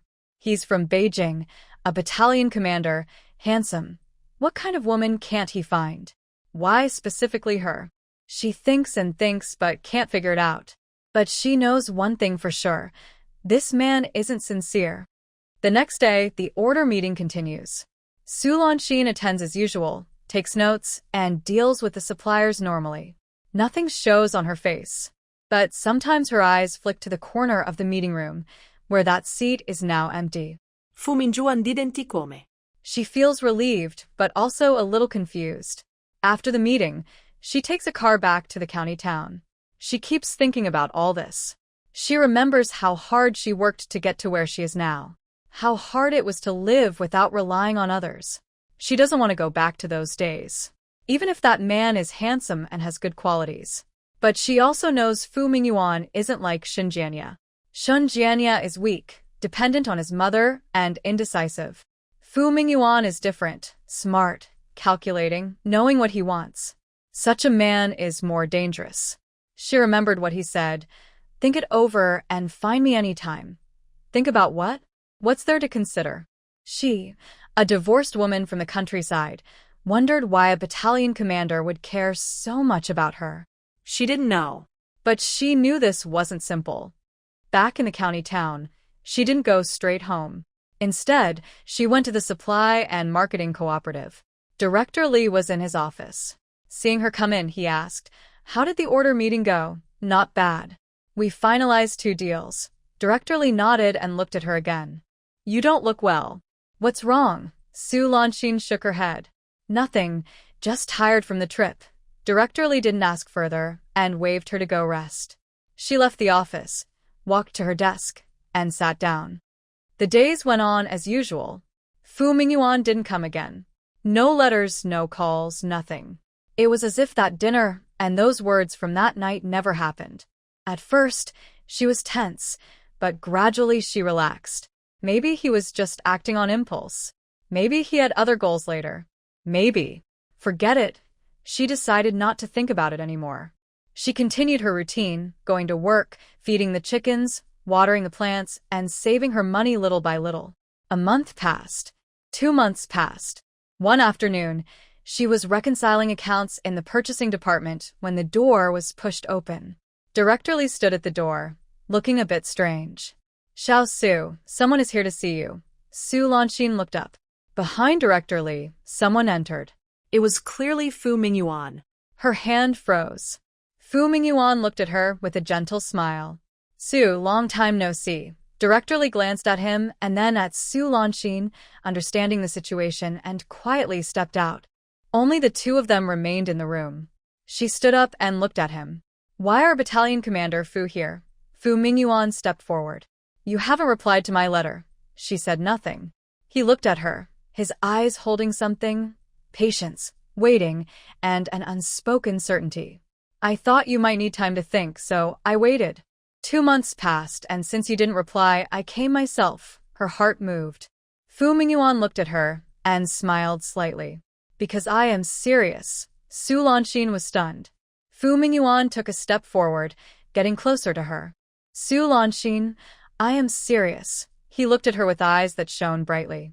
These past 2 months, I have thought a lot. Why do I want to marry you? At first, I couldn't explain. But then I understood. He paused. You are different from all the women I have met. You don't pretend, you don't fake, and you don't rely on others. You live clearly and honestly by yourself. I want a woman like that. Not delicate and fragile, not calculating all the time, not someone who can't live without a man. Someone like you. Listening to him, a gentle tremor ran through her heart. He was so sincere. His eyes, his face, his words, all felt so real. But she still saw a hint of something false within that sincerity. She couldn't quite say what it was. Captain Fu, your words almost moved me. Fu Mingyuan looked at her with hopeful eyes. But I still don't understand. You have such good conditions. Why do you insist on choosing me? His gaze flickered briefly, so fast it was almost invisible. Because the person I want isn't about good conditions, he spoke honestly. The daughters of noble families in the capital, they have good conditions. But I've seen what they're like since I was young. Spoiled, snobbish, always comparing themselves. Marrying them means I have to serve them. Su Lanxin listened quietly. Fu Mingyuan continued. I've also met girls from the countryside. But they are either too timid, too naive, or only think about relying on men to improve their lives. You're different. He looked at her with a touch of tenderness. You rely on yourself. You don't depend on anyone. Someone like you. Marrying you is about living a good life, not serving ancestors. Hearing this, a faint tremor ran through her heart again. He made a lot of sense. She looked at his sincere face and honest eyes. But beneath those eyes, she saw something else. Deception. Still deception. This time, it was hidden even deeper. She spoke softly. Captain Fu, I understand your feelings, but this matter is too big. I need to think more carefully. Fu Mingyuan nodded and said, Of course. Whatever time you need, I will wait. He paused, took something out of his pocket, and placed it on her desk. It was an envelope. This is a house I bought in the county town, and it's in your name. When you decide, you can move in. Su Lanxin was stunned. She looked at the envelope without moving. Fu Mingyuan looked at her, smiling slightly. Don't overthink it. I'm not forcing you. I just want you to know that I am serious. He turned to leave but looked back at her at the door. Su Lanxin, I am waiting for your news. The door closed. Su Lanxin stood there, staring at the envelope for a long time. She reached out, picked up the envelope, and opened it. Inside was a house deed. On the east side of the county town, not far from her home, there were 3 rooms and a small yard. It was written in her name, Su Lanxin. She put the house deed back into the envelope and tucked it into her pocket. With a thought, the envelope entered her space. She sat there, her mind swirling with thoughts. Was Fu Mingyuan serious? Fu Mingyuan left the supply and marketing cooperative and got into the jeep parked by the roadside. In the driver's seat was the young man from before, surnamed Zhou, his messenger. Commander, how did it go? Fu Mingyuan leaned back in his seat but said nothing. After a moment, the messenger asked again. Did she agree? Fu Mingyuan spoke softly. No. She said she needed more time to think. The messenger pouted. This woman is quite stubborn. Commander, with your good conditions, what is she still hesitating about? Fu Mingyuan didn't reply. He remembered Su Lanxin's look when she looked at him earlier. In her eyes, there was scrutiny, caution, and hesitation. But there was no surprise, no joy. He had given her the house deed, and she just took it without showing any emotion.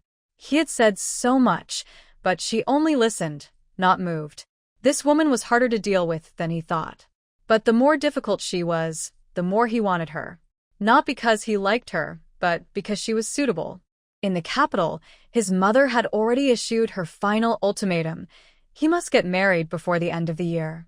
His partner was the daughter of a well-connected family, surnamed Lin, with a strong background, which would benefit his career in the military.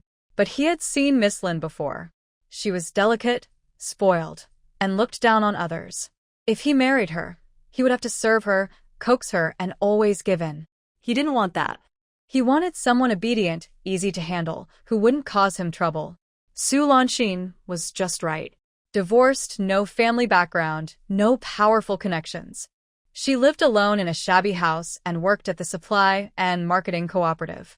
Someone like her, married, with a little benefit, could be kept stable. But he didn't expect her to be so difficult.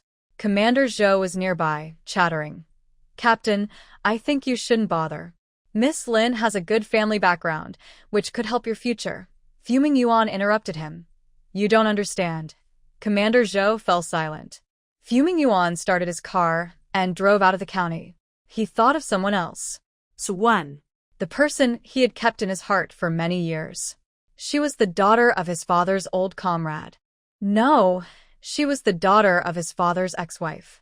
The two families had a very complicated relationship. His mother hated that woman deeply and also hated her daughter. Suwan was pretty, kind, and good at everything, but his mother disagreed.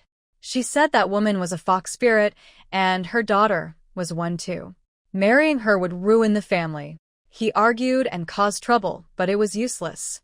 His mother threatened him with her life, so he had to give up. Later, Suwan married someone else, and he gave up hope. But that pain stayed in his heart. Now his mother was forcing him to marry Miss Lin, and he didn't want to. But he knew he couldn't go against his mother. He needed a substitute. As long as he married someone else now, his mother would have no way to control him. But he also knew that Su Lanxin was very difficult. He would get her, no matter what it took. Fuming Yuan appeared again at the supply and marketing cooperative 3 days later. Su Lanxin came out after work and immediately saw him standing across the street. He was in a deep gray military uniform, tall and straight, with a face that looked especially striking in the evening light. He was holding a bouquet of flowers, rare in this town, wrapped in clear paper, bright red. She paused for a moment, then pretended not to see him and walked in another direction. After a few steps, she heard footsteps behind her. Lanxin. He called her name naturally and warmly, as if he had been calling her for many years. Su Lanxin stopped and looked back at him. Fu Mingyuan walked up to her and handed her a bouquet of flowers. "I wrapped this myself. It's perfect for you." Su Lanxin looked at the flowers but didn't take them. "Captain Fu, I said I need to think about it." Fu Mingyuan smiled gently, like he was dealing with a stubborn little girl. "I understand." You think about it. "I'll just give my gift." "It doesn't matter." He pushed the flowers into her hand and turned to leave. A few colleagues finishing their work saw this, and their eyes lit up. "Lanxin, who's that? So handsome. Is he in the army?" "The captain?" "Oh my Lanxin, you're so lucky." Su Lanxin smiled but didn't explain. The next day, Fu Mingyuan came again. This time, he didn't bring flowers but a beautifully wrapped paper box with unfamiliar writing on it. "Wool scarf, bought in the capital." "Can't find it here." Su Lanxin looked at the box but didn't reach out. Fu Mingyuan didn't get upset. He placed the box in her hand and left again. On the third day, he brought a small bottle for face care, also from the capital. On the fourth day, a box of snacks from a well-known local brand, carefully packed. On the fifth day, a piece of soft fabric that felt like water, smooth to the touch. Every day, at the end of work, he appeared with that smiling face. He didn't stay long, just left his gifts and went away, saying little. But his presence was so strong that no one could ignore it. At the entrance of the supply and marketing cooperative, the women buying vegetables, people waiting for buses, and passers-by all saw him. Soon, the news spread. Su Lanxin from the supply and marketing cooperative has a boyfriend, an army officer, the captain, so handsome. He comes every day to pick her up, brings gifts every day. So attentive. Walking down the street, Su Lanxin could feel those gazes, curious, envious, and a little jealous. Xiao Wu pulled her, eyes shining. "Lanxin, you're so secretive. Such a good guy. Why didn't you tell me earlier?" Su Lanxin shook her head. "He's not my boyfriend." Xiao Wu didn't believe her. "He comes every day to pick you up? Brings gifts every day?" "Lanxin, stop pretending. What's our relationship? Does she really not see through that man at all? No one believes it anyway. In everyone's eyes, she's just a divorced woman from the countryside. It's a blessing that such a good man is interested in her. What is there to choose? What else is there to pick? The envy in their eyes gradually changed. Who does he think she is? He's divorced and he's still choosing. With Commander Fu's status, why would he like her? They didn't say these things in front of her, but she could hear them. Fu Mingyuan still came every day. No matter her attitude, he always kept the same calm look. Gentle, firm, patient. Sometimes she refused, and he would smile. It's okay, I'll wait for you. Sometimes she didn't speak, and he would stand beside her, walking a little behind her. If she walked fast, he followed quickly. If she walked slow, he followed slowly. Not too close, not too far, just beside her. That feeling was like water, slowly seeping in little by little. The string in Su Lanxin's heart grew tighter and tighter. She knew she didn't want anything. But she also knew that if things kept going like this, it wouldn't work. One noon, Director Li called her into his office. Xiao Su, sit down. Su Lanxin sat, feeling a faint premonition. Director Li looked at her with a complicated expression. This leader who had always supported her rarely looked at her like that. Xiao Su, how long have you been working at the supply and marketing cooperative? More than 2 years. Director Li nodded. You're doing well. Everyone in the purchasing department recognizes you. Su Lanxin waited. He paused, then suddenly changed the subject. That Commander Fu, he comes to pick you up every day. Director Li, he waved his hand to stop her. Xiao Su, I'm not trying to pry into your private life. I just need to tell you something. He looked at her with a caring, elder-like gaze, mixed with something she couldn't quite understand. I've heard about Commander Fu. He's young and talented, with a bright future. If he likes you, it's a blessing. Su Lanxin's hands clenched tightly on her lap. Director Li continued. Women, they all need a home. No matter how well you do here, you can't work at the cooperative forever. Finding someone to marry and settle down with, that's the right thing to do. Su Lanxin did not speak. Director Li looked at her and suddenly sighed. Little Su, you're a smart person. Some things don't need me to say clearly. I heard Captain Fu is quite anxious. If you think it's okay, decide quickly. If not, don't keep him waiting. If you delay too long, it won't look good. Su Lanxin's heart sank. She understood. This wasn't advice, it was a warning. She was being told not to delay any longer. She remembered Fu Mingyuan's gentle face, his words, I'll wait for you, and the image of him appearing at the door every day. He was getting impatient. He was using his way to push her to make a decision. Director Li, I understand. Director Li looked at her and nodded. Go ahead. Think it over carefully. Su Lanxin left the office and stood in the corridor, taking a deep breath. That evening, Fu Mingyuan came again. Su Lanxin left the supply and marketing cooperative and saw him carrying a bag. When she saw him, a gentle smile appeared on his face. Lanxin. She walked over and stopped in front of him. Fu Mingyuan handed her the bag. I got some seafood today. Take it home and try it. Su Lanxin didn't take it. She looked at him calmly.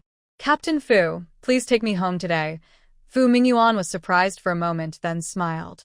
Okay. He held the bag and walked beside her toward her house. They walked side by side, neither spoke. It was rush hour and the street was busy. People passing by noticed them and paused for a moment. A tall man in a military uniform and a woman in a floral dress walking together looked quite matching. Su Lanxin could feel their gazes. She didn't look up, just kept walking forward. Fu Mingyuan walked at a steady pace, matching her steps. When they were close to home, she suddenly spoke. Captain Fu, do you really want to marry me? Fu Mingyuan turned his head and looked at her. There was something in his eyes, surprise but also seriousness. Of course. Su Lanxin nodded. Good. Then I have a few conditions to tell you. Fu Mingyuan's eyes moved slightly. Go ahead. Su Lanxin looked ahead, speaking in a calm voice like she was discussing a business deal. First, I don't want the house in that county town you offered. Fu Mingyuan paused briefly. That house is worth a lot of money. Su Lanxin interrupted him. I know, but I don't want it. I want a house in the capital city. Fu Mingyuan hesitated for a moment. In the capital? Yes. Aren't you from the capital? You must have connections there. I want a house in the capital, at least 3 rooms, in my name. Fu Mingyuan didn't reply and kept walking forward. Su Lanxin continued. Second, besides 5 yuan for pocket money each month, I want all the rest of your salary. Fu Mingyuan turned to look at her. There was something in his eyes she couldn't understand. Third, I want to follow the army with you. To your station. You need to find me a proper job there. Fu Mingyuan stopped. He looked at her with a very complicated expression. Su Lanxin, do you know how much all these conditions add up to? Su Lanxin nodded. Yes, I do. Fu Mingyuan stared at her for several seconds. Then he suddenly smiled. There was something in that smile, surprise, admiration, and a strange kind of interest. You really underestimated you. Su Lanxin didn't reply. Fu Mingyuan stood there, looking at her, silent for a moment. The house in the capital isn't a small amount. Even if I have connections, it will cost a lot. Su Lanxin nodded. I know. Think about it. She turned around and headed into the yard. Fu Mingyuan called after her. Lanxin, she looked back. He was standing a little way off, the sunset behind him, casting a golden outline around him. Are you serious? Su Lanxin nodded. Yes, I am. Think it over and then come find me. She turned and continued walking, entered the yard, and closed the door. Leaning against the door, she took a deep breath. Her palms were sweaty. She didn't know if Fu Mingyuan would agree to her conditions. A house in the capital, all her salary handed over, a proper job arranged for her. Together, that's no small amount. But this is exactly what she wanted. He no longer cared whether she was sincere or not. All she knew was that she had to fight for herself. If she succeeded, she would marry. If not, forget it. Anyway, she could live alone. Fu Mingyuan looked at the closed door for a long time. Then he turned and walked back. On the way, he kept thinking about Su Lanxin's face. When she talked about her conditions, she showed no emotion. No smile, no fear, no trying to please. She spoke plainly, as if she was talking about what to eat for dinner. He had seen many women, but none like her. Miss Lin was not like this. Su Wan was not either. Only she was.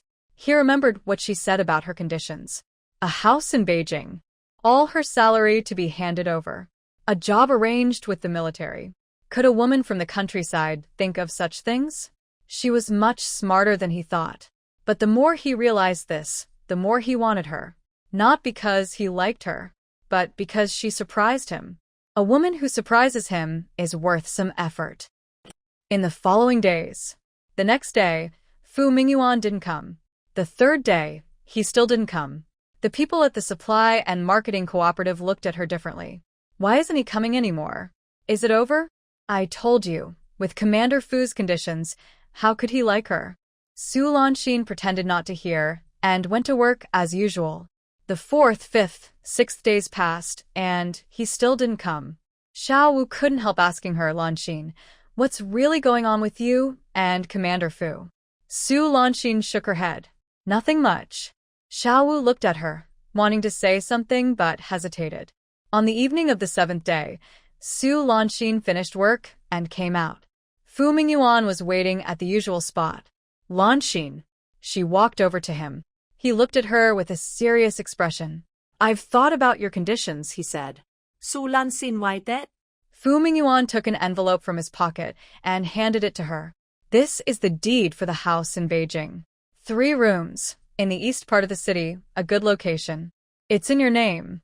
Su Lanxin took the envelope, opened it, and looked inside. It was indeed a house deed, stamped with a red seal, with her name written on it. She put away the house deed. Fu Mingyuan took out a passbook from his pocket. This is my savings over the years. Not much, but enough. From now on, I'll save all my monthly salary, except for 5 yuan. Here, you can keep the passbook. Su Lanxin took the passbook and looked at it. The amount was quite large. She put the passbook away.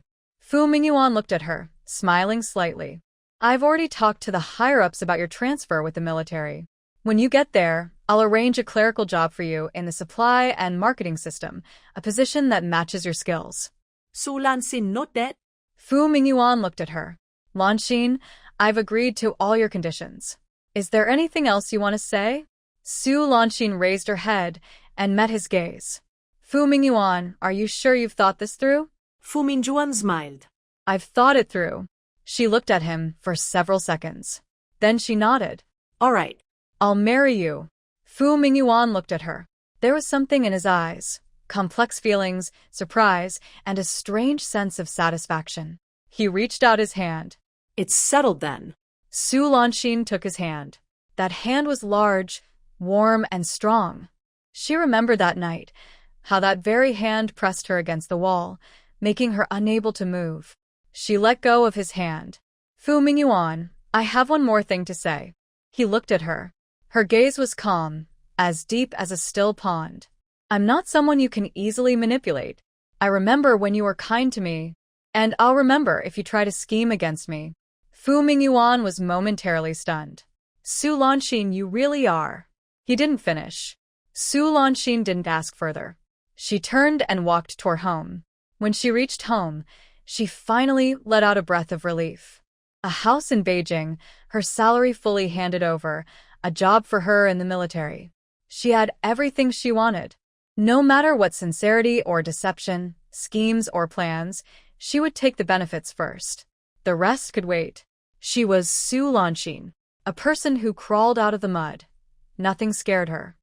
Fu Mingyuan watched Su Lanxin walk away, without hesitation, holding what she took, feeling very complicated inside. He remembered the look in her eyes when she last looked at him. There was a look in his eyes that showed caution, scrutiny, and defensiveness.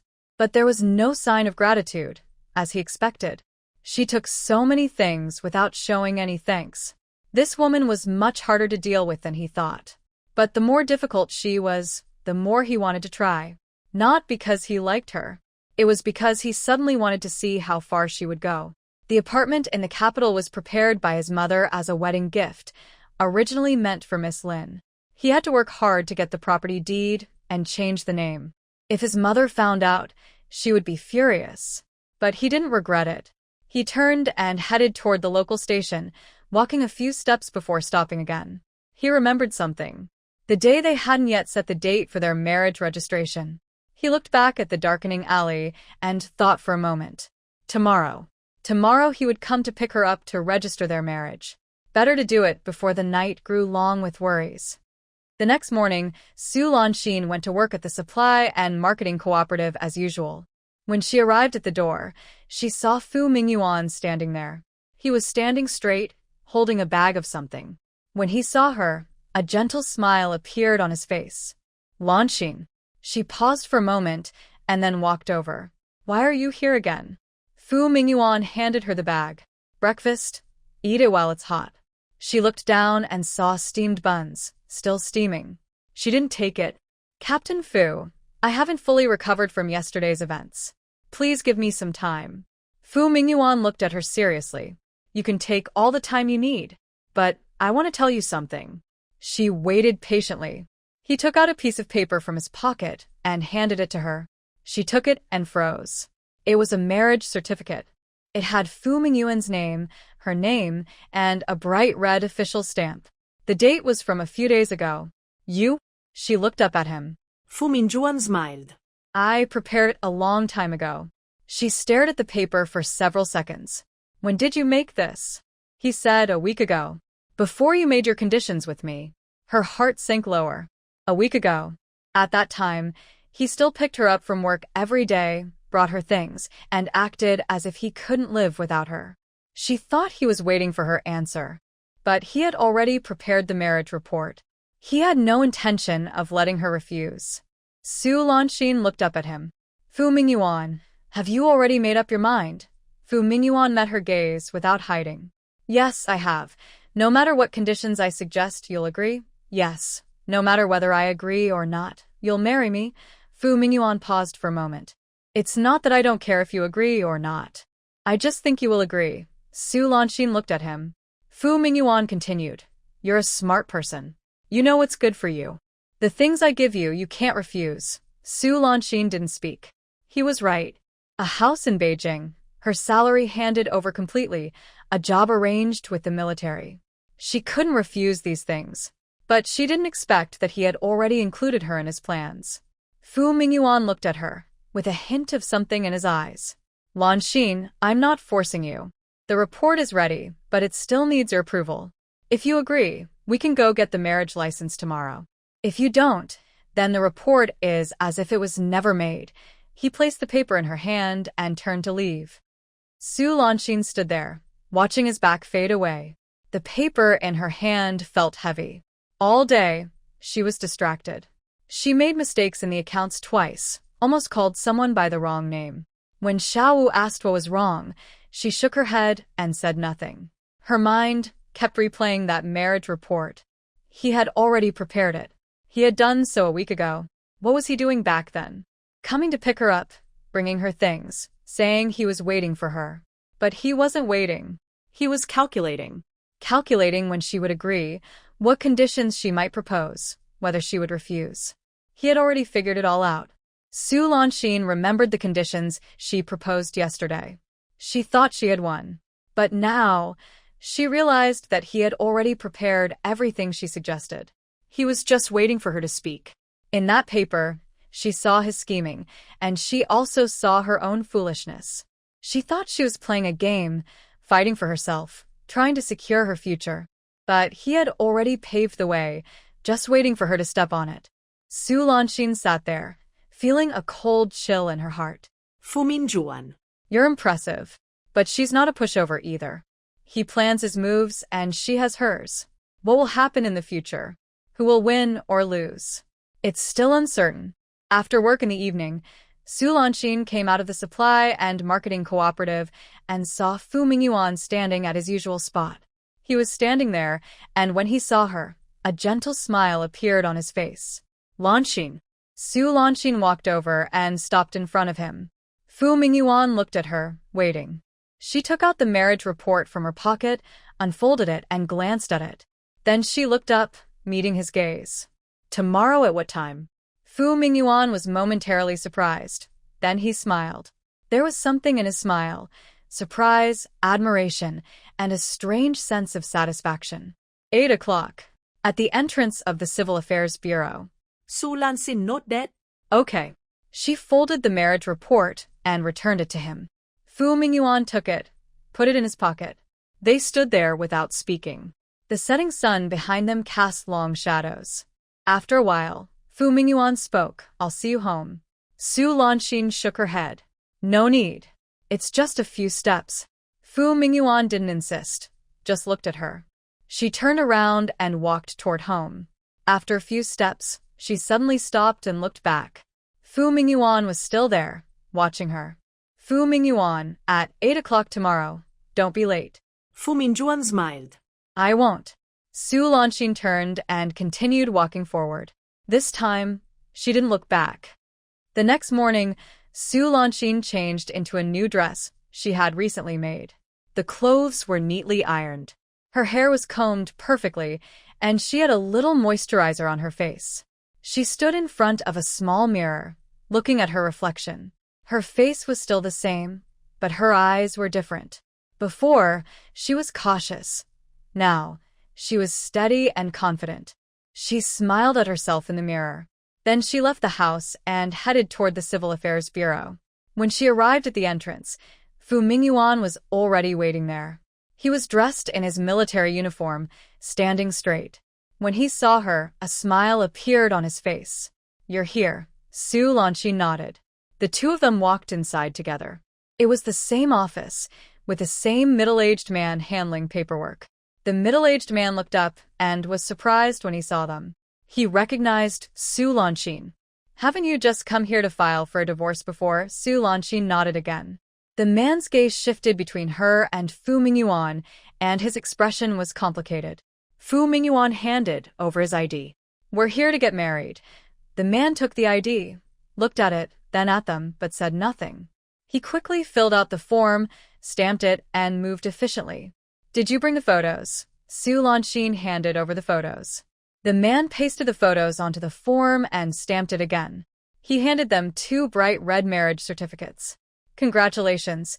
Fu Mingyuan took one, looked at it, then handed one to Su Lanxin. She took it and looked at it as well. In the photo, the two of them were close together. She was pursing her lips, and he was smiling slightly. They looked quite a good match. She closed the marriage certificate, and put it into her bag. When they left the Civil Affairs Bureau, the sun was already up. Su Lanxin clutched the red book, feeling a mix of emotions that hadn't yet faded. Anyway, the documents were done, the house was secured, and the bank book was in hand. Her future life finally had a plan. As she was thinking, Fu Mingyuan suddenly stopped walking beside her. Lanxin, she looked up at him. Fu Mingyuan stood in front of her, smiling gently, but beneath that smile, it seemed like there was something more. There's something I've been meaning to tell you. Her heart skipped a beat. Fu Mingyuan looked at her with a hint of complexity in his eyes. My transfer order has come through. Su Lanxin was stunned. Transfer order, he nodded. Yes, I'm not staying here anymore.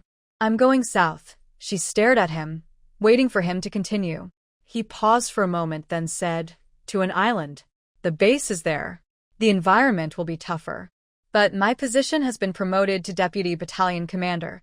Su Lanxin stood there, feeling as if something in her mind suddenly exploded with a loud buzz. An island? Hardship? The South? She remembered the words she had heard over the years. The southern island was so hot it could cook people, typhoons could blow houses down, fresh water was rationed, and there were few outsiders all year round. It was a place of exile. She had struggled to crawl out of the dirt, to stand firm in the county town, to have her own house, her own job, her own money. And now he wanted to take her to such a place? She spoke, her voice a little dry. When did you find out? Fu Mingyuan looked at her without hiding anything. A week ago. Su Lanxin clenched her fists. A week ago? Back then, he came to pick her up every day, brought her things, and was always in front of her.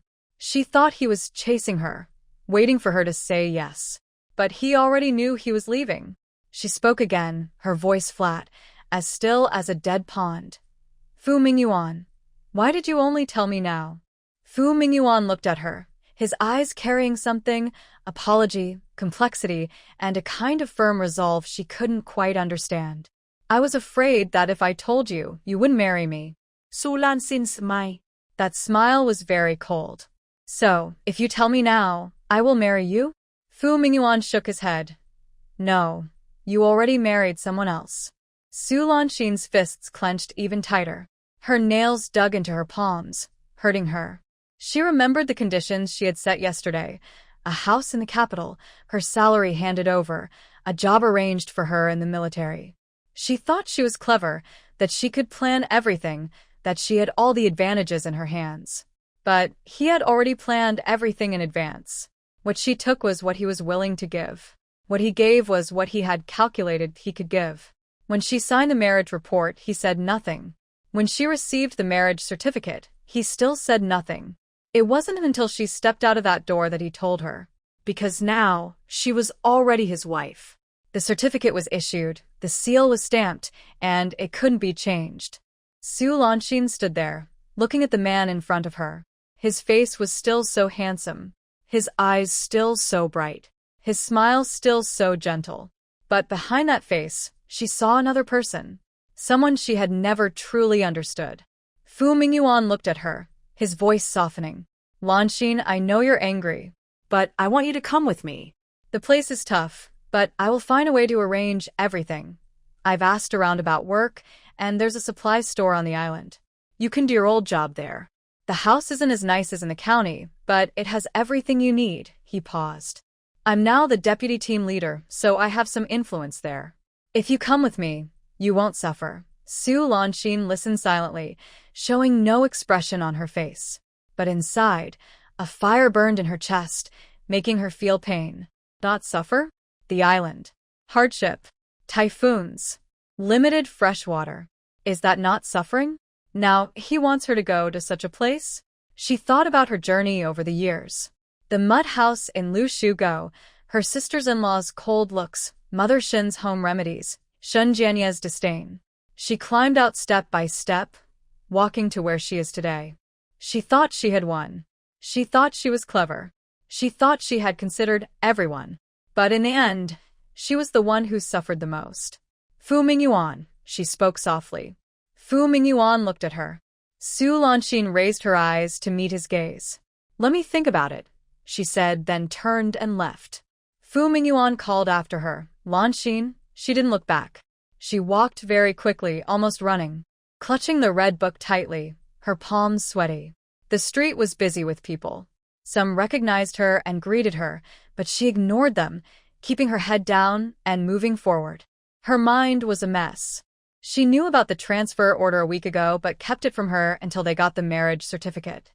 When Su Lanxin entered the supply store, her face was so pale it was frightening. Xiao was cleaning the counter and saw her, startled. Lanxin?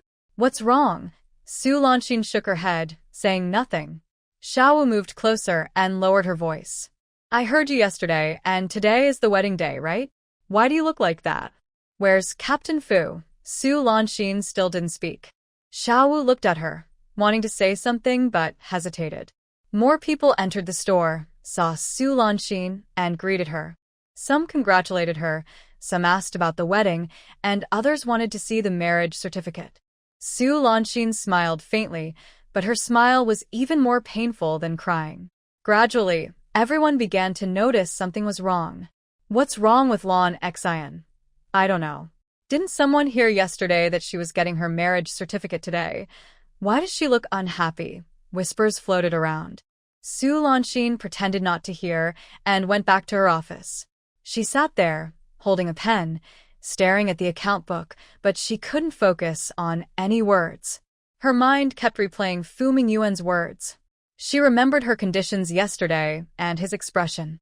It was surprise, complexity, and a hint of interest. She thought he was admiring her. Now she realizes that was silly. He was laughing at her. Laughing because she thought she was clever, because she thought she was planning something against him, because she was proud when she made her demands. He had known she would make conditions. He was ready for it. He was just waiting for her to speak. Because those things didn't matter to him at all. A house in Beijing? That was from his mother. He changed the name to hers. His mother would be furious if she found out, but that was her problem, not his. All her salary? He kept 5 yuan and gave her the rest. But now he was a deputy battalion commander, his salary had increased, allowances were more, and he probably had other ways to make money. His salary was nothing. He might have even arranged a job for her with just a word. Or maybe he didn't arrange a job at all. And the idea of following her wishes and moving with the army? He probably had many ways to make sure she couldn't stay here. Su Lanxin clenched her pen so hard that her nails tore the paper. She thought about everything she had done over the years. In the Shun family, she endured, waited, schemed, and finally escaped unscathed. At the supply and marketing cooperative, she worked hard, took exams, sold quotas, and saved a lot of money. In the county town, she bought a house, registered her household, and lived a lively life. She thought she was clever. She thought she could outsmart everyone. But now? She had been bought by a man with a house, a bank book, and a job. Her little tricks were nothing in his eyes. He probably saw all her little thoughts clearly. She was really easy to manipulate. At noon, Director Li called her into his office. When Su Lanxin entered, Director Li was reading some documents. When she came in, she put down the files and looked at her. There was a complicated look in her eyes. Xiao Su, sit down. Su Lanxin sat down. Director Li looked at her and was silent for a moment. Did you get your marriage certificate today? Su Lanxin nodded. Director Li paused and then said, Captain Fu called me last night. Su Lanxin's hand paused. Director Li looked at her, with a hint of something in his eyes, guilt, regret, and a strange mix of feelings. He said, he thanked me, said I helped him. Su Lanxin understood. That day, when Director Li called her into his office and said those things, it wasn't his true intention. It was Captain Fu's idea.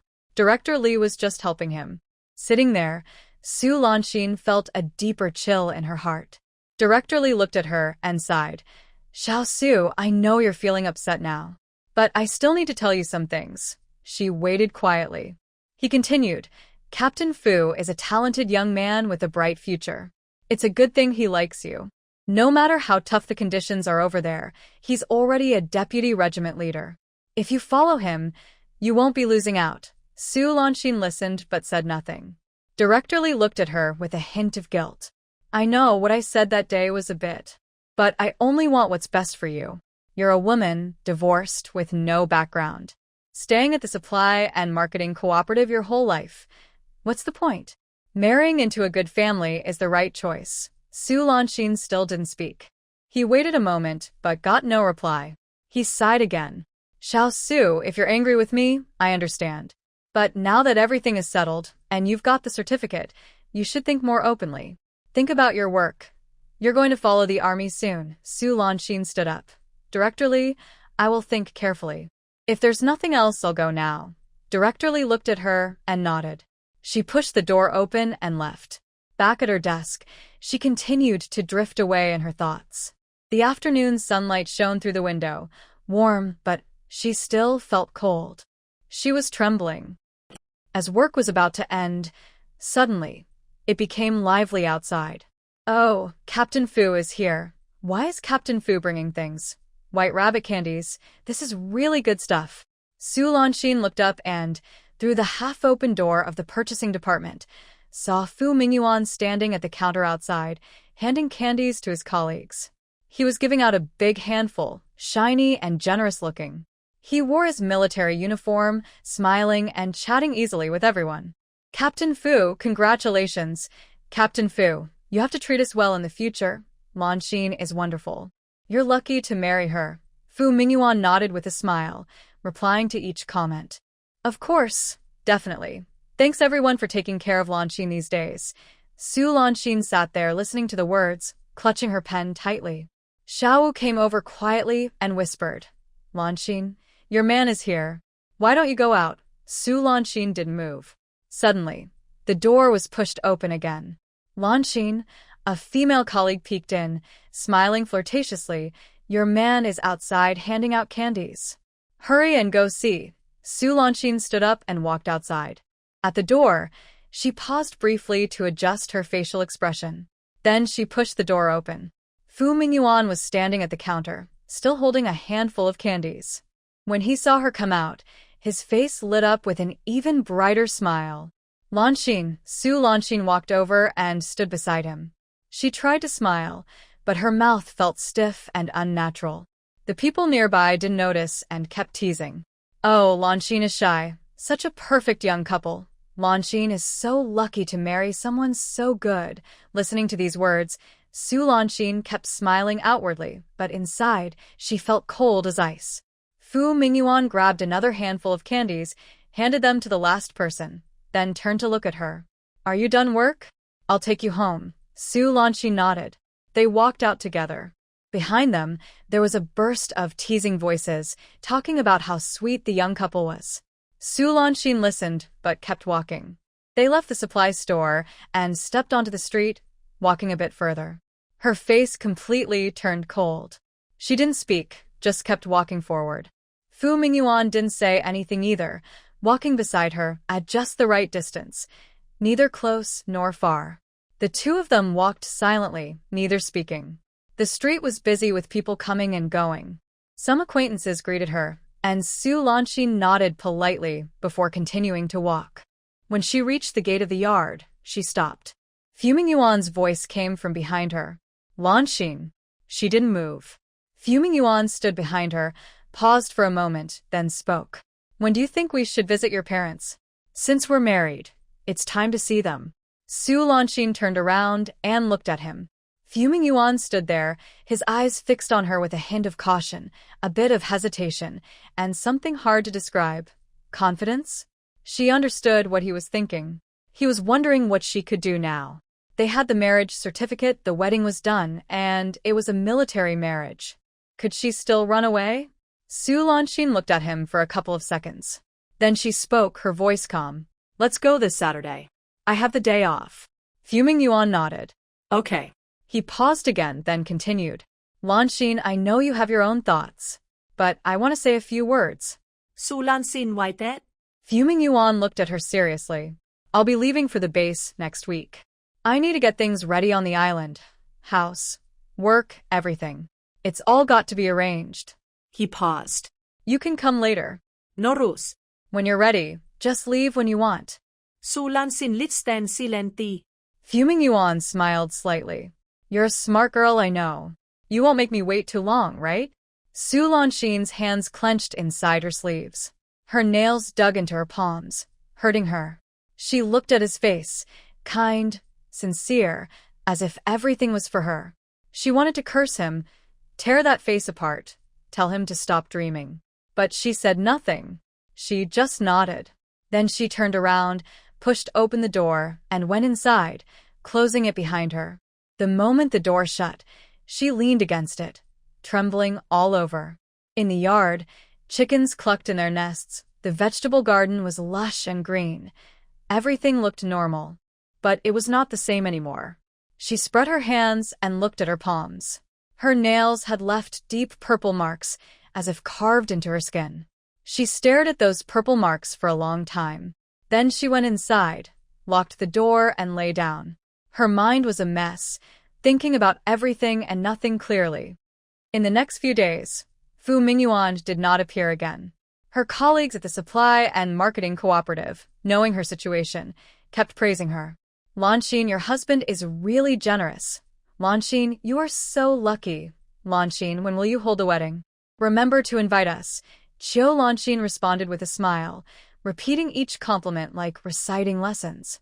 But when she returned to that small courtyard at night and closed the door, her smile disappeared. She sat alone in the dark, repeatedly thinking about those things. She remembered what he said. You won't make me wait too long, right? He knew she couldn't run away. Military marriage meant she couldn't leave. Unless she wanted to suffer. At work, he had already talked to Director Li. Even if she wanted to change jobs, he had the ability to make it happen. He had blocked all her options. The only way left was to follow him with the army. But why did he insist she follow him? Only by going could she find out.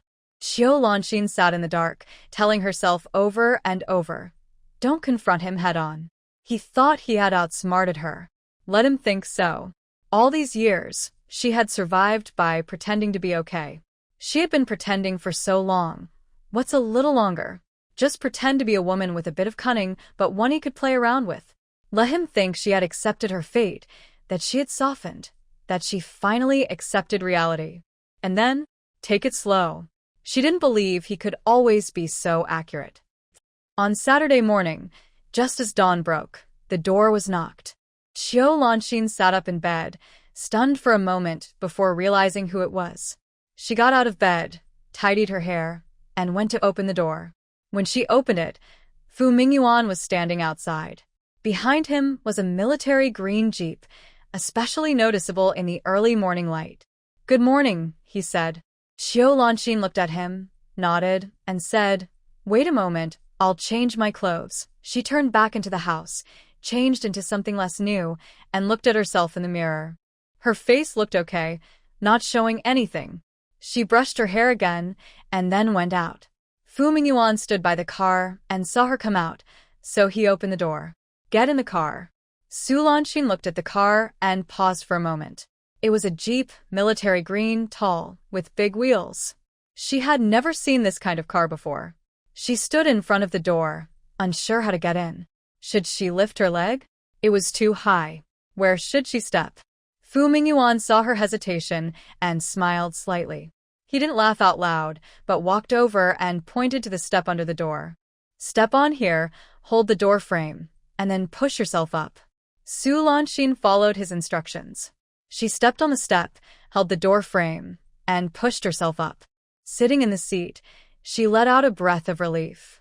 Fu Mingyuan went around to the other side, got in, and started the engine.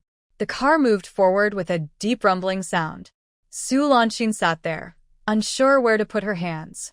The seat cushion was soft, very different from the hard benches on the bus.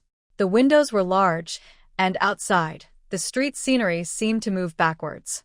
Fu Mingyuan suddenly spoke as he drove. Is this your first time riding? Su Lanxin nodded that. Fu Mingyuan looked at her. You'll get used to it slowly. Su Lanxin didn't say anything. The car left the county and entered the road to Liaoshigu. The road was bumpy and full of potholes, making the car shake badly. Su Lanxin held onto the armrest, her body swaying with the movement. Fu Mingyuan drove more slowly, Seeming worried, she might feel uncomfortable. Su Lanxin looked out the window. She remembered going back to her parents' house before, riding on Shun Jianya's old bicycle, bouncing all the way until her bottom hurt. Now, sitting in this small car, it was fast, steady, and soft. But the person sitting inside was 100 times more intimidating than Shun Jianya. She turned her head and looked at him. He was driving, looking straight ahead, his side profile sharp in the light. He was very handsome. But unfortunately, his heart was dark. Su Lanxin withdrew her gaze and continued to look out the window. She thought about her family at home. They didn't know she was divorced, and they didn't know she had remarried. This trip back today would probably shock them all. But seeing this small car and this man in military uniform, they probably wouldn't cause trouble. They would just think about how to get more benefits from this good son-in-law. A slight smile appeared on Su Lanxin's lips. She smiled faintly, with a hint of unspoken sarcasm. That's fine. Let them cause trouble and ask for things. Anyway, Fu Mingyuan has plenty of money and things. Since he wants to pretend to be a good son-in-law, let him do so. She looked out the window at the approaching Lu Shuego and gradually felt calmer inside. When the car entered Lu Shuego, the sun had just fully risen. Su Lanxin saw from afar that third brother Su was squatting at the village entrance, smoking. He saw the army green jeep and froze for a moment, almost dropping his pipe. The car stopped beside him. Su Lanxin rolled down the window and called out, "Third brother." Third brother Su opened his mouth, looked at the car, then at Fu Mingyuan in the driver's seat, and didn't speak for a long time. Fu Mingyuan nodded at him gently and smiled kindly. Third brother Su's mouth opened even wider. Su Lanxin said, "Third brother, I came back to see Dad and Mom." Only then did third brother Su come to his senses, stammering, okay. He turned around and ran toward the village, shouting as he ran, "Lanxin is here. She's back. Lanxin is back." She came in a small car. Fu Mingyuan asked beside her, "Your third brother?" Su Lanxin nodded. Fu Mingyuan didn't say anything else, started the car, and slowly drove into the village. Lu Shuego had never seen a car before. The old men and women sitting at the wall, the children playing with mud by the roadside, the men carrying hoes to the fields, all stopped and looked at the slowly passing army green jeep. Su Lanxin sat in the car, watching those familiar faces and the surprised, envious, curious gazes. Suddenly, she remembered many years ago, when she first left Lu Shuego to go to the county for school. At that time, she was walking on this dirt road, wearing torn cloth shoes, with her parents sighing behind her and an unknown future ahead. Now she was back in a small car, sitting next to a man in military uniform. She should be happy, but instead, she felt cold all over. The car stopped at the Su family's door. The Su family yard was already in chaos. Su's mother ran out of the kitchen, still in her apron, wiping her hands on it. Su's father paced to the door, with a very complicated expression. The three brothers and their wives crowded in the yard, all staring at the car. Su Lanxin pushed open the car door and stepped down onto the pedal. Fu Mingyuan also got out from the other side and walked over to her. Su's mother looked at the man in uniform, her mouth opening slightly as if to say something, but she swallowed her words. Su Lanxin approached her and called out, "Mom." Her mother's gaze shifted from her face to Fu Mingyuan's, then back to her. "Lanxin, who is this?" "Mom, this is my husband. We registered our marriage." Su Lanxin's voice was soft, but everyone present heard her clearly. Her mother's mouth was open as she looked at her, and then at Fu Mingyuan, her expression very complicated. Su's father stood at the door, his pipe paused in midair, unnoticed as ash fell from it. The three older brothers and their wives crowded in the yard, their eyes moving back and forth between Su Lanxin and Fu Mingyuan. The third sister-in-law was quick to react. "Lanxin, about that thing before." Before she finished speaking, the eldest sister-in-law grabbed her arm and pinched her hard. The third sister-in-law winced in pain and stopped mid-sentence. Su Lanxin watched this scene silently, with no expression on her face. Fu Mingyuan stood beside her, seemingly unaware of her words, turned around and went to the car to pick up 4 items. The box was beautifully wrapped, clearly not something available in the town. Her mother's eyes lit up immediately. "Oh, this is too much." She said this while reaching out to accept the gift. Fu Mingyuan smiled and handed it to her gently, saying kindly, "It's only proper."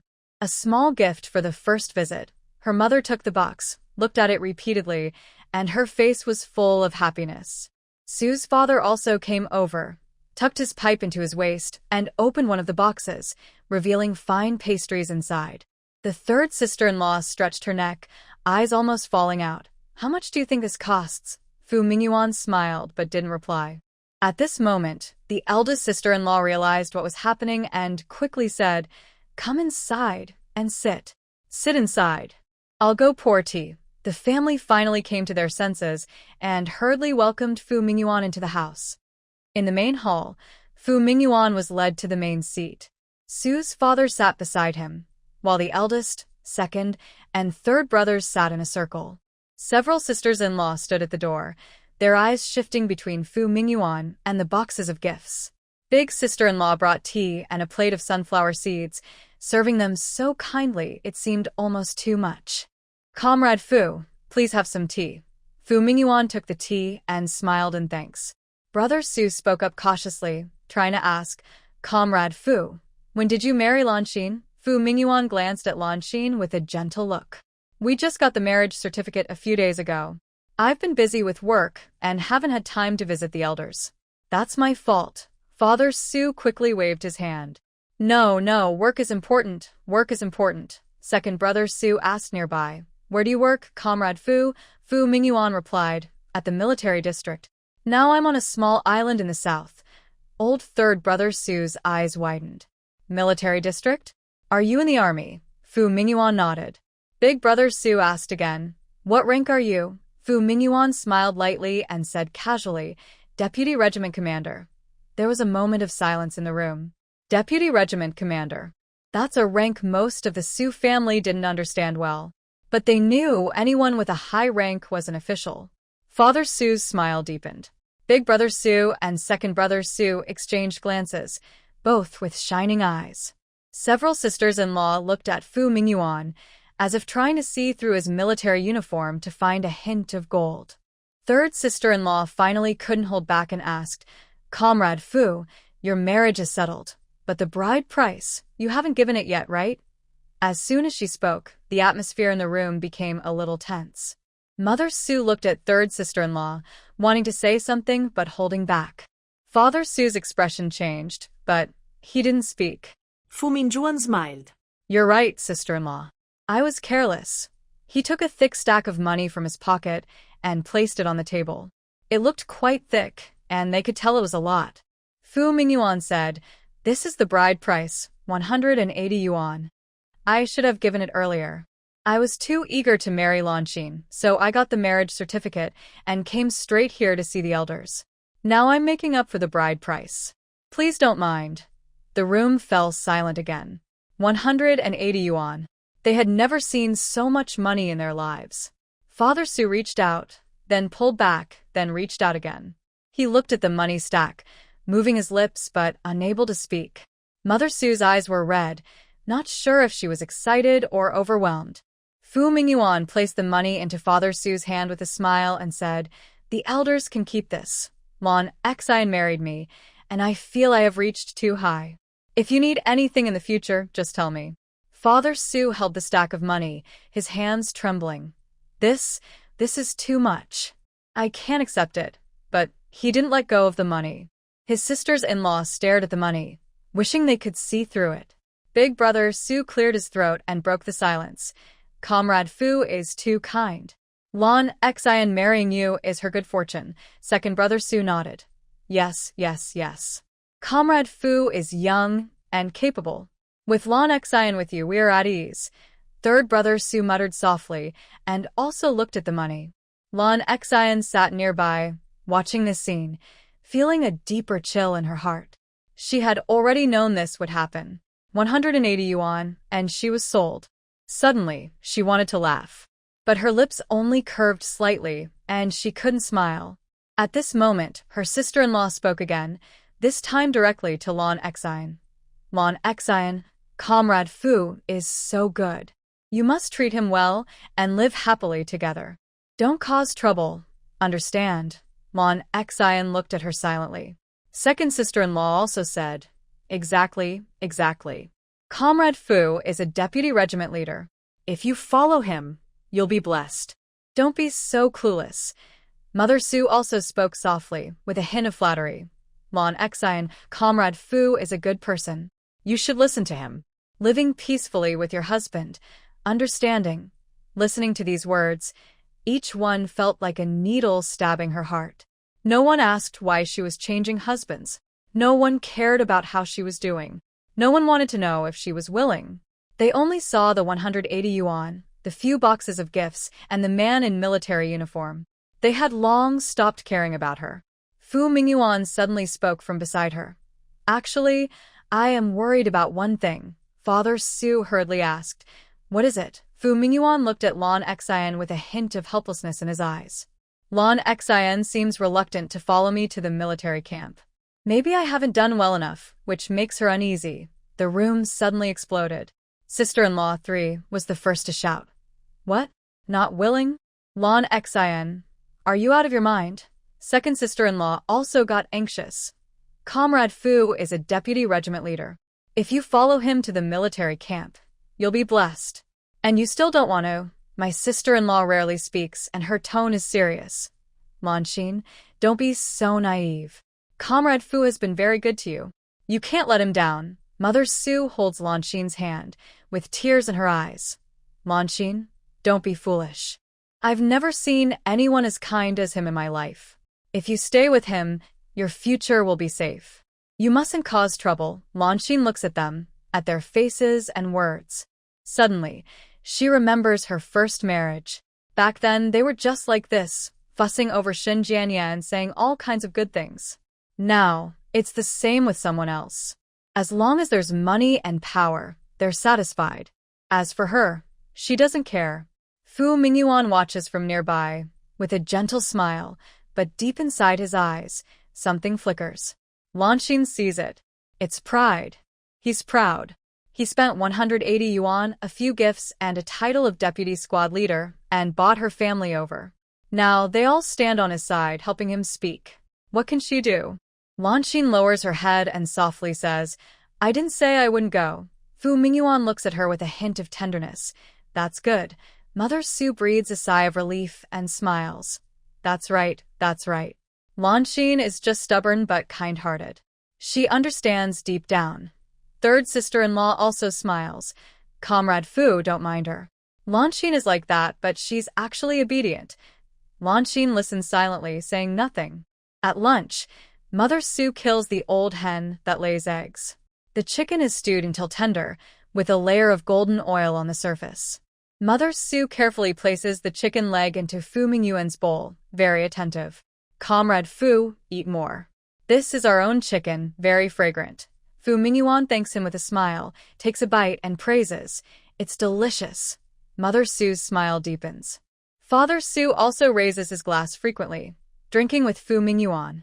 Older brother Su, second brother Su, and third brother Su sit nearby, calling him brother-in-law affectionately.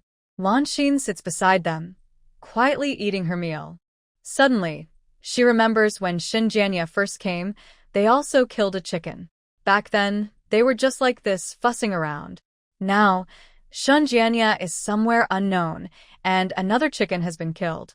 After finishing their meal and sitting for a while, Fu Mingyuan said he had some matters to attend to in the county and needed to leave.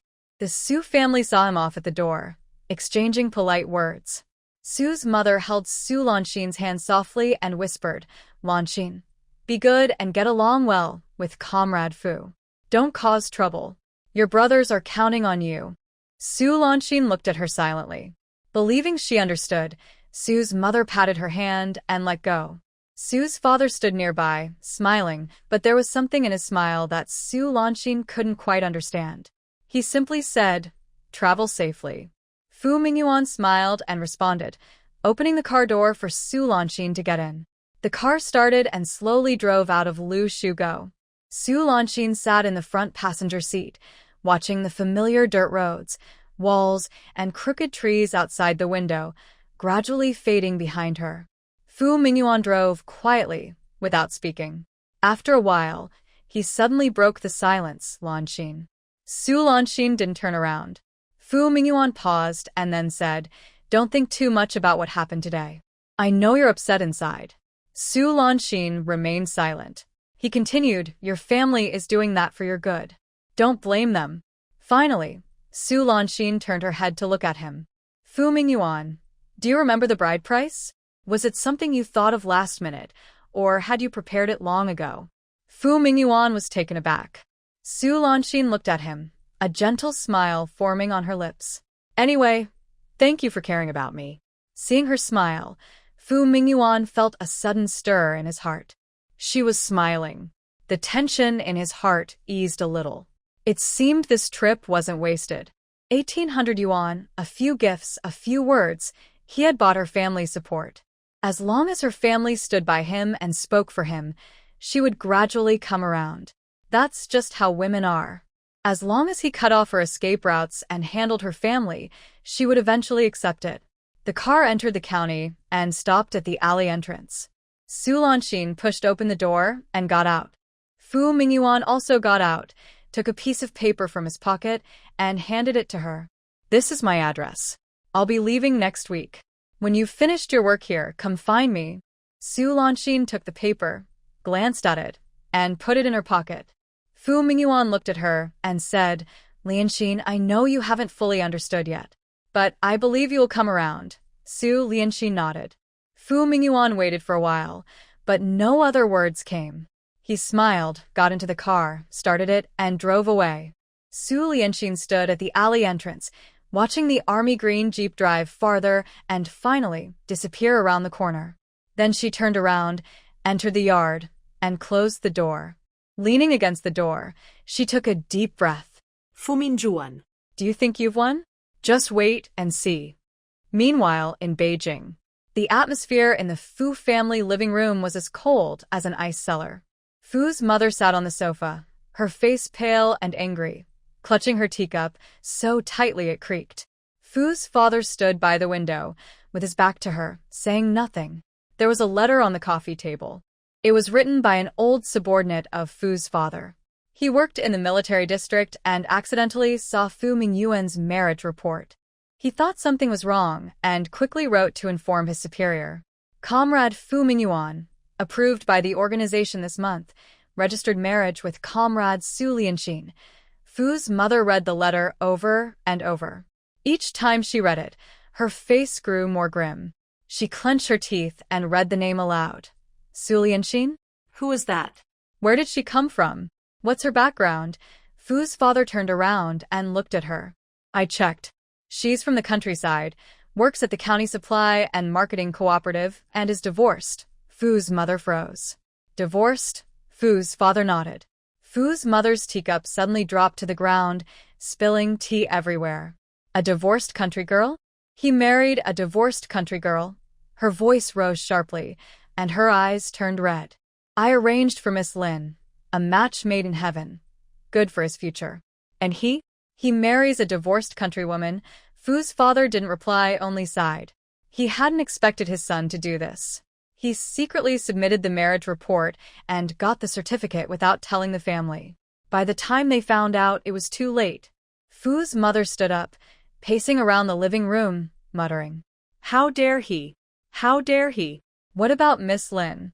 I've said so many good things about her. How do I explain now?" Fu's father said in a deep voice, "It's been explained. The marriage alliance with the Lin family is off." Fu's mother stopped. Off. "How did it fall through?" Father Fu looked at her with a complicated expression. "We have to compensate the Lin family. I asked old Zhang to handle it. We paid them a house and some other things."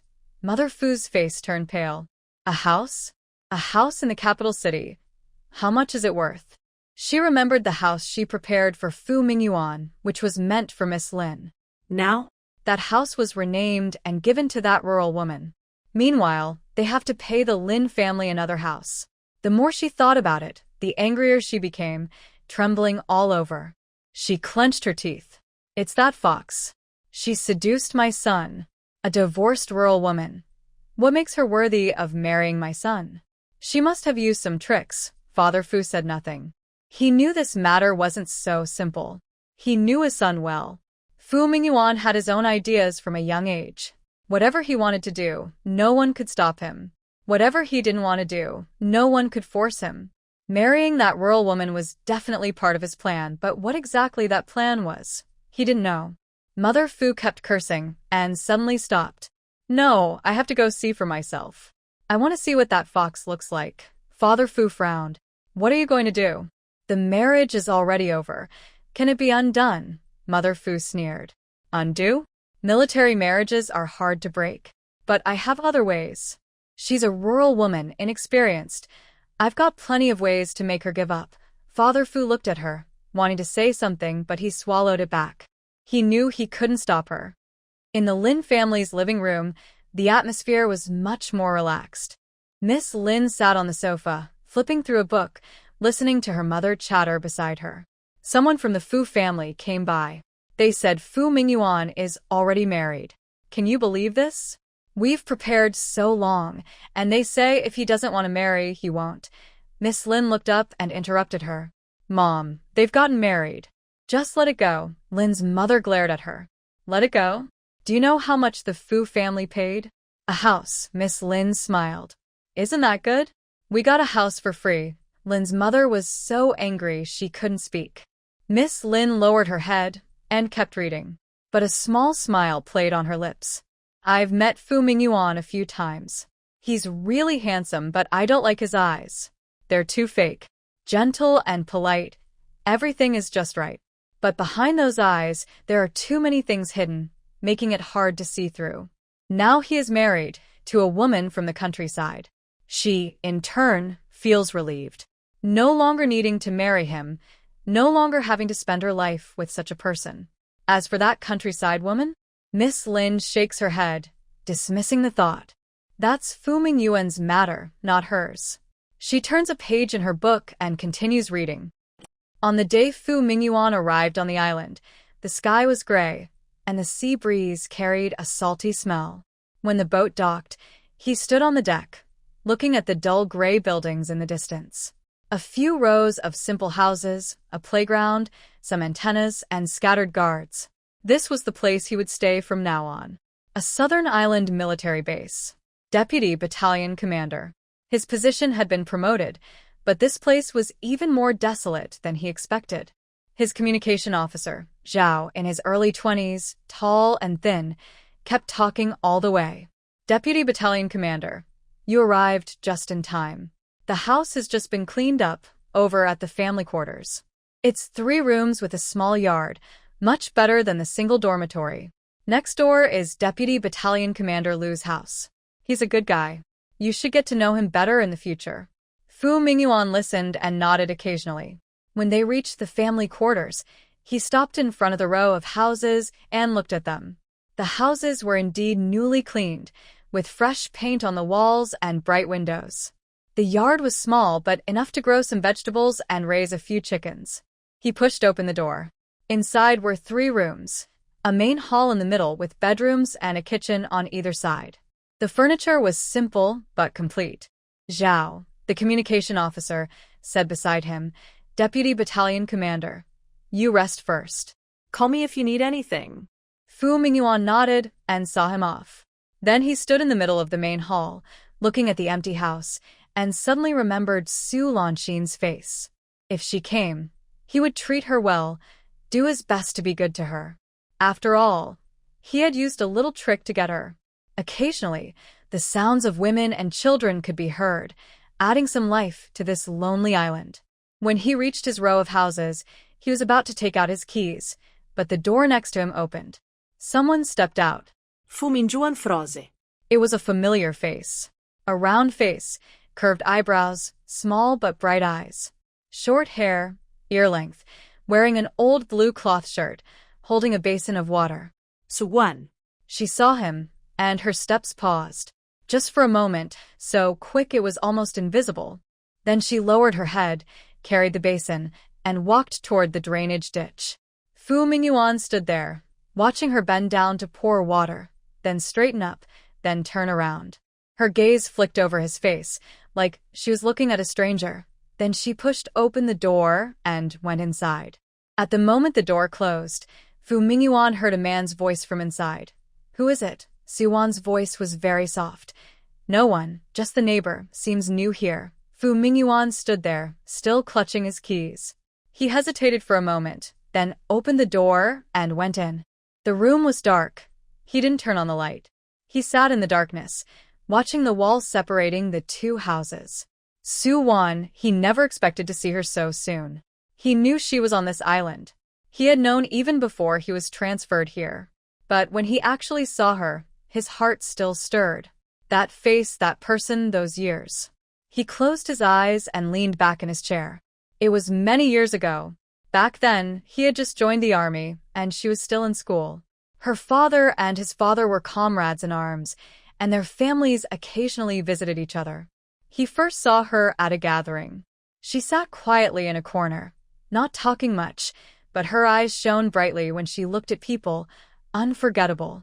Later, he learned that her grandfather was a businessman who had run a factory before liberation. Although her mother married a soldier, that connection still remained.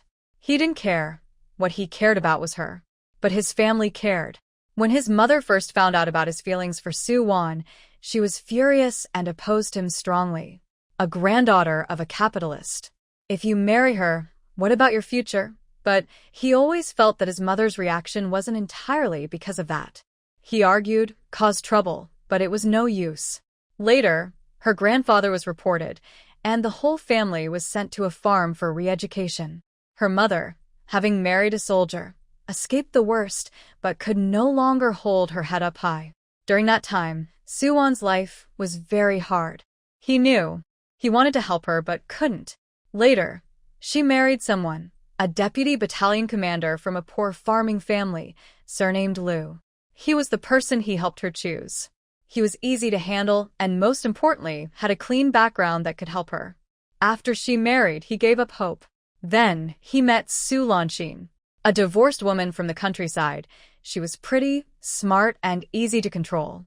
Marrying her was to give himself a respectable family image.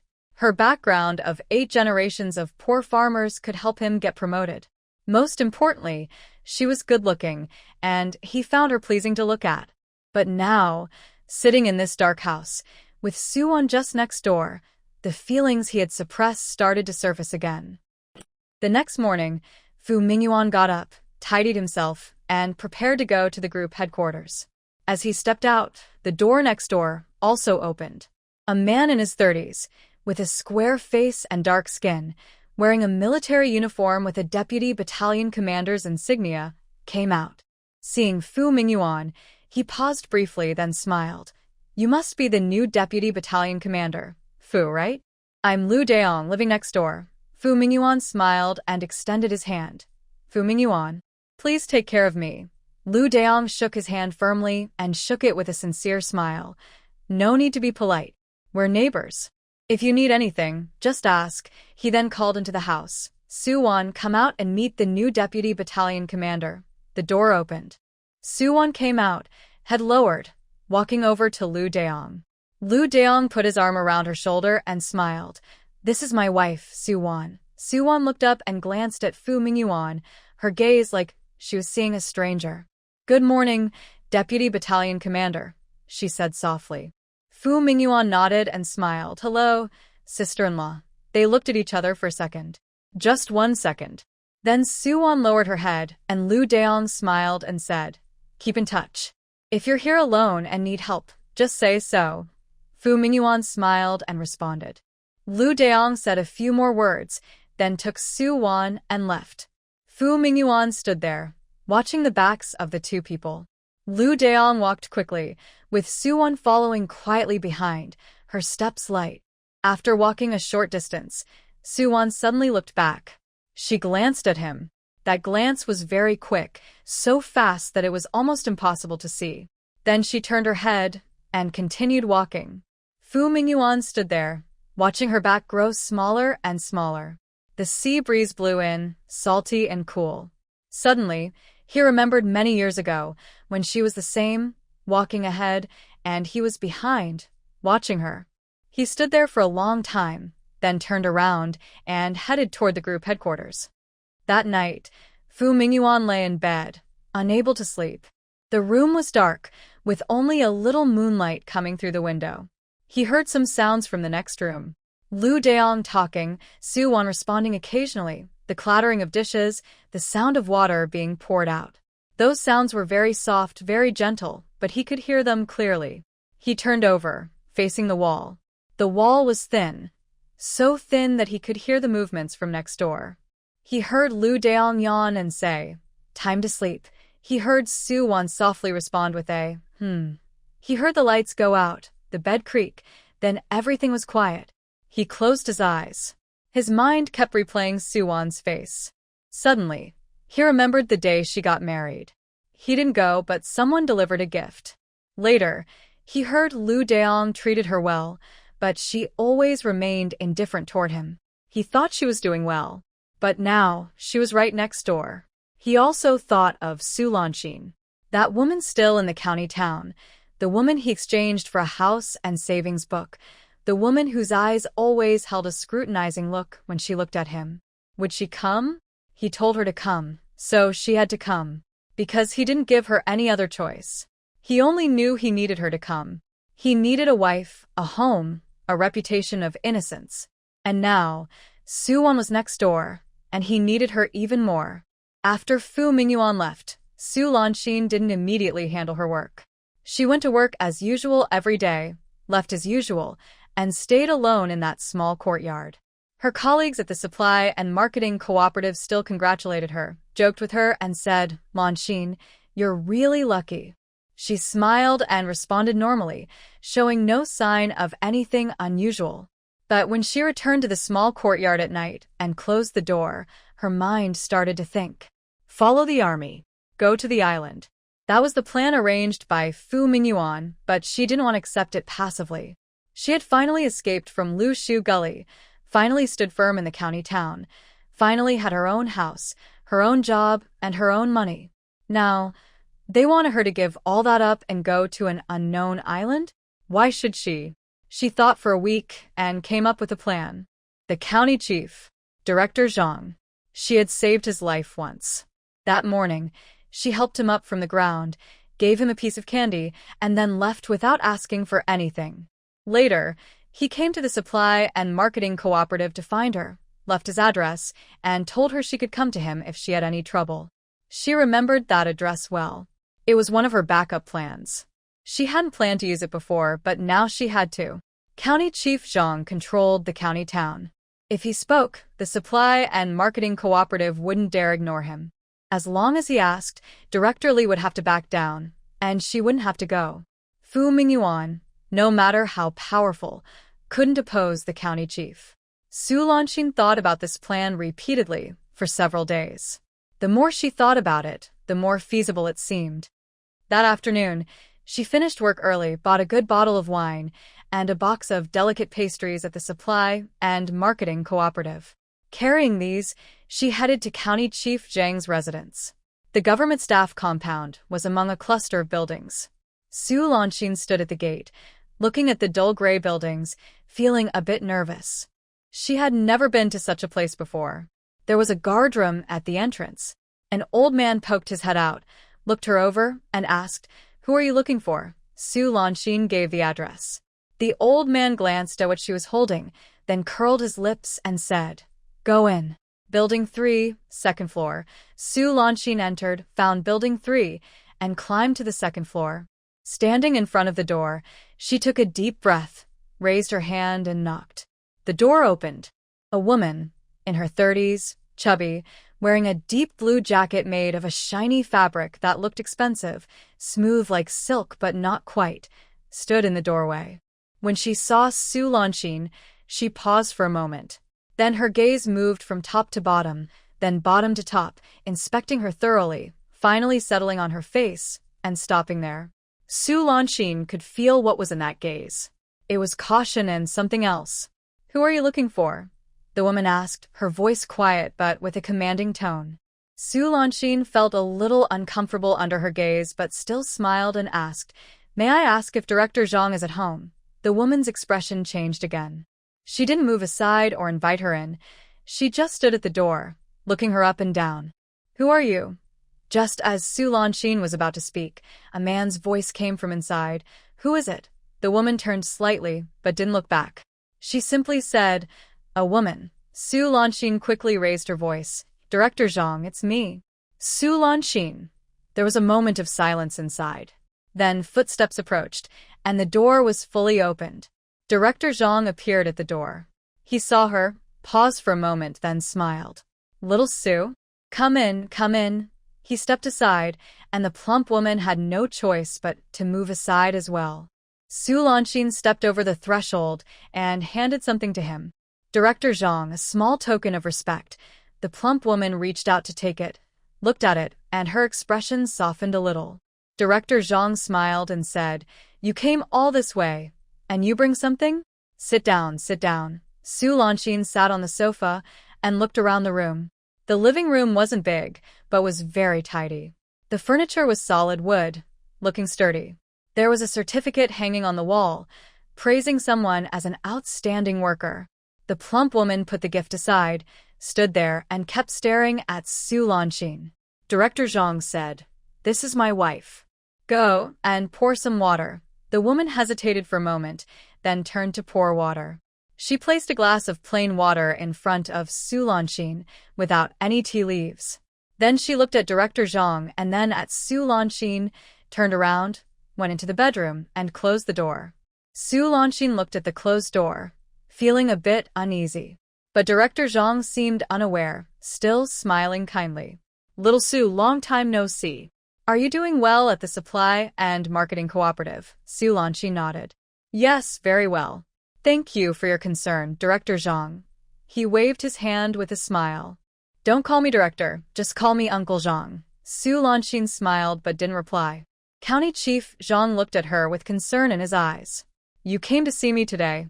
Are you facing some trouble?" Su Lanxin's heart moved, and he took the initiative to ask. She nodded. "County Chief Zhang, I have something I need your help with." County Chief Zhang leaned forward, listening carefully. "Go ahead."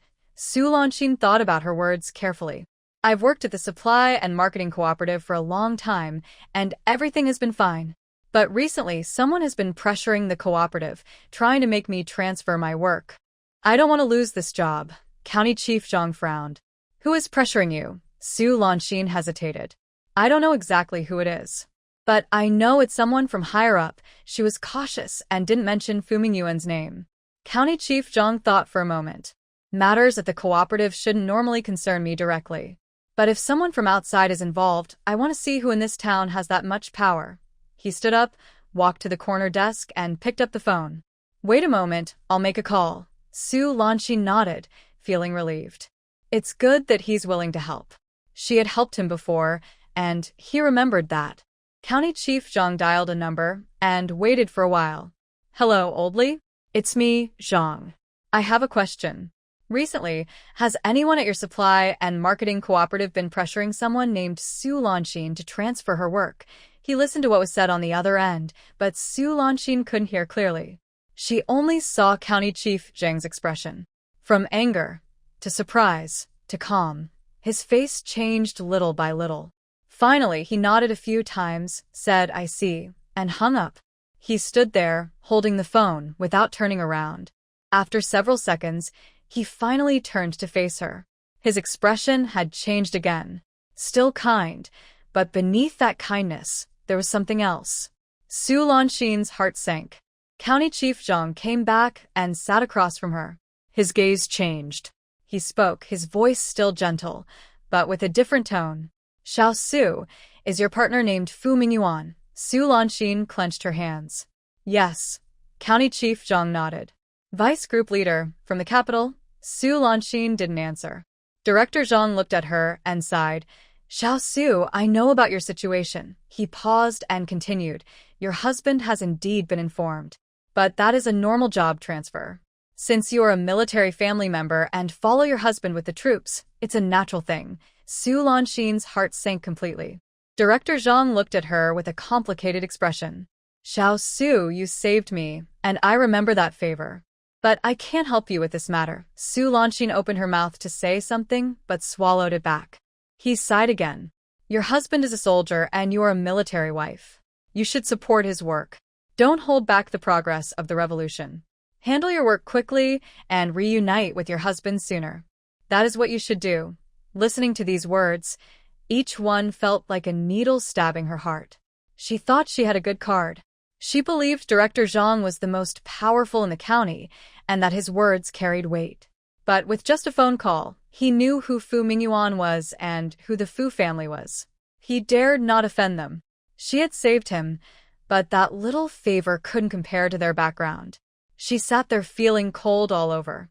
Director Zhang looked at her with a hint of guilt. Xiao Su, don't think too much. Being a military wife accompanying her husband is an honor. Go and live well over there. If you face any difficulties in the future, you can still come to me. Su Lanxin nodded. She stood up. Director Zhang, I understand. Thank you. He also stood up and saw her to the door. As she reached the door, she suddenly stopped. She looked back at the two items on the coffee table, wine and cake. She walked over and picked them up. Director Zhang was surprised. Su Lanxin looked at him and smiled. Director Zhang, I'll take these things with me. She turned around, opened the door, and left. The door closed behind her. Standing in the corridor, she listened but heard nothing from inside. Then she went downstairs and out. She looked at the two items in her hand. When she bought them, it cost more than 6 yuan. Now she was bringing them back. She couldn't help but find it funny. At the door of Director Zhang's house, as soon as the door closed, the bedroom door opened. County Chief Zhang's wife came out and saw that the two items on the coffee table were missing. She paused for a moment. Where are the things? County Chief Zhang didn't answer. He walked over and sat down on the sofa. His wife approached and asked, Did she take them? County Chief Zhang nodded. His wife's face changed. She snorted. I knew she wasn't a good person. Looking all flirtatious, coming here late at night to beg, and trying to take advantage without giving anything in return. County Chief Zhang looked at her and said, Say less. She continued, I heard you took a call, and your mood changed. What's really going on? County Chief Zhang was silent for a moment before speaking. Her man is from the Fu family in Beijing. She was stunned. The Fu family, he nodded again. That Fu family, he nodded once more. Her face turned pale. You didn't offend him, did you? He shook his head. Old Lee on the phone said they just exchanged greetings and didn't pressure him. But the message was clear. I can't get involved in this. She sighed in relief, but then snorted again. Does she really have the nerve to come to you? Think she's special because she saved you? The Fu family, can we afford to offend them? County Chief Zhang said nothing. She grew angrier and muttered, and she took those two things away. So petty. She looks like she's from the countryside, never seen the world. County Chief Zhang stood up and headed toward the bedroom. When he reached the door, he stopped, looked back at her. Enough. Say no more. Walls have ears. His wife finally shut up, but her expression was still defiant. Su Lanxin carried the two items and returned home. She didn't think about anything on the way, her mind empty, as if drained. Back in the small courtyard, she placed the items on the table and sat down. Then she slowly realized one thing. Fu Mingyuan's power was much greater than she had thought. No, not Fu Mingyuan. The Fu family. That family in Beijing. The one even County Chief Zhang couldn't offend. She thought she was saving County Chief Zhang and could use this to get some benefits. But in front of that family, her kindness was nothing. She only had one path left, join the army. The next morning, she went to the supply and marketing cooperative. It was time to handle her work. Since she had to leave, she wanted to do it well. Her first thought was Xiao Wu. During her days working at the cooperative, only Xiao Wu had become close to her. They often ate together, talked, and Xiao Wu would help her with anything. She didn't want her family to get involved in her work. She had seen enough of their attitude. Selling to Xiao Wu would at least keep things decent. When Su Lanxin found Xiao Wu, she was organizing goods behind the counter. Xiao Wu, come out for a moment. I need to talk to you, she said. Xiao Wu saw her face was serious, so she quickly put down what she was doing and followed her to the corridor. Lanxin, what's wrong? Xiao Wu asked. Su Lanxin looked straight at her and said directly, I'm going to join the army, so I need to handle my work. Do you want to take over? Xiao Wu was stunned. What? I'm transferring my purchasing job to you. 1,500 yuan, Su Lanxin zip lít. Xiao Wu opened her mouth but couldn't speak for a long time. Being a purchaser was one of the best jobs at the cooperative. You didn't have to stand at the counter or deal with customers' moods. You could learn things and earn some extra money. Many people wanted that position but couldn't get in. Is 1,500 yuan expensive? Yes. But a formal job, especially as a purchaser, was worth that much. Xiao Wu was silent for a few seconds, then suddenly grabbed Su Lanxin's hand.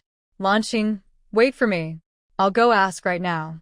She turned and ran out, then ran back a few steps. I'll take a leave. Wait for me. Please wait for me. Su Lanxin not dead. Xiao Wu ran off. Standing in the corridor, Su Lanxin watched her figure disappear, a small smile on her lips. Xiao Wu's family treated her well, she had said.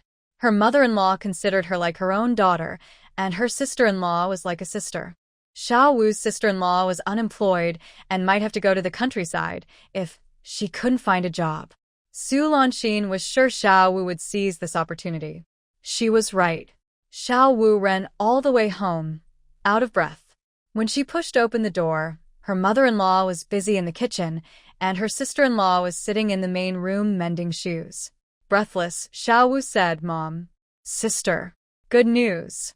The best news. She repeated what Su Lanxin had told her. Her mother-in-law and sister-in-law were both stunned.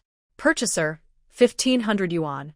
Su Lanxin wants to go with the army, so her work is handed over. Her mother-in-law listened and was stunned for a few seconds. Purchaser? The one in charge of supplies? Xiao Wu nodded. Yes. She has a lot of influence and knows many people. Su Lanxin said, Give me the 1,500. Her mother-in-law's eyes lit up. Her younger sister-in-law also looked excited. Sister-in-law, really? Xiao Wu nodded again. Really? She said she needs to handle it today and can't delay. Her mother-in-law wiped her hands on her apron, smiling happily. Good. Good. Xiao Wu, you're a good daughter-in-law. Knowing such people, her younger sister-in-law also took Xiao Wu's hand, her eyes red. Sister-in-law, you're so kind to me. Her mother-in-law came over, patting Xiao Wu's shoulder and muttering, Made the right friends, truly the right friends. Xiao Wu has good judgment. Xiao Wu felt a little shy from their praise, but was also happy inside. Mom, let's go quickly so we don't get snatched away. Her mother-in-law hurried to the inner room, took a cloth bag from a cabinet, opened it, and revealed a stack of money. This is 1,500 yuan, saved as dowry money for your younger sister-in-law. Now it's just right to use. Her younger sister-in-law looked at the money, her eyes turning red again. Mom, sister-in-law, when I earn money in the future, I will definitely pay you back. Her mother-in-law waved her hand. What are you talking about paying back? We're family. The three hurriedly left the house and headed to the supply and marketing cooperative. Inside, Su Lanxin was packing her things. When Xiao Wu, her mother-in-law, and sister-in-law entered, it was already past 3 p.m. Su Lanxin looked at the three of them and was momentarily stunned. Xiao Wu pulled her, breathless, saying, Lanxin, this is my mother-in-law, and this is my sister-in-law. The money is here, 1,500 yuan. Please check. Her mother-in-law handed over the money, holding it with both hands, very respectful. Su Lanxin took the money, counted it, and confirmed it was correct. She put the money away and said to Xiao Wu, Let's go and handle the formalities. The office was in the personnel department. Xiao Wu's sister-in-law went in with her, filling out forms, signing, and stamping. Su Lanxin what chet silenti, et persin. After finishing the paperwork, her sister-in-law held the form, trembling. Sister Su, thank you so much. Thank you very much. Xiao Wu also held Su Lanxin's hand, with tears in her eyes. Lanxin, you're so kind. If you need anything in the future, just tell me. Su Lanxin patted her hand. Work hard. As a purchasing clerk, you can learn a lot. Xiao Wu nodded vigorously. After finishing the paperwork, they went to Su Lanxin's office. Her mother-in-law kept thanking her. Comrade Su, thank you so much. You saved my daughter. Xiao Wu's eyes also welled up. Lanxin, I really don't know how to thank you. Su Lanxin smiled. No need to thank me. We've gotten along well over this past year. Giving this job to your sister makes me feel at ease. Just then, the door was pushed open. Director Li stood in the doorway. He looked at the scene inside. Xiao Wu, her mother-in-law, her sister-in-law, and Su Lanxin. His face darkened little by little. Su Lanxin, come out for a moment. Su Lanxin glanced at him, but didn't move. Director Li's expression grew more serious. I told you to come out. Do you hear me? Su Lanxin stood up and said to them. You all go back first. Tomorrow, just have your sister-in-law come to see Director Li. Xiao Wu looked at her, then at Director Li, and pulled her mother-in-law and sister-in-law to leave. The door closed, leaving only Su Lanxin and Director Li inside. He stared at her with a sharp look. Su Lanxin, what do you mean by this? Su Lanxin looked at him calmly, but said nothing. He took a step forward. Did you ask me before transferring your work? Su Lanxin smiled. Director Li, I decide who I work for. Do I need to ask you? He was momentarily speechless, his face looking worse. Do you know how I feel about you? He asked. Su Lanxin looked at him quietly. I know. You've been good to me. Promoting me, teaching me, taking care of me. His expression softened a little. Then but when you spoke up for Fu Mingyuan, did you ask me if I agreed? She interrupted. He froze. Su Lanxin looked at him. When you tried to persuade me to marry him, did you ask if I was willing? He opened his mouth but couldn't say anything. She took a step forward. You are good to me, but your kindness comes with a price. You want me to obey, to be grateful, and to repay you at critical moments. Director Li's face changed. You. Su Lanxin interrupted him. Don't think I don't know. When you promoted me to buyer, it was because of County Chief Zhang. Now you're helping Fu Mingyuan because you want to connect with his family. I'm just a pawn, and you're using me easily. Director Li's face turned red. Su Lanxin. Don't be ungrateful. Ungrateful? Director Li, if I were truly ungrateful, I wouldn't be standing here now. His face felt uneasy under her sharp gaze. But being so openly challenged by a woman made him feel embarrassed. Su Lanxin, you wait and see. He turned around and stormed out, slamming the door loudly. Su Lanxin stood there, watching the door. Waiting? She wouldn't be here much longer. What's the point of waiting? A group of colleagues from the supply and marketing cooperative gathered at the door. They had all heard what was just said. Xiao Wu was at the front, her eyes still red, but her expression showed worry and respect. Su Lanxin walked over and patted her hand. It's okay. Let your sister-in-law come tomorrow. Xiao Wu nodded, wanting to say something but holding back. After settling her wages at the finance department, Su Lanxin returned to the purchasing department to pack her things. There wasn't much, just a few pens, a teacup, and some books she bought herself. She packed her belongings into a cloth bag, carried it, and headed out. At the door, she paused and looked back at the office. She had worked from the cashier's desk to the purchasing department, from a rural woman to a formal worker in the county town. She thought she would keep working here forever, but in the end, she had to leave. She turned around and walked out. The next day, she went to the train station. The county town train station was small, with a dull gray waiting hall crowded with people. Su Lanxin waited in line at the ticket window for half an hour before it was her turn. Where to? The ticket clerk didn't look up. Su Lanxin gave the name of a city near Fu Mingyuan's residence. The clerk flipped through the ticket book, expressionless, and said, "Hard seat available. Do you want it?" Su Lanxin thought for a moment, took 5 yuan from her pocket, and handed it over. "Comrade, could you please check if there are any soft sleeper tickets? I can't sit for long because of my health." The ticket clerk looked down at the 5 yuan, then looked up at her again. She said nothing, lowered her head, and flipped through the ticket book. Hard sleeper, 1 ticket for the morning 5 days from now. Su Lanxin was happy inside. Okay, I want that one. The clerk took the money, tore the ticket, and handed it to her. Su Lanxin took the ticket, looked at it. It was for the morning 5 days later. She put the ticket in her pocket and left the train station. She didn't know when she would be back, so she needed to arrange her family matters first. That afternoon, she went to the neighborhood office. She was greeted by a woman in her 40s, surnamed Chin, who was thin and spoke kindly. Su Lanxin explained her situation. She was going out of town with the army, her house was empty, and she wanted to rent it to the neighborhood office. The rent would be paid every 6 months to an address, she specified. Ms. Chan was a bit surprised. Are you renting it long-term? Su Lanxin nodded. I won't be back for a short time. Ms. Chen looked at her and then at the property deed she handed over, thinking for a moment. I need to report this to the leaders. Your house is in a good location, and the neighborhood office does need some space for storage. How do you want to set the rent? Su Lanxin named a price, slightly lower than the market rate. Ms. Chen nodded. All right, I'll ask about it. When will you leave? In 5 days. Ms. Chan was a bit surprised. You're in such a hurry. Su Lanxin smiled. There's no choice, they're pushing me hard. The next afternoon, the neighborhood office responded. They agreed to rent for at least a year, with rent paid every 6 months, transferred to her specified address.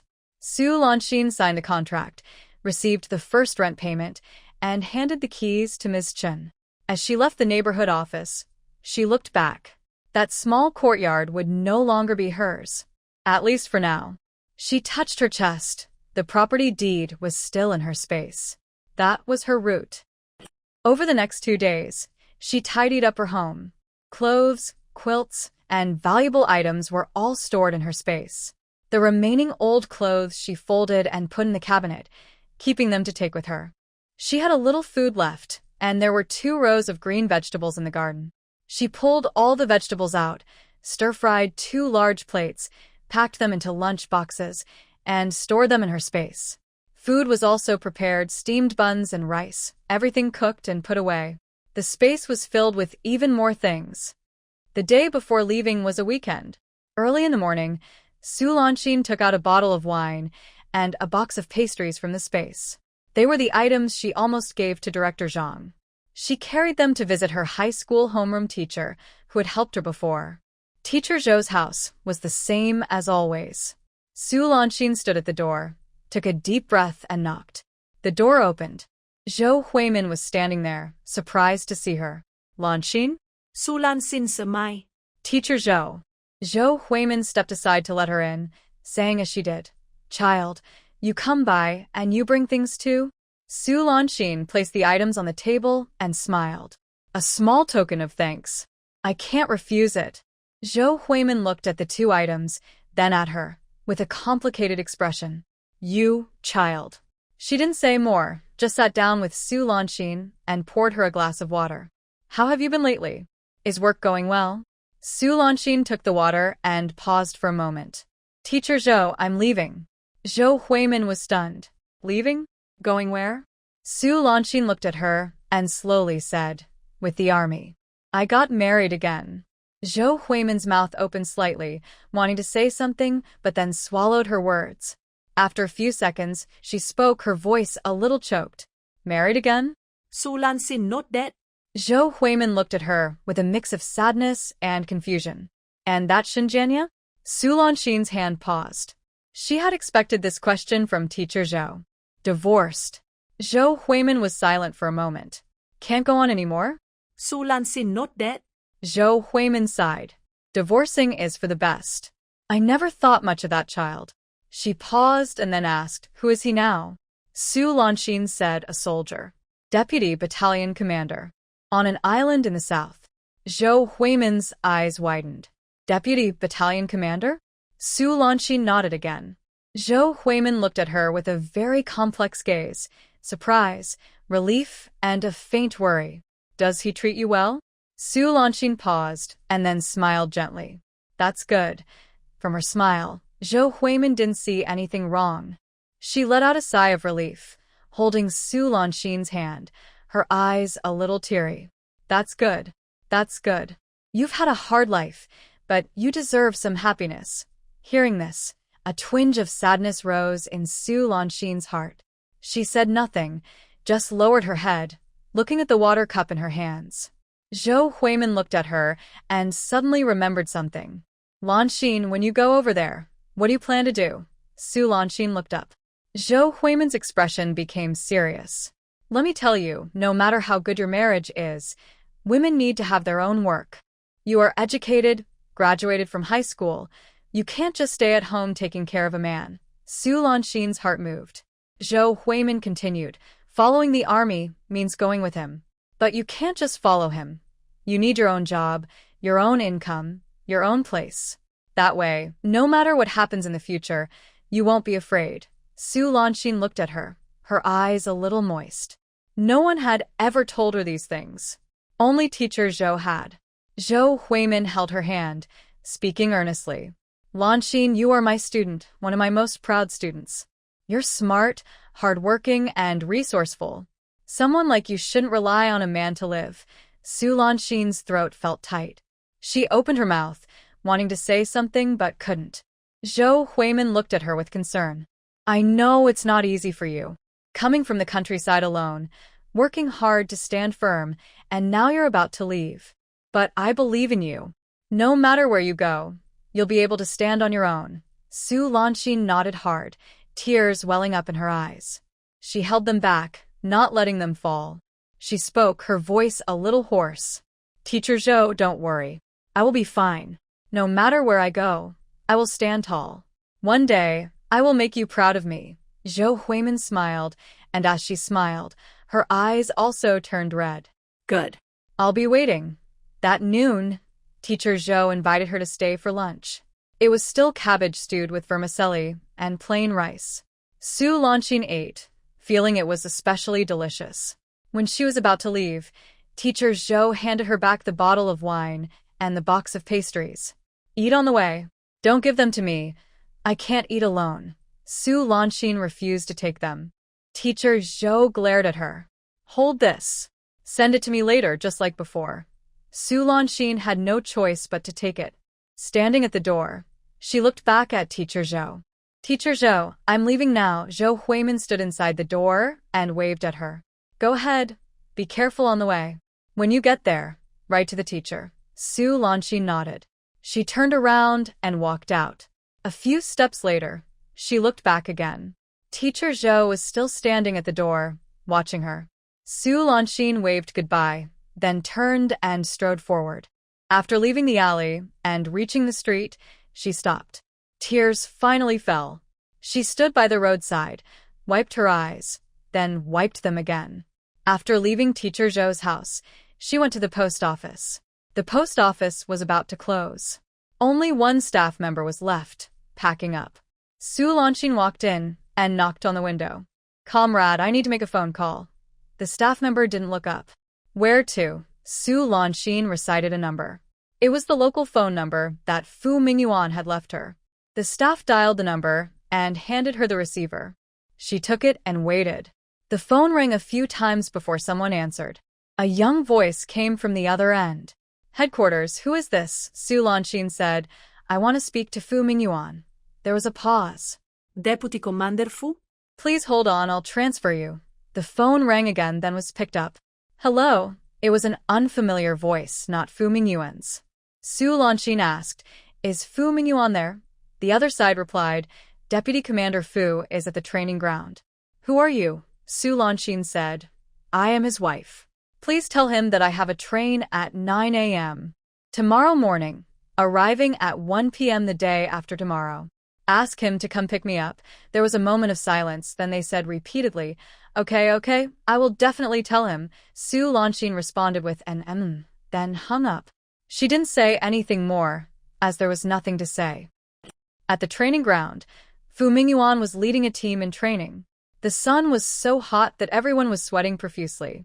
Fu Mingyuan stood at the front, giving commands clearly and sharply. A messenger ran over from a distance, panting. Deputy Commander Fu. Phone call. Fu Mingyuan frowned. Whose? The communication soldier moved closer and lowered his voice, but the sound still reached a few people nearby. Your wife called. A few soldiers with sharp ears immediately perked up. Fu Mingyuan's face darkened. What did she say? The soldier didn't lower his voice and spoke loudly. She said her train leaves at 9 tomorrow morning and arrives the day after tomorrow at 1 p.m., so you need to go pick her up. When he said that, a few soldiers around couldn't help but laugh. Fu Mingyuan's face grew even darker. Got it.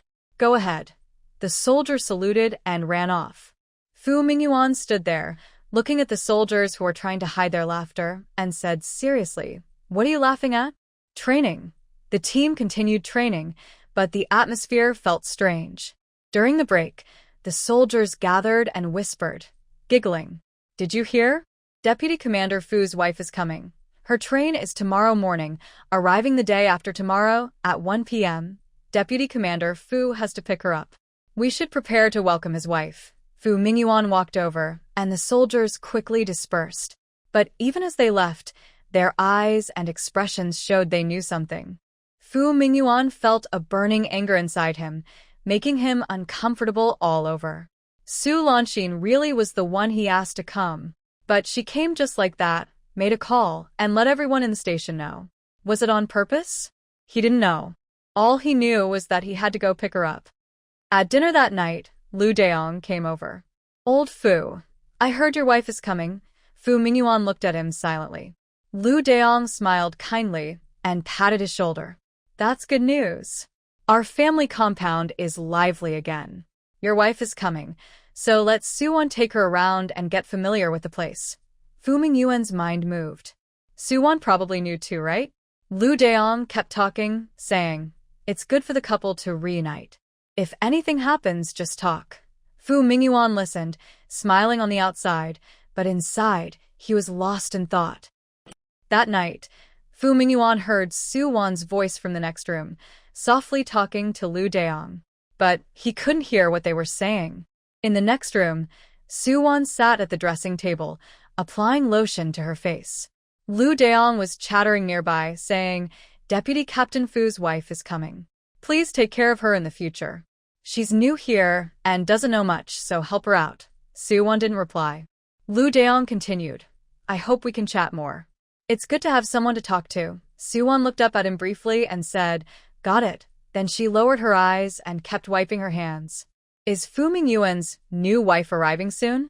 She wanted to see what kind of woman had taken her original place. The next morning, Su Lanxin locked the yard gate and looked at it one last time. Then she turned around and headed to the train station. Her bag was light, just a few old clothes. Important things were stored in her space. The train station wasn't crowded. She found the waiting room and sat in a corner. After waiting for over an hour, the announcement came over the loudspeaker. She stood up, carried her bag, and went to the ticket check. On the train, she found her seat, threw her bag onto the bed, and sat down. It was a hard sleeper, lower berth. Much more comfortable than a hard seat. She leaned against the window and looked outside. The train slowly started moving, and the county town gradually disappeared behind. The supply and marketing cooperative, the purchasing department, her ex-husband, Teacher Zhou's house, County Chief Zhang's home, those familiar and unfamiliar people, those past experiences, and those yet to come, all moved away. She rested her head against the window, watching the fields, villages, and trees pass by, closing her eyes to rest. Fu Mingyuan woke up very early that day. Before dawn, he put on his military uniform and looked at himself in the mirror for a long time. After tidying up, he stepped back to observe himself from a distance before pushing the door open and leaving. As soon as he stepped out, he ran into Lu Deong from next door. Lu Deong saw him, paused for a moment, then smiled. "Old Fu, where are you going so early?" Fu Mingyuan hesitated, feeling a bit awkward. "To pick someone up." Lu Deong grinned even more. "Picking up your wife? Is she arriving today?" Fu Mingyuan nodded without saying much and kept walking. A few steps later, Lu Deong called out behind him, "Old Fu, are you in such a hurry to see your wife?" Getting up before dawn to get ready. A few soldiers nearby heard and started laughing. Fu Mingyuan didn't turn back. He quickened his pace. Everyone he met along the way greeted him. "Deputy Commander Fu, good morning." "Deputy Commander Fu, you look energetic today." Did Deputy Commander Fu go to pick up his wife? Fu Mingyuan responded one by one, always with a calm expression. But inside, He thought these people are really noisy. After getting off the boat, there was a military vehicle parked at the dock. A young soldier sat in the driver's seat. When he saw Fu Mingyuan, he quickly got out and saluted. Deputy Commander Fu. Fu Mingyuan nodded and got into the car. The car started, and after driving for more than half an hour, they arrived at the train station. Fu Mingyuan got out of the car, stood at the exit, and looked inside. The train hadn't arrived yet. He stood there, waiting for almost an hour. Then the announcement sounded, and the train arrived. People rushed out of the station, carrying large and small bags, holding children, helping the elderly, crowding together. Fu Mingyuan stood among the crowd, looking inside. Then he saw her. She was carrying a small bundle, walking calmly through the crowd. She wore a slightly old navy blue outfit, her hair neatly tied up. Her face showed no particular expression, but her eyes scanned the crowd and stopped when they found him. Su Lanxin shook her head and said, "I didn't send anything. I only brought these 2 items." Fu Mingyuan's smile froze on his face. "What?" Su Lanxin looked at him calmly. "Didn't you say you would treat me well? I thought you wouldn't mistreat me, so I didn't bother to bring much." "It's lighter." Fu Mingyuan looked at her for several seconds, then nodded. "Yes, I won't mistreat you." He reached out to take her bag. Su Lanxin didn't let go. "It's not heavy. I'll carry it myself." Fu Mingyuan withdrew his hand, and the 2 of them walked outside. They got into the car. Xiao Bing started the engine and drove toward the dock. Su Lanxin sat in the back seat, looking out the window. The houses by the roadside got shorter, the road got more broken, and eventually turned into a dirt path. After half an hour, they arrived at the seaside. At the dock, there was a small boat, big enough for 20 or 30 people. Several people were already standing by the boat, women holding children, elderly women with baskets of vegetables, and a few soldiers in uniform. Fu Mingyuan took Su Lanxin onto the boat and found a place to sit. The boat started moving. The sea breeze blew in, salty and cool. Su Lanxin leaned against the window, watching the gray sea outside. A few elderly women nearby whispered to each other, chatting quietly. As they talked, their eyes occasionally glanced over here. Su Lanxin sensed it, turned her head, and smiled at them. The women paused for a moment, then smiled back. One bold woman stepped closer and asked, "Miss, are you the wife of Deputy Commander Fu?" Su Lanxin nodded with a smile. "Hello, Auntie." The woman's eyes brightened. She looked her over from head to toe. "You're very pretty. Deputy Commander Fu is so lucky." A few others gathered around, asking eagerly, "Where are you from? How old are you?" Su Lanxin answered calmly, without rushing. Fu Mingyuan watched from nearby, feeling a bit surprised. She was quite good at talking to people. As they asked questions, someone suddenly noticed her bag.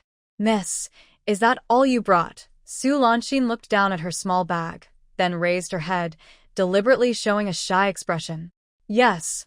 The woman was surprised. "Just this? What about your blanket? Clothes? Daily items?" Su Lanxin looked at Fu Mingyuan with a hint of reliance in her eyes. "My Mingyuan said he would take me to the island today, and tomorrow he would give me money and tickets, so I could buy what I need." She spoke, then turned to Fu Mingyuan. "Right, Mingyuan?" Fu Mingyuan was momentarily stunned. He saw the bright look in Su Lanxin's eyes, full of hope and trust, with something he couldn't quite understand. A few older women nearby watched him, waiting for his answer. Fu Mingyuan nodded. "Yes." The women smiled kindly. "Oh, Deputy Commander, Fu really cares for his wife. You're so lucky, girl, to marry someone who cares so much. Deputy Commander Fu, you must take your wife shopping tomorrow." Fu Mingyuan smiled and nodded, but his face showed nothing. Inside, a small fire was slowly burning. When she said those words, her tone, her eyes, her dependent look, she put him on a pedestal, and he could only nod. Although he didn't lack money, he didn't like her behavior. Su Lanxin withdrew her gaze and continued chatting with the women. She talked happily, asking questions, and got a good sense of what was on the island. The women were pleased with her, calling her girl affectionately and being very friendly. The boat had been sailing for over an hour before it reached the shore. The island was bigger than Su Lanxin had expected. In the distance, there were several rows of simple houses, a playground nearby, and a few guards standing watch. After getting off the boat, they headed toward the family quarters. Along the way, they met many people, soldiers, family members, and some children playing by the roadside. Everyone greeted Fu Mingyuan when they saw him. Deputy Commander Fu. Is Deputy Commander Fu back? Is that your wife? Fu Mingyuan nodded without stopping. But Su Lanxin was different. She walked slowly, smiling and nodding to everyone, greeting them politely. Hello. Thank you for your hard work. Please take care of us in the future. Those people, who had just meant to say hello, paused and looked at her more closely because of her warm response. Deputy Commander Fu, your wife is so polite. Your wife is really nice. Come visit us often at home. Fu Mingyuan watched from the side, smiling, but inside, he felt a little uncomfortable. She is very good at socializing, even better than she should be. When they were almost home, Su Lanxin suddenly stopped. At the door of the next room, there was a woman standing. She was thin, with a pointed face, short hair that reached her ears, and looked like she was well cared for by her family. She was standing there, looking this way. Su Lanxin was about to greet her when the woman suddenly turned around, pushed open the door, and went inside. Her movement was very quick, as if she didn't want to see them. Su Lanxin was surprised and asked Fu Mingyuan, "Who is that?" Fu Mingyuan glanced at the closed door and said, "Lu Deputy Commander's wife, Su Wan." He paused and added, "Maybe she didn't see us. Don't take it the wrong way." Su Lanxin looked at him. Didn't see us? She clearly saw her looking this way, so how could she not see? But Fu Mingyuan spoke so naturally that she didn't say anything more. She nodded and followed him into the house. The house was bigger than she expected. In the middle was a main hall with one large bedroom, one smaller bedroom, and a kitchen. There weren't many pieces of furniture, but everything necessary was there.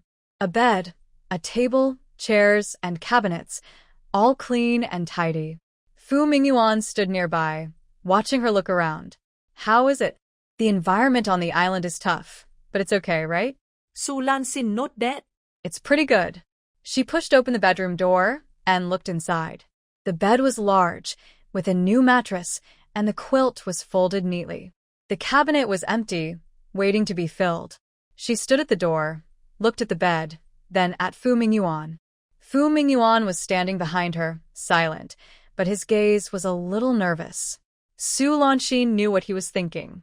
He was wondering if she would share a room with him. She smiled, walked in, and placed her small bundle on the bed. Fu Mingyuan was a bit surprised. She turned to look at him. What? Not welcome? Fu Mingyuan was caught off guard by her words and quickly said, "No, I mean." He paused and didn't finish. Su Lanxin looked at him, waiting for him to continue. After thinking for a moment, Fu Mingyuan finally said, "I just want to say, if you're not used to it, you can stay in that room first." He pointed to the room opposite. Su Lanxin followed his finger and looked. Then she turned around and looked at him with a calm gaze. "Fu Mingyuan, we are husband and wife. The marriage certificate is signed. The wedding is done. I came here just to live with you." Fu Mingyuan was stunned. Su Lanxin smiled softly, her smile gentle but somehow touching his heart. "I'm going to sleep here. You can decide where to sleep." She turned around and started tidying her small bundle. Fu Mingyuan stood at the door, watching her back, suddenly unsure of what to say. He had thought that if she was uncomfortable, he would comfort her. If she refused, he would wait patiently. But now, she had confidently placed her bundle inside, as if everything was already prepared. He couldn't use any of his previous words. He stood there for a while, then turned and left. Su Lanxin heard his footsteps fade away, and a slight smile appeared on her lips. After all, she was now in control, so she didn't have to worry about any complications. As for Fu Mingyuan, he still looked good on the outside, enough to entertain herself, and she had already been married once, so it was no loss. Su Lanxin took out 2 old clothes and put them into the wardrobe. Then she stood by the window looking outside. Su Wan? The wife of Deputy Captain Liu. She couldn't forget how that person turned around just now. It was too quick, too deliberate, like she was hiding something. A thought slowly arose in Su Lanxin's mind. Maybe this island wasn't as simple as she thought. Fu Mingyuan's words earlier, maybe he didn't see, were they really unaware? She didn't know, but she remembered Su Wan now. Fu Mingyuan went to the yard and stood there for a while. He thought about Su Lanxin's actions just now. She had confidently placed her bundle in his room, as if she had planned it all along. His worries were unnecessary. He should be happy. But for some reason, he couldn't feel happy. She was too calm. So calm it seemed like she had planned everything in advance. On her first night here, Fu Mingyuan brought back dinner from the canteen.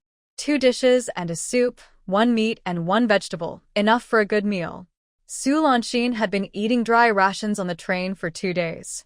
Now, smelling the hot food, her appetite was greatly increased. She didn't hold back and picked up her chopsticks to eat. Fu Mingyuan sat across from her, watching her eat. The lighting was dim and yellowish, casting a soft glow on her face, making her fair skin look even gentler. She lowered her head, her eyelashes drooping and trembling. Her eating was slow but steady, showing a sense of neatness. Suddenly, he remembered that night. The night with the traditional medicine. He had pressed her against the wall, held her in his arms, kissed her, touched her. The heat from that moment still made him feel warm all over when he thought about it. Back then, she struggled desperately, but her strength was nothing against him. Now, she sat quietly across from him, eating peacefully, his officially married wife. A small fire in Fu Mingyuan's heart slowly grew. Su Lanxin finished her last bite, put down her chopsticks, and looked up. Their eyes met. Fu Mingyuan's gaze was open and honest. Su Lanxin didn't look away either. "What are you looking at?" Fu Mingyuan didn't speak. Instead, he stood up and walked over to her. He reached out and placed his hand on her shoulder. Su Lanxin stiffened for a moment, then slowly relaxed. She looked at him.